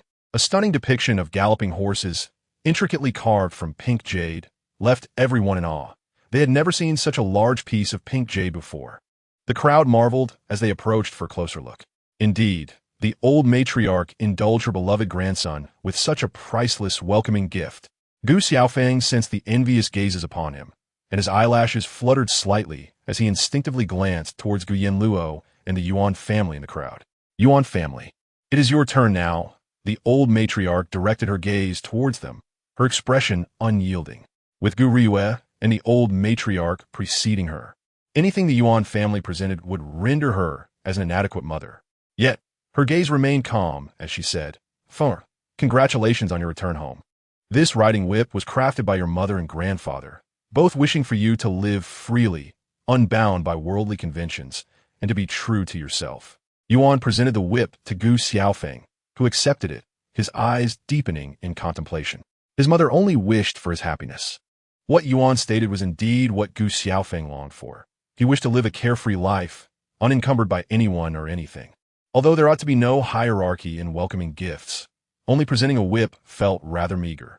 The crowd exchanged whispers, deeming Yuan's gift somewhat trivial.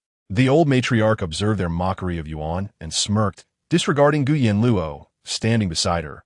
She announced, "Fenger has endured much hardship outside, and now that he has finally returned home, he will be recognized in the Gu family ancestral hall tomorrow, recorded in the family genealogy. From this day forth, he shall no longer suffer." Just as her words fell, a voice interrupted from outside, old matriarch. "This child may not be qualified to be recorded in the Gu family genealogy." The crowd turned their eyes to see the family elders of the Gu clan striding into the hall, proclaiming, "He is not of our bloodline. What right does he have to be recorded in the genealogy?" Upon hearing this, the old matriarch's sharp gaze landed on the elder, Gu Changda, who led the group. "Gu Changda, do not speak such slander. How can Fenger not be of our bloodline?" Upon hearing her words, Gu Changda approached with the other elders, stating that when Gu Xiaofeng had been gravely ill, the family physician declared he would not survive, that even divine intervention could not save him. How could he stand here now? Does the old matriarch not find it suspicious? Faced with such public scrutiny, the old matriarch's countenance darkened. What suspicion? Gu Changda, you must provide evidence. I have seen the birthmark on Fenger. It is exactly as it was at birth. Just a birthmark? If one desires, a tattoo can mimic such effects. Old matriarch, we are all concerned for the Gu family. If someone not of our bloodline is recorded in the genealogy, how shall we face our ancestors in the afterlife? After Gu Changda's words, he turned and summoned the family of Shun, who had adopted Gu Xiaofeng, urging them to step forward. Gu Yanluo recognized Shen Kuan among them, her eyes dimming. Why were the Shun family here? It must have been Xiao Jiuye who helped rescue Gu Xiaofeng, altering his fate from the past. Gu Nanshan, upon seeing the Shun family, darkened in expression, rising abruptly. "Gu Changda, what do you intend to do? The general should be acquainted with this family." Gu Changda replied with a smirk, stepping forward. "Let's hear their account." He leaned toward Gu Xiaofeng's adoptive father, Shun Song. "Pray tell, where did you find him?" Shun Song trembled on the ground, fear evident, yet his eyes shimmered with greed. At the girl's well, in the eastern part of the city. You lie. Gu Xiaofeng exclaimed, standing up. You previously stated it was at the western outskirts mass grave. Gu Changda smirked. Did everyone hear? The Shen family found him at the eastern well, while the Gu family's legitimate son was discarded at the western mass grave. Two completely opposite locations, separated by miles. His words sent a chill through Gu Yanluo's heart. This tactic employed by the elders was rather foolish. By exposing the Gu family's abandonment of their gravely illegitimate son, the cold-hearted reputation of the Gu family would be forever tarnished. As expected, the moment Gu Changda's words fell, the guests began to murmur amongst themselves.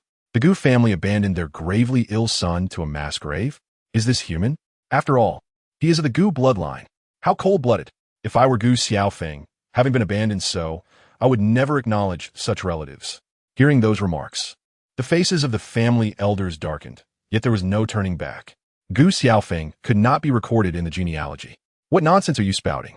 When did we abandon Feng to a mass grave? It was the wet nurse who stole the child and cast him away. Gu Nanshan's eyes darkened ominously. The old matriarch quickly grasped the situation. You are speaking without reason. A ruthless glint crossed Gu Changda's eyes. Continue your denial if you wish. The Shen family has raised him as their own for years. The general can seize him whenever he pleases, without ever acknowledging kinship. If he wishes to be recorded in our genealogy, he must acknowledge his lineage. Only those of Gu bloodline have a right. And how would you have him acknowledge kinship? Gu Nanshan, knowing the continued argument would only tarnish the Gu family's reputation, asked with restrained anger. By blood drop acknowledgement. Gu Changda raised his chin slightly, looking down with arrogance. If the blood merges with the bone, then he is of the Gu bloodline. If not, the Shen family must take him away. Gu Changda spoke with conviction. As his words echoed, the guests were left in shock. Blood drop acknowledgement? Does that not require the bones of the deceased for recognition? But neither General Gu nor young Master Gu are deceased. How could this be recognized? Gu Changda listened to the murmurs, stepping before Gu Xiaofeng. Indeed, our Gu family cannot accept a child of unknown origin. You are the younger generation. Use the general's blood and drop it upon your bones.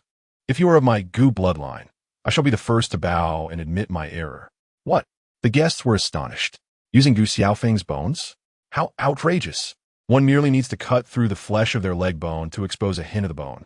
Gu Changda's lips curled in disdain. This is rather cruel. The women among the guests were shocked. After all, he is just a child. How could he endure such torment? To have the flesh cut open. How excruciating it must be. Yuan Shi's face turned pale with fear as she clutched her silk handkerchief tightly, her gaze fixed on Gu Nanshan. If he dared to agree today, she would fight him to the end.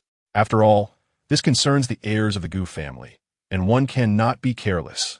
Gu Changda spoke firmly, refusing to yield. Gu Xiaofeng's eyes darkened. He bit down on his lower lip, the color draining from his face. Why can't blood recognition be acceptable? Gu Nanshan's sharp gaze fell on Gu Changda. Gu Changda recalled the man's admonition. He scoffed. Does the general still believe in blood recognition? Even a dog's blood can merge with a human's. How can one judge from that? Compared to blood recognition, bone recognition is far more authentic and precise. Moreover, only through blood and bone can a child's filial piety be truly demonstrated. Right? Gu Yanluo's eyes darkened slightly. Such lofty rhetoric. Does General Gu truly have the heart for this? If bone recognition does not take place, this child might not qualify to be entered into the Gu family genealogy. Gu Changda feigned regret. Gu Nanshan's fingers clenched tightly at his side, the veins on the back of his hand bulging, his gaze somber. After a moment's pause, he spoke gravely. Fine. Given that Gu Xiaofeng's identity is so severely questioned, if he does not agree, it would only solidify the rumors circulating in the capital. He would not allow that. You have lost your mind. Yuan Shi sprang to her feet, her eyes bloodshot with rage. She wanted to confront Gu Nanshan, but was restrained by Gu Yanluo. The old matriarch widened her eyes in disbelief, rushing to stand protectively in front of Gu Xiaofeng. No, he is my dear grandson. Gu Changda, do not think I am unaware of your schemes. Your thoughts are so malicious. May you meet a grim fate. Before the assembled guests, cursing his own kin in such a manner, they all leaned in, increasingly fascinated by the unfolding drama of the Gu family. How painful it must be to have the flesh stripped away. General, how can you allow this villain to succeed? The old matriarch's eyes glistened with tears. Her dear grandson must not suffer such hardship. Old matriarch, do you wish for this child to be doubted for life? To be suspected of not being the legitimate child of the Gu family? Gu Changda mocked. Gu Nanshan's gaze grew profound, pondering. If Feng cannot be confirmed as a child of the Gu family, what will become of his lifetime? The old matriarch's face turned ashen. Indeed, what will become of her dear grandson for a lifetime? What will become of the Gu family? Chapter 60. The master has arrived. The old matriarch stood frozen, stiff for a moment, before slowly turning to face Gu Xiaofeng, her eyes filled with complex emotions. Feng you. Gu Xiaofeng felt a buzzing in his ears. His sister's words rang true. The members of the Gu family are indeed cold-hearted. His gaze dimmed gradually, devoid of any ripples, his expression blank. If that is the case, then let it be bone recognition. Feng no. Yuan Shi was nearly fainting from fear, supported by a nearby red candle. Gu Yanluo gently patted her hand to comfort her, and then silently glanced at Xiao Jiuye. Gu Changda ignored Yuan Shi completely, a triumphant smile flickering in his eyes. He immediately sent someone forward to restrain Gu Xiaofeng. However, just as they approached, Xiao Jiuye, standing between Gu Riyue and Gu Xiaofeng, suddenly stepped in front of Gu Riyue in terror. My young lady is definitely of the Gu family bloodline. Do not touch her. Such an inexplicable statement caught the attention of all the onlookers. What was this maid saying? Why did she look so frightened? Indeed, it seemed as if she feared some revelation. Was this not a test of the young master of the Gu family's identity? Gu Riyue's head buzzed. She wished to slap Xiao Jiuye for being such a hindrance at this critical moment. Come back. Gu Riyue yanked at Xiao Jiuye's arm, trying to pull her back. But Xiao Jiuye, terrified, knelt on the ground, her face pale, repeatedly declaring, My young lady truly is of the Gu family bloodline. You must not touch her.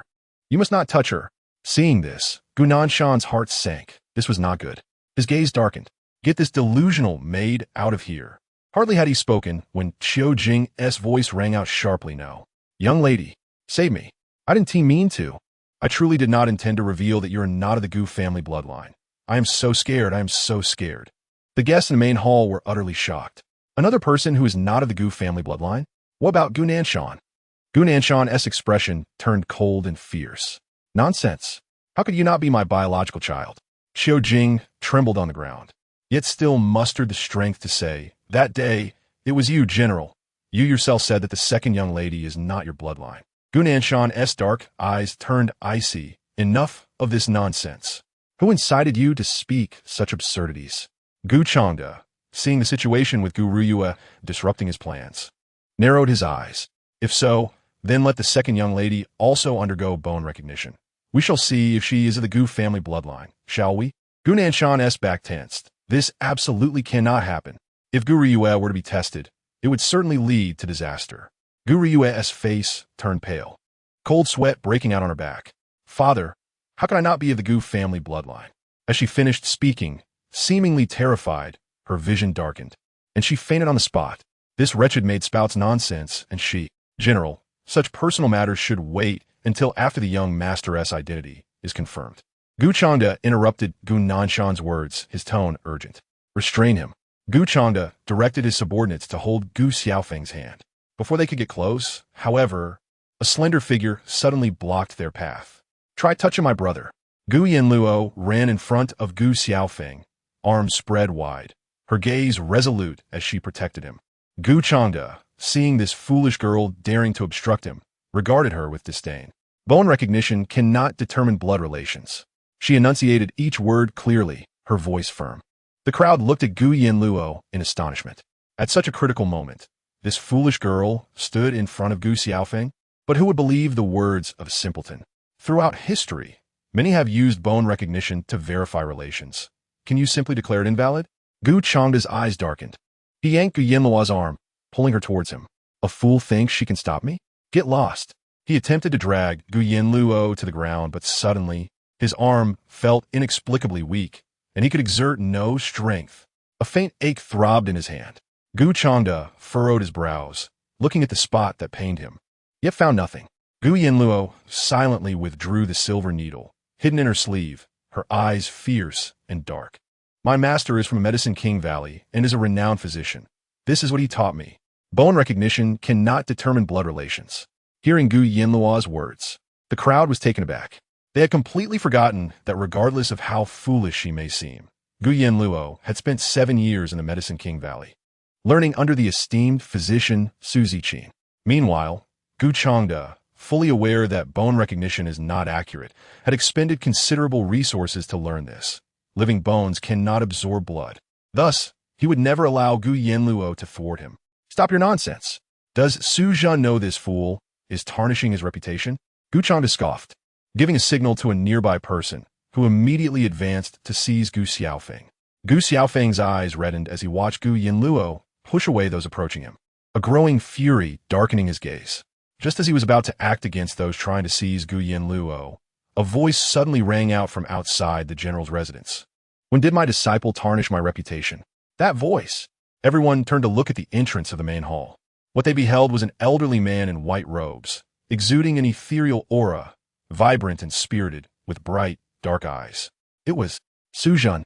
In the capital, there were certainly those who had seen Su Ziqin.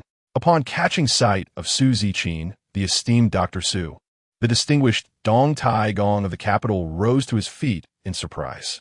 You have managed to find time to venture from your secluded valley to the capital? He inquired. Dong Tai Gong, a man of high status, had once served as a tutor to the young Ming Chengdi and had been a prominent figure in the court for nearly 2 decades. Now, having aged, he had secured a more leisurely official position. As Dong Tai Gong spoke, the assembly turned their gaze toward Su Ziqin, for they had only heard whispers of the legendary doctor, but had never laid eyes upon him. As Su Ziqin entered the main hall, Dong Tai Gong approached him with a welcoming demeanor. It has indeed been a long time since we last met, Su Ziqin replied, bowing slightly. It had been a decade since he had treated Dong Tai Gong. The elder scrutinized Su Ziqin closely, expressing, "It has truly been a while. How have you fared? Esteemed Dr. Su? Thank you for your concern. I am well," Su Ziqin replied. "Regarding your earlier statement, your disciple has not tarnished your reputation." "What do you mean?" Dong Tai Gong inquired, perplexed. "Is it true that the method of bone dripping cannot determine blood relations?" Su Ziqin nodded in affirmation. "Indeed, my disciple speaks the truth. The method of bone dripping cannot ascertain blood ties." "Aluo, please elaborate." With a tender gaze towards Gu Yanluo, Su Ziqin noted her apparent growth since they last met. Gu Yanluo pursed her lips, her eyes sparkling with clarity. "When I was learning medicine under Master, I discovered that exposed bones, after prolonged exposure to the elements, become porous and can absorb water, urine, or blood. However, the bones of living beings are encased in flesh and remain intact. They cannot intermingle with blood." Her tone was cool and composed, her voice resounding with conviction. Su Ziqin, filled with pride, nodded in agreement. "Aluo is correct. The method of bone dripping is fundamentally flawed. Even if one were to cut open General Gu's leg and drip the blood of the elder madam upon it, fusion would be impossible." Upon hearing this, the guests exchanged looks of realization. Thus, the method of bone dripping cannot indeed determine blood relations. Gu Changde, upon hearing these words, scoffed derisively. "By your reasoning, esteemed Dr. Su, this method, which has endured for millennia, is nothing but a fabrication? What about on the battlefield?" Before Gu Changde could continue his retort, Su Ziqin interrupted with a hint of impatience in his eyes. "If you possess the ability to resurrect the dead, heal the sick, then perhaps your words might hold merit." Su Ziqin raised an eyebrow, his gaze icy. Gu Changde, feeling cornered, tightened his lips and retorted, "So, according to you, there exists no method to ascertain blood relations?" "Who said there is none?" Su Ziqin shot back, his gaze piercing. "I possess a method to determine blood ties." Gu Yanluo, surprised by her master's claim, felt a flicker of hope. Hadn't he previously stated that current methods were insufficient? As she pondered, Su Ziqin produced a pouch of medicinal powder. "This is a formula I have developed over decades, the method of clear water dripping. Regardless of blood relations, certain blood types can merge. When mixed with this powder in clear water, only those with a familial bond will see their blood intermix." "Is it truly so?" murmured the crowd, intrigued. "Would anyone dare to test it?" Su Ziqin surveyed the assembly. As soon as he finished speaking, Dong Tai Gong stepped forward, carrying his grandson. "Esteemed doctor, allow me." The young boy's face paled in fear. "Grandfather, I am scared." "Silence. A true man has no fear of a mere blood test," Dong Tai Gong admonished. Yuan Shi prepared the necessary clear water and bowl, mixing in a pinch of Su Ziqin's recognition powder. Dong Taigong pricked his fingertip with a silver needle, allowing his blood to drip into the bowl, followed by his grandson's. The spectators craned their necks to witness the outcome, and soon the two droplets mingled within the water. Indeed, he is my grandson, Dong Taigong exclaimed with delight. Su Ziqin, observing the successful fusion, invited two individuals without familial ties to step forward. Their blood did not merge, confirming the method's efficacy. The guests were awestruck by Su Ziqin's remarkable discovery. In the Ming Dynasty, the populace had begun to realize the fallacies of the clear water dripping method, actively seeking a new, reliable means of determining kinship. Yet until now, their efforts had borne no fruit. The hall erupted in lively discussions, while Gu Yanluo furrowed her brow in confusion. Su Ziqin continued to invite more individuals to test the method, confirming familial connections across the board, be it mother and child or father and son, while those without ties saw no fusion. The attendees were thoroughly convinced of Su Ziqin's recognition powder, with some even eager to purchase it for personal tests. However, Su Ziqin declined, asserting that he would not share this precious concoction lightly, especially given the recent troubles faced by his disciple's brother. As Su Ziqin's gaze fell upon Gu Nanshan and Gu Xiaofeng, he commanded, "Approach." The two stepped forward and allowed their blood to mingle in a bowl. The Gu family watched with bated breath, Yuan Shi clutching her handkerchief anxiously. In a moment, the droplets merged. Yuan Shi's heart, previously heavy, was lifted. "They have fused. They are indeed of our bloodline," she exclaimed joyously. Gu Chanda's expression darkened, his face contorted with rage. "You speak nonsense. A madman. I refuse to believe you. This is your scheme to prevent Gu Xiaofeng from undergoing the bone-dripping test, merely to infiltrate the Gu family with your deceitful intentions." He spat vehemently. Unfazed, Su Ziqin's demeanor remained unchanged, though his eyes glinted with coldness. "You are adamant that the bone-dripping method is infallible? Someone must have advised you on this." Gu Chanda's countenance faltered momentarily. "What are you insinuating?" Su Ziqin scoffed, his gaze icy. "The one who advised you may very well be an old acquaintance of mine." A flicker of recognition crossed Gu Chanda's face. How could he possibly know? The individual in question was indeed a former disciple of Dr. Su, cast out from Medicine King Valley due to their nefarious intentions and lack of medical skill. Gu Chanda's mind reeled as the implication sank in. "You mean to say I was deceived?" He stammered, his eyes dimming with despair. In a flurry, he dashed out of the general's residence, intent on reclaiming his lost fortune. Meanwhile, Gu Nanshan finally exhaled, approaching Su Ziqin. "I'm deeply grateful for your assistance today." Su Ziqin regarded Gu Nanshan with a critical eye. "I did not save General Gu. I rescued a Luo's brother. After all, a man who discards his children, like you did, is not someone I align with." This statement brought to mind Gu Nanshan's past actions, casting him in a cold light. The assembly recalled how he had abandoned his sick son to a graveyard and forsaken his mentally impaired daughter at Medicine King Valley. Gu Nanshan's expression soured, yet he remained silent, his jaw clenched. Just as the guests were immersed in thoughts of his callousness, Yuan Shi suddenly spoke up, requesting Su Ziqin to verify whether Yu and the general shared a blood connection. The crowd recalled Xiao Jiuye's earlier remarks, realizing that the personal maid would not have claimed that the second young lady was not of the Gu lineage without reason. Su Ziqin turned to Gu Yanluo, who tilted her head, her eyes clear. "Master, the maid said that my sister is not a child of the Gu family. A Luo does not wish for her to be ridiculed, so please assist her." Su Ziqin relented. "Very well. Since you have asked, I shall oblige." "Absolutely not." Gu Nanshan's voice was low, heavy, and filled with anger, causing Yu to faint. He decided to let her rest well before discussing matters further. "Gu Nanshan." Yuan's eyes suddenly widened, burning with fury. The more Gu Nanshan resisted, the more it indicated that Guru Yue was likely not a child of the Gu family. "I have made up my mind. Yu's health is fragile. She must recuperate properly." Gu Nanshan's gaze darkened, rage swirling in his eyes, his threatening demeanor a clear warning. Chapter 62. Guru Yue is not of Gu blood in an instant. Yuan felt as if pierced by 1,000 arrows, a wave of bitterness and despair washing over her. She grasped the implication in Gu Nanshan's eyes. Guru Yue was indeed not his child. Thus, the years she had devoted to nurturing Guru Yue had culminated in a cruel joke. If Guru Yue was not of the Gu family, then whose child was she? Why would Gu Nanshan raise another's child? And why, for the sake of someone else's offspring, would he treat his own blood so coldly and cruelly? Yuan was engulfed in confusion and suffocation, struggling to comprehend how the tender youth who once called her madam had transformed into this utterly unfamiliar figure. Father favors one over another. Just as Yuan's complexion turned pale and despair clouded her gaze, Gu Yanluo suddenly spoke up, intentionally raising her voice, her eyes red-rimmed. Father is biased. Father is biased. Gu Yanluo was known throughout the capital as the foolish daughter, and her cries drew the attention of all present, who beheld her tearful, pitiful countenance. With stubbornness, she lifted her gaze, proclaiming that even if her brother were to be skinned alive, their father would consent.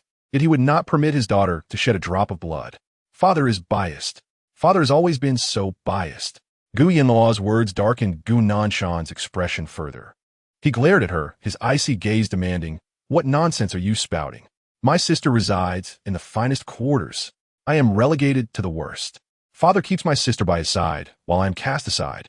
She can play with brother, but I cannot. You are biased." Gu Yanluo's voice trembled, as if she could no longer bear the weight of her grievances. The guests, hearing her words, began to regard Gu Nanshan with growing disdain. He was being excessively partial. Even if Gu Yanluo was foolish, she was still of the Gu bloodline. How could he be so unjust? The children's hearts were already shattered. As Gu Yanluo sensed the gazes upon her, her nose turned red, and she swayed, nearly collapsing into Yuan's embrace. Brother is doubted to be of the Gu bloodline, and you wish to flay him for proof. Yet, when my sister is questioned, you won't even allow her to bleed. With that, her pent-up grievances surged forth, and unable to contain herself any longer, she threw herself into Yuan's arms, weeping bitterly. General Gu, it's merely a drop of blood for proof. It won't harm the second young miss. Indeed, the eldest miss is simply foolish. If she were to be greatly agitated, who knows what might happen? It's just a drop of blood. There's no need for such fragility.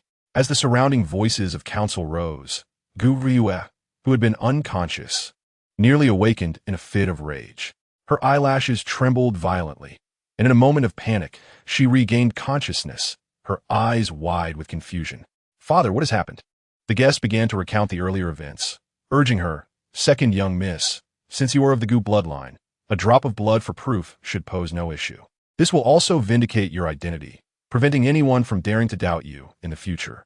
Gu Jiuye felt as if she were being roasted over a fire. Hatred surged within her, her face flushed with indignation, yet she could not muster a single rebuttal. After a long hesitation, she bit her lip and, with tears welling in her eyes, gazed at Gu Nanshan. "Father, do you also doubt that Yu is not of the Gu bloodline? If so, then Yu. Let her be disposed of as you see fit." This statement softened the hearts of many present. If Gu Jiuye were indeed of the Gu bloodline, it would be an immense injustice. What daughter could bear such a burden? "We have never seen your mother. How can we know if you're truly of the Gu bloodline?" As the crowd began to feel sympathetic, believing it inappropriate to pressure a young girl, Gu Yanluo spoke again. Gu Nanshan's sharp gaze fell upon her. This insufferable fool, appearing foolish, yet always striking at the heart of the matter. His expression darkened. Now, there was no turning back. "Madam, I had once told you that Yu's mother bore the child without my knowledge. During the birth, she assured me, swearing that the child was mine, which is why I believed her to be of the Gu bloodline. Even after her mother passed, I brought the child back. Now that there is a method to verify bloodlines, to reassure you, let us proceed with the test." Gu Yanluo's eyes darkened slightly. Gu Nanshan was truly hypocritical. Now that he was cornered, he sought to tarnish the reputation of Gu Jiuye's deceased mother. The child did not emerge before him, if she were not his. Then he was merely an innocent man deceived by Song Siyuan. How could anyone blame him? He was adept at exonerating himself. Gu Yanluo gazed at Gu Nanshan, realizing this father was exceedingly dangerous. In a past life, he had killed Yuan for his own interests. In this life, he could do the same. Now that the wind had returned, it was time to plot carefully. Gu Jiuye stared in disbelief at Gu Nanshan's profile, her face pale. She never anticipated that he could be such a selfish and cold-hearted man. Not only did he slander her mother as a promiscuous woman, but he also sought to distort the truth, claiming her mother bore another's child and deceived him into believing it was his. Gu Jiuye shook her head, her eyes reddening. "Father, you." Her words were abruptly cut off by Gu Nanshan's icy reprimand. Of course, If her mother truly deceived me, and Yu is not my child, I would still acknowledge her as my goddaughter. Her mother's faults do not implicate her. The bond of father and daughter we have forged over the years cannot simply vanish. I will still be responsible for Yu, seeking a good marriage for her, ensuring her later life is worry-free, truly meticulous. Regardless of the outcome of the blood test, he had laid a solid foundation for himself. Gu Ruyue's expression stiffened. She understood the implications of Gu Nanshan's words. If she were to expose him before so many witnesses, she would never live the life he described. She swayed slightly, nearly collapsing. Supported by others, she stepped forward, her face pale as she let a drop of blood fall into the bowl. Gu Nanshan approached as well, his gaze serious. You, regardless of the outcome, I will always be your father. These words transformed the guest's perception of Gu Nanshan into one of admiration. He did not allow his anger to affect Gu Ruyue. Instead, he treated her sincerely. Such a father-daughter bond was indeed rare. 2 drops of blood were added to the water, and naturally, the result could not merge. You're not blood relatives. Su Zichin's words fell, and Gu Nanshan staggered slightly, his face paling, his eyes empty. She truly deceived me. A flicker of darkness passed through Gu Nanshan's gaze, but when he turned to Yuan, joy erupted within him. Madam, for years, I have felt remorse over this matter. Now that the truth is revealed, I have not betrayed you. He stepped forward to embrace Yuan, only to have her evade him, her eyes cold as ice. If so, then congratulations to the general. Yuan's voice was icy. Gu Nanshan remained unperturbed. He did not panic at her coldness. He lifted his gaze to the crowd, speaking solemnly. Today should have been my son's welcoming banquet, yet it has turned into this farce. I apologize for the spectacle. Chapter 63. Xiao Jiuye. You truly are inhumane. Once the welcoming banquet concluded, Gu Yanluo excitedly approached her master, asking, Master, did you not say there was no way to prove blood relations?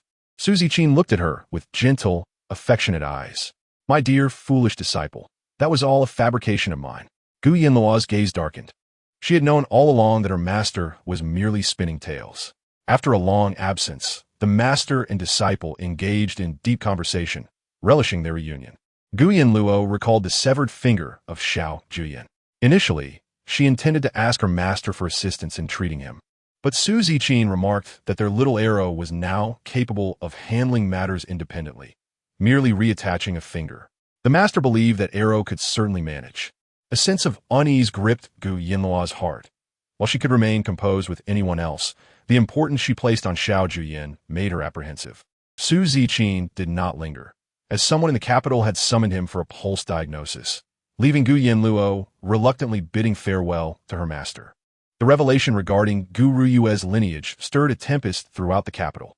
The noble ladies who once envied Gu Nanshan's affection towards her now regarded her with scornful derision. The once exalted second miss of the Gu family had fallen from grace, becoming the adopted daughter of General Gu, much to the delight of those who had previously suffered at Gu Ruyue's hands. Following these events, Gu Xiaofeng garnered even more affection from the old madam, who viewed him with sympathy, feeling he had been wronged and striving to make amends. Nevertheless, the old madam sensed a subtle shift in Gu Xiaofeng's feelings towards her. After his return to the general's mansion, he had been quite reliant on her, often addressing her as grandmother and even displaying childish antics in her presence. However, after being questioned about his identity at the welcoming banquet and nearly being exposed as an illegitimate child, he began to distance himself. Within the Shoan Hall, Hanji assisted the old madam in her grooming before a bronze mirror. Do you have any worries, madam? Hanji inquired softly. The old madam sighed. Xiaofeng's heart has drifted away from me. Is it due to the events at the welcoming banquet? Hanji probed. Perhaps my consent to Gu Chanda's paternity test made him feel I was indifferent towards him. The old madam's gaze dimmed. But madam, the young master is still quite young, having just returned to the general's mansion, unfamiliar with everything. He felt he had found a pillar of support, only to be abandoned at the banquet, naturally harboring resentment. Hanji offered a thoughtful analysis. Yet, I acted with his future in mind. Had he not been tested, he would forever face doubts regarding his legitimacy as a true heir of the Gu family. How could he withstand the ensuing rumors? Once the young master matures, he will surely recognize the good intentions behind your actions. For now, all you need to do is treat him with sincerity and affection. Everything belonging to the Gu family will eventually be his. Would he still harbor resentment towards you? Certainly not. Han Ji's words eased the old madam's worries. She hoped he would come to understand soon. However, it was imperative that everyone in the mansion remembered to prevent Yuan Shi from seeing him, lest that wretched woman sow discord between her and Xiao Feng. Yes, I will ensure that is communicated, prohibiting the madam from meeting the young master. The old madam, having prepared herself, accompanied Gu Nanshan to the ancestral hall of the Gu family to acknowledge their lineage. Meanwhile, at Qinghan Courtyard, only 10 days remained until the Ministry of Right Selection. Gu Yanluo wished to take the exam at Dongshan Academy, and thus began to study diligently. She sat by the window, her delicate silhouette elongated by the candlelight, casting a gentle flicker on the floor as the flame swayed. "Miss, do not read too late, or it may harm your eyes," Hongzhu said, observing her dedication with a soft smile. "If not for that incident years ago, when she fell into the water and became foolish, our miss would surely be renowned throughout the capital by now." "I know. Thank you, Sister Hongzhu," Gu Yanluo replied, raising her gaze with a slight smile. After reading for a while, her eyes began to water, and she blinked gently, declaring, "I will finish this book before sleeping." "All right," Hongzhu agreed, helping Gu Yanluo to loosen her hair before leaving. Gu Yanluo continued to read by candlelight, engrossed for an hour. When she finally lifted her gaze, her back was stiff, and she felt a strain in her waist. Just as she prepared to stretch and retire for the night, a sudden noise echoed outside the window, like a stone striking the ground. She looked up to see a dark figure against the wall outside. Gu Yanluo's heart raced. Could there truly be a thief daring enough to invade the general's mansion? Quietly, she stepped back, clutching a long bench in the corner as she concealed herself behind the window, ready to catch the intruder. Moments later, footsteps approacha. Gu Yanluo tightened her grip on the bench, her eyes fixed on the window. A shadow leaped inside, and in that instant, she swung the bench towards him. Ugh! The bench struck the figure's shoulder, eliciting a muffled sound that sent a chill through Gu Yanluo. "Is that Xiao Jiuye?" Gu Yanluo blinked in confusion, dropping the bench with a loud clatter. On duty tonight was Hongzhu, who, hearing the commotion from Gu Yanluo's room, hurried her door. "Miss, are you not yet asleep? What has happened?" Xiao Jiuye swiftly turned, covering Gu Yanluo's mouth with his hand and pressing her against the doorframe, his breath warm against her ear. "Do not speak. I am here." His husky whisper sent heat to Gu Yanluo's ears. She nodded obediently and called out to Hongzhu outside. "It's nothing, Sister Hongzhu. I am preparing to sleep." "Very well, miss. Remember to call for me should you need anything." After Hongzhu left, Gu Yanluo lifted her gaze, her eyes sparkling as she asked, "Brother Ian, what brings you here?" Xiao Jiuye's dark eyes fixed on her as he replied, "I heard there was a significant matter at the welcoming banquet, so I came to check on you." "A significant matter?" Gu Yanluo feigned ignorance. Xiao Jiuye clicked his tongue, his tone indulgent. "You must be quite confused. With only 10 days remaining until the Ministry of Right Selection. Are you prepared?" He inquired further. Gu Yanluo's eyes brightened. "I am preparing. Make sure to remember everything," he instructed, retrieving a scroll of rice paper from his sleeve. "This contains the frequently tested material from the Ministry of Rights, and I have highlighted the key points for you to memorize thoroughly." Gu Yanluo's eyes sparkled with excitement. This was indeed a valuable resource.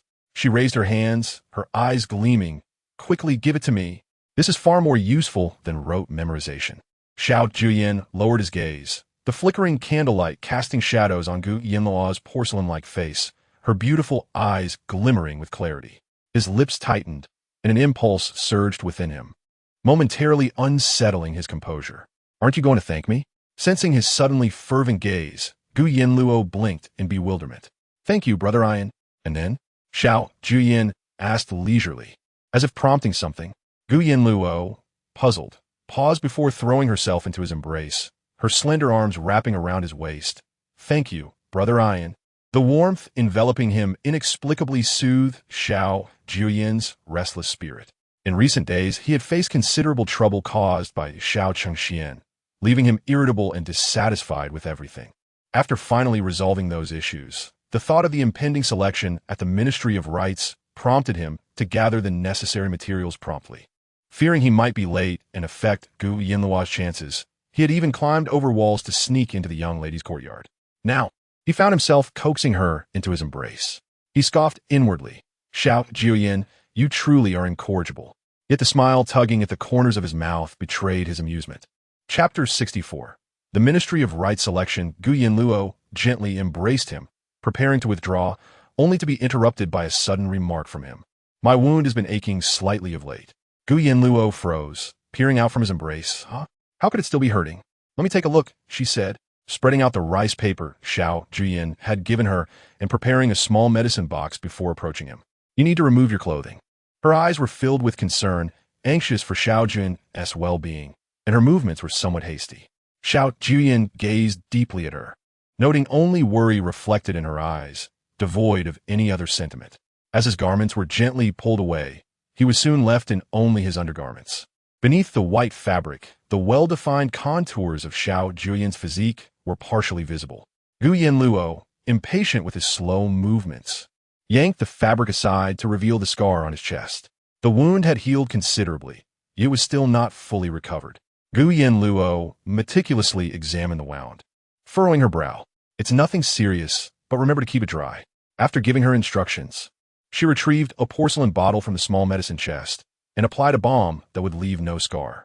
Xiao Jiuye, observing her serious demeanor, felt a flicker of amusement dance in his dark gaze. "I am a man. What does it matter if I bear scar?" Yanluo, her expression earnest, focused on his chest, where the contours of his skin were smooth and pale as jade, with subtly prominent veins that were neither jarring nor unappealing. In both her past and present lives, Yanluo had never encountered such an exquisite man. Her ears flushed slightly as she couldn't help but extend her fingertip to touch the firm skin, gently gliding over it. His muscles were lean, yet beneath the surface lay an immense strength. A tingling sensation coursed through her as her fingertip made contact, igniting an unusual feeling that spread throughout her entire being. Her eyes brightened as she blinked innocently, her greedy fingers sliding downward. "No, that won't do. Even if he's a man, scars that create unevenness would affect the tactile sensation," Yanluo murmured discreetly. As her words fell, her finger was suddenly grasped. She looked up abruptly, meeting the depths of his restrained, dark gaze. The mirth in Xiao Jiuye's eyes vanished. "Touching? Affecting the sensation? Who is to touch me?" It seemed he had been subjected to a degree of frivolity. Xiao Jiuye's brows twitched slightly as he felt the heat rising from his wound, exacerbated by the intensity of Yanluo's gaze. He quickly pulled his garment together, his eyes darkening, and his throat constricted uncomfortably. He had intended to tease her, yet found himself ensnared by the gaze of a naive fool. It was utterly absurd. Noticing his flustered demeanor and flickering eyes, Yanluo felt perplexed. What was going on? "Examine what I've given you carefully," Xiao Jiuye said hastily, then jumped out the window. Yanluo retracted her lingering fingertip, bewildered. What was happening? She had even touched corpses while learning medicine under her master. In the following days, Yanluo immersed herself in her studies, memorizing all the items Xiao Jiuye had gifted her. Soon, the day of the selection by the Ministry of Rights arrived. This monthly event was eagerly anticipated by the noble ladies and gentlemen studying at the Guozijian. At the entrance of the Guozijian, carriages from prominent families filled the area. After Yuan Shi dropped Yanluo off, she gently advised her not to be anxious, reminding her that it was merely a small selection. "Even if you don't succeed, it's all right. Your mother is waiting outside. Luo will definitely succeed." Yanluo clenched her fingers, smiling to encourage herself. Seeing this, Yuan Shi affectionately ruffled her hair. Although the director praised her intelligence, the competition was fierce. Even if she didn't succeed, she wouldn't hold it against her.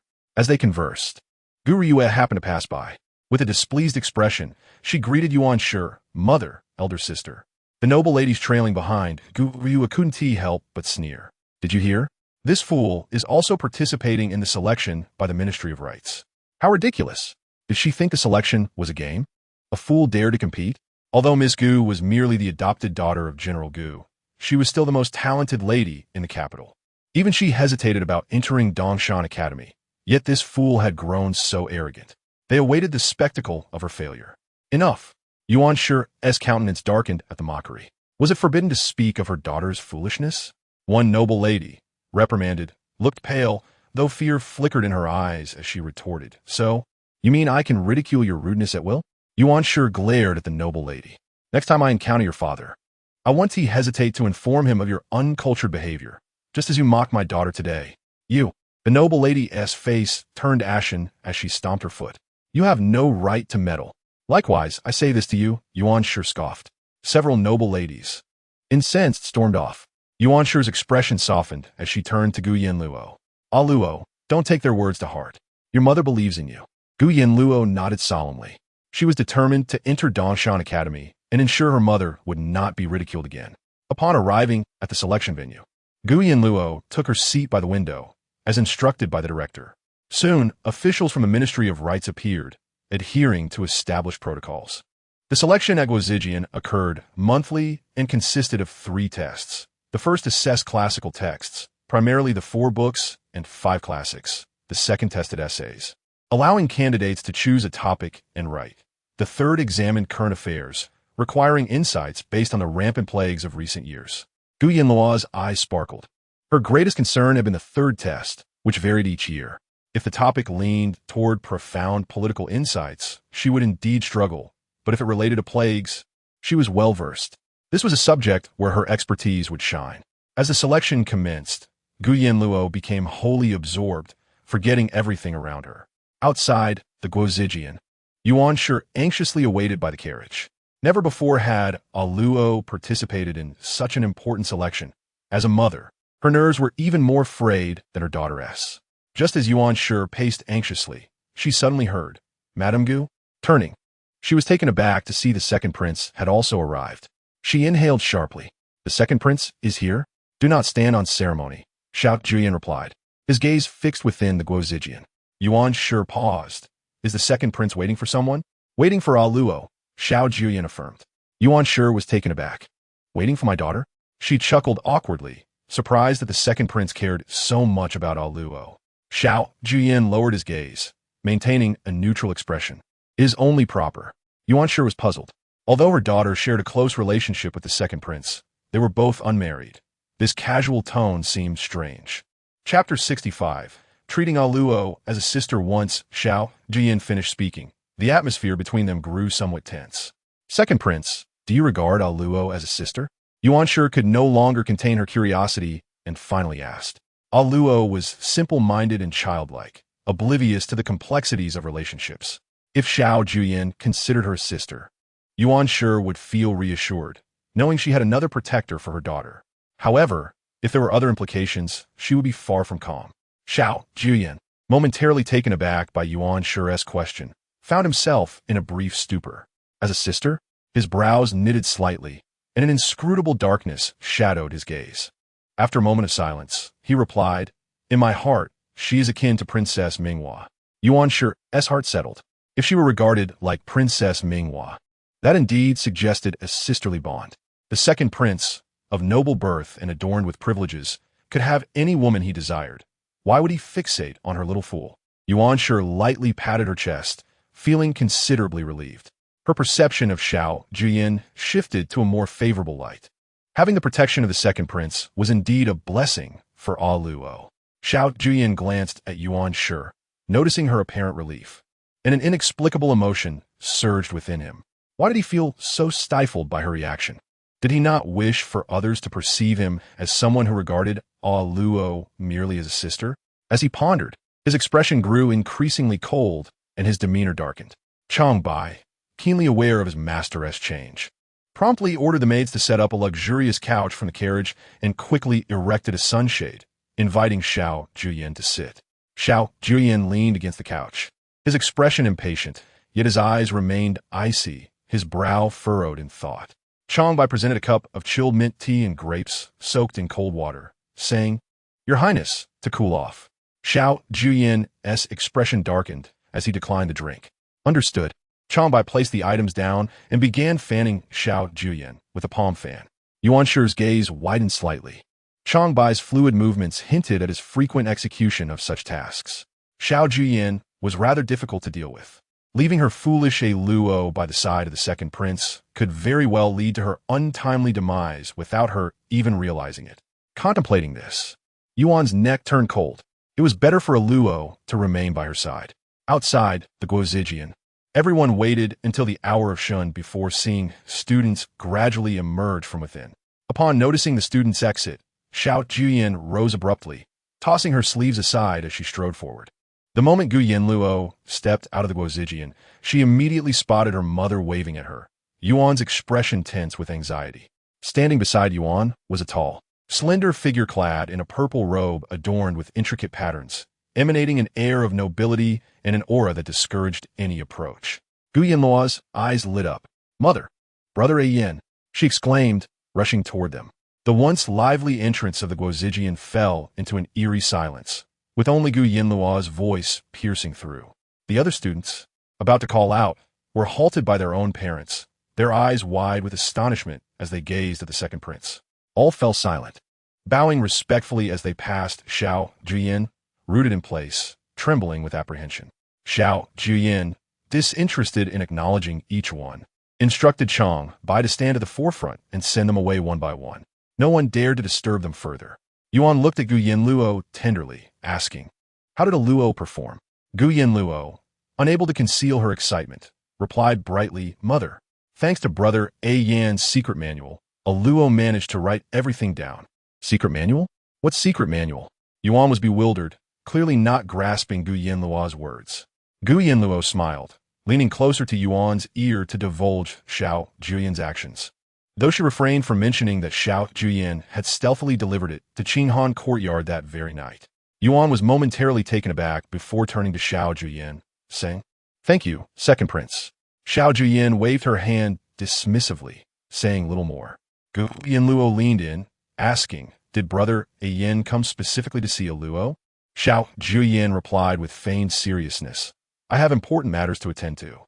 Yuan queried, "Then who was it that waited several hours outside the Guozijian?"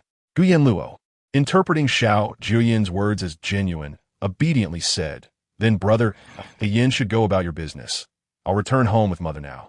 Xiao Jiuye lowered her gaze, instinctively raising her hand as if to pat Yanluo's head, but upon catching a glimpse of Yuan, she abruptly withdrew her arm, pretending nothing had occurred. Once Yanluo and Yuan's carriage gradually vanished from sight, Xiao Jiuye finally shed her facade, her eyes brimming with suppressed anger as she stepped into her carriage. Her voice dark and heavy, returned to the palace. Chang Bai swiftly gathered everything, guiding the carriage toward the imperial palace. Once Yanluo was settled in the carriage with Yuan, the latter eagerly inquired, "A Luo, how did you perform? Were you able to answer all the questions?"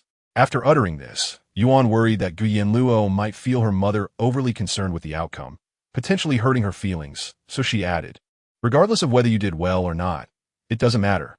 I just hope you enjoy yourself." Yanluo smiled brightly. "Mother, do not worry. A Luo answered everything. We're so capable." Yuan couldn't help but echo Yanluo's enthusiasm, her tone lifting with joy. Yanluo proudly raised her chin, nodding emphatically. Based on her estimation, she was confident about gaining admission to Dongshan Academy. However, she refrained from sharing this directly with Yuan, wishing to spare her mother any disappointment if the results turned unfavorable. As for Xiao Jiuye, she was initially prepared to return to the palace, but en route, she was intercepted by Dong Taigong's youngest son, Dong Xiaoning, who dragged her to the Xiue Pavilion. The moment Xiao Jiuye entered the private room of the Xiue Pavilion, her expression remained dark. Seeing this, Dong Xiaoning casually remarked, "Who has once again provoked our second prince? Should I summon a few maidens to play the guqin and relieve your distress? You dare?" Xiao Jiuye's piercing gaze fixed upon Dong Xiaoning, the threat in her eyes causing a chill to run down his spine. Had he not known Xiao Jiuye well, he might have thought she intended to take his life. "Seriously, what has transpired to leave you in such a foul mood?" Dong Xiaoning had rarely seen Xiao Jiuye wear her emotions so openly. The impatience and irritation radiating from her was starkly different from her usual fierce demeanor. Xiao Jiuye furrowed her brow, mulling over her thoughts for a moment, before abruptly raising her gaze to Dong Xiaoning. "You, who pride yourself on your charm among women, should know something about this," she began, her throat tightening. Dong Xiaoning's eyes widened in shock as he exclaimed, "Is the second prince awakening to feelings? Finally taking an interest in women?" "Xiao Jiuye." The word she had yet to voice became lodged in her throat, and with a slight tremor of her brow, she wished to strangle Dong Xiaoning. "Did you not say that women are not as thrilling as murder?" Why the sudden change in attitude? Rest assured, if you are truly interested, I shall ensure that the most beautiful maidens in the capital are brought before you. Dong Xiaoning declared, thumping his chest with conviction. Xiao Jiuye tossed a teacup at his feet, shattering it and splattering tea across Dong Xiaoning's garments. What is the meaning of this? Xiao Jiuye's eyes darkened, and she asked, do you treat the women you pursue as sisters? Dong Xiaoning.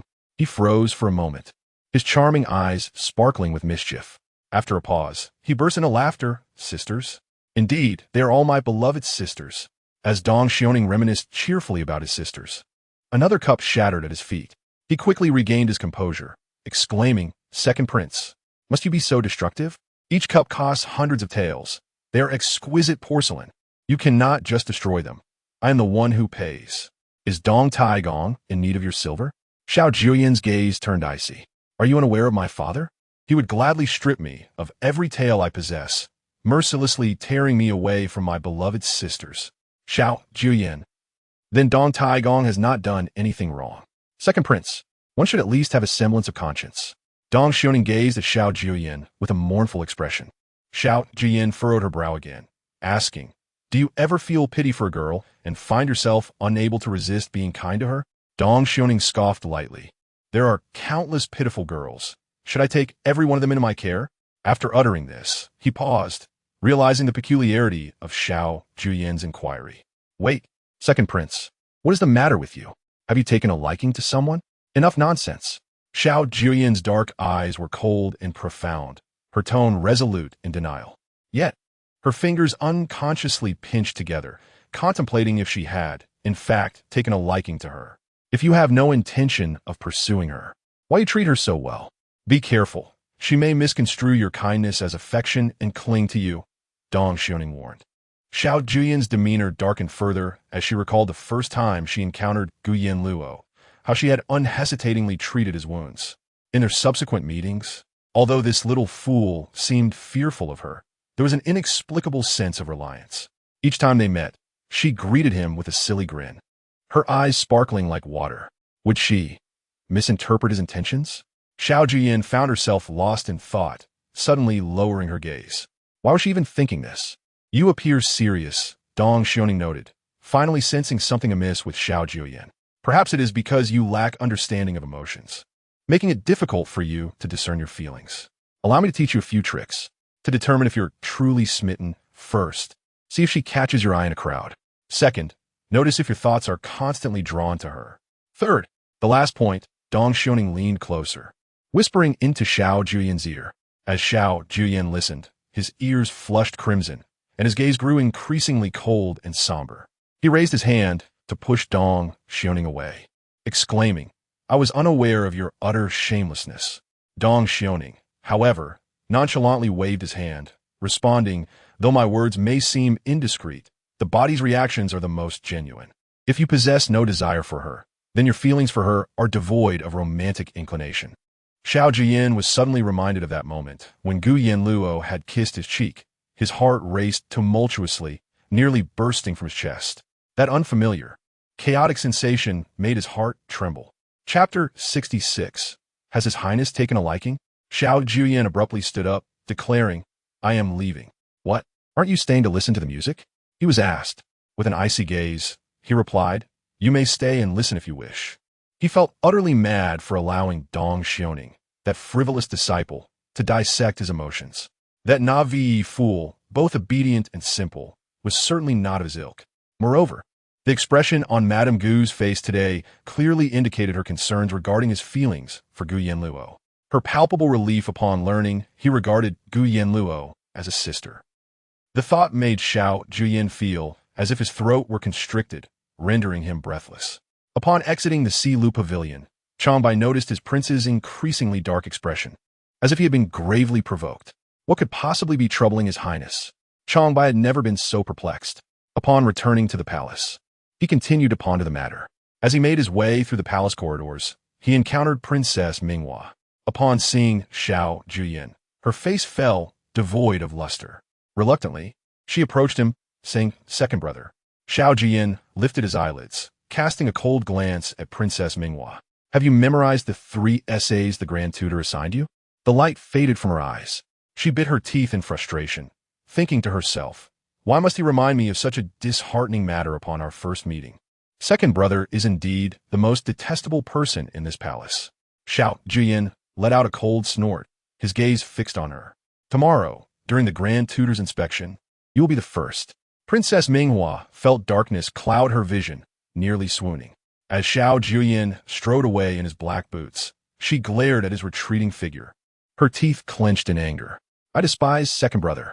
It is a pity that this frightening and loathsome second brother cannot be managed by anyone, not even by father. I hope she can soon have a second sister-in-law to tame him. There is no time to care for her own matters. It's infuriating. Why isn't T's second brother married yet? Princess Minghua stomped her foot in frustration. Xiao Jiuye continued his path to the imperial study. As he passed through the imperial garden, he spotted the sixth prince, Xiao Changxian, admiring the flowers with his mother, Consort One. They whispered occasionally, seemingly plotting something. Xiao Jiuye let out a cold huff, smirking disdainfully. They truly are like vermin lurking in the shadows, scheming all day. Caught off guard by his voice, Xiao Changxian turned abruptly, realizing Xiao Jiuye had been eavesdropping. His complexion darkened. When did second brother arrive? Xiao Jiuye sneered. What concern is it of yours? Xiao Changxian remained speechless. He wished to say more, but saw that Xiao Jiuye had already turned and strode away, as if he had only come to taunt him. His teeth ground together in frustration. Vowing to tear Xiao Jiuye's mouth apart one day, Changbai followed Xiao Jiuye closely, trembling with trepidation. This second prince was indeed unpredictable when displeased. Even a stray dog by the roadside could find itself unjustly kicked, except for the innocent sixth prince. Upon exiting the palace and returning to the residence, Xiao Jiuye's impatience had not fully dissipated. He felt vexed, though he could not pinpoint the source of his irritation. Thus, he took Changbai to the archery range. Changbai's face turned pale. During such times, going to the archery range meant he would be the target. As anticipated, upon arriving at the range, Changbai found a bayberry placed atop his head, used as a target by Xiao Jiuye. Changbai quaked in fear. After a few arrows, his legs felt weak. Unable to endure any longer, he cautiously asked, Your Highness, what is troubling you? Why have you been in such a foul mood since returning from the Guozijian? Xiao Jiuye flung his bow aside, his gaze darkening. What do you think I regard that foolish girl as? Changbai was at a loss for words. He thought, this is not a question easily answered. His mind raced. The prince had never shown such concern for any woman before, indicating something extraordinary. Xiao Jiuye shot him a cold glare. You have uttered nothing but useless drivel. Changbai chuckled awkwardly, pausing before tentatively considering, could it be that you do not see Miss Gu as merely a sister, but... His unspoken words sent a chill down his spine as Xiao Jiuye shot him a piercing look, causing him to quickly silence himself, exclaiming, I spoke foolishly. Xiao Jiuye scoffed internally, amused by the notion of liking a simpleton. A shadow of dark intent flickered in his cool gaze. He merely detested those who brazenly bullied her. Indeed, that was the case. Xiao Jiuye averted his gaze, resolutely reaffirming his thoughts. As he mounted his horse, the sound of hooves echoed. And only then did Changbai regain his composure, wide-eyed. Could it be that His Highness is truly smitten? 3 days after the Ministry of Right Selection, results were announced. It was said that those who gained admission to Dongshan Academy would be visited in person by the head of the Guozijian and a minister from the Ministry of Rights, delivering a golden invitation. In the past 6 months, none from the Guozijian had been admitted to Dongshan Academy, as the Grand Tutor had deemed their essays unworthy, even for the top 3. However, this time seemed different. According to news from the Ministry of Rights, 3 individuals had caught the Grand Tutor's eye, thus holding a significant chance of entering Dongshan Academy. In the capital, everyone speculated that these 3 were Pei Shizhi from the Dingwa Marquis household, Liang Qiusheng, the second son of Minister Liang, and Gu Ruyue, the adopted daughter of General Gu. On the day the results were revealed, the Gu matriarch ordered the doors and plaque of the General's residence to be polished to a shine, and the garden's flowers and plants were meticulously trimmed. When Gu Yanluo and Yuan Shi made their way to the front courtyard, they found the matriarch waiting in the pavilion, holding Gu Ruyue's hand. Ayu, gaining admission to Dongshan Academy brings great honor to our Gu family. You are the first woman in the capital to achieve this. The matriarch spoke with immense pride and joy. Gu Ruyue lowered her gaze, feeling bashful. Grandmother, the results have yet to be announced. We cannot be certain of my admission. The officials from the Ministry of Rights have already stated that a daughter of the Gu family will gain admission. It must be you. Surely, it cannot be that simpleton from the Qinghan courtyard? The matriarch scoffed, her anger flaring at the mere thought of that simpleton. Raising her eyes, she spotted the said simpleton standing at the entrance of the General's residence with her mother. The matriarch immediately led Jiuye closer, demanding, "What are you two loitering at the gate for? Is it not shameful enough for a fool to participate in the Ministry of Right selection?" Yuan Shi retorted coldly, "Mother. Yanluo also participated in the selection. She is entitled to await the results." The matriarch burst into laughter, her eyes glinting with mockery. "Yuan Shi, do you naively believe that your daughter could gain admission to Dongshan Academy?" Yuan Shi's lips tightened. "The officials have confirmed that a daughter of the Gu family will be admitted. You cannot think it is Gu Yanluo, can you?" The matriarch could hardly contain her laughter. "You, when the golden invitation from the Ministry of Rights arrives, open it for your mother to see whose name is inscribed within.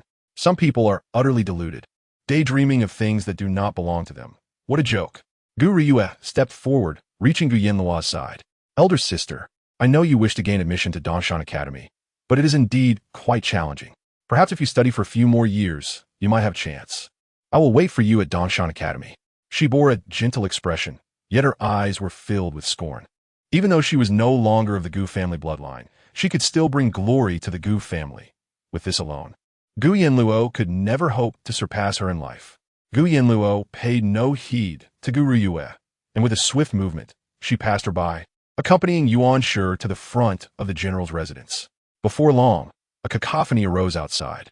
The townsfolk were aware that today was the day the Ministry of Rights was to present the golden invitations, and they gathered to witness the spectacle. Upon reaching the general's gate, the officials from the Ministry of Rights wore expressions of delight. "Is Miss Gu here?" Upon hearing the commotion outside, the old matriarch of the Gu family became immediately excited. Grasping Jiuye's hand, she forcefully pushed past Yuan Shi and Gu Yanluo, striding toward the general's entrance. "Here, the miss of the Gu family is present." Mr. Wang from the Ministry of Rights approached Gu's matriarch and Jiuye with a beaming smile, repeatedly congratulating them. "Congratulations, Madam Gu. Miss Gu has become the first woman in our National Academy to be admitted to Dongshan Academy in the past 2 years." The old matriarch of the Gu family smiled radiantly, holding Jiuye's hand. "I have diligently nurtured her in her studies since childhood, be it in music, chess, calligraphy, or painting, or the 4 books and 5 classics. None have been neglected." Listening to the old matriarch's self-praise from a distance, Yuan Shi's gaze darkened. She had raised Jiuye as her own child, urging her to practice music, chess, calligraphy, and reading the classics. Yet the old matriarch had never worn such a facade, always espousing that a woman's lack of talent was her virtue, claiming that once married, she should focus on supporting her husband and educating her children. What need was there for excessive study? Now, it all seemed to be attributed to her. Yuan Shi was disinclined to argue with the old matriarch. Judging by Mr. Wang's demeanor, it seemed that the one admitted to Dongshan Academy was indeed Jiuye. She glanced at Gu Yanluo with a sympathetic look. "Luo, it's all right that we didn't tee past this time. We could try again next time." Gu Yanluo pressed her lips together, and although Yuan Shi attempted to lead her away, Gu Yanluo remained unmoved. "Luo?" Yuan Shi was puzzled when Mr. Wang extended the golden invitation to her, exclaiming, "Congratulations, Miss Gu. This golden invitation is personally stamped by the Emperor. You may take it to Dongshan Academy tomorrow to commence your studies." The old matriarch of the Gu family smiled broadly, her teeth gleaming. "Excellent, excellent.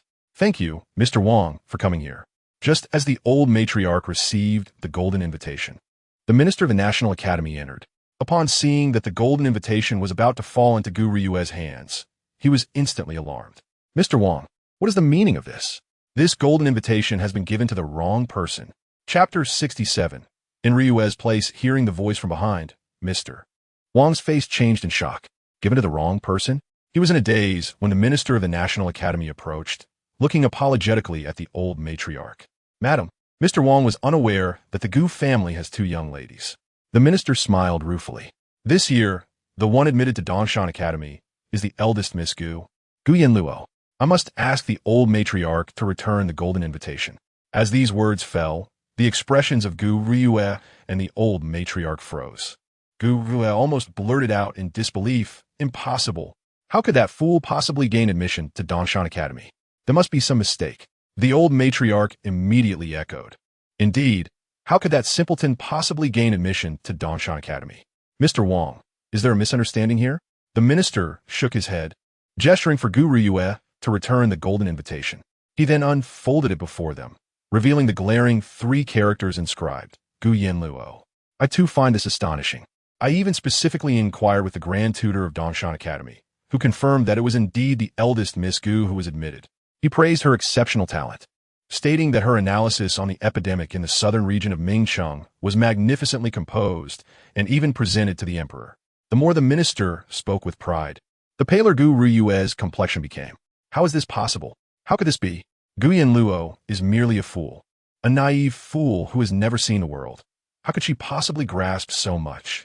Perhaps the eldest Miss Gu had learned a great deal under the tutelage of physician Su at the Apothecary Valley. When the epidemic broke out in the southern region of Mingcheng, physician Su treated the illness, and, as his disciple, she naturally would know more. The emperor even stated that upon her arrival at Dongshan Academy, he wished to meet her and see what the disciple of physician Su looked like. The more Gu Riyue listened, the more her hatred simmered. Not only had Gu Yanluo shone brightly in this election by the Ministry of Rites, but she had also attracted the emperor's attention. This was an immense honor. Why? Why must it be this fool? Clearly, she was superior in every way. In music, chess, calligraphy, and painting, was she not more adept than her? In studying the 4 books and 5 classics, she had diligently devoted herself over the years. And although she had not mastered them completely, she ranked high among women. Writing was as easy as breathing for her, merely a fool. What qualifications did she have to stand above her? Gu Riyue's eyes turned red with resentment, and she instinctively looked up to notice the old matriarch's grim and rigid expression, her heart racing with anxiety. She was no longer of the Gu bloodline. The old matriarch's affection for her stemmed from her potential to bring glory to the family. But now that the one who could bring that glory had become someone else, would the old matriarch still love her as before? Gu Riyue helplessly reached out, trying to grasp the old matriarch's sleeve. Grandmother. The old matriarch's eyes darkened, her once tender countenance now devoid of warmth. Be silent. The two watched as the minister and Mr. Wang presented the golden invitation before Gu Yanluo and Yuan Shi. Congratulations, Madame Gu. The news of Miss Gu's admission to Dongshan Academy has spread throughout the palace. The emperor and the ladies are all quite curious to meet her. Yuan Shi, recovering from her shock, felt her fingers tremble as she accepted the golden invitation. Seeing Gu Yanluo's name inscribed upon it, she was overwhelmed with joy. Thank you, Mr. Wang. Thank you, Minister. No need for thanks. It is all due to Miss Gu's own merits. She may commence her studies at Dongshan Academy tomorrow. Yuan Shi's eyes glistened with tears as she exchanged pleasantries with Mr. Wang and the minister. Once they departed, the onlookers outside began to disperse. How strange. The Gu family's fool truly has the ability to gain admission to Dongshan Academy? I have never seen such a wise fool. If this eldest Miss Gu were not foolish, she may have long been renowned across the capital. The murmurs from outside echoed in Gu Riyue's ears as she clenched her fingers tighter, her fingertips almost sinking into her flesh. Grandmother. Gu Riyue struggled to suppress the tumultuous emotions within her. Yu is genuinely happy for her elder sister. Her admission to Dongshan Academy is our Gu family's honor, but the academy is filled with princes and princesses, and if elder sister inadvertently offends those noble ones, what shall we do? Just moments ago, the old matriarch, who had found Gu Riyue a source of embarrassment, now furrowed her brows at these words, her gaze growing heavy. Indeed, this fool, if she were to inadvertently provoke those of high status, how would the Gu family fare? Perhaps it would be better to. The old matriarch's eyes gleamed with meaning as she stepped before Yuan Shi. Yuan Shi, do you know what Dongshan Academy is like? Yuan Shi coldly smirked, ignoring her. At Dongshan Academy, the students are all privileged, raised in luxury, each with peculiar temperaments. If one were to offend them carelessly, the entire Gu family could face annihilation. Yuan Shi scoffed inwardly, lifting her gaze to regard the old matriarch with a smile that was not quite a smile. Madam, if you have something to say, do so plainly. Why not let Yu disguise herself as a Luo and attend Dongshan Academy in her stead? After all, those princes and princesses wouldn't recognize either of them, nor could they distinguish one from the other. A Yu is cautious in her actions and will not provoke trouble like this fool, thus sparing our Gu family from potential repercussions. The old matriarch spoke with sharp words, her tone carrying a sense of entitlement, as if she believed she was acting in the best interests of the Gu family. Madam, one should not be so greedy. What does not belong to you cannot be seized, even if you try to take it by force. Yuan Shi's words were piercing, and the old matriarch was enraged. Gritting her teeth, she pointed an accusing finger at Yuan Shi, shouting, Yuan Shi, is this the manner of your Yuan family?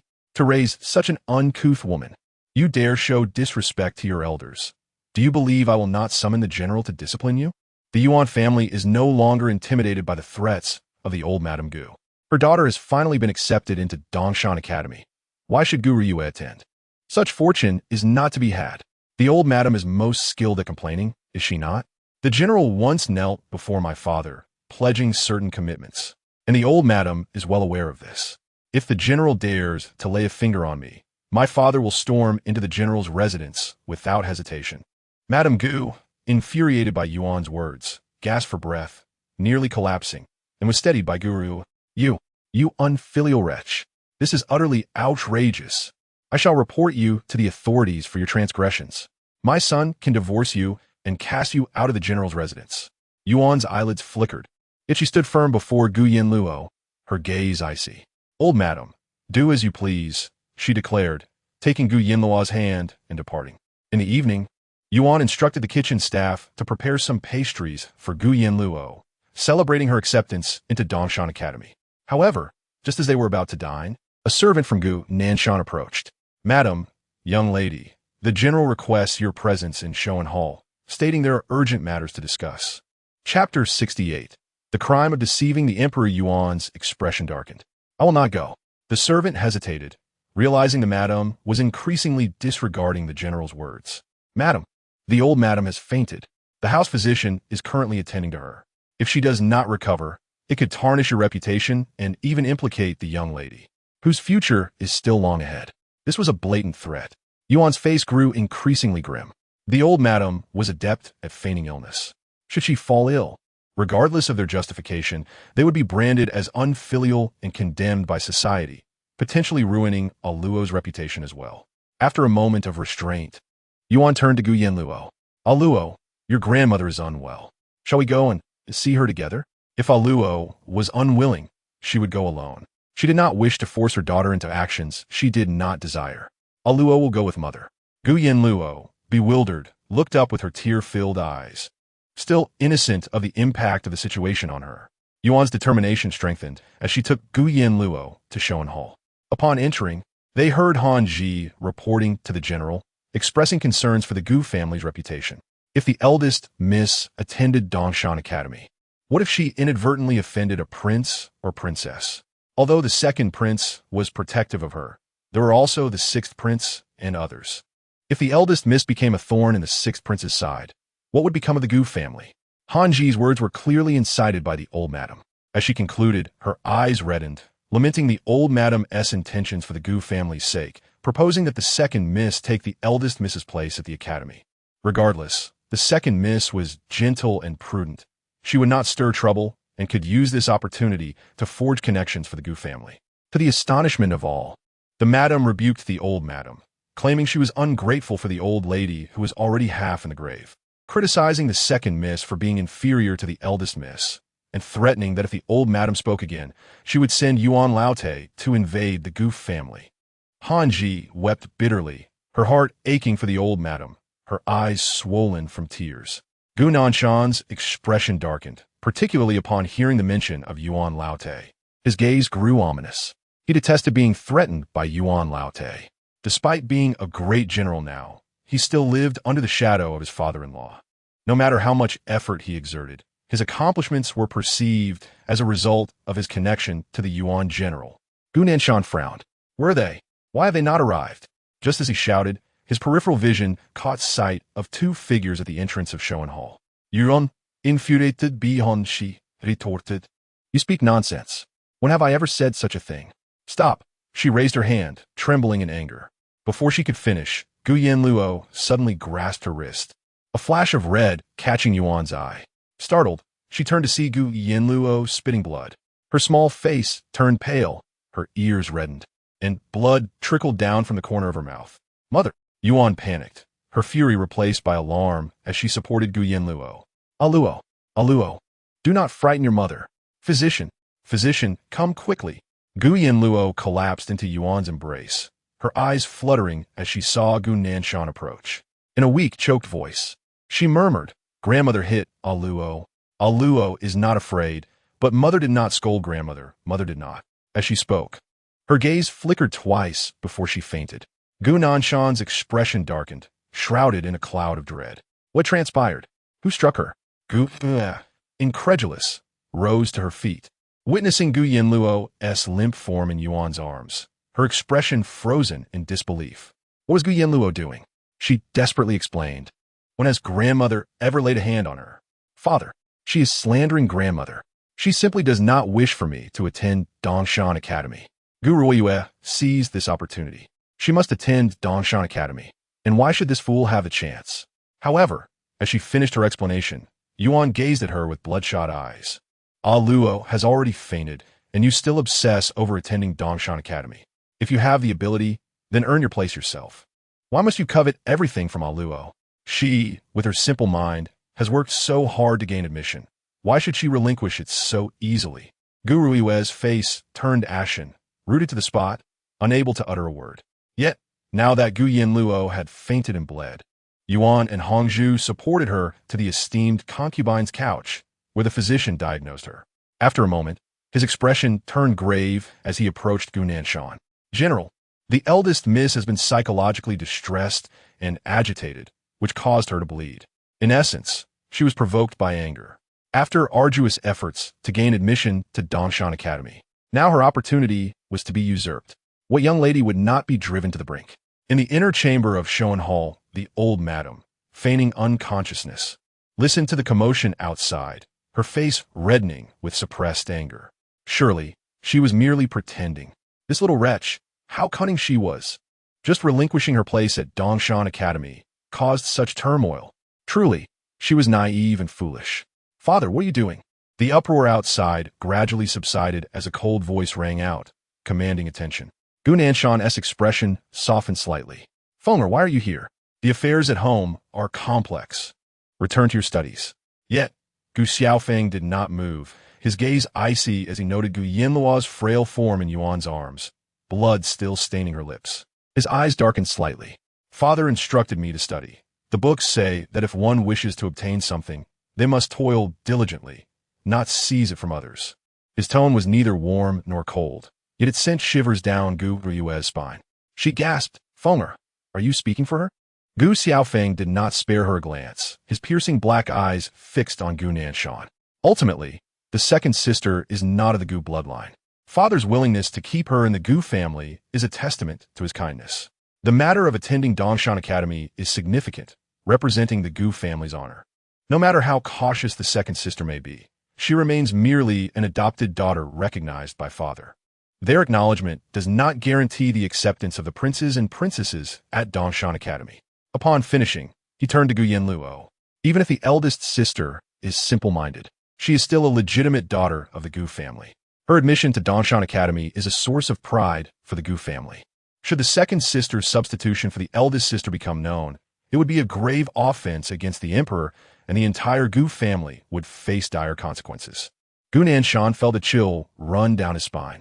Since his return, Han Ji and Gu Ruiyue had been incessantly complaining. He had not pondered deeply on the matter. Yet with Gu Xiaofeng's thorough analysis, he gradually regained composure, breaking into a cold sweat. If he truly replaced Gu Yanluo at Dongshan Academy and was discovered, it would be a crime of deceiving the emperor. At that moment, the entire Gu family would be in peril. Chapter 69. A private meeting. The atmosphere within Shoan Hall was as quiet as death. Han Ji observed that Gu Nanshan was genuinely contemplating Gu Xiaofeng's words, her gaze flickering momentarily. Suddenly, she looked up, but the eldest young lady was, after all, somewhat foolish and could not control her actions. If she were to arrive at the academy, am I speaking to my father, or will you interject? Gu Xiaofeng's dark, brooding eyes, imbued with a chilling aura, fell upon Han Ji's face. A shiver ran down her spine, and she quickly averted her gaze, unable to meet Gu Xiaofeng's eyes any longer. When did the young master become so terrifying? You repeatedly claim that the eldest sister is foolish and uncontrollable. Do you think others in the capital are unaware? Especially the second prince, who protects the eldest sister so fiercely. Do you truly believe he is incapable of discerning the truth if the second sister were to take her place? Gu Xiaofeng's eyes gleamed with sharpness. Gu Nanshan pondered for a long while, and finally concluded, this matter shall proceed as Fenger has suggested. Yanluo must go to the academy, and no one else can replace her. Gu Riyue's face turned pale, her eyes trembling. Father. However, Gu Nanshan gazed at her with deep meaning. If you incite your grandmother to engage in such schemes again, I will not let it slide. Gu Riyue felt as though she had been struck by lightning, her eyes quivering, and they soon brimmed with tears. Father, you misunderstand your daughter. I did not. Yet Gu Nanshan merely shot her a cold glance. He knew his wife better than anyone. She could not possibly conceive of the idea of having Gu Riyue impersonate Gu Yanluo at the academy. Gu Riyue felt as if she had plunged into an ice pit. The household physician had prescribed medicine for Gu Yanluo and sent Mingyue to fetch it. Gu Nanshan waved his sleeve and left. While Gu Xiaofeng's gaze swept over Gu Yanluo as he stepped forward, physician, is the eldest sister well? The physician quickly rose. Young master, do not worry. The eldest lady is fine, just deeply agitated. Gu Xiaofeng responded coldly, then inquired, what of grandmother? The old lady. The physician's eyes flickered, and he hesitated. She is of advanced age and cannot withstand too much turmoil. She simply needs to rest well to recover. Very well. Upon learning that both women were not gravely harmed, Gu Xiaofeng instructed Han Ji to take good care of the old lady before turning to leave Shoan Hall. As soon as Gu Xiaofeng departed, Gu Yanluo slowly regained consciousness, her eyes hazy. Upon seeing Yuan Shi by her side, she weakly called out, Mother. She leaned against Yuan Shi, clinging tightly to her. Yuan Shi felt a surge of pain in her heart and helped Gu Yanluo to her feet. Come, Mother will take Luo home. All right. Returning to Qinghan courtyard, Gu Yanluo leisurely wiped the blood from the corner of her lips. Before going to Shoan Hall, she had discreetly placed something under her tongue and checked her pulse. She had intended to reveal it during a verbal duel with Gu Riyue, but Han Ji had turned the truth upside down and falsely accused her, so she simply spat it out. Luo, are you still unwell? Yuan Shi looked at Gu Yanluo with worry, her eyes full of compassion. Gu Yanluo obediently raised her eyes. Mother, Luo is fine. That is good. Yuan Shi grasped her hand tightly. We have worked hard to get you into Dongshan Academy. Do they think they could just take it away? It is truly a wild dream. Her tone was resolute. If you succeed in entering Dongshan Academy, your maternal grandfather will surely be delighted. When you return from Dongshan Academy tomorrow, Mother will take you back to the Yuan family, all right? All right. Gu Yanluo's eyes sparkled with joy. In the dead of night, after Yuan Shi had fallen asleep, Gu Yanluo stealthily slipped out of Qinghan courtyard and made her way to the rockery of the general's mansion. After about a cup of tea's worth of time, another slender figure appeared by the rockery. Fengya. A cool, calm voice rang out, and Gu Yanluo looked up to see Gu Xiaofeng. Seeing her emerge from behind the rockery, his eyes reddened slightly. Sister, are you feeling unwell? Gu Yanluo shook her head. I am fine, but Fenger, you were reckless today. She referred to Gu Xiaofeng's intervention on her behalf. But I cannot stand idly by while you are wronged. The young man clenched his fists, his dark eyes clouded with resentment. To achieve great things, one must be patient and discreet. You are still young. There is no need to involve yourself in these matters. I have my ways to deal with it. Gu Yanluo's plans were far-reaching. She needed Gu Xiaofeng to win Gu Nanshan's heart and gradually seize the power in his hands to ultimately bring him down. Gu Xiaofeng bit his lip, hesitating, and ultimately remained silent, his teeth clenched. Gu Nanshan will nurture you well. You are his legitimate son, the rightful heir of the Gu family. Beyond you, he will bear no other sons. Just follow his plans diligently, and when you grow strong, he will introduce you to more influential people. Only when you truly possess power will we no longer need to tread cautiously. Gu Yanluo spoke with a calm demeanor. Since Gu Xiaofeng's return, he had experienced a tumultuous shift in circumstances. She thought perhaps his perspective might change. Perhaps he felt that the old lady treated him well, and Gu Nanshan was kind to him, allowing him to be at ease as the young master of the Gu family without entangling himself with her and their mother. Fengya, I ask you again, do you have any other thoughts now? If Gu Xiaofeng had other intentions, she would not force him. What does sister think I might be contemplating? Gu Xiaofeng's eyes gradually reddened. Do you really believe that father and grandmother are genuinely good to me? Gu Yanluo was taken aback. Father knows I was imprisoned by the Shun family and needed 1,000 taels to be ransomed, yet he is delayed for so many days without taking action. If it weren't for sister rescuing me, I would still be suffering in the Shun family. At the welcoming banquet, I was coerced into acknowledging kinship, and they all nodded in agreement. Only sister and mother protected me. As for Gu Ruyue, she approached me with ulterior motives from the start. She thinks I am oblivious, but I have sensed it all along. Every time she shows me a loving smile in front of grandmother and father, I realize her insincerity during her daily indifference. Even I, though foolish, can discern who truly cares for me in this household. As Gu Xiaofeng spoke, a flicker of hatred surfaced in his eyes. I'm also aware of how grandmother and father have bullied mother over the years. I wish I could tear apart their hypocritical, cold faces. Upon hearing his words, Gu Yanluo's eyelashes trembled slightly. Feng'er, let us protect mother together. We cannot allow her to suffer any more injustices. Very well. Gu Xiaofeng's lips tightened in grievance, his eyes slightly reddened. When I grow strong, I will make mother divorce him, and then I will protect sister and mother. Gu Yanluo felt a pang in her nose, nodding. All right, sister will wait for you. Under the night sky, Gu Xiaofeng's pitch-black eyes glimmered like lacquer, shimmering with moisture. After a long pause, he whispered, Sister, when you go to Dongshan Academy, the second prince will protect you, right? Gu Yanluo's gaze momentarily faltered, but then she smiled gently. Yes, do not worry. As long as Xiao Jiuye remained unaware that she was merely pretending to be foolish, he would safeguard her for a lifetime. Even without Xiao Jiuye, she would no longer be bullied, nor would she be as helpless as in her previous life. From the moment she entered Dongshan Academy, her fate had already begun to change. In this life, no one would control her destiny. Chapter 70. Stay away from me the following day. Gu Yanluo prepared herself and took a carriage to Dongshan Academy. Nestled amidst mountains and rivers, Dongshan Academy is one of the most picturesque locations in the capital. Built at great expense by the emperor to provide a tranquil learning environment for the princes and princesses. The carriage slowly halted before Dongshan Academy. Just as Gu Yanluo stepped out, she noticed another carriage following closely behind.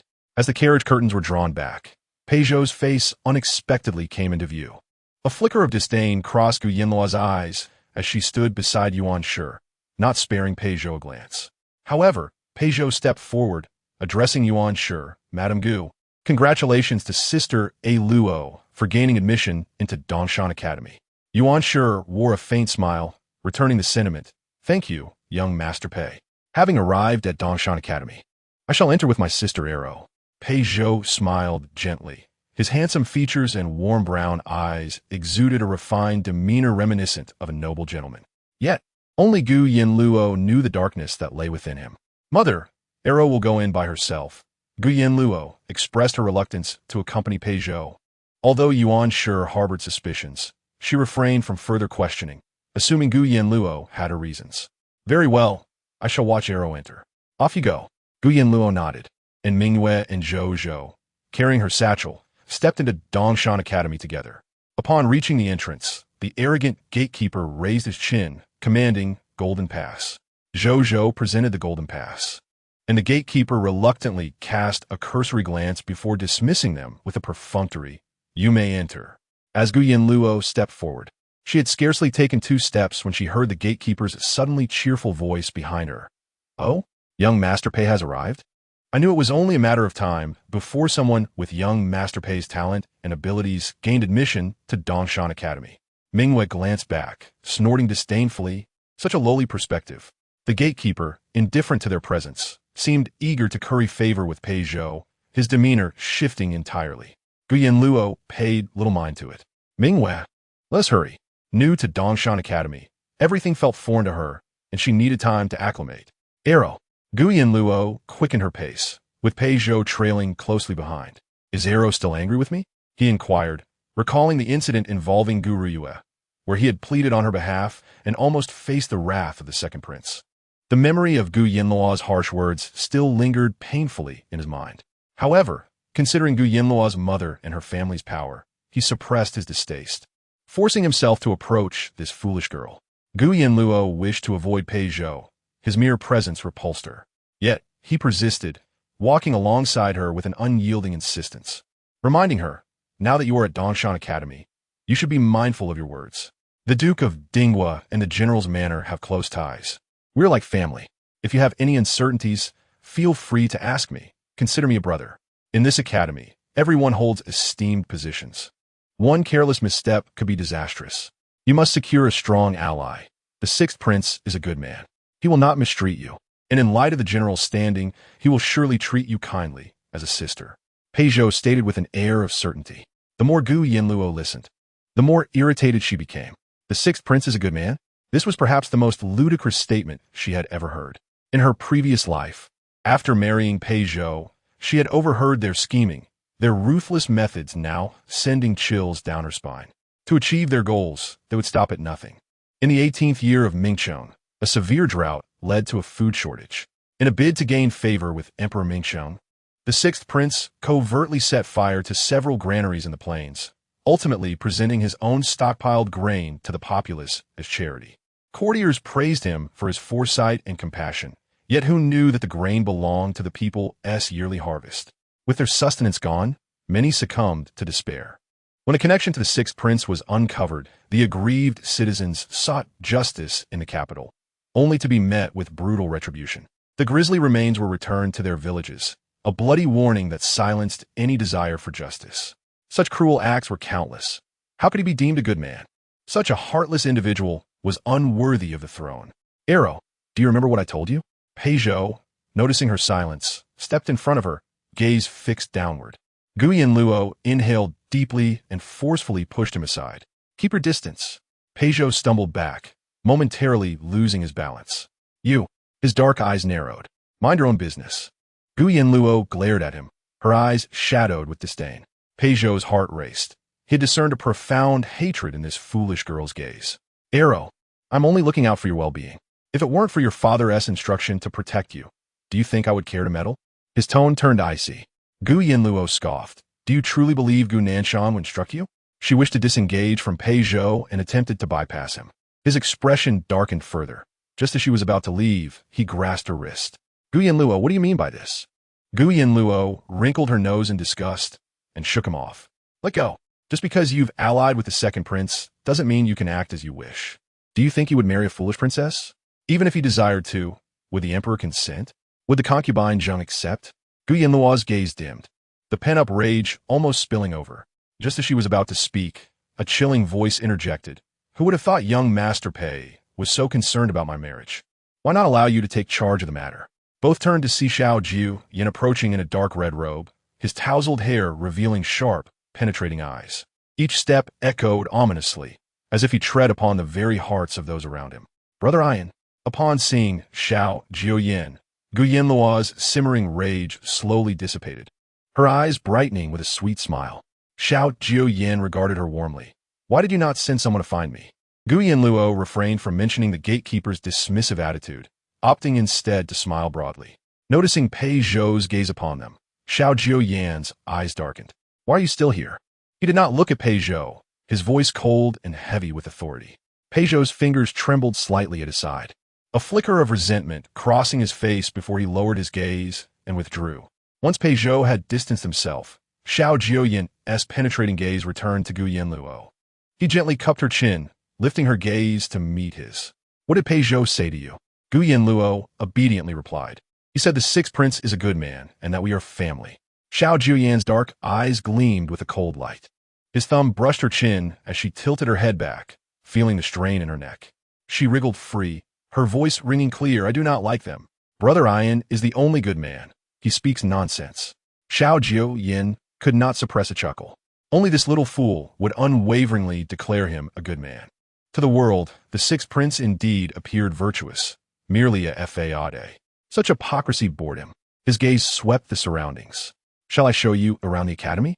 Gu Yanluo, eager to explore, brightened at his suggestion. Yes. Thank you, Brother Ian. Xiao Jiuye smiled softly, stepping forward. Dongshan Academy and Daiqing Academy both fell under the jurisdiction of the National Academy, and as you may already know, students are categorized into different ranks. Gu Yanluo nodded earnestly. Compared to Daiqing Academy, Dongshan Academy was more opulent, boasting the largest equestrian field in the Mingqing territory, with the entire back mountain serving as a hunting ground. Instruction took place in the front courtyard's Langya Hall, while the ladies rested in the Xiaoyan Pavilion. Xiao Jiuye spoke with calm assurance, and Gu Yanluo's eyes sparkled with wonder. The 18 pavilions in the back courtyard could be chosen according to one's interests. If one enjoyed painting, they could visit Xinyao Pavilion. If music was their passion, they could go to Sixian Pavilion.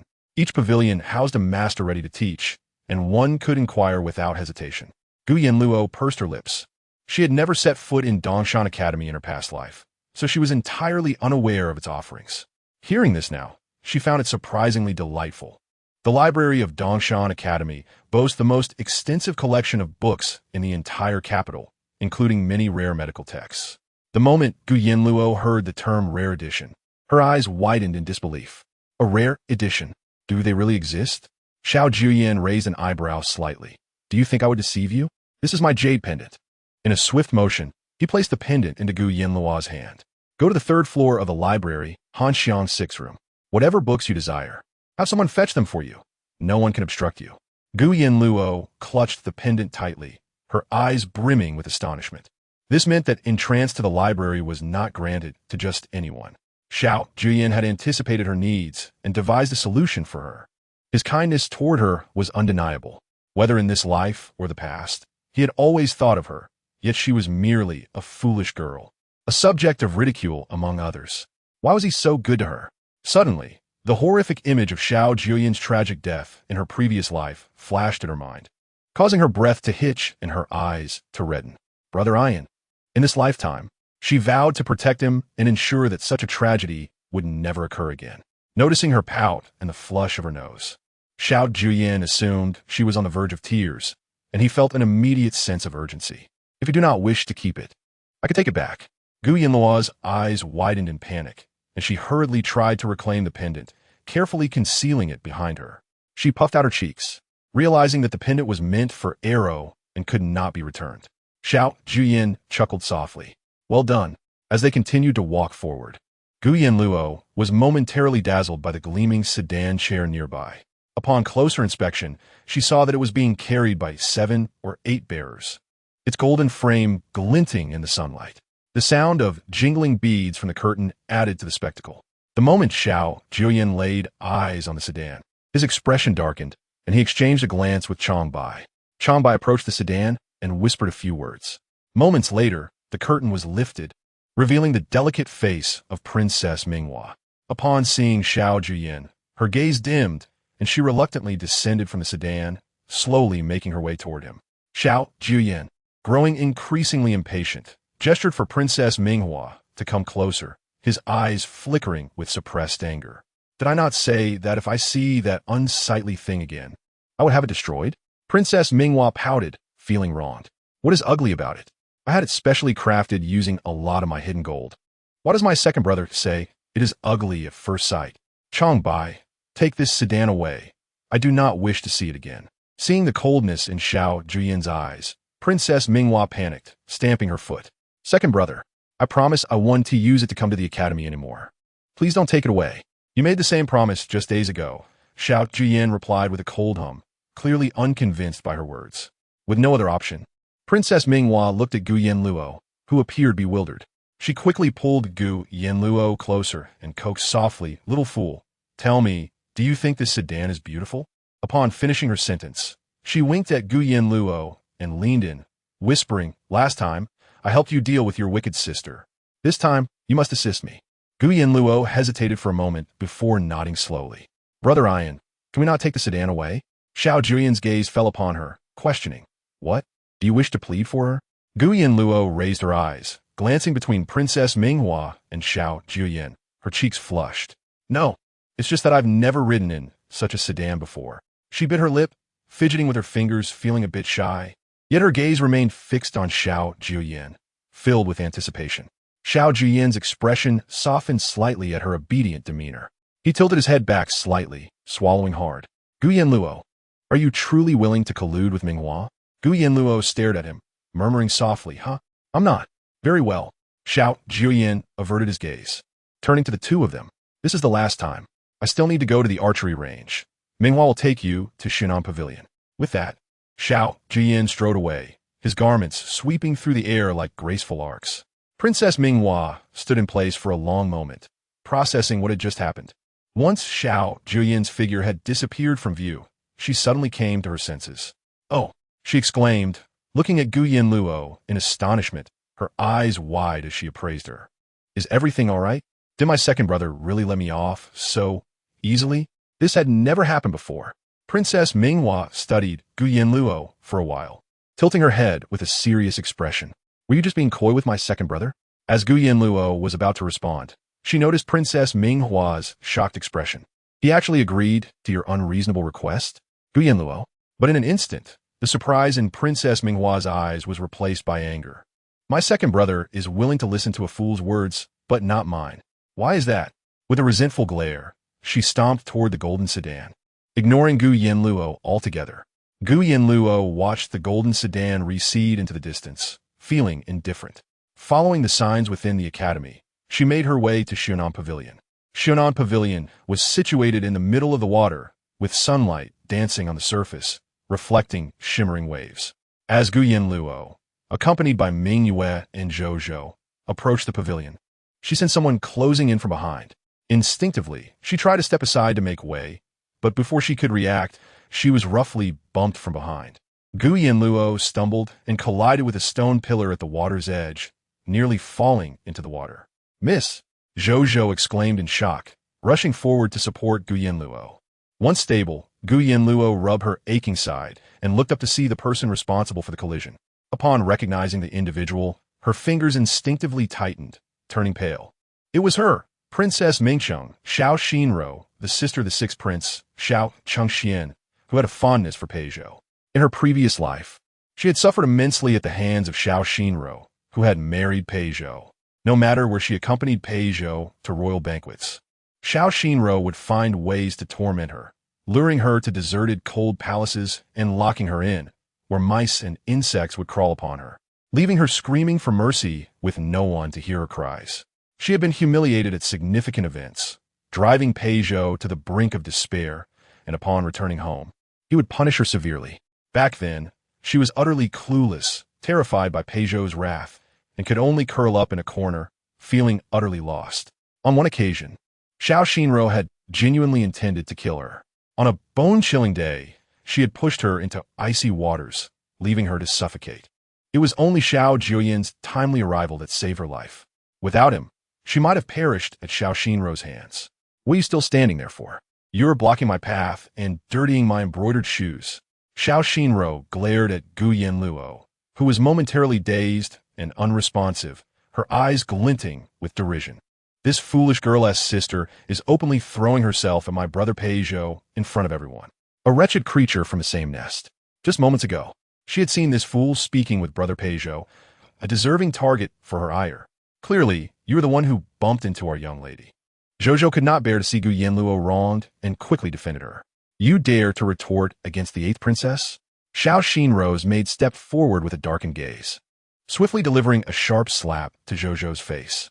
The sound resonated through the air, plunging the surroundings into a heavy silence. Yanluo's expression darkened slightly. "I shall say it once more. You have dirted my shoes. Clean them, or you shall not leave Dongshan Academy today." Xiao Xinro enunciated each word clearly, her eyes glinting with menace. But Yanluo remained steadfast, pulling Zhou behind her. "Did you hear that?" Xiao Xinro's gaze darkened slightly. "I command you to clean it thoroughly." As these words fell, the maidservants behind her stepped forward and seized Yanluo's arm, intent on pushing her down to the ground. Mingyue and Zhou, witnessing this, turned pale and rushed forward to shield Yanluo.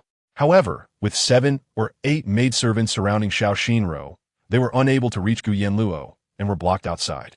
Yanluo found herself restrained, her legs weakened, nearly collapsing before Xiao Xinro. Her eyes grew colder with each passing moment, and as her knees grazed the ground, she swiftly thrust a hidden silver needle into Xiao Xinro's ankle. The needle pierced silently, and Xiao Xinro only felt a fleeting sting that vanished almost instantly. Dismissing it, she extended her foot toward Yanluo and commanded, "Clean it." The intricately embroidered shoes adorned with golden silk edges and embellished with lustrous jade, pearls emanated opulence and extravagance. Just as Xiao Xinruo believed the foolish Gu Yanluo would kneel to worship her foot, Gu Yanluo suddenly sprang up from the ground. She lunged at Xiao Xinruo, embracing her, and the two plunged directly into the water. With a loud splash, they fell into the depths.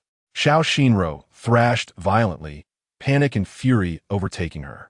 "You mad woman! How dare you lay hands on me? My father will never forgive you." But before she could utter more, she felt a pull on her ankle, dragging her deeper into the water. Beneath the surface, Gu Yanluo grasped Xiao Xinruo's hair, her fists raining down upon her face. Dazed and gasping for air, Xiao Xinruo found herself unable to make a sound, the water flooding her mouth while a ringing in her ears drowned out all else, leaving her with only the sensation of intense pain across her face. "Someone, quickly! The 8th princess has fallen into the water." On the shore, the maidservants cried out desperately for help, soon drawing familiar faces skilled in swimming from the academy to leap into the water. By the time Gu Yanluo and Xiao Xinruo were rescued, both had succumbed to unconsciousness. The attending imperial physician was summoned, and chaos erupted within Xiuyan Pavilion. When news reached the archery range, the 6th prince, Xiao Chengxian, was leaning against a pillar, idly toying with an arrow. Just as he prepared to draw his bow, a servant rushed in with alarming news. "Your Highness, something terrible has happened. The 8th princess has fallen into the water." Xiao Chengshuan's expression darkened, and he discarded his bow. What transpired? It is said that the 8th princess was pushed into the water by a fool and was unconscious when rescued. What? Someone dared to bully Xinruo at Dongshan Academy? His gaze turned icy, and he strode towards Xiuyan Pavilion. At Langhua Pavilion, the physician began extracting the water that had choked the 8th princess before conducting a thorough examination. Observing the bruises on her face, he frowned, perplexed by how such injuries could result from a fall into the water. As he continued his treatment, signs of recovery soon emerged in Xiao Xinruo. Moments later, Xiao Chengxian arrived. "How is Xinruo?" The physician quickly rose to explain her condition. Upon learning she had nearly drowned, Xiao Chengshuan's eyes gleamed with a sharp intensity. "Who dared to harm Xinruo?" "The fool is still unconscious outside," one of the maidservants replied. Xiao Chengshuan's jaw tightened. "Bring her in." Gu Yanluo was carried inside Xiuyan Pavilion by several maidservants, and as soon as Xiao Chengxian caught sight of her pale face, his expression darkened further. Water splashed on Gu Yanluo's face, and she blinked awake in confusion. Simultaneously, Xiao Xinruo regained consciousness, and, upon seeing Gu Yanluo, her face flushed with rage. "You little wretch! How dare you strike me? You actually dared to hit me." After a couple of cries, she noticed Xiao Chengxian standing beside her and began to weep. "Sixth brother! She pushed me into the water and struck me while I was submerged. You must seek justice for me. It was the 8th princess who bullied my lady first. My lady did not strike the princess." Mingyue, pale with fear, defended Gu Yanluo. Xiao Chengshuan's icy gaze fixed on Gu Yanluo, and without a moment's hesitation, he decreed, "Drag her down and punish her with 20 strokes of the palace staff." "Your Highness!" Just as Gu Yanluo was about to be taken for punishment, a familiar figure appeared at the door. Gu Yanluo looked up to see Pei Zhou rushing in anxiously. "Your Highness, Aluo is simple-minded and may not understand these matters. I promised General Gu to take good care of Aluo. I implore you, for my sake, grant her another chance." Gu Yanluo regarded him coldly, remaining silent.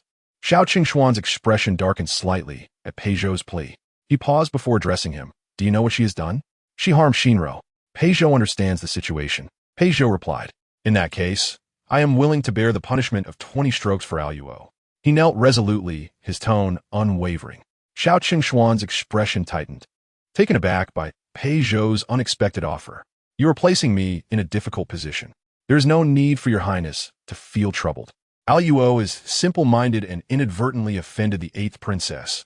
She should be punished. However, she does not comprehend these rules, and it is my oversight that led to this error. I will ensure she behaves cautiously in the future and will not repeat such mistakes." As Pei Zhou continued to intercede for Gu Yanluo, Xiao Xinruo's eyes blazed with fury. "Brother Zhou, you dare to plead for a fool. Have you lost your mind?" Tears streamed down her face as she clung to Xiao Chengshuan's sleeve. "Sixth brother, why should this fool receive such protection from you?" Gu Yanluo, however, remained composed, her gaze steady upon the unfolding drama. Pei Zhou, General Gu entrusted you to care for Gu Yanluo, not to shield her from punishment. Today, I shall spare her for your sake, but should there be a next time, there will be no mercy. Xiao Qingshuan's eyes glinted dangerously as he looked at Gu Yanluo, gently clasping Xiao Xinrou's hand to offer comfort. Xinrou, caring for Yanluo was your brother Pei Zhou's promise. For his sake, let her kneel and apologize. Had she not deliberately sullied my embroidered shoes, we would not have quarreled. As Xiao Xinrou's words fell, Xiao Qingshuan's heart ached for her. He reached out, tucking a loose strand of hair behind her ear, distressed that she had suffered. Pei Zhou, seizing the moment, urged Gu Yanluo forward. Yanluo, quickly come and apologize to the 8th princess. She is known for her gentle nature and will not hold a grudge against you. Pei Zhou appeared earnest, believing it only right for Gu Yanluo to apologize to Xiao Xinrou. Yet Gu Yanluo shook off Pei Zhou's hand, her eyes resolute. I will not apologize. Yanluo, what foolishness is this? Pei Zhou's expression darkened. The 8th princess has already stated she would not hold it against you. All you need to do is apologize, and this matter can be laid to rest. Do not be ungrateful. If trouble arises, the entire general's manor will suffer the consequences. Gu Yanluo felt Pei Zhou's insincerity. It was not her fault. Xiao Xinrou had instigated the situation, forcing her to kneel and lick her shoes. Why should she be the one to apologize? Her eyes darkened, filled with disdain for Xiao Xinrou. I'm not in the wrong. Gu Yanluo lifted her gaze, her defiance unwavering. Pei Zhou's brows furrowed deeper, staring at her in exasperation. What nonsense are you spouting? She harbored no remorse whatsoever. Pei Zhou, there is no need for you to explain on her behalf. Xiao Qingshuan's anger was palpable, his gaze toward Gu Yanluo icy and disdainful. Take her away and punish her until she admits her wrongdoing. Upon hearing this, Pei Zhou was immediately taken aback. Your Highness, Yanluo is simple-minded. She surely does not comprehend the gravity of this situation. Allow me to speak with her again. She will surely apologize to the princess. Refusal? If she does not comply, then let her be punished. Gu Yanluo stood tall, her eyes fixed intently on Xiao Xinrou in the distance. Did Pei Zhou not claim he would look after Gu Nanshan's interests? She was eager to see how he intended to care for her today. This was utterly outrageous. Disregarding imperial authority, I have the right to impose upon her the gravest of penalties. Your Highness, in a few days, it will be the Queen's birthday. It is not appropriate to inflict punishment. Pei Zhou's expression turned serious as he stepped forward, lowering his voice. Moreover, she is the daughter of General Gu and the granddaughter of a respected general. We must not act rashly, lest we invite trouble. Xiao Chengxian struggled to restrain his fury. Then let her be taken away and punished with the palace rod. Pei Zhou clenched his fingers at his side, pausing momentarily. Your Highness, today, this punishment must fall upon me. Why? Xiao Chengxian narrowed his eyes. I promised General Gu.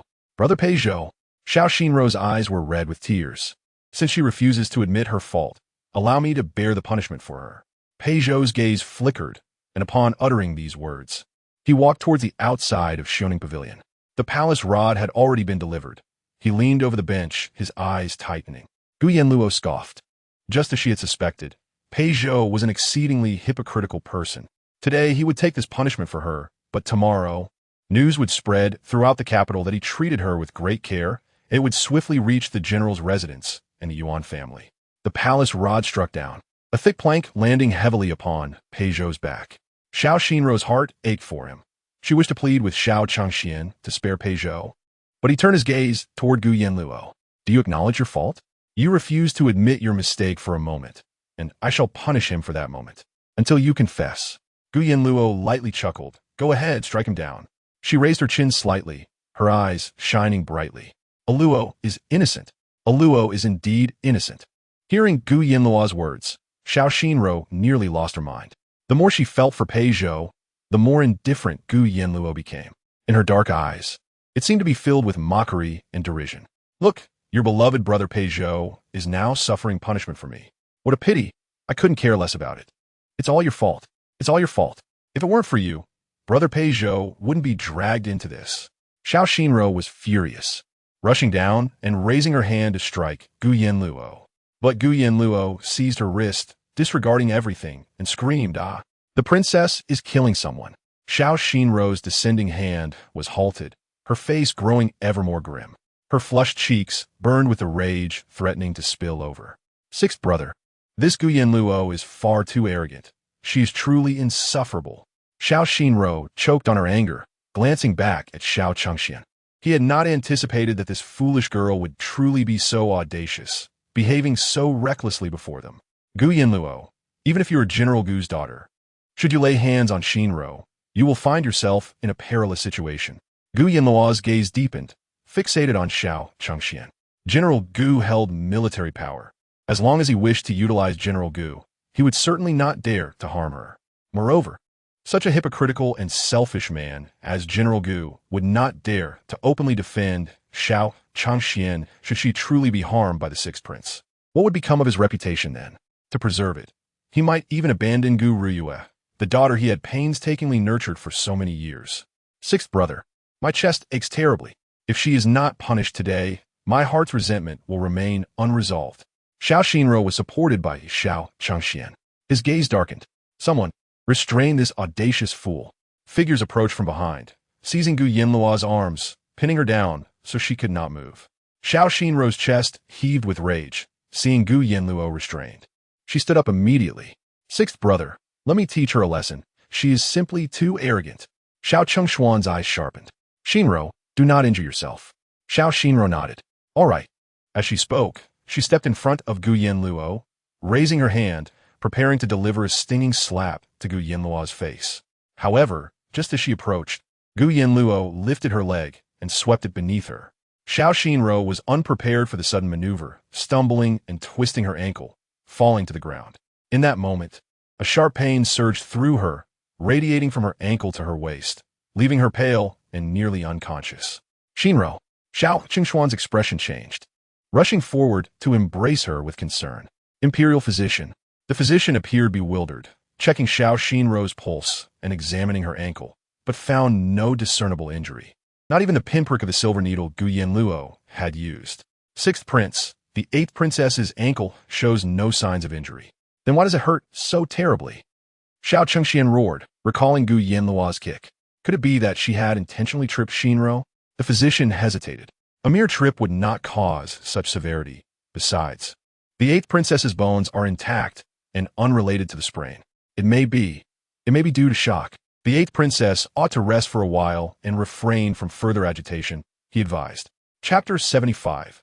Return the favor with their own methods. No, it was her. She did this. Xiao Xinruo struggled to sit up, enduring the excruciating pain in her ankle, glaring fiercely at Gu Yanluo, her eyes filled with hatred. Sixth brother, you must help me. Help me kill this vile wretch. Xiao Chengxian paused, seemingly taken aback by the venomous words from his usually gentle sister, who could shed tears at the sight of an ant being crushed. Xinruo, he said, his throat dry. The physician has stated it is unrelated to her, and besides, your brother Pei Zhou is still taking punishment for her. Why should he suffer? It was she who acted against propriety. She is the one who should be punished. Sixth brother, you must help me. She is deliberately bullying me. Tears streamed down Xiao Xinruo's face. Xiao Chengshuan's heart ached at the sight, and he ordered for instruments of punishment to be brought forth, his expression darkening. Execute the punishment. Break her fingers and see if she will confess.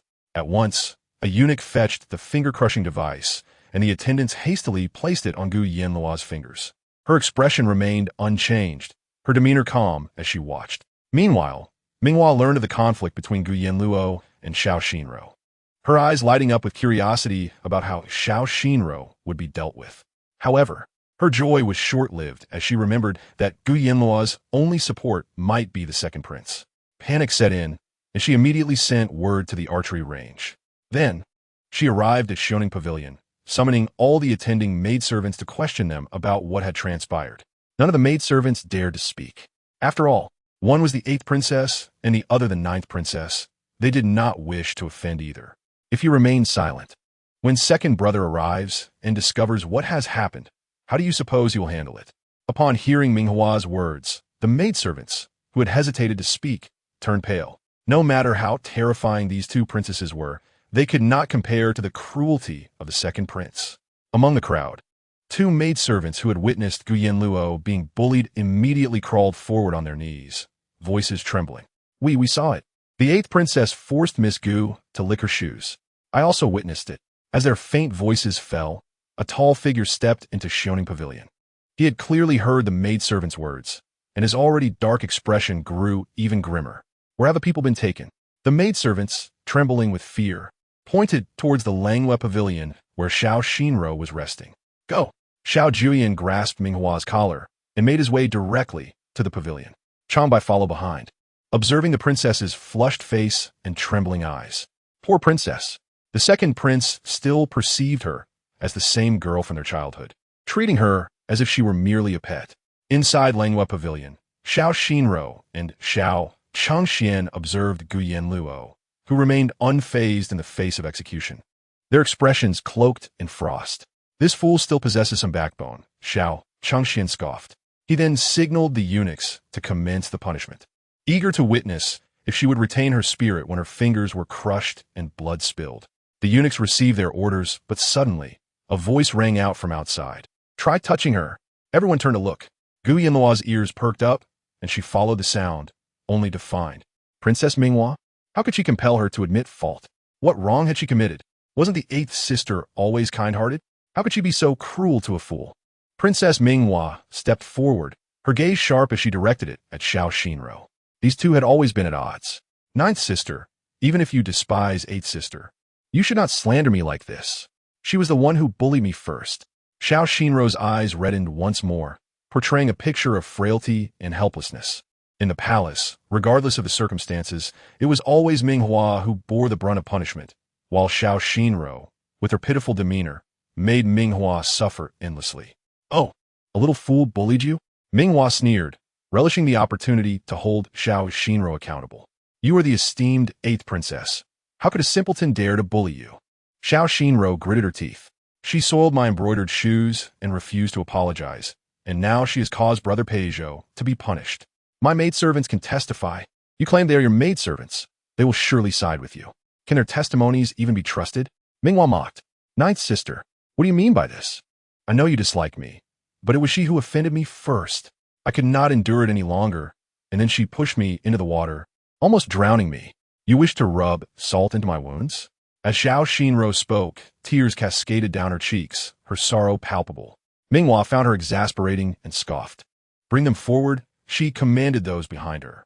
State what you witnessed. The two maidservants who had been serving in Xiaoyan Pavilion immediately knelt, stammering. We saw with our own eyes that the eighth princess collided with Miss Gu and forced her to lick her shoes clean. When Miss Gu refused, her people pinned her down to teach her a lesson, and then, for some unknown reason, both fell into the water. Upon hearing this, Minghua lifted her chin triumphantly, coldly declaring, Xiao Xinro, what pretense do you maintain? You are domineering before me, yet play the weak in front of father and the princes, as if everyone bullies you. I wonder how you will justify yourself now. This little fool is in the right. Why should she bow and apologize to you? Xiao Xinro's complexion shifted between shades of green and white, frozen for a moment before she anxiously turned to Xiao Changxian. Sixth brother, Xinro did not. Minghua, who had always disdained Xinro, was certain this incident was a deliberate scheme against her. Tears began to fall again. Xiao Changxian felt a pang of compassion, reaching out to wipe her tears away. Do not fear, Xinro. Sixth brother will certainly believe you. Minghua, upon hearing this, cursed Xiao Changxian internally for his foolishness. Feeling ready to explode. I slander you? They witnessed it firsthand. Minghua nearly lunged at Xiao Xinro, but then heard the cold voice of the second prince from behind.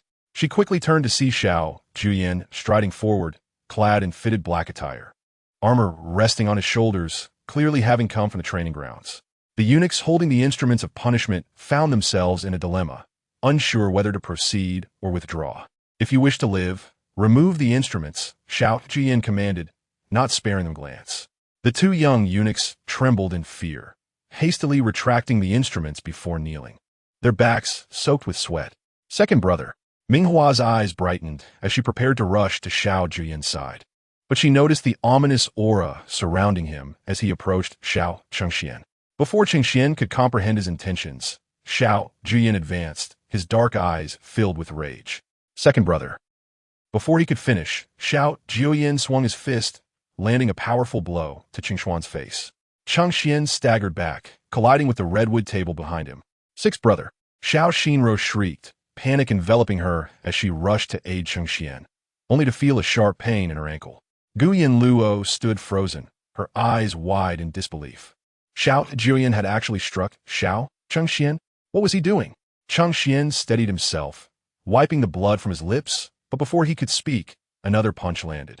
Xiao Jiuye offered no chance for retaliation, delivering blow after blow until Changxian was left powerless, collapsing to the ground, bruised and bloodied. Only then did Xiao Jiuye rise leisurely, taking a handkerchief from Chang Bai to wipe the blood from his hand. Second brother, you have gone mad. You strike sixth brother like this. Do you not fear father as punishment? Xiao Xinro exclaimed, her eyes reddening as she pounded the bed in frustration, glaring at Xiao Jiuye. He scoffed, his eyes cold and menacing, making her shiver. Did anyone witness this princess strike him? I saw it with my own eyes. And the injuries on sixth brother's body can attest it was you. Xiao Xinro insisted eagerly. Sixth brother has always looked at this princess unfavorably. This is merely his means of slander. Why should I admit to anything? Xiao Jiuye laughed scornfully. Xiao Xinro was taken aback, disbelief etched on her face. This was precisely what she had just said to counter Minghua. He was avenging Minghua. Her fingers trembled uncontrollably. Even if this matter escalated, even if father learned that Xiao Jiuye had struck sixth brother, if Jiuye denied it, father would not believe it. Everyone regarded Xiao Jiuye as a person of integrity. Whenever he clashed with Xiao Changxian in their youth, he would always take responsibility for his actions. If he did not acknowledge it, the truth would eventually surface as slander. Xiao Xinro found herself momentarily speechless, as if someone had grasped her throat. She did not know what to say. Sixth brother had been beaten so severely, yet there was no way to seek justice. Second brother, you are formidable, Minghua exclaimed, bouncing to Xiao Jiuye's side, her eyes sparkling with admiration. This is how one repays a debt in kind. Bring them away, Minghua, Xiao Jiuye instructed, shooting her a glance. Minghua immediately approached Gu Yanluo, assisting her to her feet. Before departing, she turned back to glance at the pallid Xiao Xinro, smugly curling her lip. Xiao Xinro was so furious she nearly spat blood. Seeing Gu Yanluo still being taken away, unable to contain herself, she jumped from the bed to call out to Gu Yanluo, but the pain in her foot surged, causing her to faint instantly. Outside Shuyan Pavilion, Peugeot was on the brink of unconsciousness. Just as he was about to speak and halt the punishment, he saw Gu Yanluo protected by Xiao Jiuye and Princess Minghua as they strode out of the pavilion. As they passed him, Gu Yanluo did not even spare him a glance. Peugeot struggled to rise from the bench, his voice stiff and strained. His pallid face glistened with cold sweat, contorted by pain. Arrow, I am bearing your punishment. How dare you leave with the second prince? Chapter 76. I am a mad dog who let the dogs bark. Before Gu Yanluo could cast her gaze downward, the Princess Minghua, standing beside her, expressed her annoyance. Moments ago, she had relished the sight of Xiao Xinro's embarrassment. But encountering Peugeot, who used such harsh words against an innocent fool, made this the first time Princess Minghua truly understood prejudice and discontent from Gu Yanluo's perspective. Peugeot's expression darkened as he steadied himself and staggered towards Gu Yanluo. Second prince, General Gu instructed me to take good care of Arrow. It is hardly appropriate for you to whisk her away without concern. General Gu even gave you instructions? Minghua exclaimed incredulously. Yet you still conspired with the sixth prince and the eighth princess to bully this little fool? Peugeot, you truly are shameless. Her incredulous gaze pierced Peugeot's heart like an arrow, rendering his expression even more dismal. Princess Minghua, I fail to comprehend what wrong I have committed. Clearly, it was Arrow who overstepped her bounds, and to spare her punishment, I merely— What a grandiose pretense, young Master Pei. When has this little fool ever erred? Princess Minghua retorted coldly. Did you witness any wrongdoing with your own eyes? You indiscriminately slander her without understanding the truth and hypocritically claim to bear her punishment. Has she done anything wrong? Do you truly believe it is your place to meddle? As Minghua's words fell, Peugeot's expression froze. He gazed at Gu Yanluo, whose eyes were clear yet distant, a dispassionate detachment that left him breathless with indignation. Was his suffering in vain? Why had she not spoken sooner? Peugeot's cold gaze bore into Gu Yanluo, realizing that had he revealed the truth earlier, he would not have endured such a beating. Gu Yanluo regarded him with an expression reminiscent of one looking at a simpleton. Brother Ian, it appears there are indeed individuals even more foolish than Arrow. Xiao Jiuye smirked softly, a gentle light in his eyes. Arrow speaks the truth. Some possess intellect, yet remain as oblivious as the uninformed. Peizhou, enraged by their mockery, felt as though he might choke on his fury. As Gu Yanluo turned to leave with Xiao Jiuye, Peizhou called out Arrow, "Do not lose sight of reality. You are a fool. Do not waste your days dreaming of the second prince. His noble status does not warrant marrying a fool like you.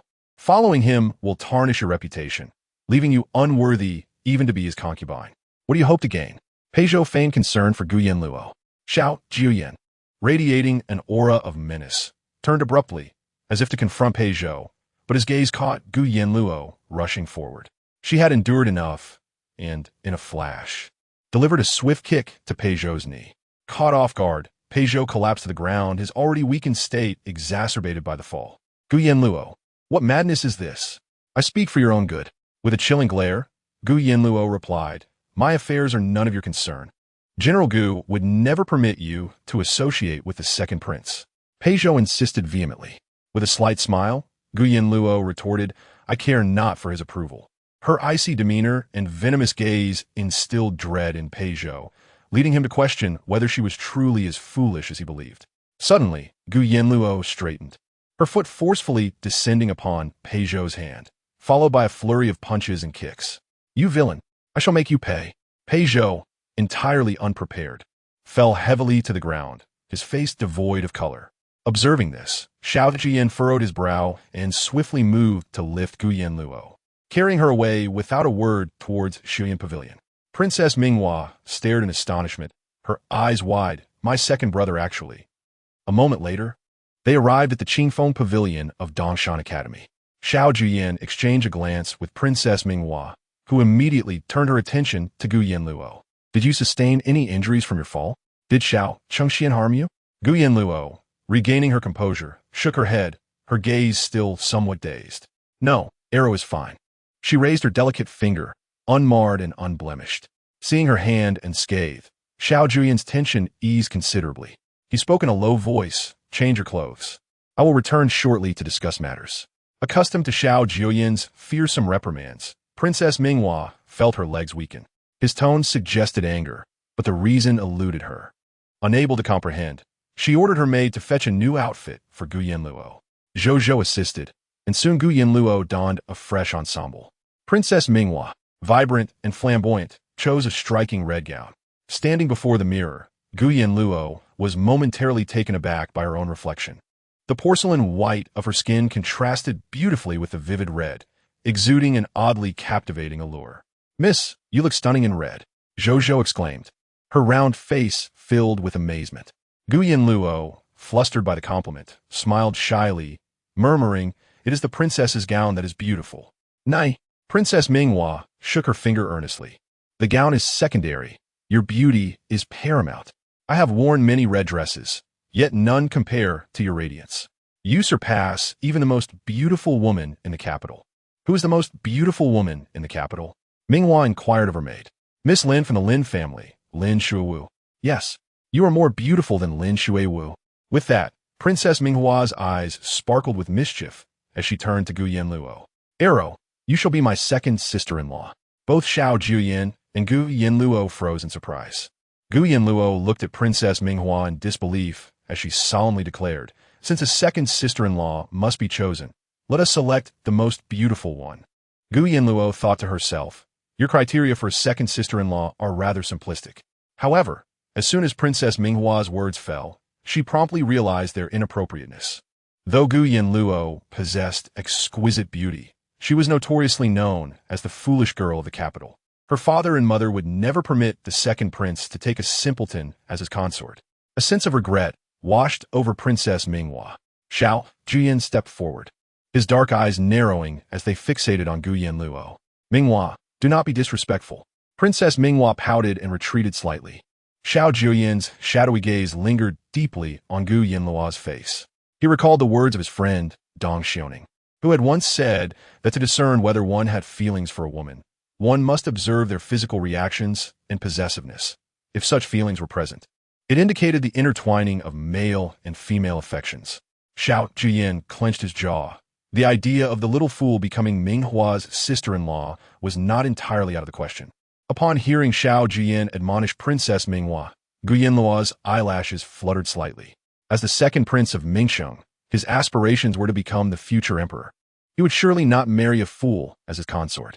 She bit her lips softly, her gaze flickering. She wished to repay kindness, to be good to Xiao Jiuye, and to assist him in becoming the new emperor of Mingsheng. Yet, marrying someone else was an absolute impossibility for him. Strangely, the thought of him marrying another woman stirred an inexplicable twinge of bitterness within her. Gu Yanluo paused, furrowing her brow in confusion over her own sentiments. Yet, as quickly as the thought had come, she returned to normalcy. Changbai, present the scroll. Xiao Jiuye abruptly withdrew, commanding Changbai to unfurl the scroll, which displayed a vast and intricate web of connections, with the Emperor Mingsheng at its center. Gu Yanluo cast a brief glance at the scroll's contents before swiftly averting her gaze. If she was not mistaken, this was not something she was meant to see. Yet, Xiao Jiuye beckoned her closer. Hesitating, she gradually moved to stand before him. The scroll depicted the network of relationships within the capital, marking those aligned with the Sixth Prince's political views. Implicitly, these were the members of the Sixth Prince's faction. Gu Yanluo quietly observed, and after a moment, she was startled to realize that nearly everyone on the map had been marked. Suddenly, memories of her past life rushed back to her. During that time of foolishness, Pei Zhou and the Sixth Prince had always discussed state affairs openly in her presence. Unbeknownst to her, she had absorbed much about court matters. Few officials shared Xiao Jiuye's political views, as the Sixth Prince was exceptionally skilled in winning hearts. His closest aides, like the calculating Gu Nanshan and the duplicitous Pei Zhou, excelled at devising strategies to curry favor with the officials. Over time, the number of officials supporting the Sixth Prince grew. Even the prominent families of Mingsheng became his silent allies. Yet despite this, it was still Xiao Jiuye who was named the heir apparent. In her moments of clarity in her past life, Gu Yanluo pondered why Emperor Mingsheng would choose Xiao Jiuye as the crown prince while all officials recommended the Sixth Prince. She remained perplexed even now. Xiao Jiuye was feared by the common folk, hardly the benevolent ruler he was meant to be. In contrast, the Sixth Prince feigned concern for the populace while secretly causing them distress in the shadows. Gu Yanluo pressed her lips together, aware that there were undoubtedly reasons she remained oblivious to. She tilted her head, casting a questioning glance at Xiao Jiuye. But Brother Ian, are they all marked as belonging to the Sixth Prince? Xiao Jiuye's gaze darkened. Indeed, Gu Yanluo's eyes widened in surprise. What should we do then? Even if they are many, no one dares to provoke me. Do you know why? Why? She asked. Because they all say that I am a mad dog. To be entangled with a mad dog leads to a dire fate. Gu Yanluo fell silent. Chapter 77. Would you be willing to become my second princess consort? Xiao Jiuye's words rang true. Over the years, anyone who dared to provoke him met a grim end. There had even been those executed in the court. The more they feared him, the more they targeted those close to him, such as Minghua, Zhan Fei, Dong Xiaoning, and you. Gu Yanluo was astonished. Me? Arrow. Do you know that in this capital, you are now tied to me? Gu Yanluo, contemplative, acknowledged her awareness. Moreover, it was she who had approached Xiao Jiuye. Whether in the Lin family, where she had thrown herself into his embrace, or at Dongshan Academy, seeking to be closer to him, all of it was her initiative. Do you wish to remain by my side? Xiao Jiuye's deep gaze bore into her. I do. Gu Yanluo nodded earnestly. Having been reborn, she was determined to repay kindness. She would not allow Xiao Jiuye to meet the same tragic fate as in her past life. Arrow will protect Brother Ian, she declared resolutely. Upon hearing this, Xiao Jiuye appeared momentarily taken aback. He had laid the groundwork to speak with Gu Yanluo, only to find it rendered futile. Suppressing the darkness in his gaze, he warned, if you wish to protect me, you must understand that many despise me. They will involve you, hate you, and even humiliate you. Arrow is not afraid.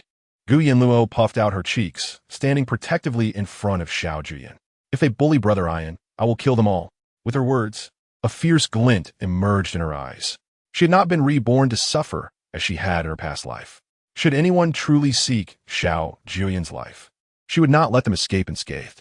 Xiao Jiuye let out a soft scoff, surprised that this seemingly foolish girl, who appeared slow to react, could act with such ruthlessness. It was rather to his liking.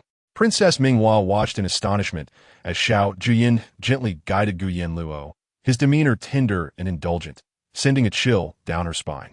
Was the second prince possessed? Why did it seem so eerie? However, as her eyes darted between Xiao Jiuye and Gu Yanluo, a glimmer of hope sparked within her.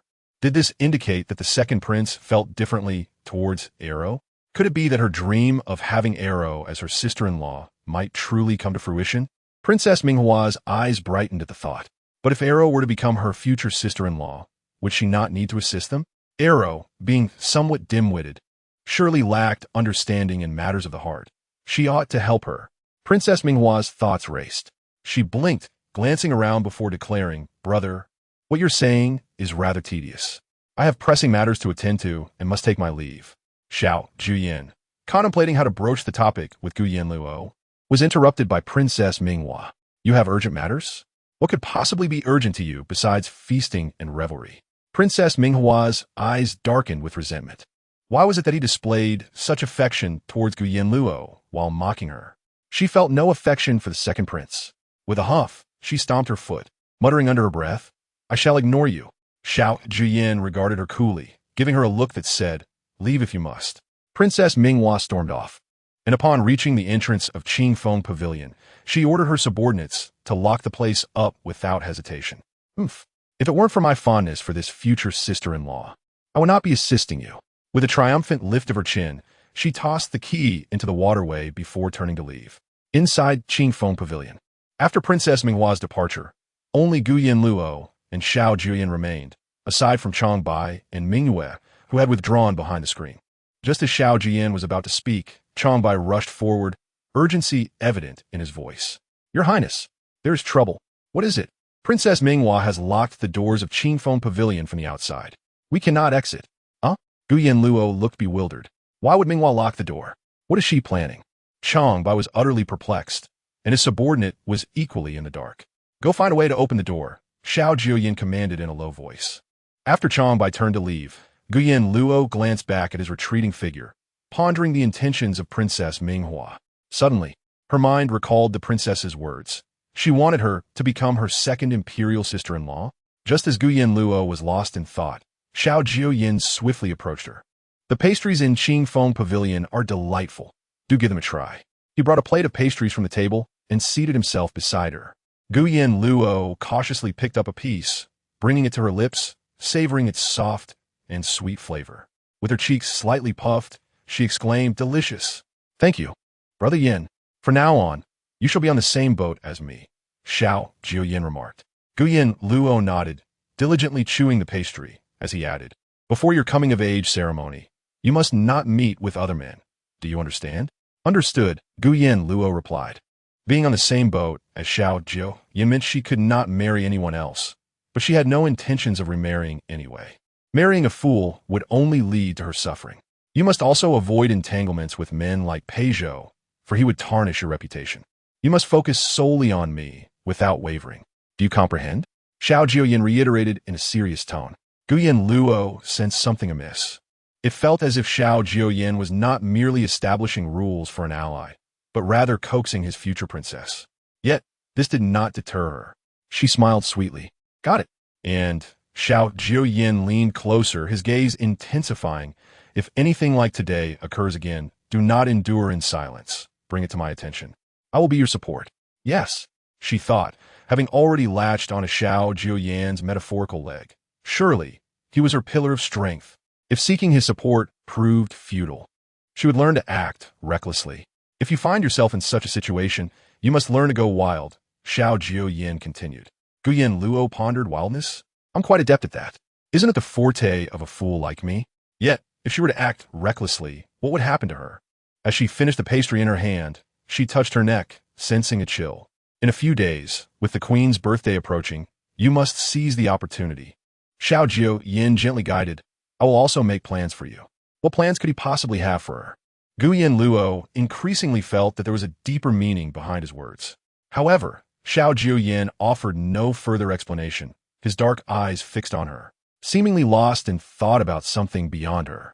Gu Yanluo, unable to decipher his intentions, blinked in confusion. Noticing her gaze, he naturally offered her the plate of pastries again, softly urging, "Have another piece." With a joyful smile, Yanluo accepted and took a bite. Just as she swallowed, Xiao Jiuye, with a resolute tone, asked, "Luo, would you be willing to be my second imperial consort?" The pastry that was about to go down suddenly lodged in Yanluo's throat, leaving her frozen in shock, her eyes wide with disbelief. Did he just propose that she become his second consort? As her mind raced, she choked violently, her face turning crimson. Xiao Jiuye had not anticipated this reaction.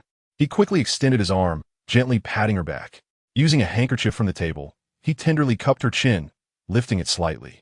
The handkerchief brushed against her lips, clearing away the remnants of the pastry. His gaze, often marked by intensity, now held a softness akin to that reserved for a cherished treasure. For reasons she could not fathom, Yanluo felt a sudden warmth wash over her.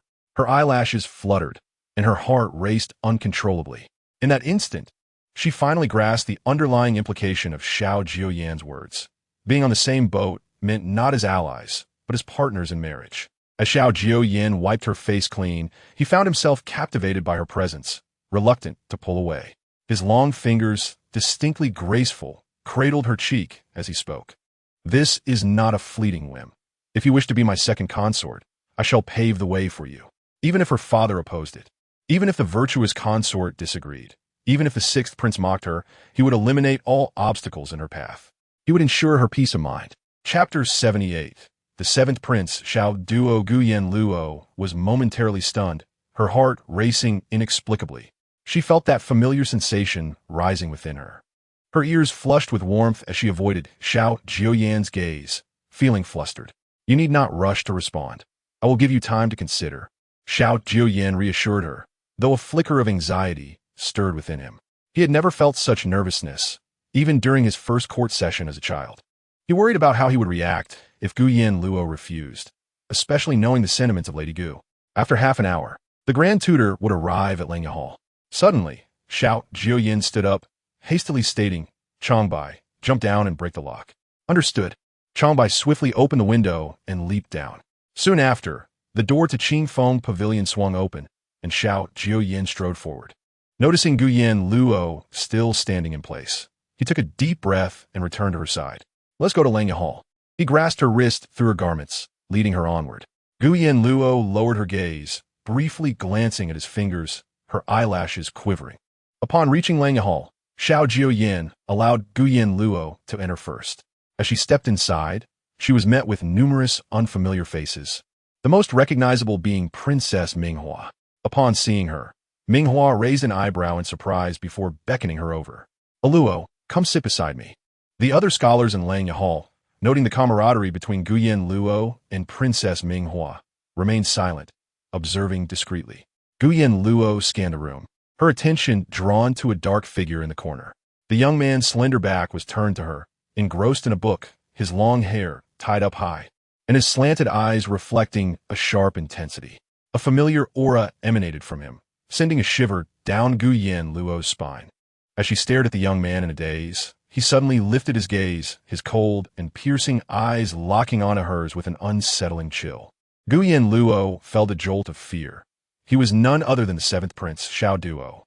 Quickly averting her gaze, she thought, "Xiao Duo is dangerous." She remembered vividly from her past life how he had been favored by the queen, yet was never truly loved, enduring a difficult existence in the palace. Later, when he finally rose to power, Xiao Jiuye was already the heir apparent, and Xiao Duo's sudden emergence caught even him off guard. This man was indeed perilous, and she needed to help Xiao Jiuye remain vigilant against him. Not long after Yanluo settled in, Xiao Jiuye and Xiao Chengxian entered Langya Hall in succession. Xiao Xianluo was absent. Yanluo lowered her gaze, a faint smile playing on her lips. Not only was Xiao Xianluo unable to attend today, but she may not come again. The silver needle left within her would gradually spread from her ankle upward, and only her master could extract it. She would have to endure this torment daily, akin to the suffering she faced in her previous life at the hands of Xiao Xianluo. The men and women were to sit separately, separated by a screen. Yanluo sat with Princess Minghua, while Xiao Jiuye took his place on the other side of the screen. After about a cup of tea's time, the grand tutor arrived. He was a thin, elderly man with white hair and beard, his eyes glinting with keen intelligence. Upon entering, he immediately noticed the unfamiliar faces. His small eyes glimmered slightly, fixing his gaze upon Gu Yanluo's face. "So, you're the eldest daughter of the Gu family, Gu Yanluo?" Gu Yanluo rose to her feet and replied, "Yes, that is correct." Lord Rong, stroking his grizzled beard, inquired, "Did you participate in the treatment of the plague that struck the southern region a few years ago?" Gu Yanluo shook her head. "I did not. But Master A. Luo was involved." "Ah, that explains it," Lord Rong mused. "No wonder you are so exceptional. It must be due to the fine teachings of Physician Su. I never imagined that not only is Physician Su skilled in medicine, but also superior in educating his students. If given the chance, I would certainly like to meet that Physician Su." After a light-hearted exchange, Lord Rong commenced his lecture. Gu Yanluo, flustered, hurriedly flipped through the scrolls before her to find the material Lord Rong was teaching, listening attentively as he imparted knowledge. After spending a day at Dongshan Academy, Gu Yanluo was fetched home by Yuan. On her first day at the academy, Yuan appeared even more excited than Gu Yanluo, incessantly inquiring about the academy's environment and the disposition of the princes and princesses. Gu Yanluo could only respond, "The academy is beautiful. Princess Minghua treats a Luo well. And the second prince is also kind to a Luo." As for the matter concerning the eighth princess, she chose to remain silent, not wishing to cause Yuan any worry. News had spread through the palace that in a few days, the empress's birthday would be celebrated, and invitations had been sent to the noble families in the capital. Yuan furrowed her brow, pondering what kind of birthday gift to prepare for the empress. "Luo, let us think together about what gift we should present to the empress." Gu Yanluo seriously contemplated this, realizing it was indeed a matter deserving of thought. "Madam, Miss, the general requests your presence in the dining hall." Just as Gu Yanluo and Yuan approached the entrance of Qinghan Courtyard, a servant sent by Gu Nanshan conveyed the message. Yuan's expression darkened slightly. "Is there an urgent matter? If not, we can dine in Qinghan Courtyard." The general said that the eldest daughter is still growing. Today, the sixth prince has sent over some exquisite abalone for her to taste.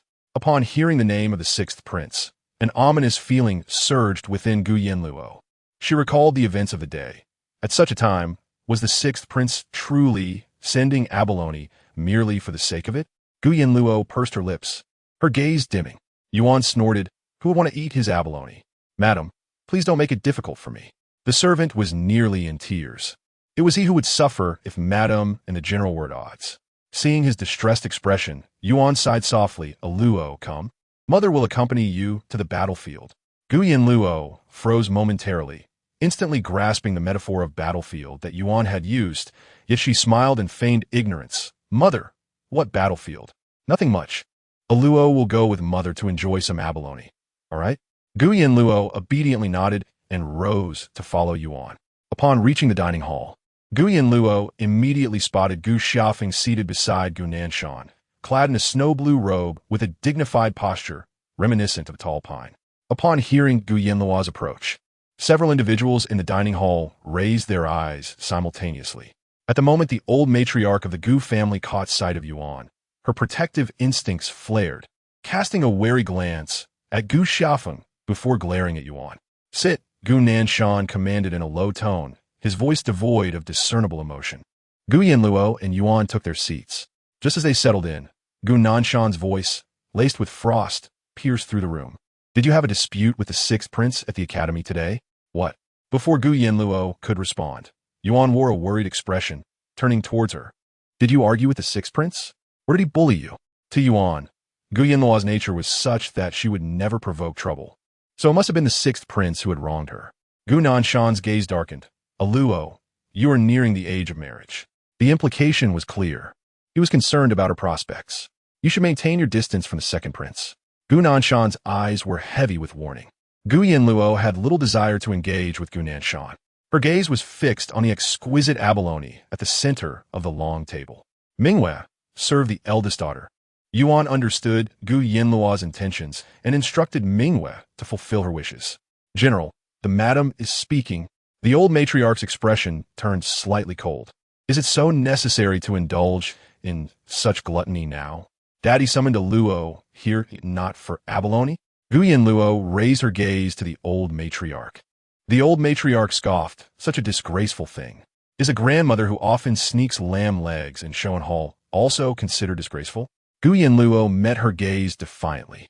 The old matriarch's face turned sour from Gu Yanluo's retort, yet she found herself less enraged than before, recognizing that Gu Yanluo was simply foolish and not worth her ire. Gu Nanshan, suppressing his anger, took a deep breath. You should understand that my relationship with the sixth prince is significant. If you do not wish to provoke him further, keep your distance from the second prince. In a corner, Gu Ruye watched Gu Yanluo's confrontation with the sixth prince, noting her father's lack of reprimand. Her teeth almost grinding in frustration. Father has truly changed. Previously, he would have never tolerated Gu Yanluo's missteps, yet now he merely offered a light scolding. Feeling the loss of her father's favor and the old matriarch's bias towards Gu Xiaofeng, Gu seethed with resentment. Why should this fool take away what rightfully belongs to me? It should be I who enters Dongshan Academy, studying alongside the princes and princesses. The more she contemplated, the more her rage intensified. Tightening her lips, she withdrew her dark gaze and addressed her father. Father, in a few days, it will be the Empress's birthday. I wish to prepare a gift and also practice a dance, the surprising swan. Gu Nanshan shot her a cold glance. If you have talent, seek more opportunities to showcase it. It's best to settle your marriage soon. Gu Ruye felt as if her fingers were about to dig into her flesh. Previously, he spoke of finding her the finest match, aiming for her to become a noblewoman. Now, he merely suggested hastening her marriage. The implication was clear. He wished to marry her off quickly. Her eyes reddened with rage. She resolved that her marriage would not be a mere exchange of interests. She must marry Pei Zhou. If he was unwilling, she would ensure that circumstances forced his hand. She must become the wife of the heir, or else she would forever remain beneath Gu Yanluo's heel. Yuan, take a Yu and Feng to the Empress's birthday. Just as Yuan was serving Gu Yanluo her desired dish of chestnut chicken, she heard this command and her expression turned fierce. Why can't a Luo attend such an important occasion as the Empress's birthday? What if she causes uncontrollable trouble? Can you bear the wrath of the Emperor and Empress? Gu Nanshan would not permit himself or his family to be a source of discord at such a grand event. Yuan's lips tightened. You take Feng and a Yu. Yuan, for the Empress's birthday, do not act recklessly. Yuan coldly scoffed. If you refuse to bring a Luo, I shall return to my family and take a Luo with me. It would not tarnish the reputation of General Gu. Yuan's words fell, and without regard for Gu Nanshan's darkening expression, she continued to pile food onto Gu Yanluo's plate. The most succulent pieces of chestnut meat and the tenderest morsels of abalone filled Gu Yanluo's dish. By the time the old matriarch recovered from her fury, she noticed that half the dishes on the table had been taken away, provoking her to bite her teeth in anger as she hastily grabbed her chopsticks and began to eat. After Gu Yanluo had her fill, Yuan finally led her out of the dining hall. Before leaving, concerned that Gu Yanluo might not have eaten enough, Yuan ordered that the untouched dishes be packed up to take back to Qinghan Courtyard. Gu Yanluo gazed at the overflowing food box, swallowing hard. At times, her mother's love felt overwhelmingly burdensome. As Gu Yanluo walked alongside Yuan towards Qinghan Courtyard, she sensed that someone seemed to be following her. As she approached the entrance of the Qinghan Courtyard, she caught sight of the lotus flowers blooming in the nearby pond. Her voice brimmed with excitement as she exclaimed, "Mother, may I go see the lotus flowers?" Yuan, her mother, affectionately pinched her cheek and replied, "Go ahead, but remember to return to the courtyard after a while." Gu Yanluo nodded. Mingwei Zhuzhu followed Gu Yanluo towards the water's edge. Before long, footsteps echoed beside them. Elder sister, Gu Ruyue's voice rang out, causing Mingwei Zhuzhu to instantly stiffen like a soldier preparing for battle, guarding Gu Yanluo protectively on either side with a wary gaze. What does the second young lady intend to do? Mingwei Zhuzhu, you misunderstand me, Gu Ruyue said, her eyes reddening, filled with sincerity. I truly will not harm elder sister again. It was my fault before. I was misguided. From now on, I will treat elder sister well. After speaking, she took 2 cautious steps back, adding, if elder sister does not wish to listen, it matters not. Just consider that you has said nothing. With a feigned downcast gaze, she prepared to withdraw. However, Gu Yanluo called her back, her eyes dark and clear. You, do you truly wish to help me? Of course, Gu Ruyue replied. a subtle curve of her lips betraying a glimmer of triumph in her eyes. After all, the palace was not the general's residence. A single misstep by elder sister could affect not only herself, but also the entire Gu family, and you did not wish to witness such a fate. Very well. Then tell me about the palace rules. Gu Jiuye and Gu Yanluo strolled toward a small pavilion by the pond, where Gu Jiuye earnestly discussed the matters to be mindful of upon entering the palace. Gu Yanluo listened attentively, noting that what she said was not without merit. Clearly, this was not her primary objective. Soon, Gu Jiuye finished outlining the necessary precautions for entering the palace. She then took a brocade box from a nearby maid and leaned closer to Gu Yanluo. Elder sister, I have a secret to share with you. Could you please ask Mingwe Zhuzhu to step away? Gu Yanluo blinked, uncertain of Gu Ruyue's intentions. Elder sister, I implore you. What I have to say cannot be overheard. Gu Yanluo hesitated before agreeing. Chapter 80. The Queen's Birthday. Elder sister, Yu feels guilty and has long thought herself unworthy of you. I wish to make amends. This red jade hairpin was brought back by father from the battlefield a long time ago. It is said to be extremely precious, and you won't find another like it in all of Chengdu. I wonder if you have chosen a gift for the queen? If not, this red jade hairpin would be quite fitting. As Gu Yanluo gazed at the open brocade box and caught sight of the red jade hairpin, a chill ran down her spine. Gu Riyue's intentions were indeed malicious. Were it not for her reincarnation, were she unaware of the secret concerning the queen, she might have genuinely believed Gu Riyue felt remorse and wished to make amends with such a precious gift, even considering it suitable for the queen's birthday. Gu Yanluo's eyes turned cold, though her expression remained cheerful as she accepted the brocade box with a smile. Wow, this red jade hairpin is truly beautiful. Thank you. Ayu.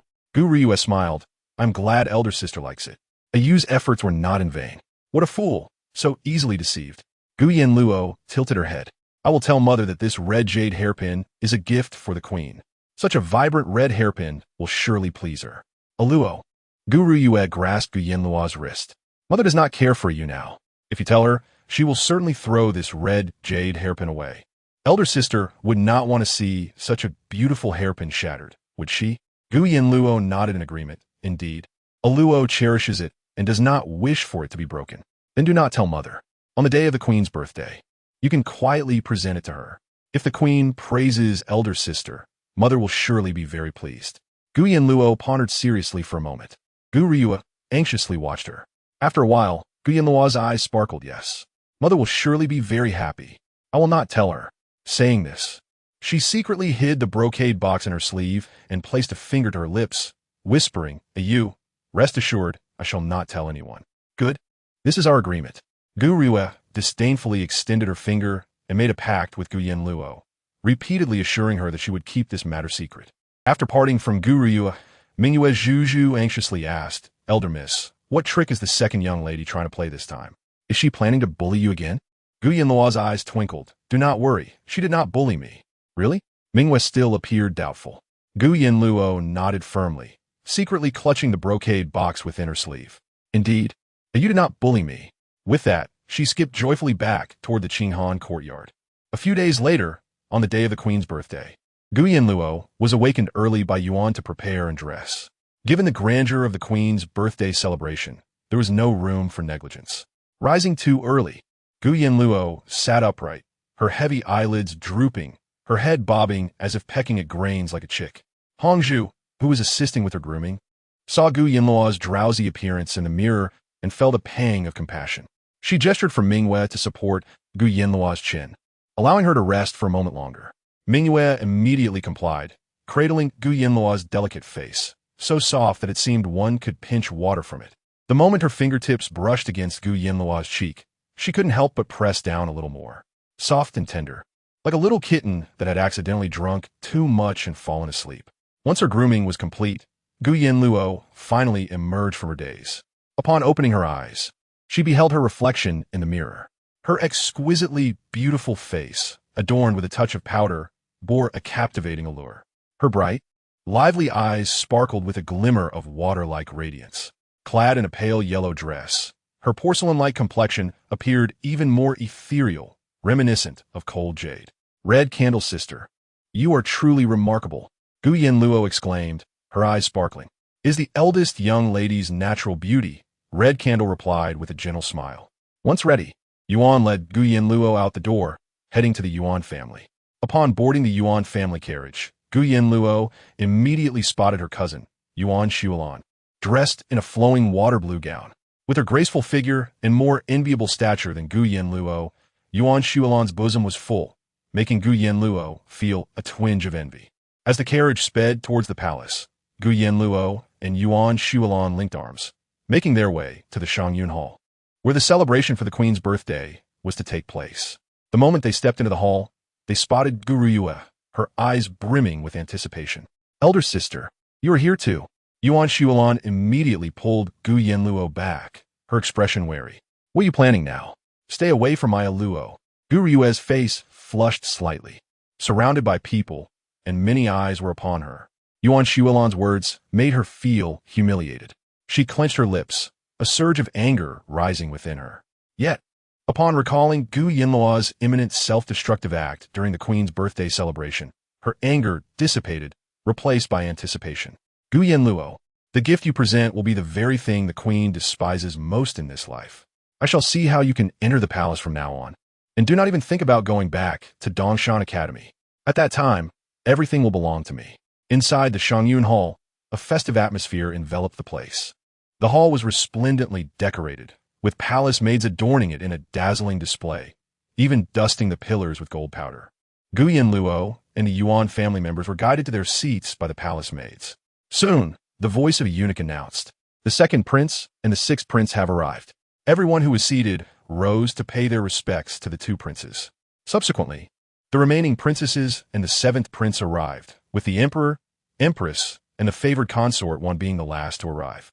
After the customary greetings, Ming Qingdi instructed them to take their seats.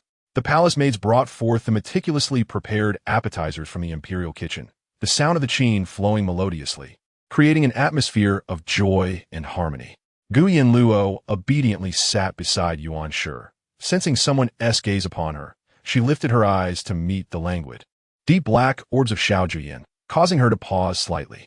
With a gentle curve of her eyes, she subtly waved her small hand in his direction.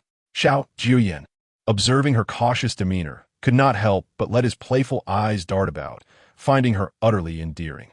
The corner of his mouth curled into a slight smile, and across from him, Dong Xiaoning, witnessing this, suddenly stiffened. What could be causing the second prince to smile so tenderly? Could it be that the lady he cherishes is present? Dong Xiaoning immediately tilted his head for a glance. Before he could discern her identity, the music ceased, and the empress slowly spoke, inviting everyone to relax, treating the gathering as a familial occasion, intended for light-hearted conversation. Empress, today is your birthday. You ought to revel in it. There should be no pretense. Is there any young lady willing to perform to entertain? Upon hearing this, Ming Qingdi's words prompted Gu Rumun, seated beside Gu Nanshan, to gently speak up. Your Majesty, my sister and I have prepared a celebratory dance for the Empress. I shall perform a stunning swan dance. Chapter 81. The sword dance. Yuan Shi, who had been focused on Gu Yanluo, felt a sudden chill upon hearing Gu Rumun mention her name. If she wished to perform, that was one thing, but dragging Gu Yanluo into it was another matter entirely. Taking a deep breath to suppress her rising anger, Yuan Shi contemplated explaining to the Emperor and Empress, but with the music resuming, she could only purse her lips and wait for Gu Rumun's performance to conclude before addressing them. Gu Rumun gracefully swept her sleeves, adorned in a flowing dress of water smoke pink, with a crimson sash accentuating her slender waist. As she lifted her hand, the long sleeves billowed outward, captivating everyone's attention. Trained in dance from a young age, and with Yuan Shi's diligent guidance, her graceful form and enchanting presence rendered her performance mesmerizing. Even several princes found their gazes fixed upon her. The ever-distracted Dong Xiaoning, upon the conclusion of her dance, rose to applaud fervently, exclaiming, "Splendid! Miss Gu, your dance is truly breathtaking." This scene utterly captivates the heart, with ink-black tresses and a flowing skirt. Simply enchanting. Dong Xiaoning's praises only served to swell Gu Rumun's pride further. She lifted her chin slightly, responding, "You flatter me, Dong Gongzi. This dance is indeed remarkable. I shall bestow upon you a pair of exquisite jade bracelets." The empress chuckled, radiating elegance. As her words fell, a young eunuch approached, presenting a brocade box containing the jade bracelets to Gu Ramun.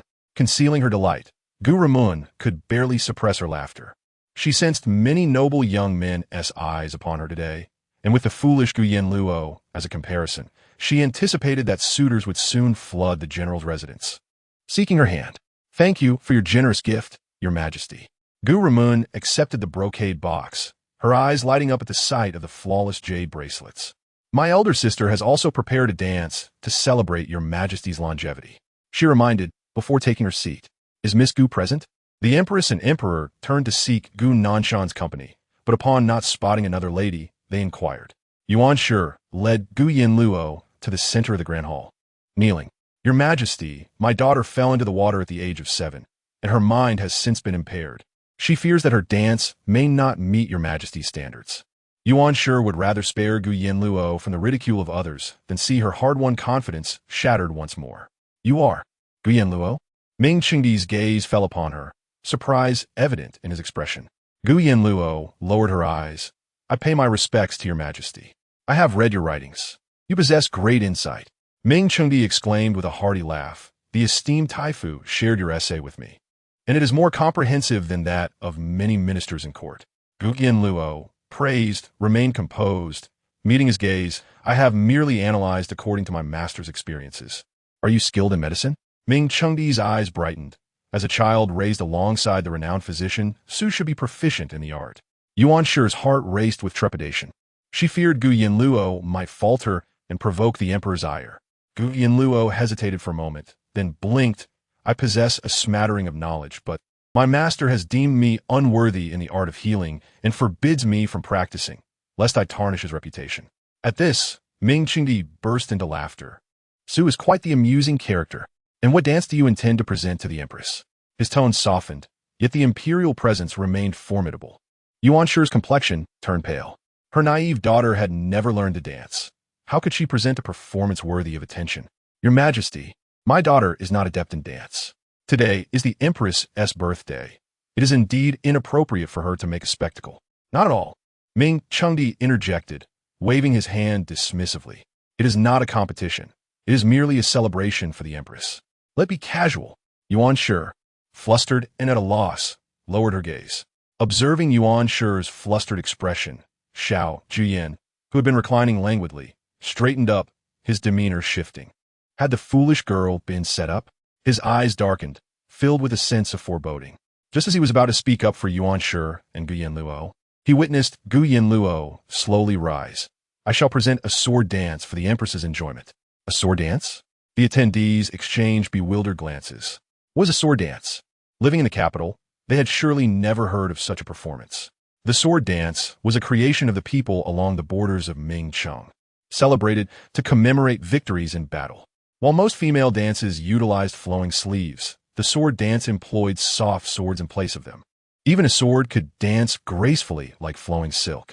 The sword dance, embodying both strength and grace, was entirely distinct from conventional performances. Gu Yanluo's knowledge of the sword dance stemmed from Pei Zhou.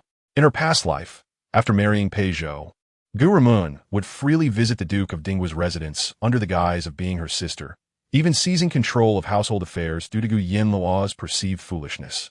One day, she witnessed Gu Ramun and Pei Zhou together in a pavilion amidst falling snow.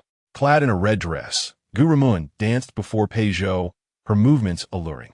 Pei Zhou gazed at her with deep affection until he could no longer resist, stepping forward to embrace her, lowering his lips to hers.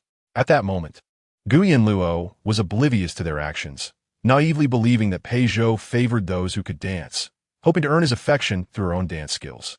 After confiding her desire to learn to dance to a nearby maid, Gu Ramun swiftly caught wind of it, as all those around her were orchestrated by Gu Ramun herself. She readily agreed, arranging for someone to teach her. But instead of the classical dance Gu Ramun practiced, she was taught the sword dance. Initially, the elderly matron who instructed her demanded that she hold a 5-pound-long sword, standing in the courtyard for an hour at a time. Each time her arms faltered and the sword fell, she faced harsh punishment. Over time, Gu Yanluo's despair turned to numbness. Yet she found herself capable of wielding the long sword gracefully. At a family banquet in the Duke of Dinghua's residence, Gu Yanluo wished to impress Pei Zhou with her performance. However, Gu Rumoin had someone switch her soft sword for a long sword, nearly stabbing Pei Zhou in the chest during her performance. This incident only intensified Pei Zhou's disdain for her, his gaze now sharp and filled with contempt. Later, Gu Yanluo pondered that if it weren't for her maternal grandfather at that time, Pei Zhou might have truly taken her life, an imbecile who was merely a burden to him. Chapter 82. Stunning all when the young eunuch placed the soft sword into Gu Yanluo's palm, the surrounding onlookers regarded her with scornful eyes. What could this fool possibly intend to do? What is a sword dance anyway? Regardless, they were all eager for the spectacle. If she managed to infuriate the emperor and empress, her fate would undoubtedly be tragic. General, Gu must be quite at ease to bring such a fool to the royal banquet.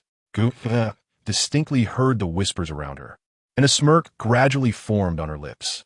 She began to envision Gu Yanluo performing a chaotic dance that would leave the emperor and empress utterly disappointed. Then, when presenting a congratulatory gift, she would offer that red jade hairpin, and not only would the empress's expression change, but the emperor would also fly into a rage. This fool would be completely ruined. The mere thought of it filled Gu Rumoin with uncontainable delight. She had awaited this moment for far too long. Ever since this fool returned, she had snatched away Yuan Shi's exclusive favor, her father's partiality, and everything that belonged to her. After today, all of it would once again belong to Gu Ruoyue. Gu Nanshan's gaze darkened as he fixed his eyes on Gu Yanluo, his expression tense and filled with malice. He had warned against bringing Gu Yanluo, yet Yuan Shi insisted on her presence. Should today's events implicate him, the first thing he would do upon returning would be to divorce her. Everyone's thoughts were disparate. Gu Yanluo paid no heed to the peculiar gazes. She received the soft sword, her fingertip gliding gently along its edge. As the sword descended, her gaze lifted slightly, and she found herself locked in the depths of Xiao Jiuye's dark eyes. His Adam's apple bobbed, his brow furrowed, and the worry in his eyes was palpable. Gu Yanluo smiled at him, her autumn-like eyes glistening with water. She instructed the musicians to play the chosen melody, and as the music began, the soft sword in her hand emitted a sharp, resounding sound. The crowd was taken aback, their attention abruptly shifting to Gu Yanluo. The soft sword spun rapidly in her palm. Her gaze was resolute and clear, devoid of hesitation as she gripped the sword tightly, leaping gracefully. Her wrist was strong and steady, the supple yet sharp sword behaving as if it had been tamed, obedient in her grasp. The sword traced a phantom in the air, and the audience gasped, instinctively rising to get a better view.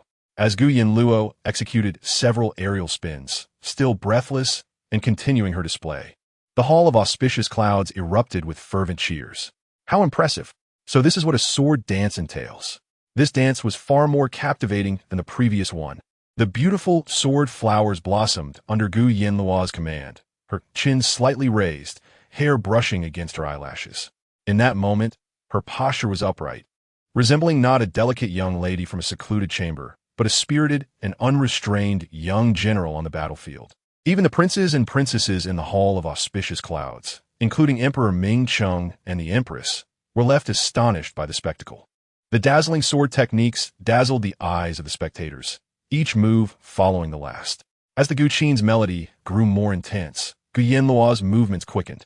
She raised the soft sword, her fingertips lightly touching its blade, obscuring her face, twirling gracefully.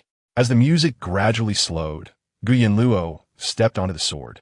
Leaping lightly into the air, in a single rotation, her skirt flowed with her movements, creating a graceful arc in the air. She concluded her performance, standing tall, her gaze quietly directed at Emperor Ming Cheng and the Empress. This humble servant presents her humble skills.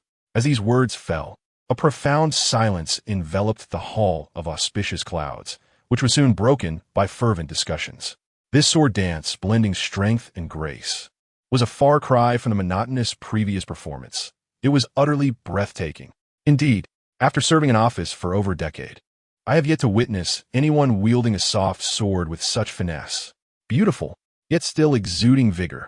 This is the demeanor that a daughter of Ming Cheng should possess. Applause erupted, contrasting sharply with the earlier scene where only Dong Xiaoning cheered for Gu Ruoyue's performance. Gu Yanluo's sword dance garnered overwhelming acclaim. Excellent, excellent. Emperor Ming Cheng exclaimed twice, his eyes shining with delight. Truly, she is the daughter of General Gu. This is the bearing of one born of a military lineage. Emperor Ming Cheng turned to Gu Nanshan. General Gu, you have raised an exceptional daughter. This Miss Gu is no less impressive than any man. Gu Nanshan was somewhat dazed, clearly not expecting that Gu Yanluo, whom he believed would embarrass herself, would instead receive such praise from Emperor Ming Cheng, an honor he had not anticipated. Reward her. She must be richly rewarded. The Empress was equally stirred, having never seen such a sword dance before. It was magnificent. I shall bestow upon Miss Gu a coral tree, a set of pure gold headpieces, and several masterpieces. As the Empress spoke, she listed a series of precious items, leaving the noble young ladies present envious, their eyes turning red with jealousy. The Empress's treasures were truly one of a kind. After a moment's contemplation, Emperor Ming Cheng added, "Bring me my Qinglong sword." The mention of the Qinglong sword caused a stir. It was the very sword Emperor Ming Cheng had wielded during his conquests, an exquisite treasure. What could the emperor be planning? Soon, the old eunuch brought forth the Qinglong sword. With a grand gesture, Emperor Ming Cheng presented it to Miss Gu. The assembled ministers could not suppress their astonishment. The emperor was genuinely pleased, even bestowing the Qinglong sword upon Gu Yanluo. Despite the world's perception of her as foolish, the emperor saw no trace of folly in her. His praises, the envy of the officials, and the empress's favor pierced Gu Yue's heart like sharp thorns, draining the color from her face. She had never anticipated that Gu Yanluo could perform a sword dance. When had she learned such a skill? How could this fool have concealed it so well? Was she secretly practicing for today's performance? Gu Yanluo's cunning was far deeper than she had imagined. Was she truly as foolish as everyone believed? A wave of displeasure washed over Gu Yue as she cast a resentful glance at Gu Yanluo. Just as Emperor Ming Cheng's words affirming Gu Yanluo's intelligence echoed in the hall, Gu Yanluo tilted her head, playfully declaring, "Mother also says that a Luo is not foolish." Her endearing tone instantly dispelled any doubts among those who had begun to suspect Gu Yanluo's true intellect. At first glance, she still appeared to be a fool. The emperor's gaze was tinged with regret. Had Gu Yanluo been truly clever, she would have long been renowned in the capital, instead of only being brought back at such a mature age. What a pity! As Gu Yanluo returned to Yuan Shi's side, she noticed Xiao Jiuye's gaze directed toward her. Her eyelashes fluttered slightly before she raised her eyes to meet his. The usual darkness in Xiao Jiuye's eyes shimmered with astonishment.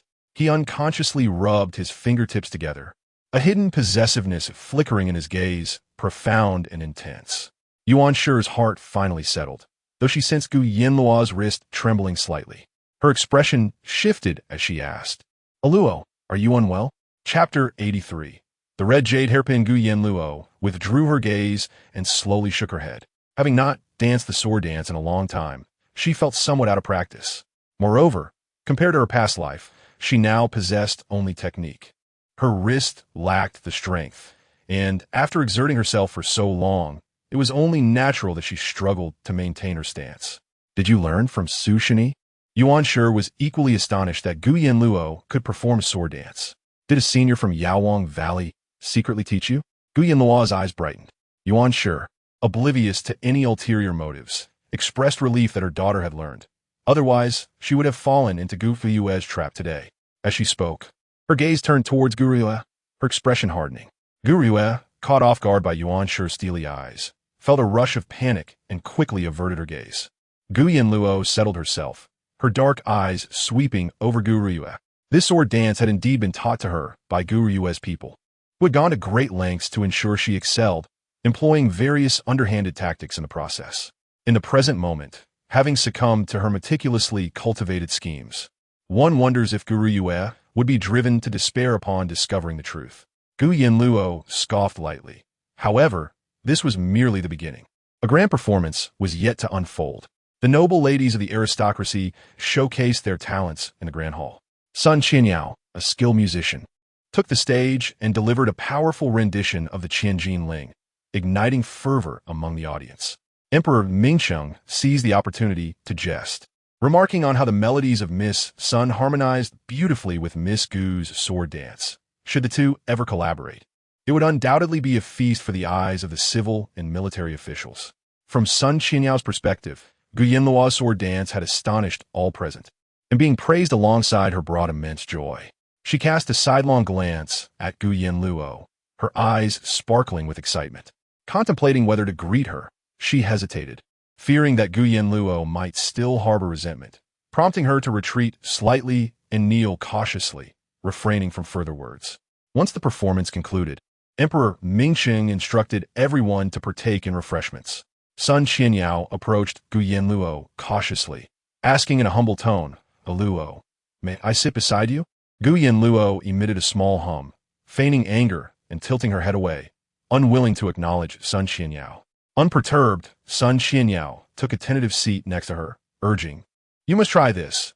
It is the chef's specialty from the imperial kitchen, called roast cheese.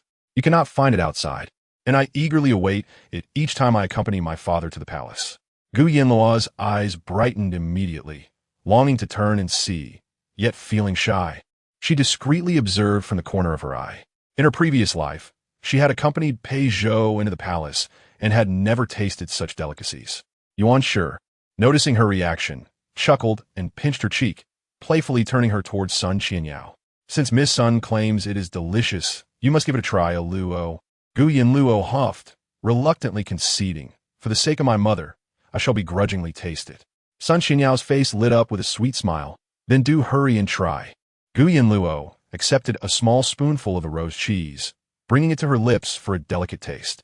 The flavor, sweet yet rich with creamy undertones, was indeed unlike anything she had encountered before. "Is it good?" Yuan Shi inquired, noting the glimmer in Gu Yanluo's eyes. Understanding her daughter's delight, she refrained from directly addressing it, adding, "Many noble ladies hold this roast cheese in high regard. Miss Sun generously offered you her only portion." Gu Yanluo had not anticipated this. She poked Yuan Shi's hand, whispering, "Mother, it is delicious." "What did you say?" Yuan Shi teased. Gu Yanluo puffed her cheeks, repeating, "It is truly delightful." Sun Qianyao sighed in relief. "Luo, I'm glad you like it." Her heart eased, believing that Gu Yanluo's enjoyment of the roast cheese brought her closer to forgiveness. Across the hall, Gu Riyue observed Sun Qianyao's subservient demeanor before Gu Yanluo, her teeth nearly grinding in envy. Gu Yanluo had even stolen her friend. Once, Sun Qianyao had trailed her every step, yet now she seemed to be favoring Gu Yanluo. Why? What right did she have? Suppressing her simmering resentment, she fervently wished for the foolish girl to present the red jade hairpin to the Empress soon, rendering all of Gu Yanluo's efforts futile and eliciting the Empress's disdain. After a brief respite in the Shangyun Hall, it was time to present gifts to the Empress. Naturally, the first to present were the princes and princesses. The sixth prince rose first, knowing that while the Empress was not his biological mother, she held the esteemed position of the nation's matriarch and warranted utmost respect. He had prepared a genuine artwork by Master Hezhong, titled Spring Landscape, a grand painting depicting the beauty of nature, complete with the master's calligraphy and a renowned couplet. The Empress, an avid collector of authentic masterpieces, was sure to appreciate this gift. Next was Xiao Jiuye, who commanded the arrival of a large redwood box. Upon opening it, a trove of intriguing items lay within. Unsolvable 9-linked rings, untoppable dolls, curiosities not found in the capital, all meant to amuse the Empress during her leisure. The Empress, unable to stifle her laughter, remarked, "You are quite the unconventional child. Your gifts are unlike anyone else's, yet I find them delightful." Once the princes and princesses had presented their offerings, it was time for the civil and military officials and their families to step forward. Gu Yanluo and Gu Riyue followed closely behind Gu Nanshan, ready to present their prepared gifts to the eunuchs. Gu Riyue took a glance at the brocade box Gu Yanluo was offering, recognizing it as the very one she had given her earlier. A smirk crept on her lips. This fool was doomed today. The 3 gifts from the Gu family were presented to the Empress, one by one, for her inspection. General Gu presented a pair of celadone ear cups and 2 blue-glazed wooden leaf pattern bowls. The eunuch's high-pitched voice recited the gifts, while the Empress maintained a serene smile.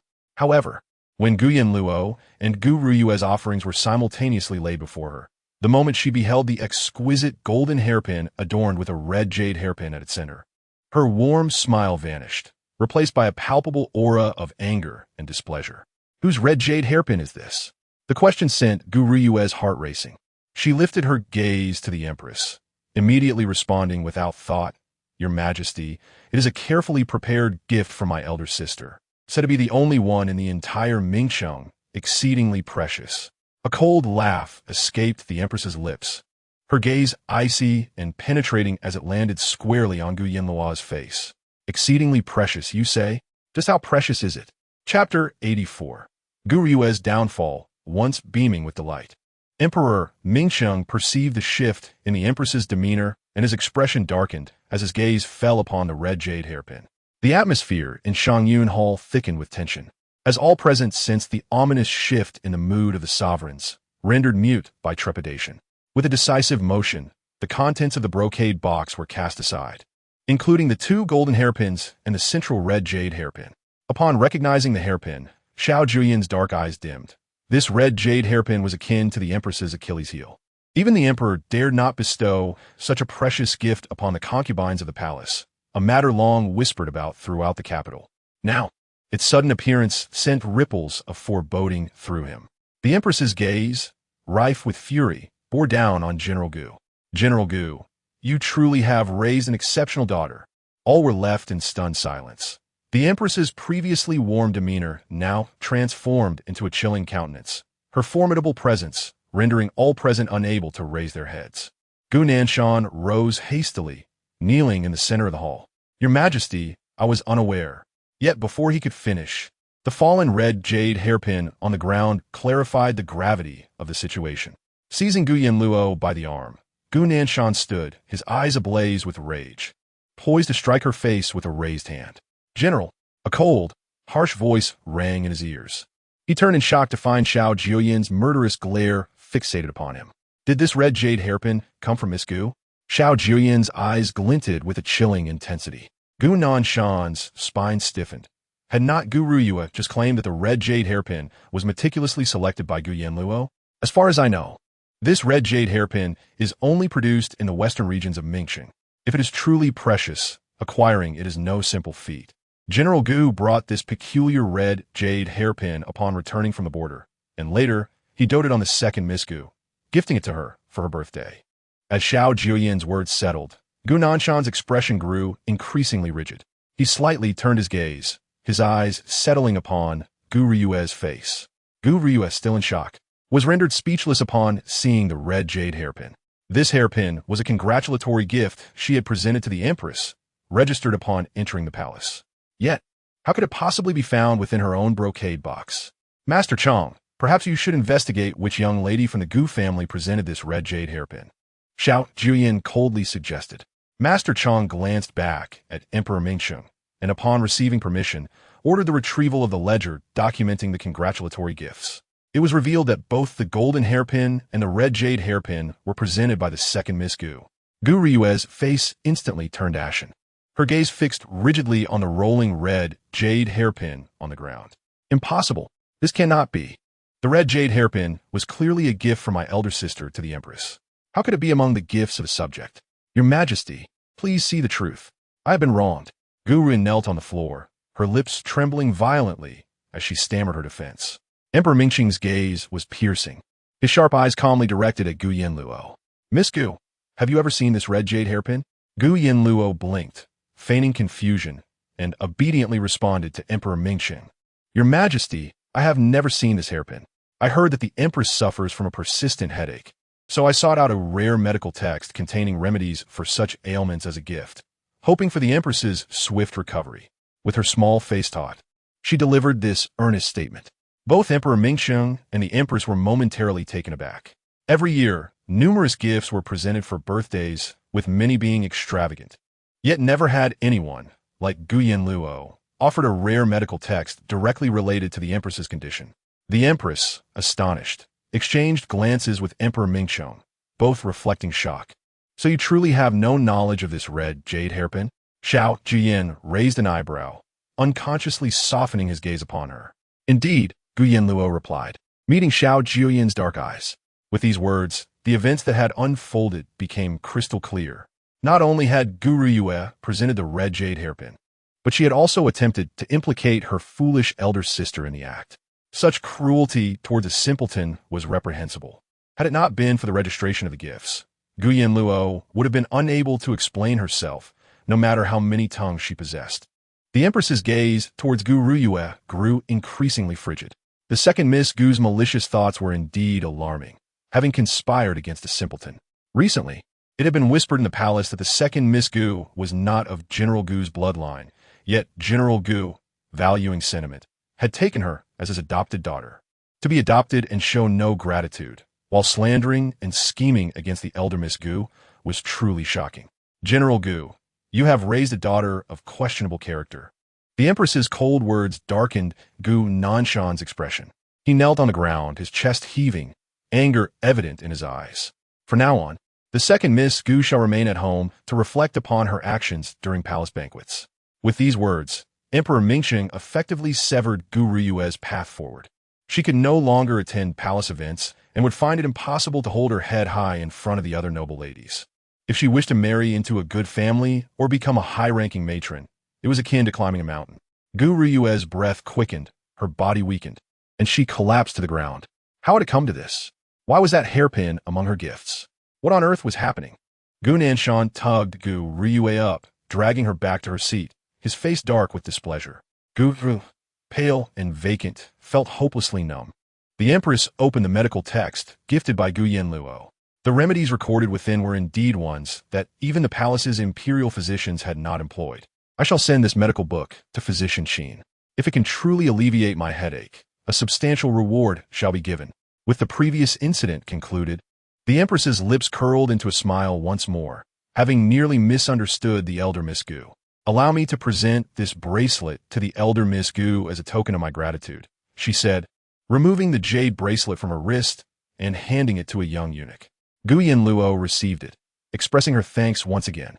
As she returned to sit beside Yuan Shi finally breathed a sigh of relief. She had been terrified, fearing that Gu Yanluo would provoke the Empress, leaving even her maternal grandfather unable to intervene. Do not worry, mother.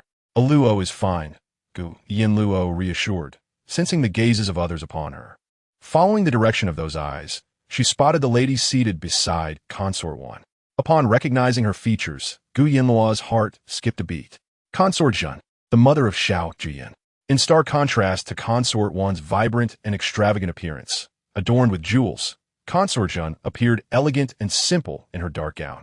Her brows were like paintings, her skin as smooth as jade, and a jade hairpin adorned her hair, exuding a refined yet noble demeanor. Her cool beauty was captivating, drawing one's gaze irresistibly. She cast a fleeting glance at Gu Yanluo before returning her gaze elsewhere. Yet her eyes held a depth of meaning that Gu Yanluo could not comprehend. As the congratulatory gifts were concluded, the birthday banquet was nearing its end. Gu Yanluo rose with Yuan Shi, and just a few steps away, a palace maid blocked her path. Miss Gu, Consort Zhen wishes to see you. Please make your way to Weiyang Palace. Gu Yanluo paused, recalling the significant glance from Consort Zhen. Yuan Shuolan's expression deepened as she stood protectively in front of Gu Yanluo. Does Consort Zhen wish to see a Luo? What is the matter? I do not know. It is the lady's command. Yuan Shuolan squeezed Gu Yanluo's hand. May I accompany her? The lady wishes to see only Miss Gu. After a moment of hesitation, Yuan Shuolan turned to Yuan Shi, relaying the request from Consort Zhen. Yuan Shi, though puzzled, quickly thought of Xiao Jiuye. Could it be because of the second prince? A hint of anxiety stirred within her. But knowing that she could not obstruct someone Consort Zhen wished to see, she acquiesced. Luo, when you meet Consort Zhen, be sure to show proper respect and do not overstep. Do you understand? Gu Yanluo nodded obediently. Understood, mother. Following the palace maid, Gu Yanluo made her way to Weiyang Palace. The corridor stretched endlessly before her, surrounded by towering palace walls that seemed to confine her within a narrow space. As she raised her gaze, she felt an overwhelming sense of oppression within the depths of the palace. Her legs grew weary, and at last, she reached the gates of Weiyang Palace. Consort Zhen, who cherished tranquility, resided in a secluded part of the palace. Gu Yanluo entered Weiyang Palace, soon finding Consort Zhen standing by the window, gazing at the roses blooming freely within the palace, her expression cold and indifferent. Your Highness, the elder Miss Gu has arrived, the palace maid announced. As the words fell, Consort Zhen turned her gaze, and their eyes met. Gu Yanluo lowered her head and saluted. Greetings, Your Highness. Rise. Consort Jun commanded, her voice melodious, yet tinged with a hint of coolness, not out of deliberate aloofness, but rather as if she was inherently devoid of desires. Gu Yanluo stepped forward, standing before Consort Jun. I have often heard a yin speak of you recently. Consort Jun began slowly, taking a sip of tea as she sat upon the high seat in the main hall. Minghua has also mentioned you several times. Gu Yanluo's back stiffened slightly. She could not grasp Consort Jun's intentions and could only bow her head, listening as Consort Jun continued. I will not interfere with the friendship between Minghua and Yin, but as the second prince, he must not fall too deeply into romantic entanglements, for that is a perilous path. With these words, Gu Yanluo regained her composure. This was a warning, a caution against harboring inappropriate feelings for Xiao Jiuye. Gu Yanluo pressed her lips together, her eyelashes fluttering slightly as she helplessly raised her gaze. I do not understand your highness's intentions. The cool gaze of Consort Jun froze momentarily as it met Gu Yanluo's clear, dark eyes. She gently shook her head. A tall figure emerged from behind the screen. You are overthinking it, Consort Jun replied, her eyes tinged with a hint of helplessness. According to my words, she is not the most suitable candidate for the second prince's consort. Xiao Jiuye's gaze locked onto Gu Yanluo, asserting that it is still too early for such discussions. She has already been chosen by me. Seeing Xiao Jiuye's unwavering stance, Zhenfei paused, ultimately choosing not to say more. This peculiar conversation concluded as Xiao Jiuye exited. Zhenfei remained silent, and Xiao Jiuye led her away from Weiyang Palace. Proceeding along the palace path, Gu Yanluo followed closely at his side, matching his pace. Brother Yin, what does Zhenfei mean? Gu Yanluo tugged at the hem of Xiao Jiuye's garment, her voice barely a whisper. Xiao Jiuye lowered his gaze, a shadow crossing his eyes. She wishes to inquire if you would be willing to become my second imperial consort. Gu Yanluo responded with surprise. Is that what Zhenfei meant? Xiao Jiuye's audacity in fabricating such a claim was indeed astonishing. She smiled awkwardly, refraining from exposing his lie. However, you have yet to reach the age of maturity. There is no need for you to rush in responding to me. Xiao Jiuye's expression grew solemn, his gaze penetrating as if he sought to see through Gu Yanluo entirely. Gu Yanluo's lashes fluttered, a thought crossed her mind. If not for her current state of ignorance, if not for her immaturity, would Xiao Jiuye truly consume her whole? She instinctively shrank her neck, lowering her eyes. Her delicate neck slightly bent. Brother Yin, I wish to find my mother. Upon speaking, her eyes flickered, her ears reddening, revealing a hint of fluster. I shall take you, Xiao Jiuye replied, gently, retracting his gaze. As they continued along the palace path, Xiao Jiuye's tall and slender figure cast a long shadow under the sun, while Gu Yanluo, petite and delicate, struggled to keep pace beside him. Just as they approached the palace gates, the voice of Chief Steward Chong called out from behind, Miss Gu, please hold on. Xiao Jiuye turned to see the hurried approach of Chief Steward Chong, accompanied by Dong Xiaoning, who wore an expression of curiosity, eager for a spectacle. Miss Gu, the Emperor requests your presence in the Imperial study. Me? Gu Yanluo was momentarily taken aback. Being summoned to Weiyang Palace by Zhenfei may have been Xiao Jiuye's idea, but why would Emperor Ming Chang summon her to the Imperial study? What could it be about? Before Gu Yanluo could voice her thoughts, Xiao Jiuye coldly inquired. Chief Steward Chong chuckled lightly. I am unaware of the matter at hand, but rest assured, Your Highness, the Emperor will not harm Miss Gu. Today in the court, the formidable Xiao Jiuye had audaciously defended Gu Yanluo in front of everyone. Chief Steward Chong, an elder in the palace, immediately discerned the underlying implications. If you are concerned, why not accompany her to take a look? Dong Xiaoning leaned in, displaying an eagerness for drama. Xiao Jiuye cast a cold glance at him, raising his hand to push Dong Xiaoning back, finding him bothersome. Clearing his throat, he said, I also have matters to discuss with Father Emperor. Oh, what business could the second prince have with the Emperor? Dong Xiaoning teased, reveling in the situation. Xiao Jiuye chose to ignore him, leading Gu Yanluo towards the Imperial study. Upon reaching the door to the Imperial study, Gu Yanluo looked up, astonished. This was a place she had never set foot in during her previous life. Yet today, she found herself here. Just as they arrived, they heard a muffled sob from within. Your Majesty, Xin Ro has been coddled since childhood. How could she endure such suffering? My heart is nearly shattered. Chapter 86. Brother, a yin treats me well as Wan Gui Fei. Upon hearing the voice from the imperial study, Xiao Jiuye's already stormy expression darkened further. He turned to Chief Steward Chong. Is father summoning a Luo for the sake of the 8th princess? Chief Steward Chong wiped the cold sweat from his brow. I am not certain. Xiao Jiuye's gaze turned icy. He kicked open the door to the imperial study, immediately spotting Wan Gui Fei, sobbing in Emperor Ming Cheng's embrace. The individuals at the door fell silent for a moment, while Wan Gui Fei hastily pulled away from the emperor. Wiping her tears with a silk handkerchief, she asked, "Why has father summoned a Luo?" Xiao Jiuye's eyes glinted with cold disdain as he swept past Wan Gui Fei. "You're quite protective." Emperor Ming Cheng scrutinized Xiao Jiuye, sensing something amiss, yet he brushed it aside. A foolish girl could never be fit to enter the royal family as the second consort, let alone as a concubine. Your name is a Luo, is it not? Emperor Ming Cheng avoided Xiao Jiuye's gaze and turned to Yanluo, his expression softening. Your servant greets His Majesty and the esteemed royal consort. No need for such formalities. Rise quickly, Emperor Ming Cheng commanded in a deep voice. Do you know where your master, Physician Su, is currently? Emperor Ming Cheng's inquiry was cautious. Xiao had been inexplicably suffering from debilitating pain lately, and the palace physicians could not diagnose her ailment. I thought of you.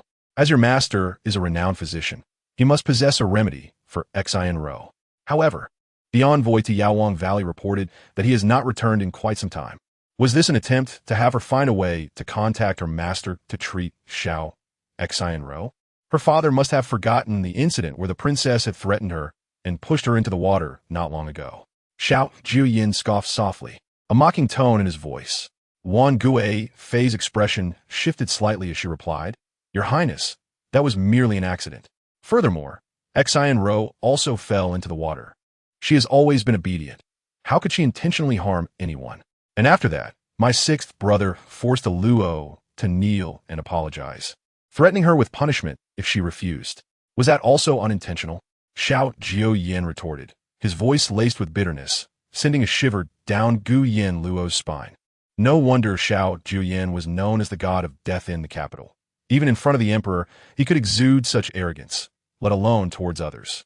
She had thought the matter regarding the 6th prince bullying her was behind her, especially since she had not suffered any loss. And it was the 8th princess who had been left in a difficult position. Little did she expect that Xiao Jiuye still remembered it. Your Highness, that matter was indeed wrong on Xian'er's part. May I apologize to Miss Gu on her behalf? Now that Xiao is in such a state, I have been watching her suffer daily, unable to eat or sleep. If we can find Physician Su once Xiao recovers, I will ensure she personally apologizes to Miss Gu. Xiao Jiuye's expression remained cold and unyielding. But on that day, the princess forced a Luo to lick her shoes. Could the princess also apologize to a Luo in such a manner? Wan Gui Fei's expression darkened abruptly. Her daughter, a princess, could not possibly stoop to such a level as to apologize to a foolish girl. It was utterly ludicrous. If you cannot do that, what face do you have to pressure a Luo into helping? Xiao Jiuye scoffed lightly. Father, Madame Gu is still waiting at the palace gates. I shall escort Miss Gu back. Xiao Jiuye, Emperor Ming Cheng's face darkened. Your royal sister's life hangs in the balance. Yet you are so intent on protecting an outsider. Unmoved, Xiao Jiuye replied, It was the princess who first insulted others. If she had not been so brazen, she would not have to suffer these consequences now. Your royal sister has always been gentle and obedient. Do not falsely accuse her. Wan Gui Fei's patience wore thin, and she spoke sharply. Gentle? Xiao Jiuye seemed to find it amusing. If she were truly gentle, she would not have earned the reputation of being arrogant and overbearing. I am aware that Xiao's actions were wrong, but her life is now at stake. Finding a physician to treat her is of utmost importance. Once she awakens, I shall certainly punish her heavily and make her apologize to Miss Gu. After explaining himself to Xiao Jiuye, Emperor Ming Cheng turned his gaze to Gu Yanluo. A Luo, the only one who can save Xiao now, is your master. Do your utmost to contact him. There will be great rewards in store. Gu Yanluo lowered her gaze, a hint of darkness flickering in her eyes. She then looked up, her expression clear. I will do my utmost, but what? Emperor Ming Cheng's eyes glimmered with anticipation. However, my master often goes missing. During his time in Yaowang Valley, he once went an entire year without returning, and no one could find him. Gu Yanluo raised her eyes innocently. Upon hearing this, Wang Fei's legs weakened, nearly causing her to collapse. Her eyes reddened once more. Your Majesty, what shall we do? What shall I do about my daughter? Be at ease, my beloved. Did Luo not say that she would make every effort to reach out? There is certainly still hope. Have you truly not acquired any medical skills under your master's tutelage? Mingxing Emperor once again looked at Gu Yanluo with renewed hope. Gu Yanluo's eyes trembled slightly as she instinctively glanced at Xiao Jiuye. Xiao Jiuye's gaze sharpened. Father, if Luo were to treat the princess and something went awry, who would take responsibility? Mingxing Emperor choked on his words. If Gu Yanluo were to fail in her treatment, he feared he might be unable to restrain himself from executing her. Very well, you should return and do your utmost to contact Physician Su. Gu Yanluo nodded in agreement and turned to leave, with Xiao Jiuye closely following. As they exited the imperial study, they encountered Dong Xiaoning, who approached with a worried expression. What transpired inside? Did I hear arguments? Did the emperor reprimand you again? A barrage of questions irritated Xiao Jiuye, who furrowed his brow. It is none of your business. Then it must be. Dong Xiaoning's gaze shifted to Gu Yanluo, and he instantly broke into a grin. Miss Gu? Gu Yanluo nodded obediently. Is it a major issue? Dong Xiaoning inquired with concern. Gu Yanluo shook her head. As long as it is not a significant matter. Dong Xiaoning smirked. I am Dong Xiaoning. It is a pleasure to finally meet the renowned Miss Gu. Gu Yanluo was puzzled. What does he mean by renowned? As she looked into Gu Yanluo's bewildered eyes, Dong Xiaoning chuckled mischievously. Miss Gu, may I ask, how does the second prince treat you? Gu Yanluo responded, Yet she cheerfully stated, Brother A Yin is very kind to me. Dong Xiaoning's eyebrows quivered, and his eyes sparkled with mischief. Oh, Brother A Yin? How sweet. Xiao Jiuye, observing Dong Xiaoning's whimsical demeanor, lifted his foot and lightly kicked his calf. Dong Xiaoning, do not force me to twist your head off. Dong Xiaoning quickly ducked behind Gu Yanluo. Oh dear, I am so scared. Just as he finished speaking, he suddenly leaned toward Gu Yanluo's ear from a distance and whispered, Do you regard Brother A Yin as a brother or a romantic interest? Gu Yanluo's ears instantly flushed crimson, her eyes widening in shock, and her expression froze. In her moment of confusion, Xiao Jiuye extended his hand to grasp her sleeve, pulling her in front of him and covering her ears with his hands. Do not listen to this fool's nonsense. Xiao Jiuye's deep voice was muffled, and Gu Yanluo's ears grew even warmer, the sound around her muted. All she could hear was the frantic beating of her heart. Chapter 87. Ears turned red. All right, I shall cease my teasing. You protect her like a mother hen. Dong Xiaoning pouted, clearly disapproving of Xiao Jiuye's demeanor. He strode away with a flourish. Once Dong Xiaoning departed, Xiao Jiuye finally removed his hand from Gu Yanluo's ears. He lowered his gaze, intending to tell her not to dwell on it, but he caught sight of her ears, as red as blood. Why? Are your ears flushed?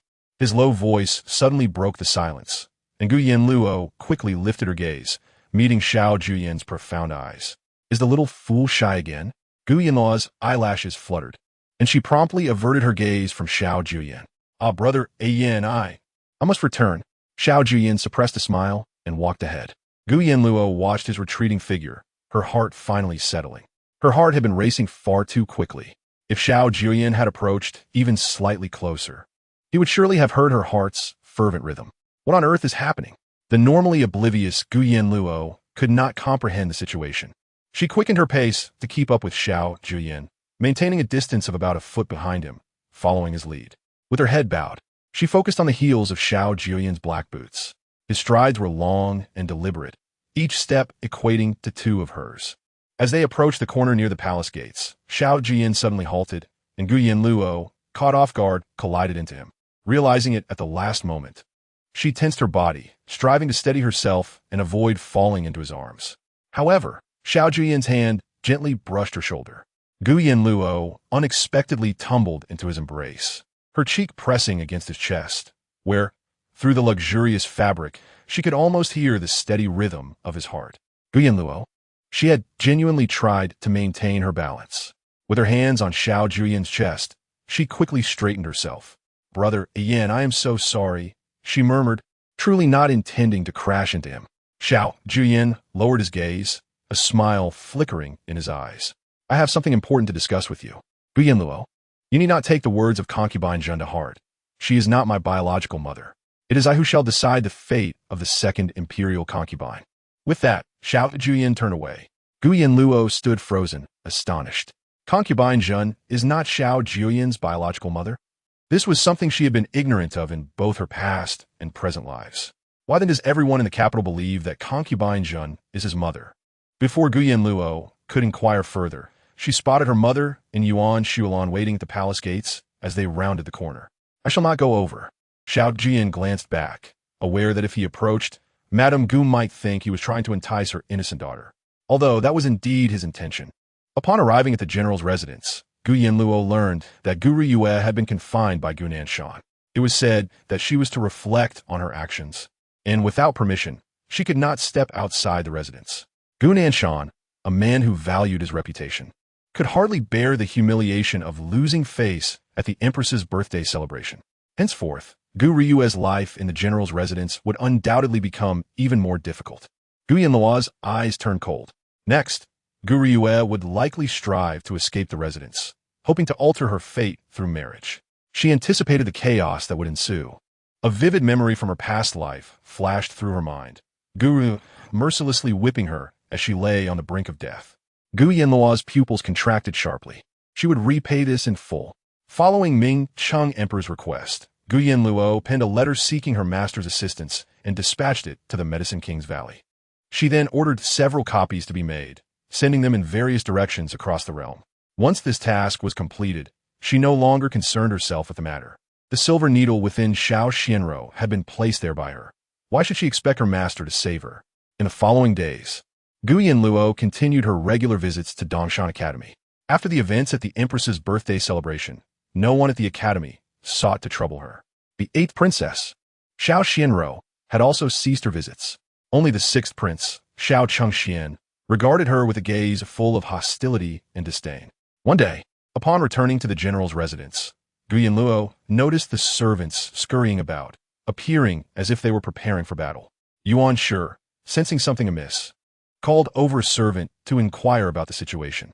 It was then that Gu Yanluo learned that the 6th prince had somehow discovered that Xiao Jiuye's little finger was injured and intended to use this to undermine his credibility, arguing that he was unfit for duty in the investigation of a wrongful case from a decade prior.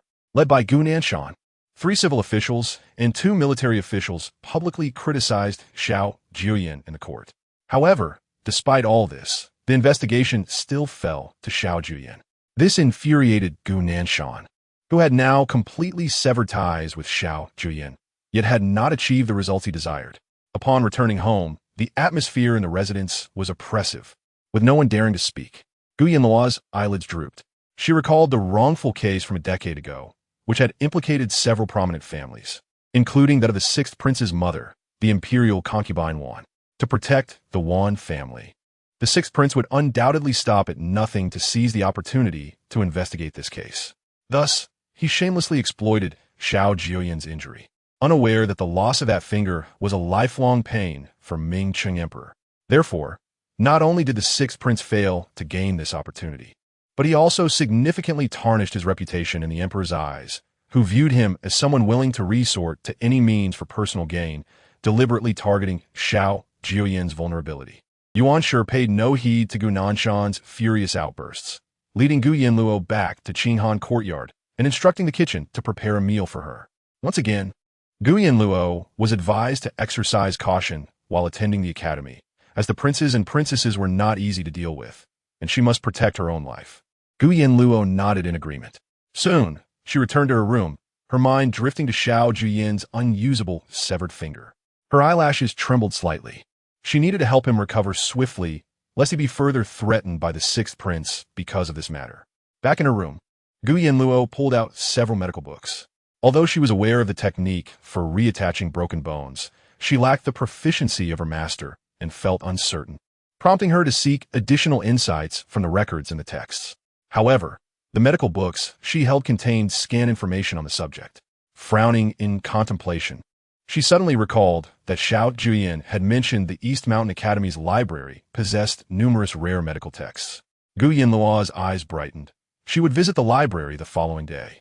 The next day, after attending a lecture at Langya Hall, Gu Yanluo, armed with the jade pendant Xiao Jiuye had gifted her, made her way directly to the library.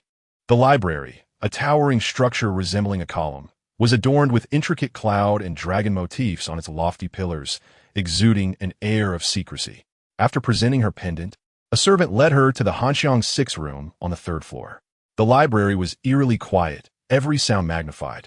Upon entering Hanxiang 6 room, Gu Yanluo was greeted by a servant carrying freshly brewed tea, the steam curling in the air, the aroma wafting enticingly. The servant bowed, asking which books she desired, offering to fetch them for her. Gu Yanluo was slightly taken aback. She had not anticipated such attentive service within the library, where she need not search for the books herself. She mentally listed the rare medical texts she sought and requested those available. Uncertain if all were present, she made her selections. The servant responded softly that the books she desired were indeed in the library and asked her to wait a moment. To her delight, Gu Yanluo learned that these rare medical texts were typically impossible to find elsewhere in the entire Ming Cheng, having been collected by the Academy's library. Within a short time, the servant returned, arms laden with the requested medical books. Upon seeing their titles, she hastily accepted them, expressing her gratitude. The servant stood by, ready to assist further if needed. Gu Yanluo eagerly began to peruse the books, her fingers dancing across the pages until she found the techniques for reattaching broken bones. She furrowed her brow, studying intently. Gu Yanluo possessed an exceptional memory, a trait her master had recognized, allowing her to continue her medical studies even in her previous state of ignorance. Any medical text she had read remained indelibly imprinted in her mind. Thus, during her previous life, when clarity returned to her, the painful memories of past events resurfaced, causing her great anguish. An hour later, she completed her reading of one medical book, retaining most of its content. She summoned the servant outside to inquire whether she could borrow more books to take home, promising to return them later. However, she was interrupted by a faint commotion at the library entrance. Given the profound silence within, even the slightest noise was easily discernible. "Are you looking for Miss Gu?" Upon hearing the voice, Gu Yanluo turned to see Changbai's face. "Is someone looking for me?" Without pausing, she thrust the medical books into the servant's arms and rushed toward the entrance. "What happened? What's going on?" "Second prince has been attacked," Changbai whispered urgently. He requested Miss Gu to assist with his treatment. Gu Yanluo's expression hardened. To dare to attempt an assassination on the second prince within the East Mountain Academy was audacious indeed. She sprinted toward Qingfeng Pavilion. Outside the pavilion, the sixth prince, Xiao Chengxian, Pei Zhou, and Princess Minghua, along with several younger princesses, awaited anxiously. The sixth prince had dispatched guards to secure the area, forbidding anyone from approaching. Upon arriving with Gu Yanluo, Changbai's gaze darkened at the sight of the guards surrounding Qingfeng Pavilion. "I kindly ask the sixth prince to allow us entry. I must bring Miss Gu inside. What use is a fool like her?" The sixth prince glared at Gu Yanluo. The second prince specifically requested her presence. Changbai grew impatient. "Miss Gu, the second prince's life is in grave danger. It may be unwise for you to enter. Should anything happen to him, you will be held accountable." The sixth prince raised an eyebrow, his eyes filled with malice. "Miss Gu is a disciple of Master Su. She can save the second prince." Changbai insisted urgently. "Utter nonsense." Pei Zhou stepped forward, seizing Gu Yanluo by the wrist and pulling her back. "Yanluo, do you understand the second prince's status? He is a member of the royal family. How dare you attempt to treat him? If you fail, your life will be forfeit. Don't be reckless." Pei Zhou appeared genuinely concerned for her safety. "Let go of me." Gu Yanluo forcefully freed herself from his grip, fixing her gaze on the sixth prince. "Let me in." "Yanluo, the imperial physician is on the way. Don't act foolishly. You cannot afford to take such risks now." Pei Zhou stood in her way after being pushed aside. "You needn't worry about me." Gu Yanluo's eyes brimmed with urgency. She could sense that Xiao Jiuye was in dire straits. Otherwise, the sixth prince would not have stationed so many guards. The tension between the sixth prince and Xiao Jiuye had always been palpable. The greater the number of guards, the more abnormal the situation became. She could not allow anything to happen to Xiao Jiuye. The person inside is the current second prince. If anything goes awry, how can you, a fool, take responsibility? If you're branded as an accomplice in the second prince's assassination, what will General Gu and Madame Gu do? Pei Zhou urged, anxiety etched on his face. Allowing Miss Gu to enter is our master's command. Chang Bai, seeing their obstruction, felt a surge of murderous intent. Preventing Gu Yanluo from entering would be tantamount to endangering their master's life. It was clear that today's events were intricately linked to the sixth prince. Step aside. Chang Bai drew his blade, striking at the guards blocking their path. In an instant, several guards surged forward, encircling Chang Bai. Gu Yanluo clenched her fists. Miss Gu, our master's reinforcements have yet to arrive. For now, this place is swarming with the sixth prince's men. I will distract them. You seize the opportunity to rush inside. The master is in a critical situation. We cannot afford to delay. The sixth prince is intent on crippling him. Cripple Xiao Jiuye? Gu Yanluo's pupils darkened as she recalled the sixth prince's recent confrontation with Gu Nanshan in court, vehemently criticizing Xiao Jiuye's physical condition. The sixth prince was desperate to seize control over the investigation into the wrongful case from a decade ago. Such reckless desperation to resort to violence within the academy was alarming. Gu Yanluo's gaze hardened as she looked at Chang Bai, determination in her eyes. All right, be careful. Chang Bai brandished his blade once more, engaging the advancing guards. Gu Yanluo seized her chance and dashed toward the entrance of Qingfeng Pavilion. Just as she neared the door, Pei Zhou lunged out, arms wide to block her path.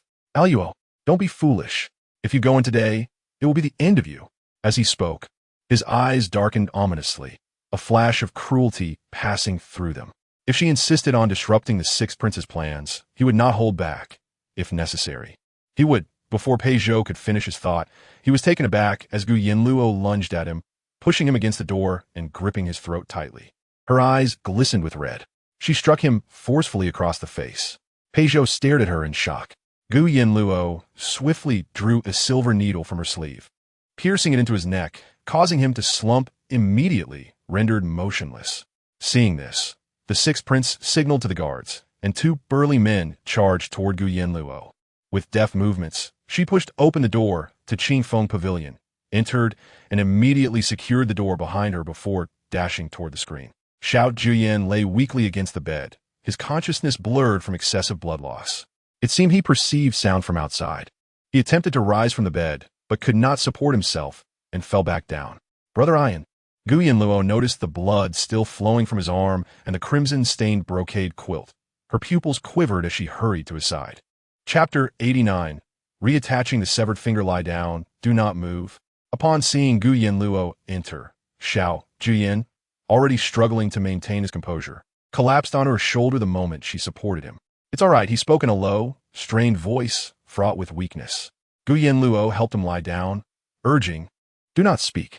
Her gaze fell upon Xiao Jiuye's arm, where a gruesome wound extended from his wrist to his utterly useless pinky finger, a sight both shocking and heart-wrenching. The assailant aimed to utterly destroy Xiao Jiuye's hand. A flicker of malevolence crossed Gu Yanluo's eyes. She gently rolled up his sleeve and wiped away the bloodstains, revealing the horrific gash where flesh had been torn apart, with bone faintly visible. Let me help you reattach that severed finger, shall I? Gu Yanluo raised her eyes. Her eyelids slightly reddened, filled with an unrecognized pang of heartache as she looked at Xiao Jiuye. He managed to open his eyes with great effort, pausing before croaking, all right. With his consent, Gu Yanluo wasted no time. She began to treat his broken bone following the methods recorded in medical texts. Outside, Chang Bai faced the dozen guards of the sixth prince without flinching. The sixth prince mocked. What can a fool do by entering? Do you truly believe this fool can heal second brother? The imperial physician will arrive shortly. If second brother's wound worsens, this fool shall await his doom. Then there's no need for your highness to worry. Perhaps you should consider how to explain today's events to the emperor. Chang Bai countered. The sixth prince raised an eyebrow. Explain? Why should I explain? Second brother was attacked. I surrounded Qingfeng Pavilion to protect him from further injury, waiting for the imperial physician to treat him. Is there a problem? Chang Bai snorted, a glint of dark intent in his eyes. He was certain the sixth prince was merely stalling. Otherwise, why was the physician still absent? Fortunately, Miss Gu possesses medical skills. Otherwise, today would have been dire for his highness. Chang Bai's gaze turned cold. Where's the physician? Why has the one sent by the sixth prince not yet arrived? Pei Zhou stepped forward. Chang Bai, are you questioning the sixth prince?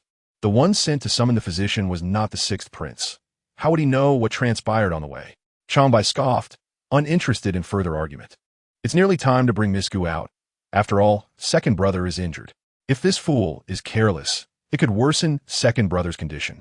The sixth prince's voice turned icy, and as soon as he finished speaking, the guards surged toward Qingfeng Pavilion. Changbai leaped forward, blocking the entrance with a fierce gaze. Two guards rushed at him, only to be sent flying by his kick.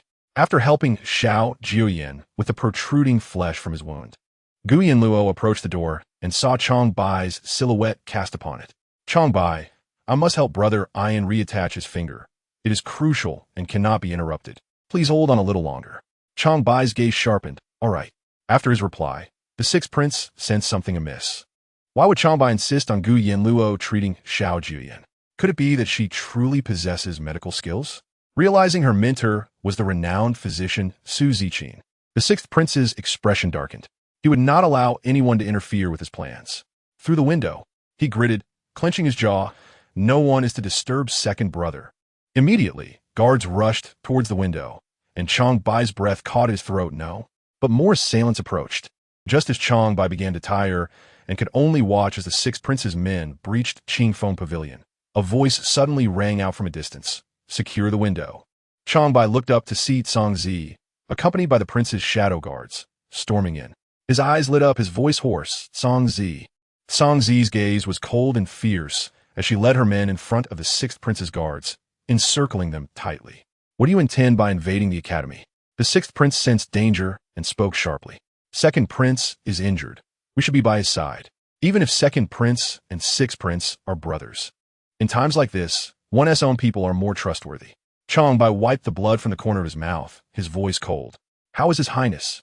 Zongzi inquired in a low tone, her expression grim. Do not worry. Misgu is already reattaching his finger. Kanzi's fache Stephened Misgu. She knows medicine?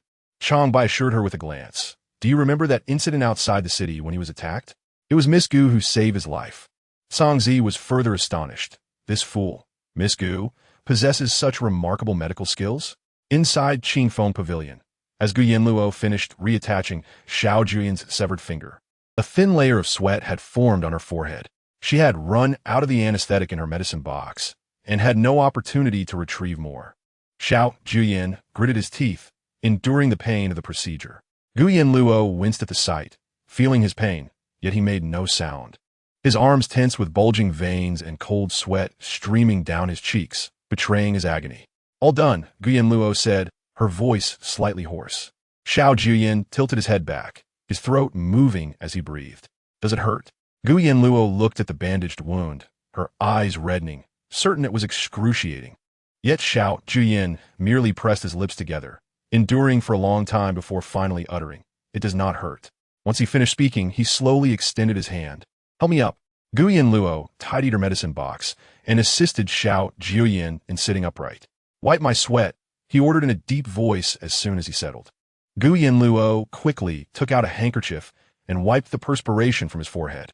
She leaned closer, her warm breath brushing against his face, causing Xiao Jiuye's deep, dark eyes to flicker. He inhaled deeply, forcing himself to look away. "Has the physician arrived?" "I will check," Yanluo replied, rising to her feet. Upon opening the door, she saw a row of black-clad figures blocking the entrance to Qingfeng Pavilion. The sixth prince's men all repelled, unable to advance a single step. "Has the physician arrived?" Yanluo asked weakly. Changbai turned suddenly, while Zongzi tossed the pale-faced physician, who had rushed in, towards Yanluo here. "You come with me." Yanluo was startled and stepped back, fearing the physician might fall on her. As the physician entered, still unsteady, he was met with the sight of the second prince, who should have been treated, reclining peacefully on the bed, his expression unchanged, his eyes cold and forbidding. The physician trembled, noticing the bandaged wound, and recalling the instructions he had received, he hesitantly approached, disregarding Xiao Jiuye's injury, and reached out to tear away the bandages. "Second prince, who bandaged this? It's utterly reckless. I shall retreat the wound." Chapter 90. Why does Luo look at me with such eyes? Seeing the physician attempt to touch Xiao Jiuye's wound, Yanluo's expression shifted instantly, and she rushed forward, shoving the reckless physician aside. Caught off guard, he stumbled and fell to the ground, breathless. "What do you intend?" Xiao Jiuye leaned back against the bed, his cold gaze fixed upon him. The royal physician felt a chill run down his spine. He hurriedly rose. kneeling heavily on the ground. "Your Highness, I see that your wound has not been treated properly, so I wish to." Before he could finish, Xiao Jiuye let out a cold scoff, his tone frigid. Seizing the moment, he destroyed the physician's hand, thereby fulfilling the task assigned to him. The physician froze, his face ashen. He could not comprehend the meaning behind the second prince's words. "You need not understand," Xiao Jiuye replied, his complexion pale and ghostly, the excessive blood loss rendering him weak yet exuding an ominous aura. "Yanluo, come sit beside me." He gestured for Yanluo to take her place, urging her not to glare at the physician. "Su, you have served in the palace for over a decade. 7 years ago, you were bullied by the head of the Imperial Medical Bureau, and it was my sixth brother who saved you. Thus, you owe him your unwavering loyalty. No matter the task he assigns you, you will go to any lengths to fulfill it." Xiao Jiuye's voice was icy, each word deliberate, causing Su to stiffen further on the ground. How does the second prince know this? He stammered, astonished. Yet, Xiao Jiuye continued, "You must be curious about how I came by this knowledge. I also know another thing. When you were bullied by the head of the Bureau, it was my sixth brother's directive. Perhaps you are unaware, but that head of the Bureau was the long-lost brother of Lady Wan." Upon hearing this, Su, who had been pondering how to defend himself against accusations of serving the sixth prince, was utterly dumbfounded. "My brother needs a physician with no ties to him, to discreetly carry out his orders, and you, Su, with no lineage or background, are the perfect candidate. If your daughter had not gone missing, she should have already been of marrying age. Do you know her whereabouts?" Xiao Jiuye's words struck Su like a bolt from blue. He remained frozen, trembling, unable to gather his thoughts. "Where's my daughter?" he croaked, his voice hoarse. "At Luqing Pavilion. You know what that place is, do you not? Your daughter is currently the most renowned courtesan in the capital, Xiaowaning." Su's legs buckled, his face turning a ghastly white as he sat there, dazed. After a long pause, he finally managed to lift his gaze, incredulous. "Why should I believe you? You are deliberately sowing discord between me and the sixth prince." Even as he protested, his gaze grew increasingly unfocused. "You have already uncovered some clues, have you not?" Xiao Jiuye's words hung in the air, pushing the already dazed Su further into a state of panic. He tossed a jade pendant onto the ground. "Does this look familiar?" The moment Su recognized the pendant, the struggle and hesitation in his eyes vanished entirely. He crawled forward to retrieve it, choking on the pain in his chest as he gasped. "It is her. My little girl. Is she truly still alive? You have served him loyally, yet he has sent someone to abduct your daughter, forcing her into a brothel, stripping her of her identity, compelling her to entertain clients, and ruin her virtue for life." After this grim revelation, Xiao Jiuye coughed twice, his breath growing even shallower. "What if I could help you rescue her?" His voice, echoing like a demon's from the depths of hell, now offered Su a glimmer of hope. He suddenly raised his gaze, trembling. "Can you guarantee my daughter's life, Your Highness?" Su's throat thickened with emotion. He sought nothing but her safety and peace, even if it meant he would support her for the rest of her life. Xiao Jiuye scoffed lightly. "What I desire can you achieve?" Su's lips quivered as he struggled to contain his complex emotions, eventually managing to utter, "I can." Yanluo, seated beside Xiao Jiuye, observed the unfolding scene in astonishment. She had expected Xiao Jiuye to kill the physician upon discovering his allegiance to the sixth prince, just as the rumor suggested he would show no mercy. Yet, she was gravely mistaken. Xiao Jiuye had already begun investigating the matter concerning Su's daughter, even predicting that Su would be the one to treat him after the assassination attempt, intending to cripple his hand. Yanluo suddenly realized that even if she had not come today to treat Xiao Jiuye's severed finger, he would have been prepared for this. Was it necessary for someone of royal blood to tread so carefully, as though walking on thin ice? A strange emotion stirred within her. With Sangzi and Changbai stationed outside Qingfeng Pavilion, the sixth prince was powerless to know what transpired within, bound to remain vigilant at the entrance. Inside Qingfeng Pavilion, Su sat on the ground for an extended period, gradually regaining his senses. He gazed at Xiao Jiuye. "Your Highness, how has my daughter fared these years?" Xiao Jiuye's brow furrowed slightly. "Not well." Su's eyes trembled. "You know what Luqing Pavilion is?" The path that led her to become the celebrated courtesan Xiaowaning was forged through blood. These words struck Su like a hammer, causing him unbearable pain as his eyes reddened. Why did she not come home to find me? Had she sought me out, I would have done everything to take her away from this den of wolves. Her mother passed away early, and we relied on each other. Had it not been for the absence of news regarding her death, I would have searched for her mother long ago. To protect you, Xiao Jiuye replied solemnly. Despair filled Su's muddled eyes, suffocating him with anguish. Thank you, Your Highness, for revealing this to me. If you can save my daughter, I am willing to go through fire and water for you, and I will not hesitate even if it costs me my life. Su pressed for more details, and Xiao Jiuye's responses were consistently aligned with his inquiries. Su became resolutely convinced that Xiao Jiuye was indeed the one who held the truth. After half an hour, having organized his medical kit, he approached the entrance of Qingfeng Pavilion. Rest assured, Your Highness, I know what must be done. As he watched Su depart from Qingfeng Pavilion, Gu Yanluo raised her gaze to Xiao Jiuye. He beckoned her. Luo, why do you regard me with such eyes? Gu Yanluo blinked, sensing a stark contrast between the man before her and the rumors she had heard. What difference do you see? Xiao Jiuye scoffed lightly. I am certain, brother, Yin is the kindest of souls. Gu Yanluo bit her lip. The fact that he had never recklessly bullied or toyed with her, unlike others, revealed the purity of his heart.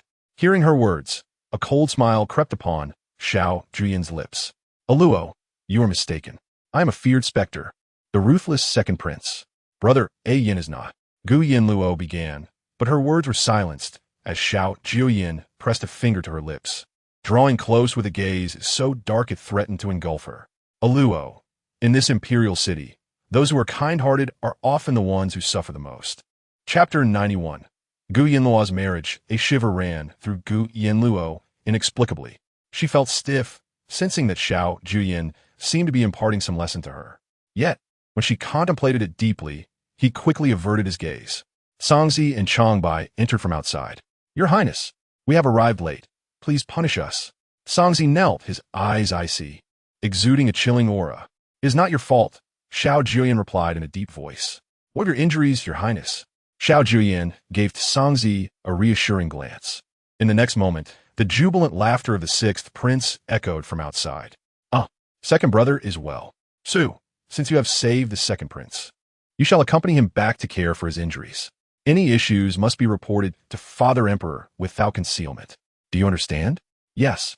Su lowered his gaze, suppressing the hatred within his eyes. He had just informed the sixth prince that he had treated Xiao Jiuye's wounds, and from now on, even if his hand healed, he would no longer appear as the prominent second prince. He would be reduced to a man with a disability. How could a worthless person earn the emperor's favor?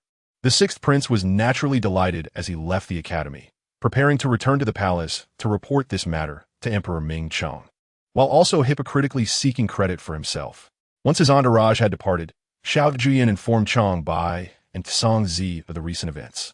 Songzi cast a surprised glance at Gu Yanluo, astonished that this foolish girl possessed such remarkable abilities, far removed from her previously imagined ineptitude. However, possessing medical knowledge alone was insufficient to become the second prince's consort. Without wisdom, she could easily be manipulated, potentially endangering the second prince, which posed a grave threat. As this thought crossed her mind, Songzi's gaze darkened slightly. She then heard Xiao Jiuye call her name. Ganzi.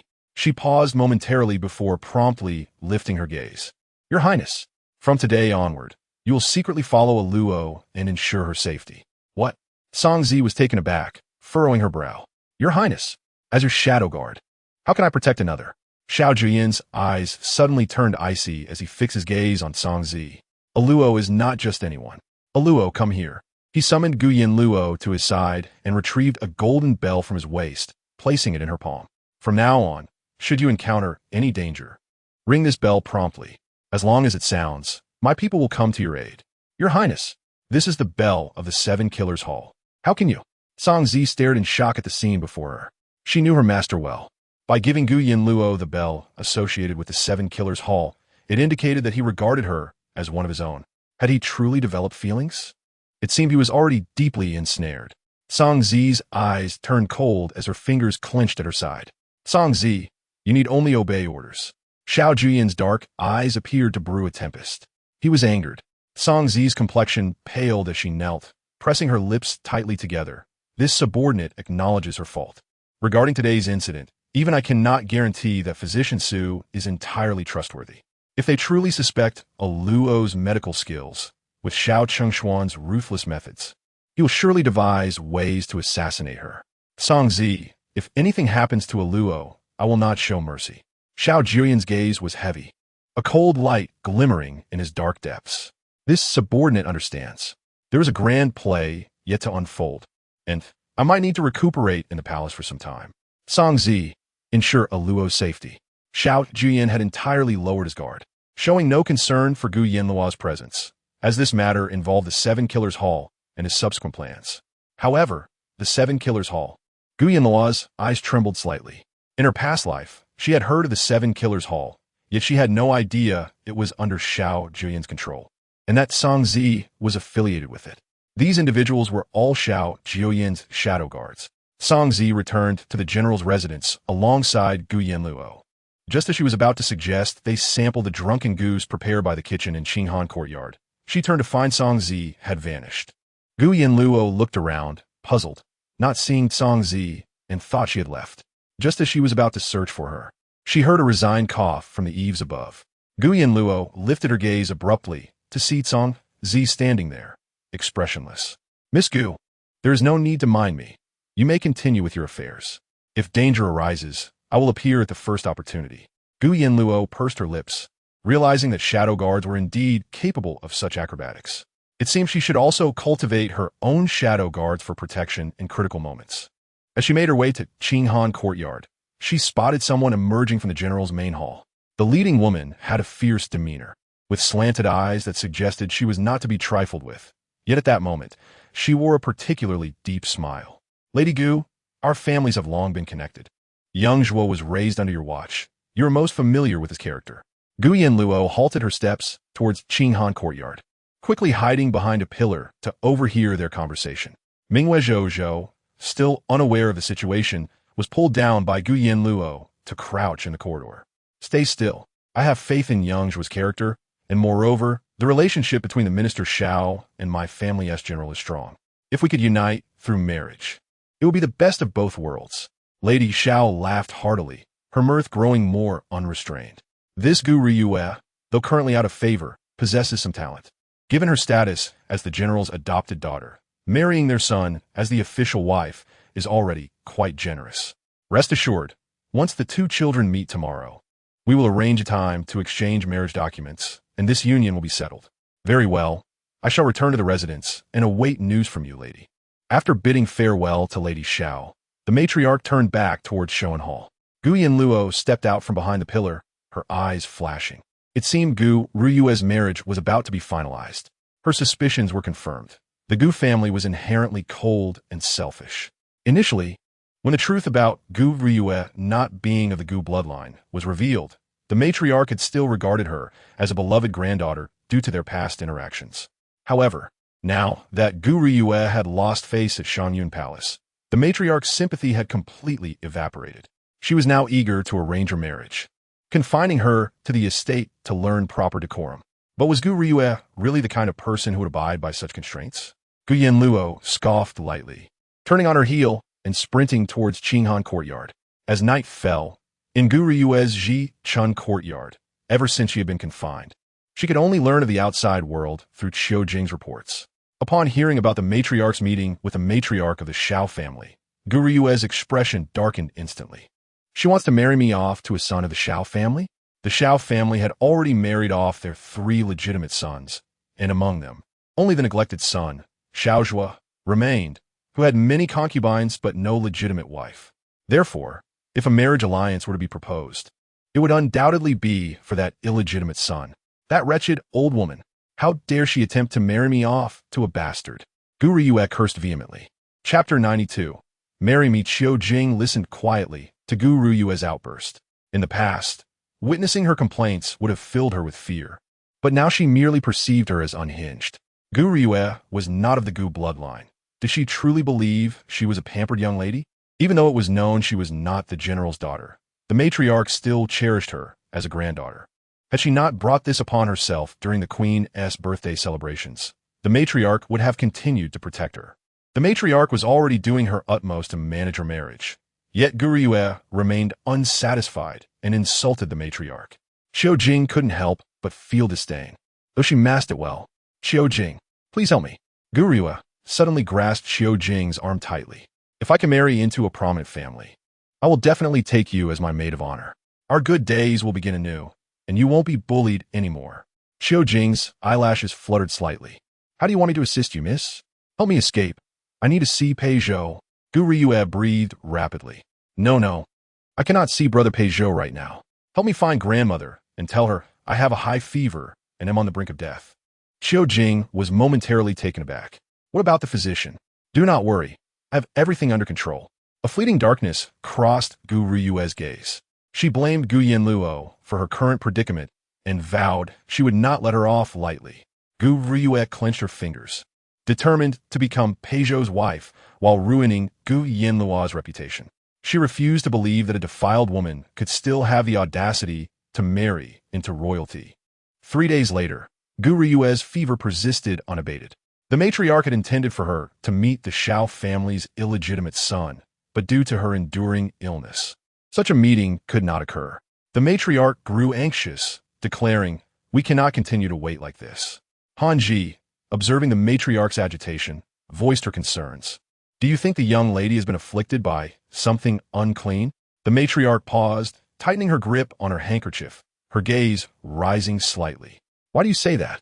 The physician checked her pulse and reported it had stabilized. Why does she not improve?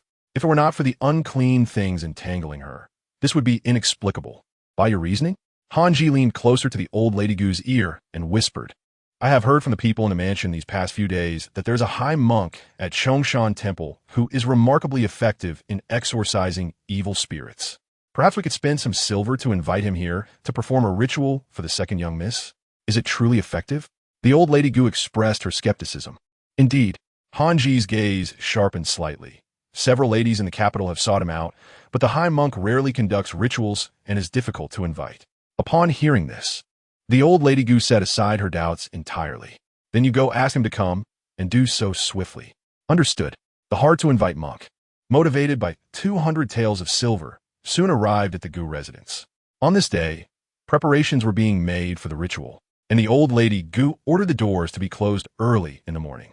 Yuan Shi went to the shop to check accounts before the doors were shut. Gu Yanluo spent her leisure time reading medical texts in the Qinghan courtyard. Once the front courtyard was arranged for the ritual, a servant by the old lady's side came to remind each courtyard that unless necessary, they were not to venture outside. Ming Wei responded affirmatively and shut the door to the Qinghan courtyard. Gu Yanluo, engrossed in her reading, was oblivious to the world outside. After a lengthy period of reading, her eyes grew weary, prompting her to call for Zhou to brew some tea for her. Soon, Zhou arrived with a cup of tea. "Miss, your tea." Gu Yanluo took the cup, just as the shadowy figure of Zhangzi, who had been lurking in the darkness for days, suddenly appeared.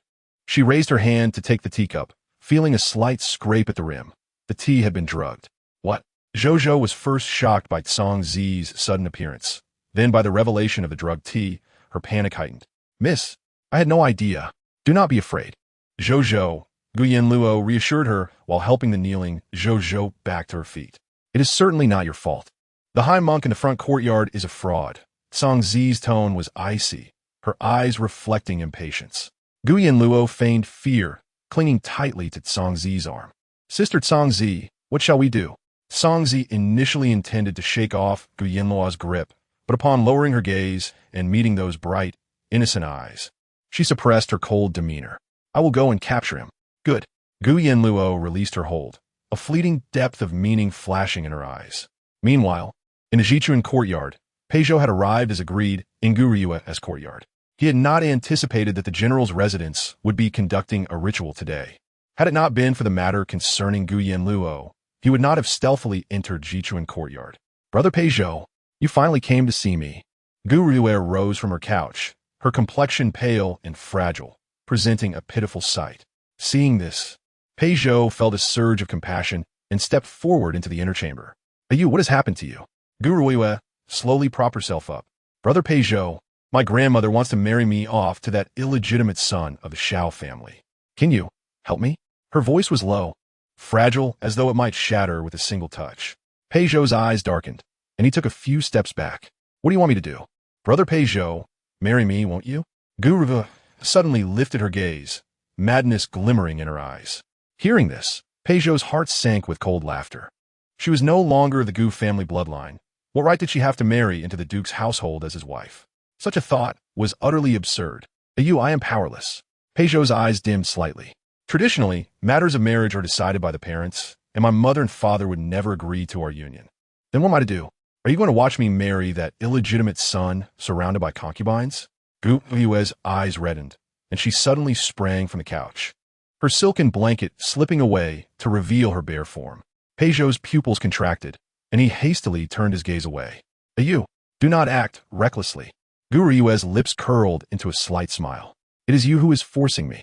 She approached Peugeot, wrapping her arms around his neck. Brother Peugeot, do you not feel weak and dizzy? Peugeot's expression shifted in surprise. Just as he attempted to resist, his body went limp against Gu Yue's shoulder. She held him tightly, a triumphant glint in her eyes. Brother Peugeot, I adore you. I wish to be your wife. After we marry, I will assist you in whatever you desire. With that, Gu Yue guided Peugeot into the inner chamber, laying him upon her bed. She removed his clothing and kissed the corner of his lips, her eyes gradually reddening. In the front courtyard of the general's residence. Where's you? The auspicious time for the ritual is nearly upon us. Yet she has not arrived. The old lady Gu furrowed her brow, her tone urgent. Perhaps she is unwell and could not rise. I shall go urge her again. Han Ji led several maidservants towards Jichuan courtyard, intending to assist Gu Yue if she lacked the strength to come on her own. However, just as they reached the entrance, they heard moans and passionate sounds emanating from within the courtyard. Chapter 93. The Duke and Duchess of the State arrive. Han Ji was taken aback. After so many years in this inner courtyard, how could she fail to recognize such sounds, considering it was Gu Yue's courtyard? Han Ji feared for her reputation and the potential impact on the other daughters of the Gu family, prompting her to instruct a young maid. Quickly summon the old lady and say that something is amiss. The young maid immediately turned and ran. Moments later, the old lady Gu came over, scolding as she walked. Does she truly believe herself too delicate to make it here? The high monk is about to begin the ritual. Why is she dawdling? Just as the old lady Gu reached the entrance of Jichuan courtyard, Han Ji seized her arm, her face anxious. Old lady, it is not good. You must listen to what is happening inside. Han Ji pointed towards Jichuan courtyard, where a sudden loud cry erupted, filled with lewdness. The sound was so lascivious that even the old lady Gu felt her cheeks flush, but she quickly regained composure, realizing it was Gu Yue's courtyard, her expression darkening. What's she doing in there? Today is the day of the high monk's ritual. What is she doing in there? The old lady Gu was furious, stamping her foot. Han Ji shared her urgency. They did not know who the man inside was, but if the sounds continued and were heard by the monk's people, the second young Mrs.'s reputation would be utterly ruined. The old lady Gu was infuriated, truly a shameless creature. Just like her mother, so base. Her mother had deceived her son into believing she bore his child to secure a better life, and now, without an engagement, she shamelessly consorted with a man. Old lady, this is not the time for reprimands. We must first find someone to stop the high monk. We absolutely cannot allow them to witness what is happening here. Yes, yes. The old lady Gu grasped Han Ji's hand tightly. You go arrange it. No one must know of this matter. This wretched girl. I will not let her off lightly today. The old lady Gu broke off a branch the thickness of her thumb from a tree in Jichuan courtyard and marched toward the inner chamber with an imposing demeanor. The closer she got, the louder the lascivious sounds became, causing her face to redden in anger. Vile, truly vile. Just as she was about to step into the inner chamber, a cacophony of voices suddenly erupted outside. My lord? My lady? What brings you here? My lord? The old lady Gu froze, turning to see the Duke and Duchess of the State hastily entering Jichuan courtyard. What were they doing here? Could it be that the man in Yu's bed was Peugeot? The moment the old lady Gu realized this, her previously furious eyes sparkled with light. The young Master Pei had brazenly entered the general's residence and sullied the daughter of the Gu family. This demanded an explanation. A wild joy erupted within the old lady Gu as she seized the opportunity while the Duke and Duchess made their way inside, casting a glance toward the inner chamber.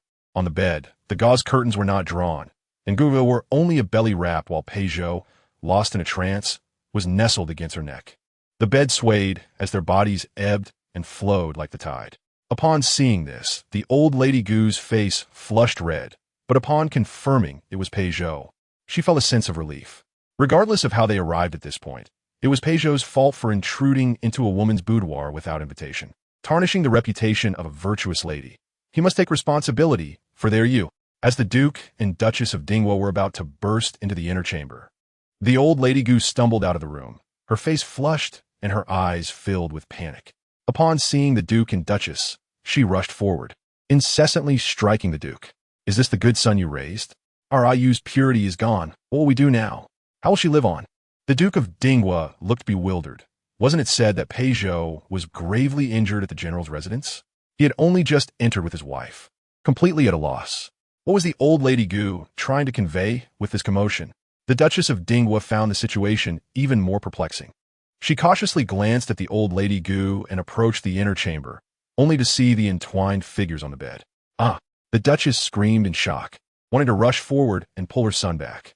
Gu, hearing the commotion, had tears glistening in her eyes, her face flushed with grievance. "Hey, madam, save me." But before she could finish her plea, Peugeot yanked her back onto the bed, pressing himself upon her, claiming her wantonly. The Duchess of Dingwa was utterly dumbfounded. She panicked and rushed out of the inner chamber. "My lord, something terrible has happened." She leaned close to the Duke's ear, recounting what she had just witnessed. The Duke's face darkened with fury, his eyes blazing with rage, wishing to storm in and drag Peugeot out to sever his lineage. How could he commit such an embarrassing act? "Why aren't we going in to pull him out?" he growled. The Duchess, however, wore a grave expression. "My lord, if we forcibly interrupt now, it may affect Zhou'er in the future." The Duke had no choice but to endure. The old lady Gu appeared on the verge of fainting from rage, supported by Hanji. "Old lady, please don't frighten me." Upon hearing this, the Duke's anger intensified. But the person before him was the mother of General Gu. He could not afford to be dismissive. He quickly approached the old lady Gu, bowing slightly. "Rest assured, old lady, once the children emerge from within, I will get to the bottom of this matter. If Zhou'er is at fault, I will not let him go lightly." The old lady Gu struggled to open her eyes. Disappointment etched upon her face as she gazed at the Duke. "Ayu grew up following Zhou'er. I never imagined he could do such a thing. Ayu has yet to discuss marriage, and now her purity is lost. What will she do? How will she live on? If this matter spreads, it will reflect poorly on my ability to guide her. I would be better off dead." "Old lady." The Duke's head throbbed painfully. He could only try to soothe her. "Do not worry. Ayu is your beloved granddaughter. Now that the deed is done, the Pei family will not let her suffer." Hearing this, the old lady Gu's wails gradually subsided. Slowly, Peugeot began to regain consciousness. Upon realizing he was lying in bed with Gurua, he exclaimed, "Gurua, how can you be so shameless?" Gurua, her eyes filled with a fleeting darkness, wrapped herself in the silk quilt, curled up in the corner, crying like a rain-soaked flower. "Peugeot, how could you treat me this way?" Chapter 94. The search of the cold residence. Peugeot, regaining his senses, was instantly consumed by rage. He hastily donned his clothes, cursing Gurua as he did so. "You have trapped me. Gurua, I never expected you to become such a scheming person. You have disappointed me greatly." "Peugeot, what are you talking about? You suddenly burst into the Ji Chun courtyard and embraced me, taking away my purity. How can you slander me?" Guruoyue's eyes turned red, tears streaming down her cheeks. Peugeot was both furious and agitated. He quickly dressed, intending to escape the Ji Chun courtyard, but as he pushed open the door to the inner chamber, he was met with the sight of the old lady Gu, his parents, all seated in Wang Wali chairs, their gazes fixed upon him. Peugeot's legs weakened, feeling as though he might faint. Just as he regained his awareness, he was accused by Gu, making him unable to catch his breath. He stepped into the hall, and upon reaching the Duke, called out, "Father," smack. A resounding slap landed on his face, causing Peugeot to stagger. "Father, why did you hit me? How can you ask that? Is this how you were raised? To intrude into a woman's boudoir and tarnish her purity? Do you wish for the Duke of Dingwa's house to be shamed alongside you?" The Duke's chest heaved with fury. Peugeot trembled. "Father, it's not like that. I was framed." "Framed? How could you be framed? Ayu is but a frail woman. How could she trap you?" The Duke glared furiously. It was the Duchess of Dingwa who regained her composure first, her sharp gaze fixed on Peugeot. "Zhou'er, speak slowly. What exactly transpired?" Peugeot's eyes darkened slightly. "Ayu sent me a message to come to the general's residence. When I arrived to find her, she removed her clothing, and then I felt weak, unaware of what happened until I woke up on her bed. So, Miss Gu drugged you? The Duchess's expression grew solemn. You are speaking nonsense.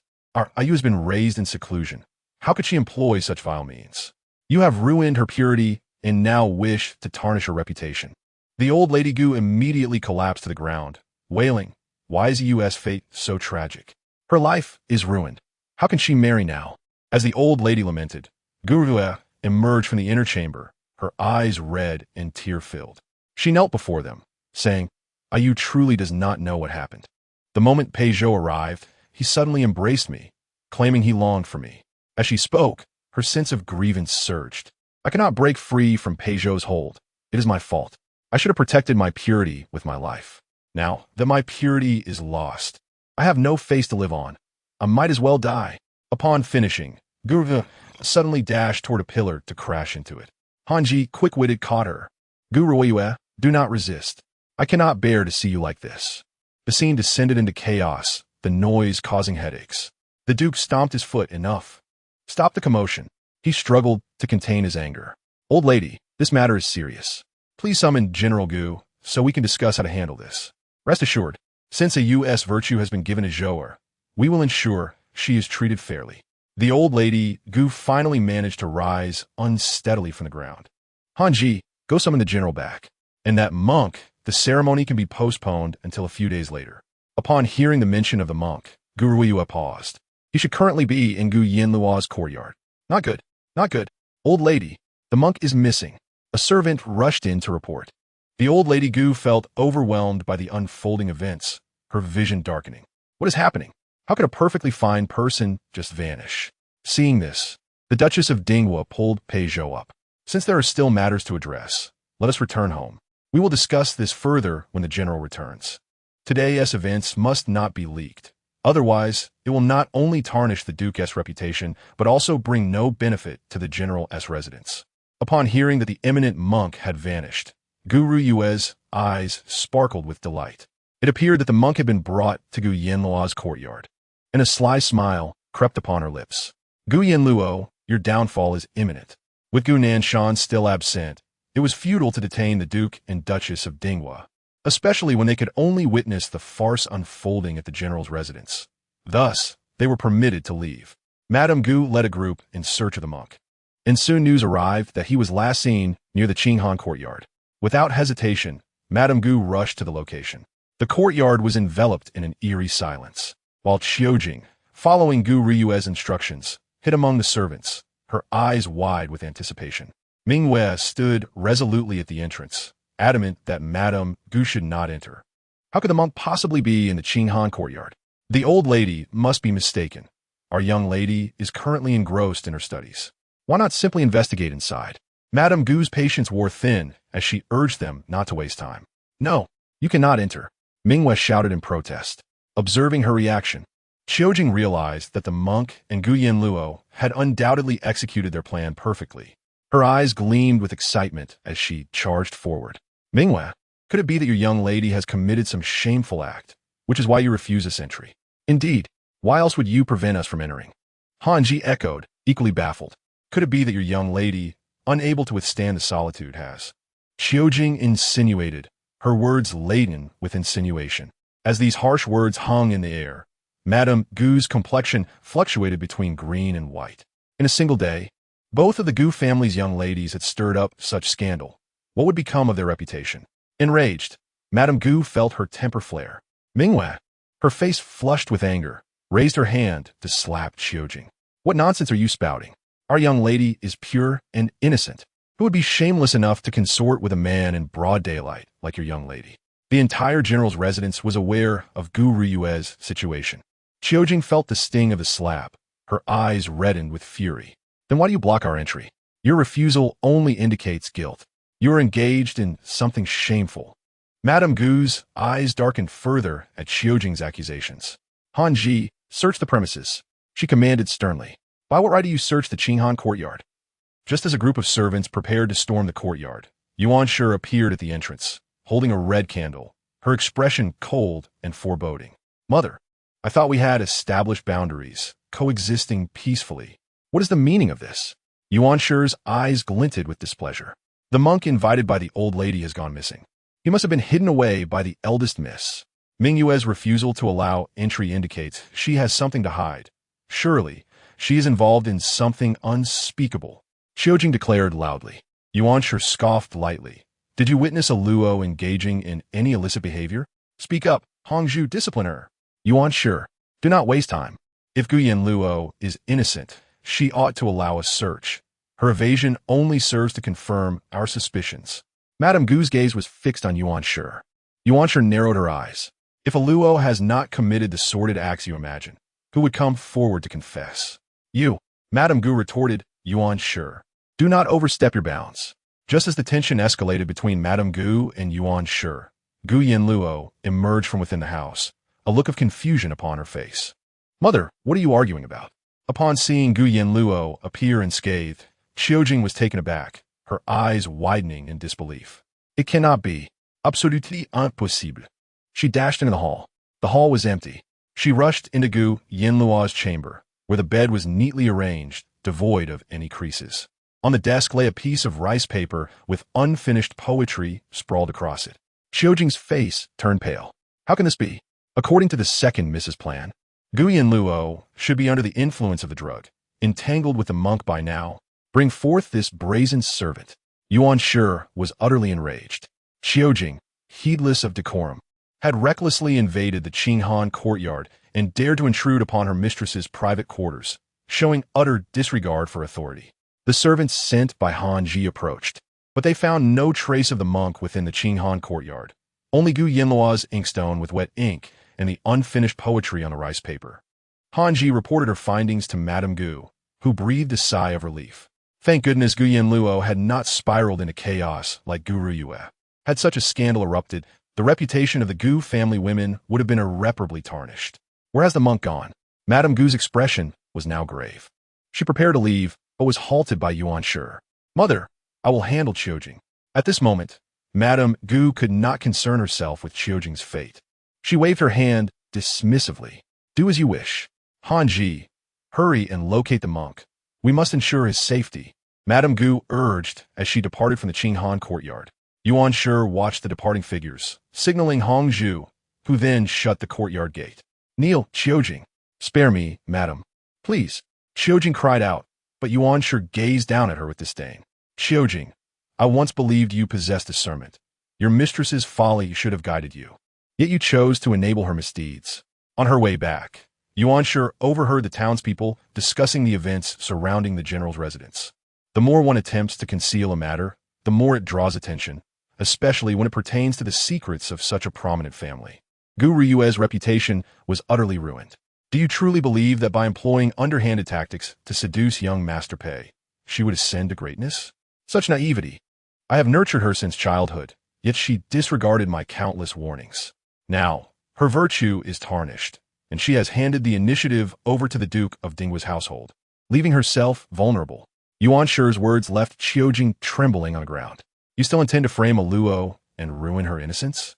Yuanshi's fury was palpable. I genuinely did not know the second miss is innocent. What further excuses can you offer? Throughout my journey back, I pondered. If your intentions were not to malign a Luo, why lay such groundwork beforehand, spreading rumors about the monk from Chongshan Temple and his prolonged illness? Do you take us for fools? Yuanshi's voice was sharp, leaving Xiaojing frozen in place.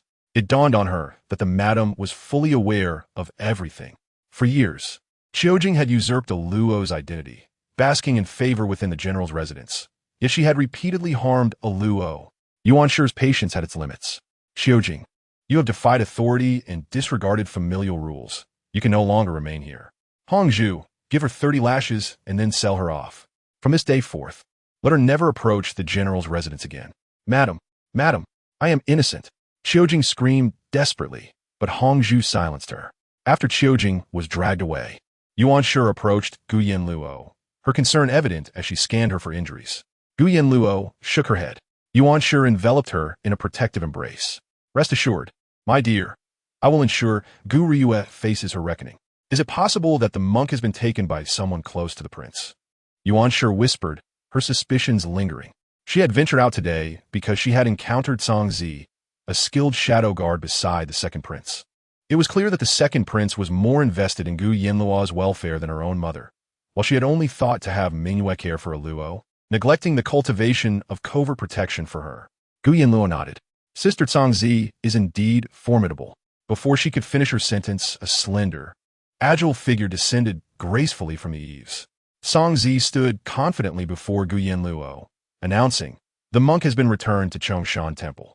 Gu Yanluo gazed at Cangzi with sheer admiration, her eyes sparkling with enthusiasm, nearly throwing herself into Cangzi's embrace.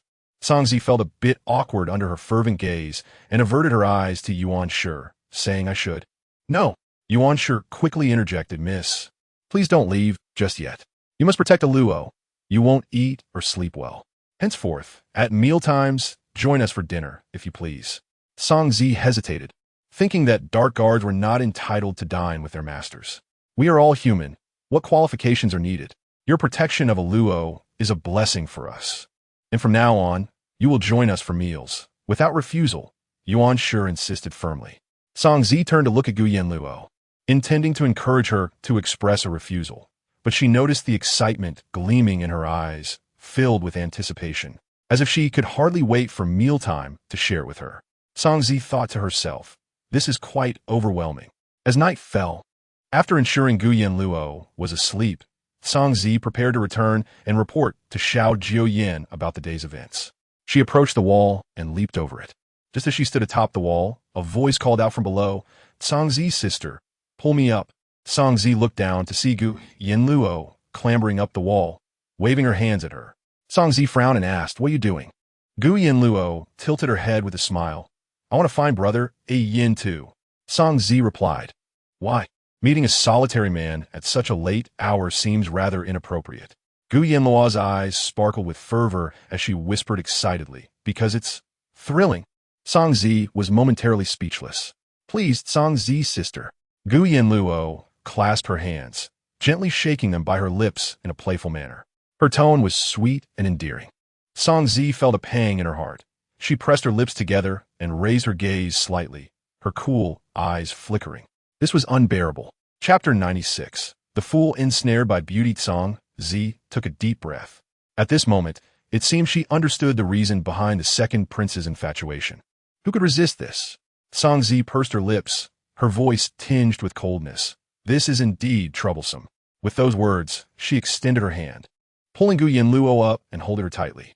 Cangzi's demeanor was icy, appearing quite impatient as she watched Gu Yanluo curiously peering around.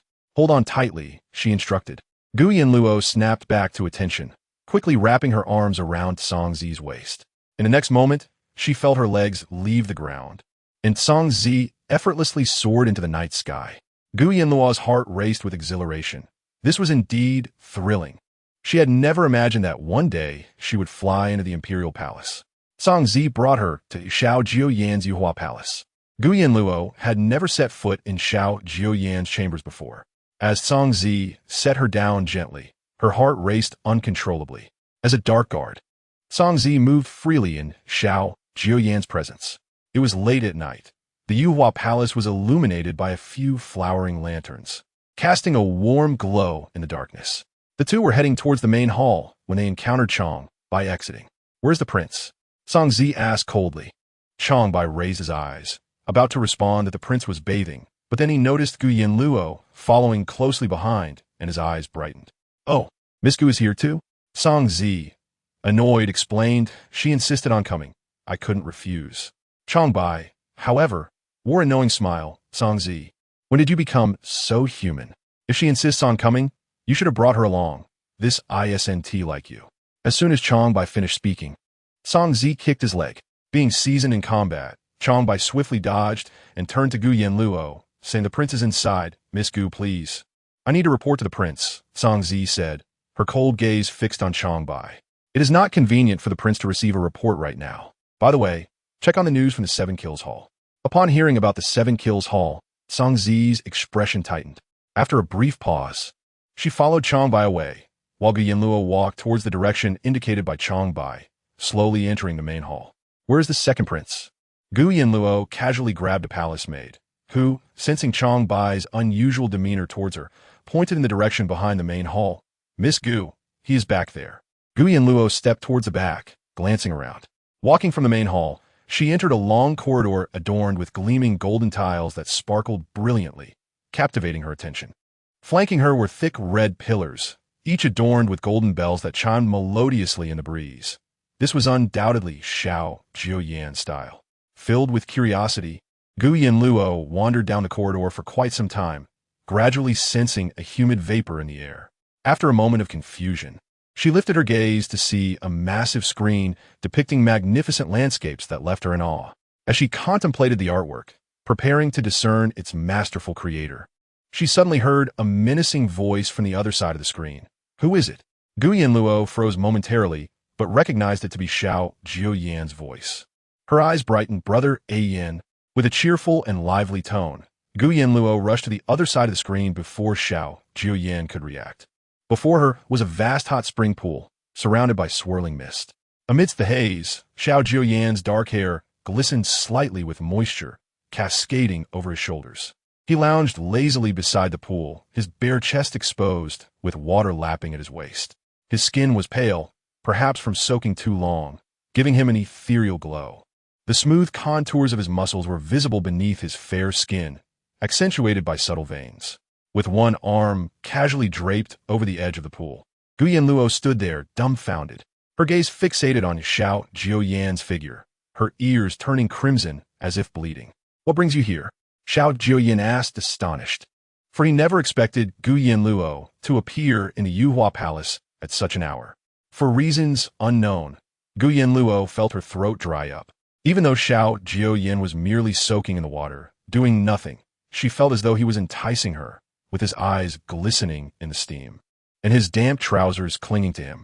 Put some clothes on. I'm a bit disappointed. I asked Song Zi's sister to bring me here. How is your wound? Gu Yanluo's tone was somewhat forlorn, her eyes still fixed on Xiao Jiuye. Xiao Jiuye, feeling her unwavering gaze, found himself breathing heavier. He quickly donned his outer robe and stepped closer to Gu Yanluo. The wound is fine now, but... Luo, do you know that peeking at a man bathing can lead to dire consequences?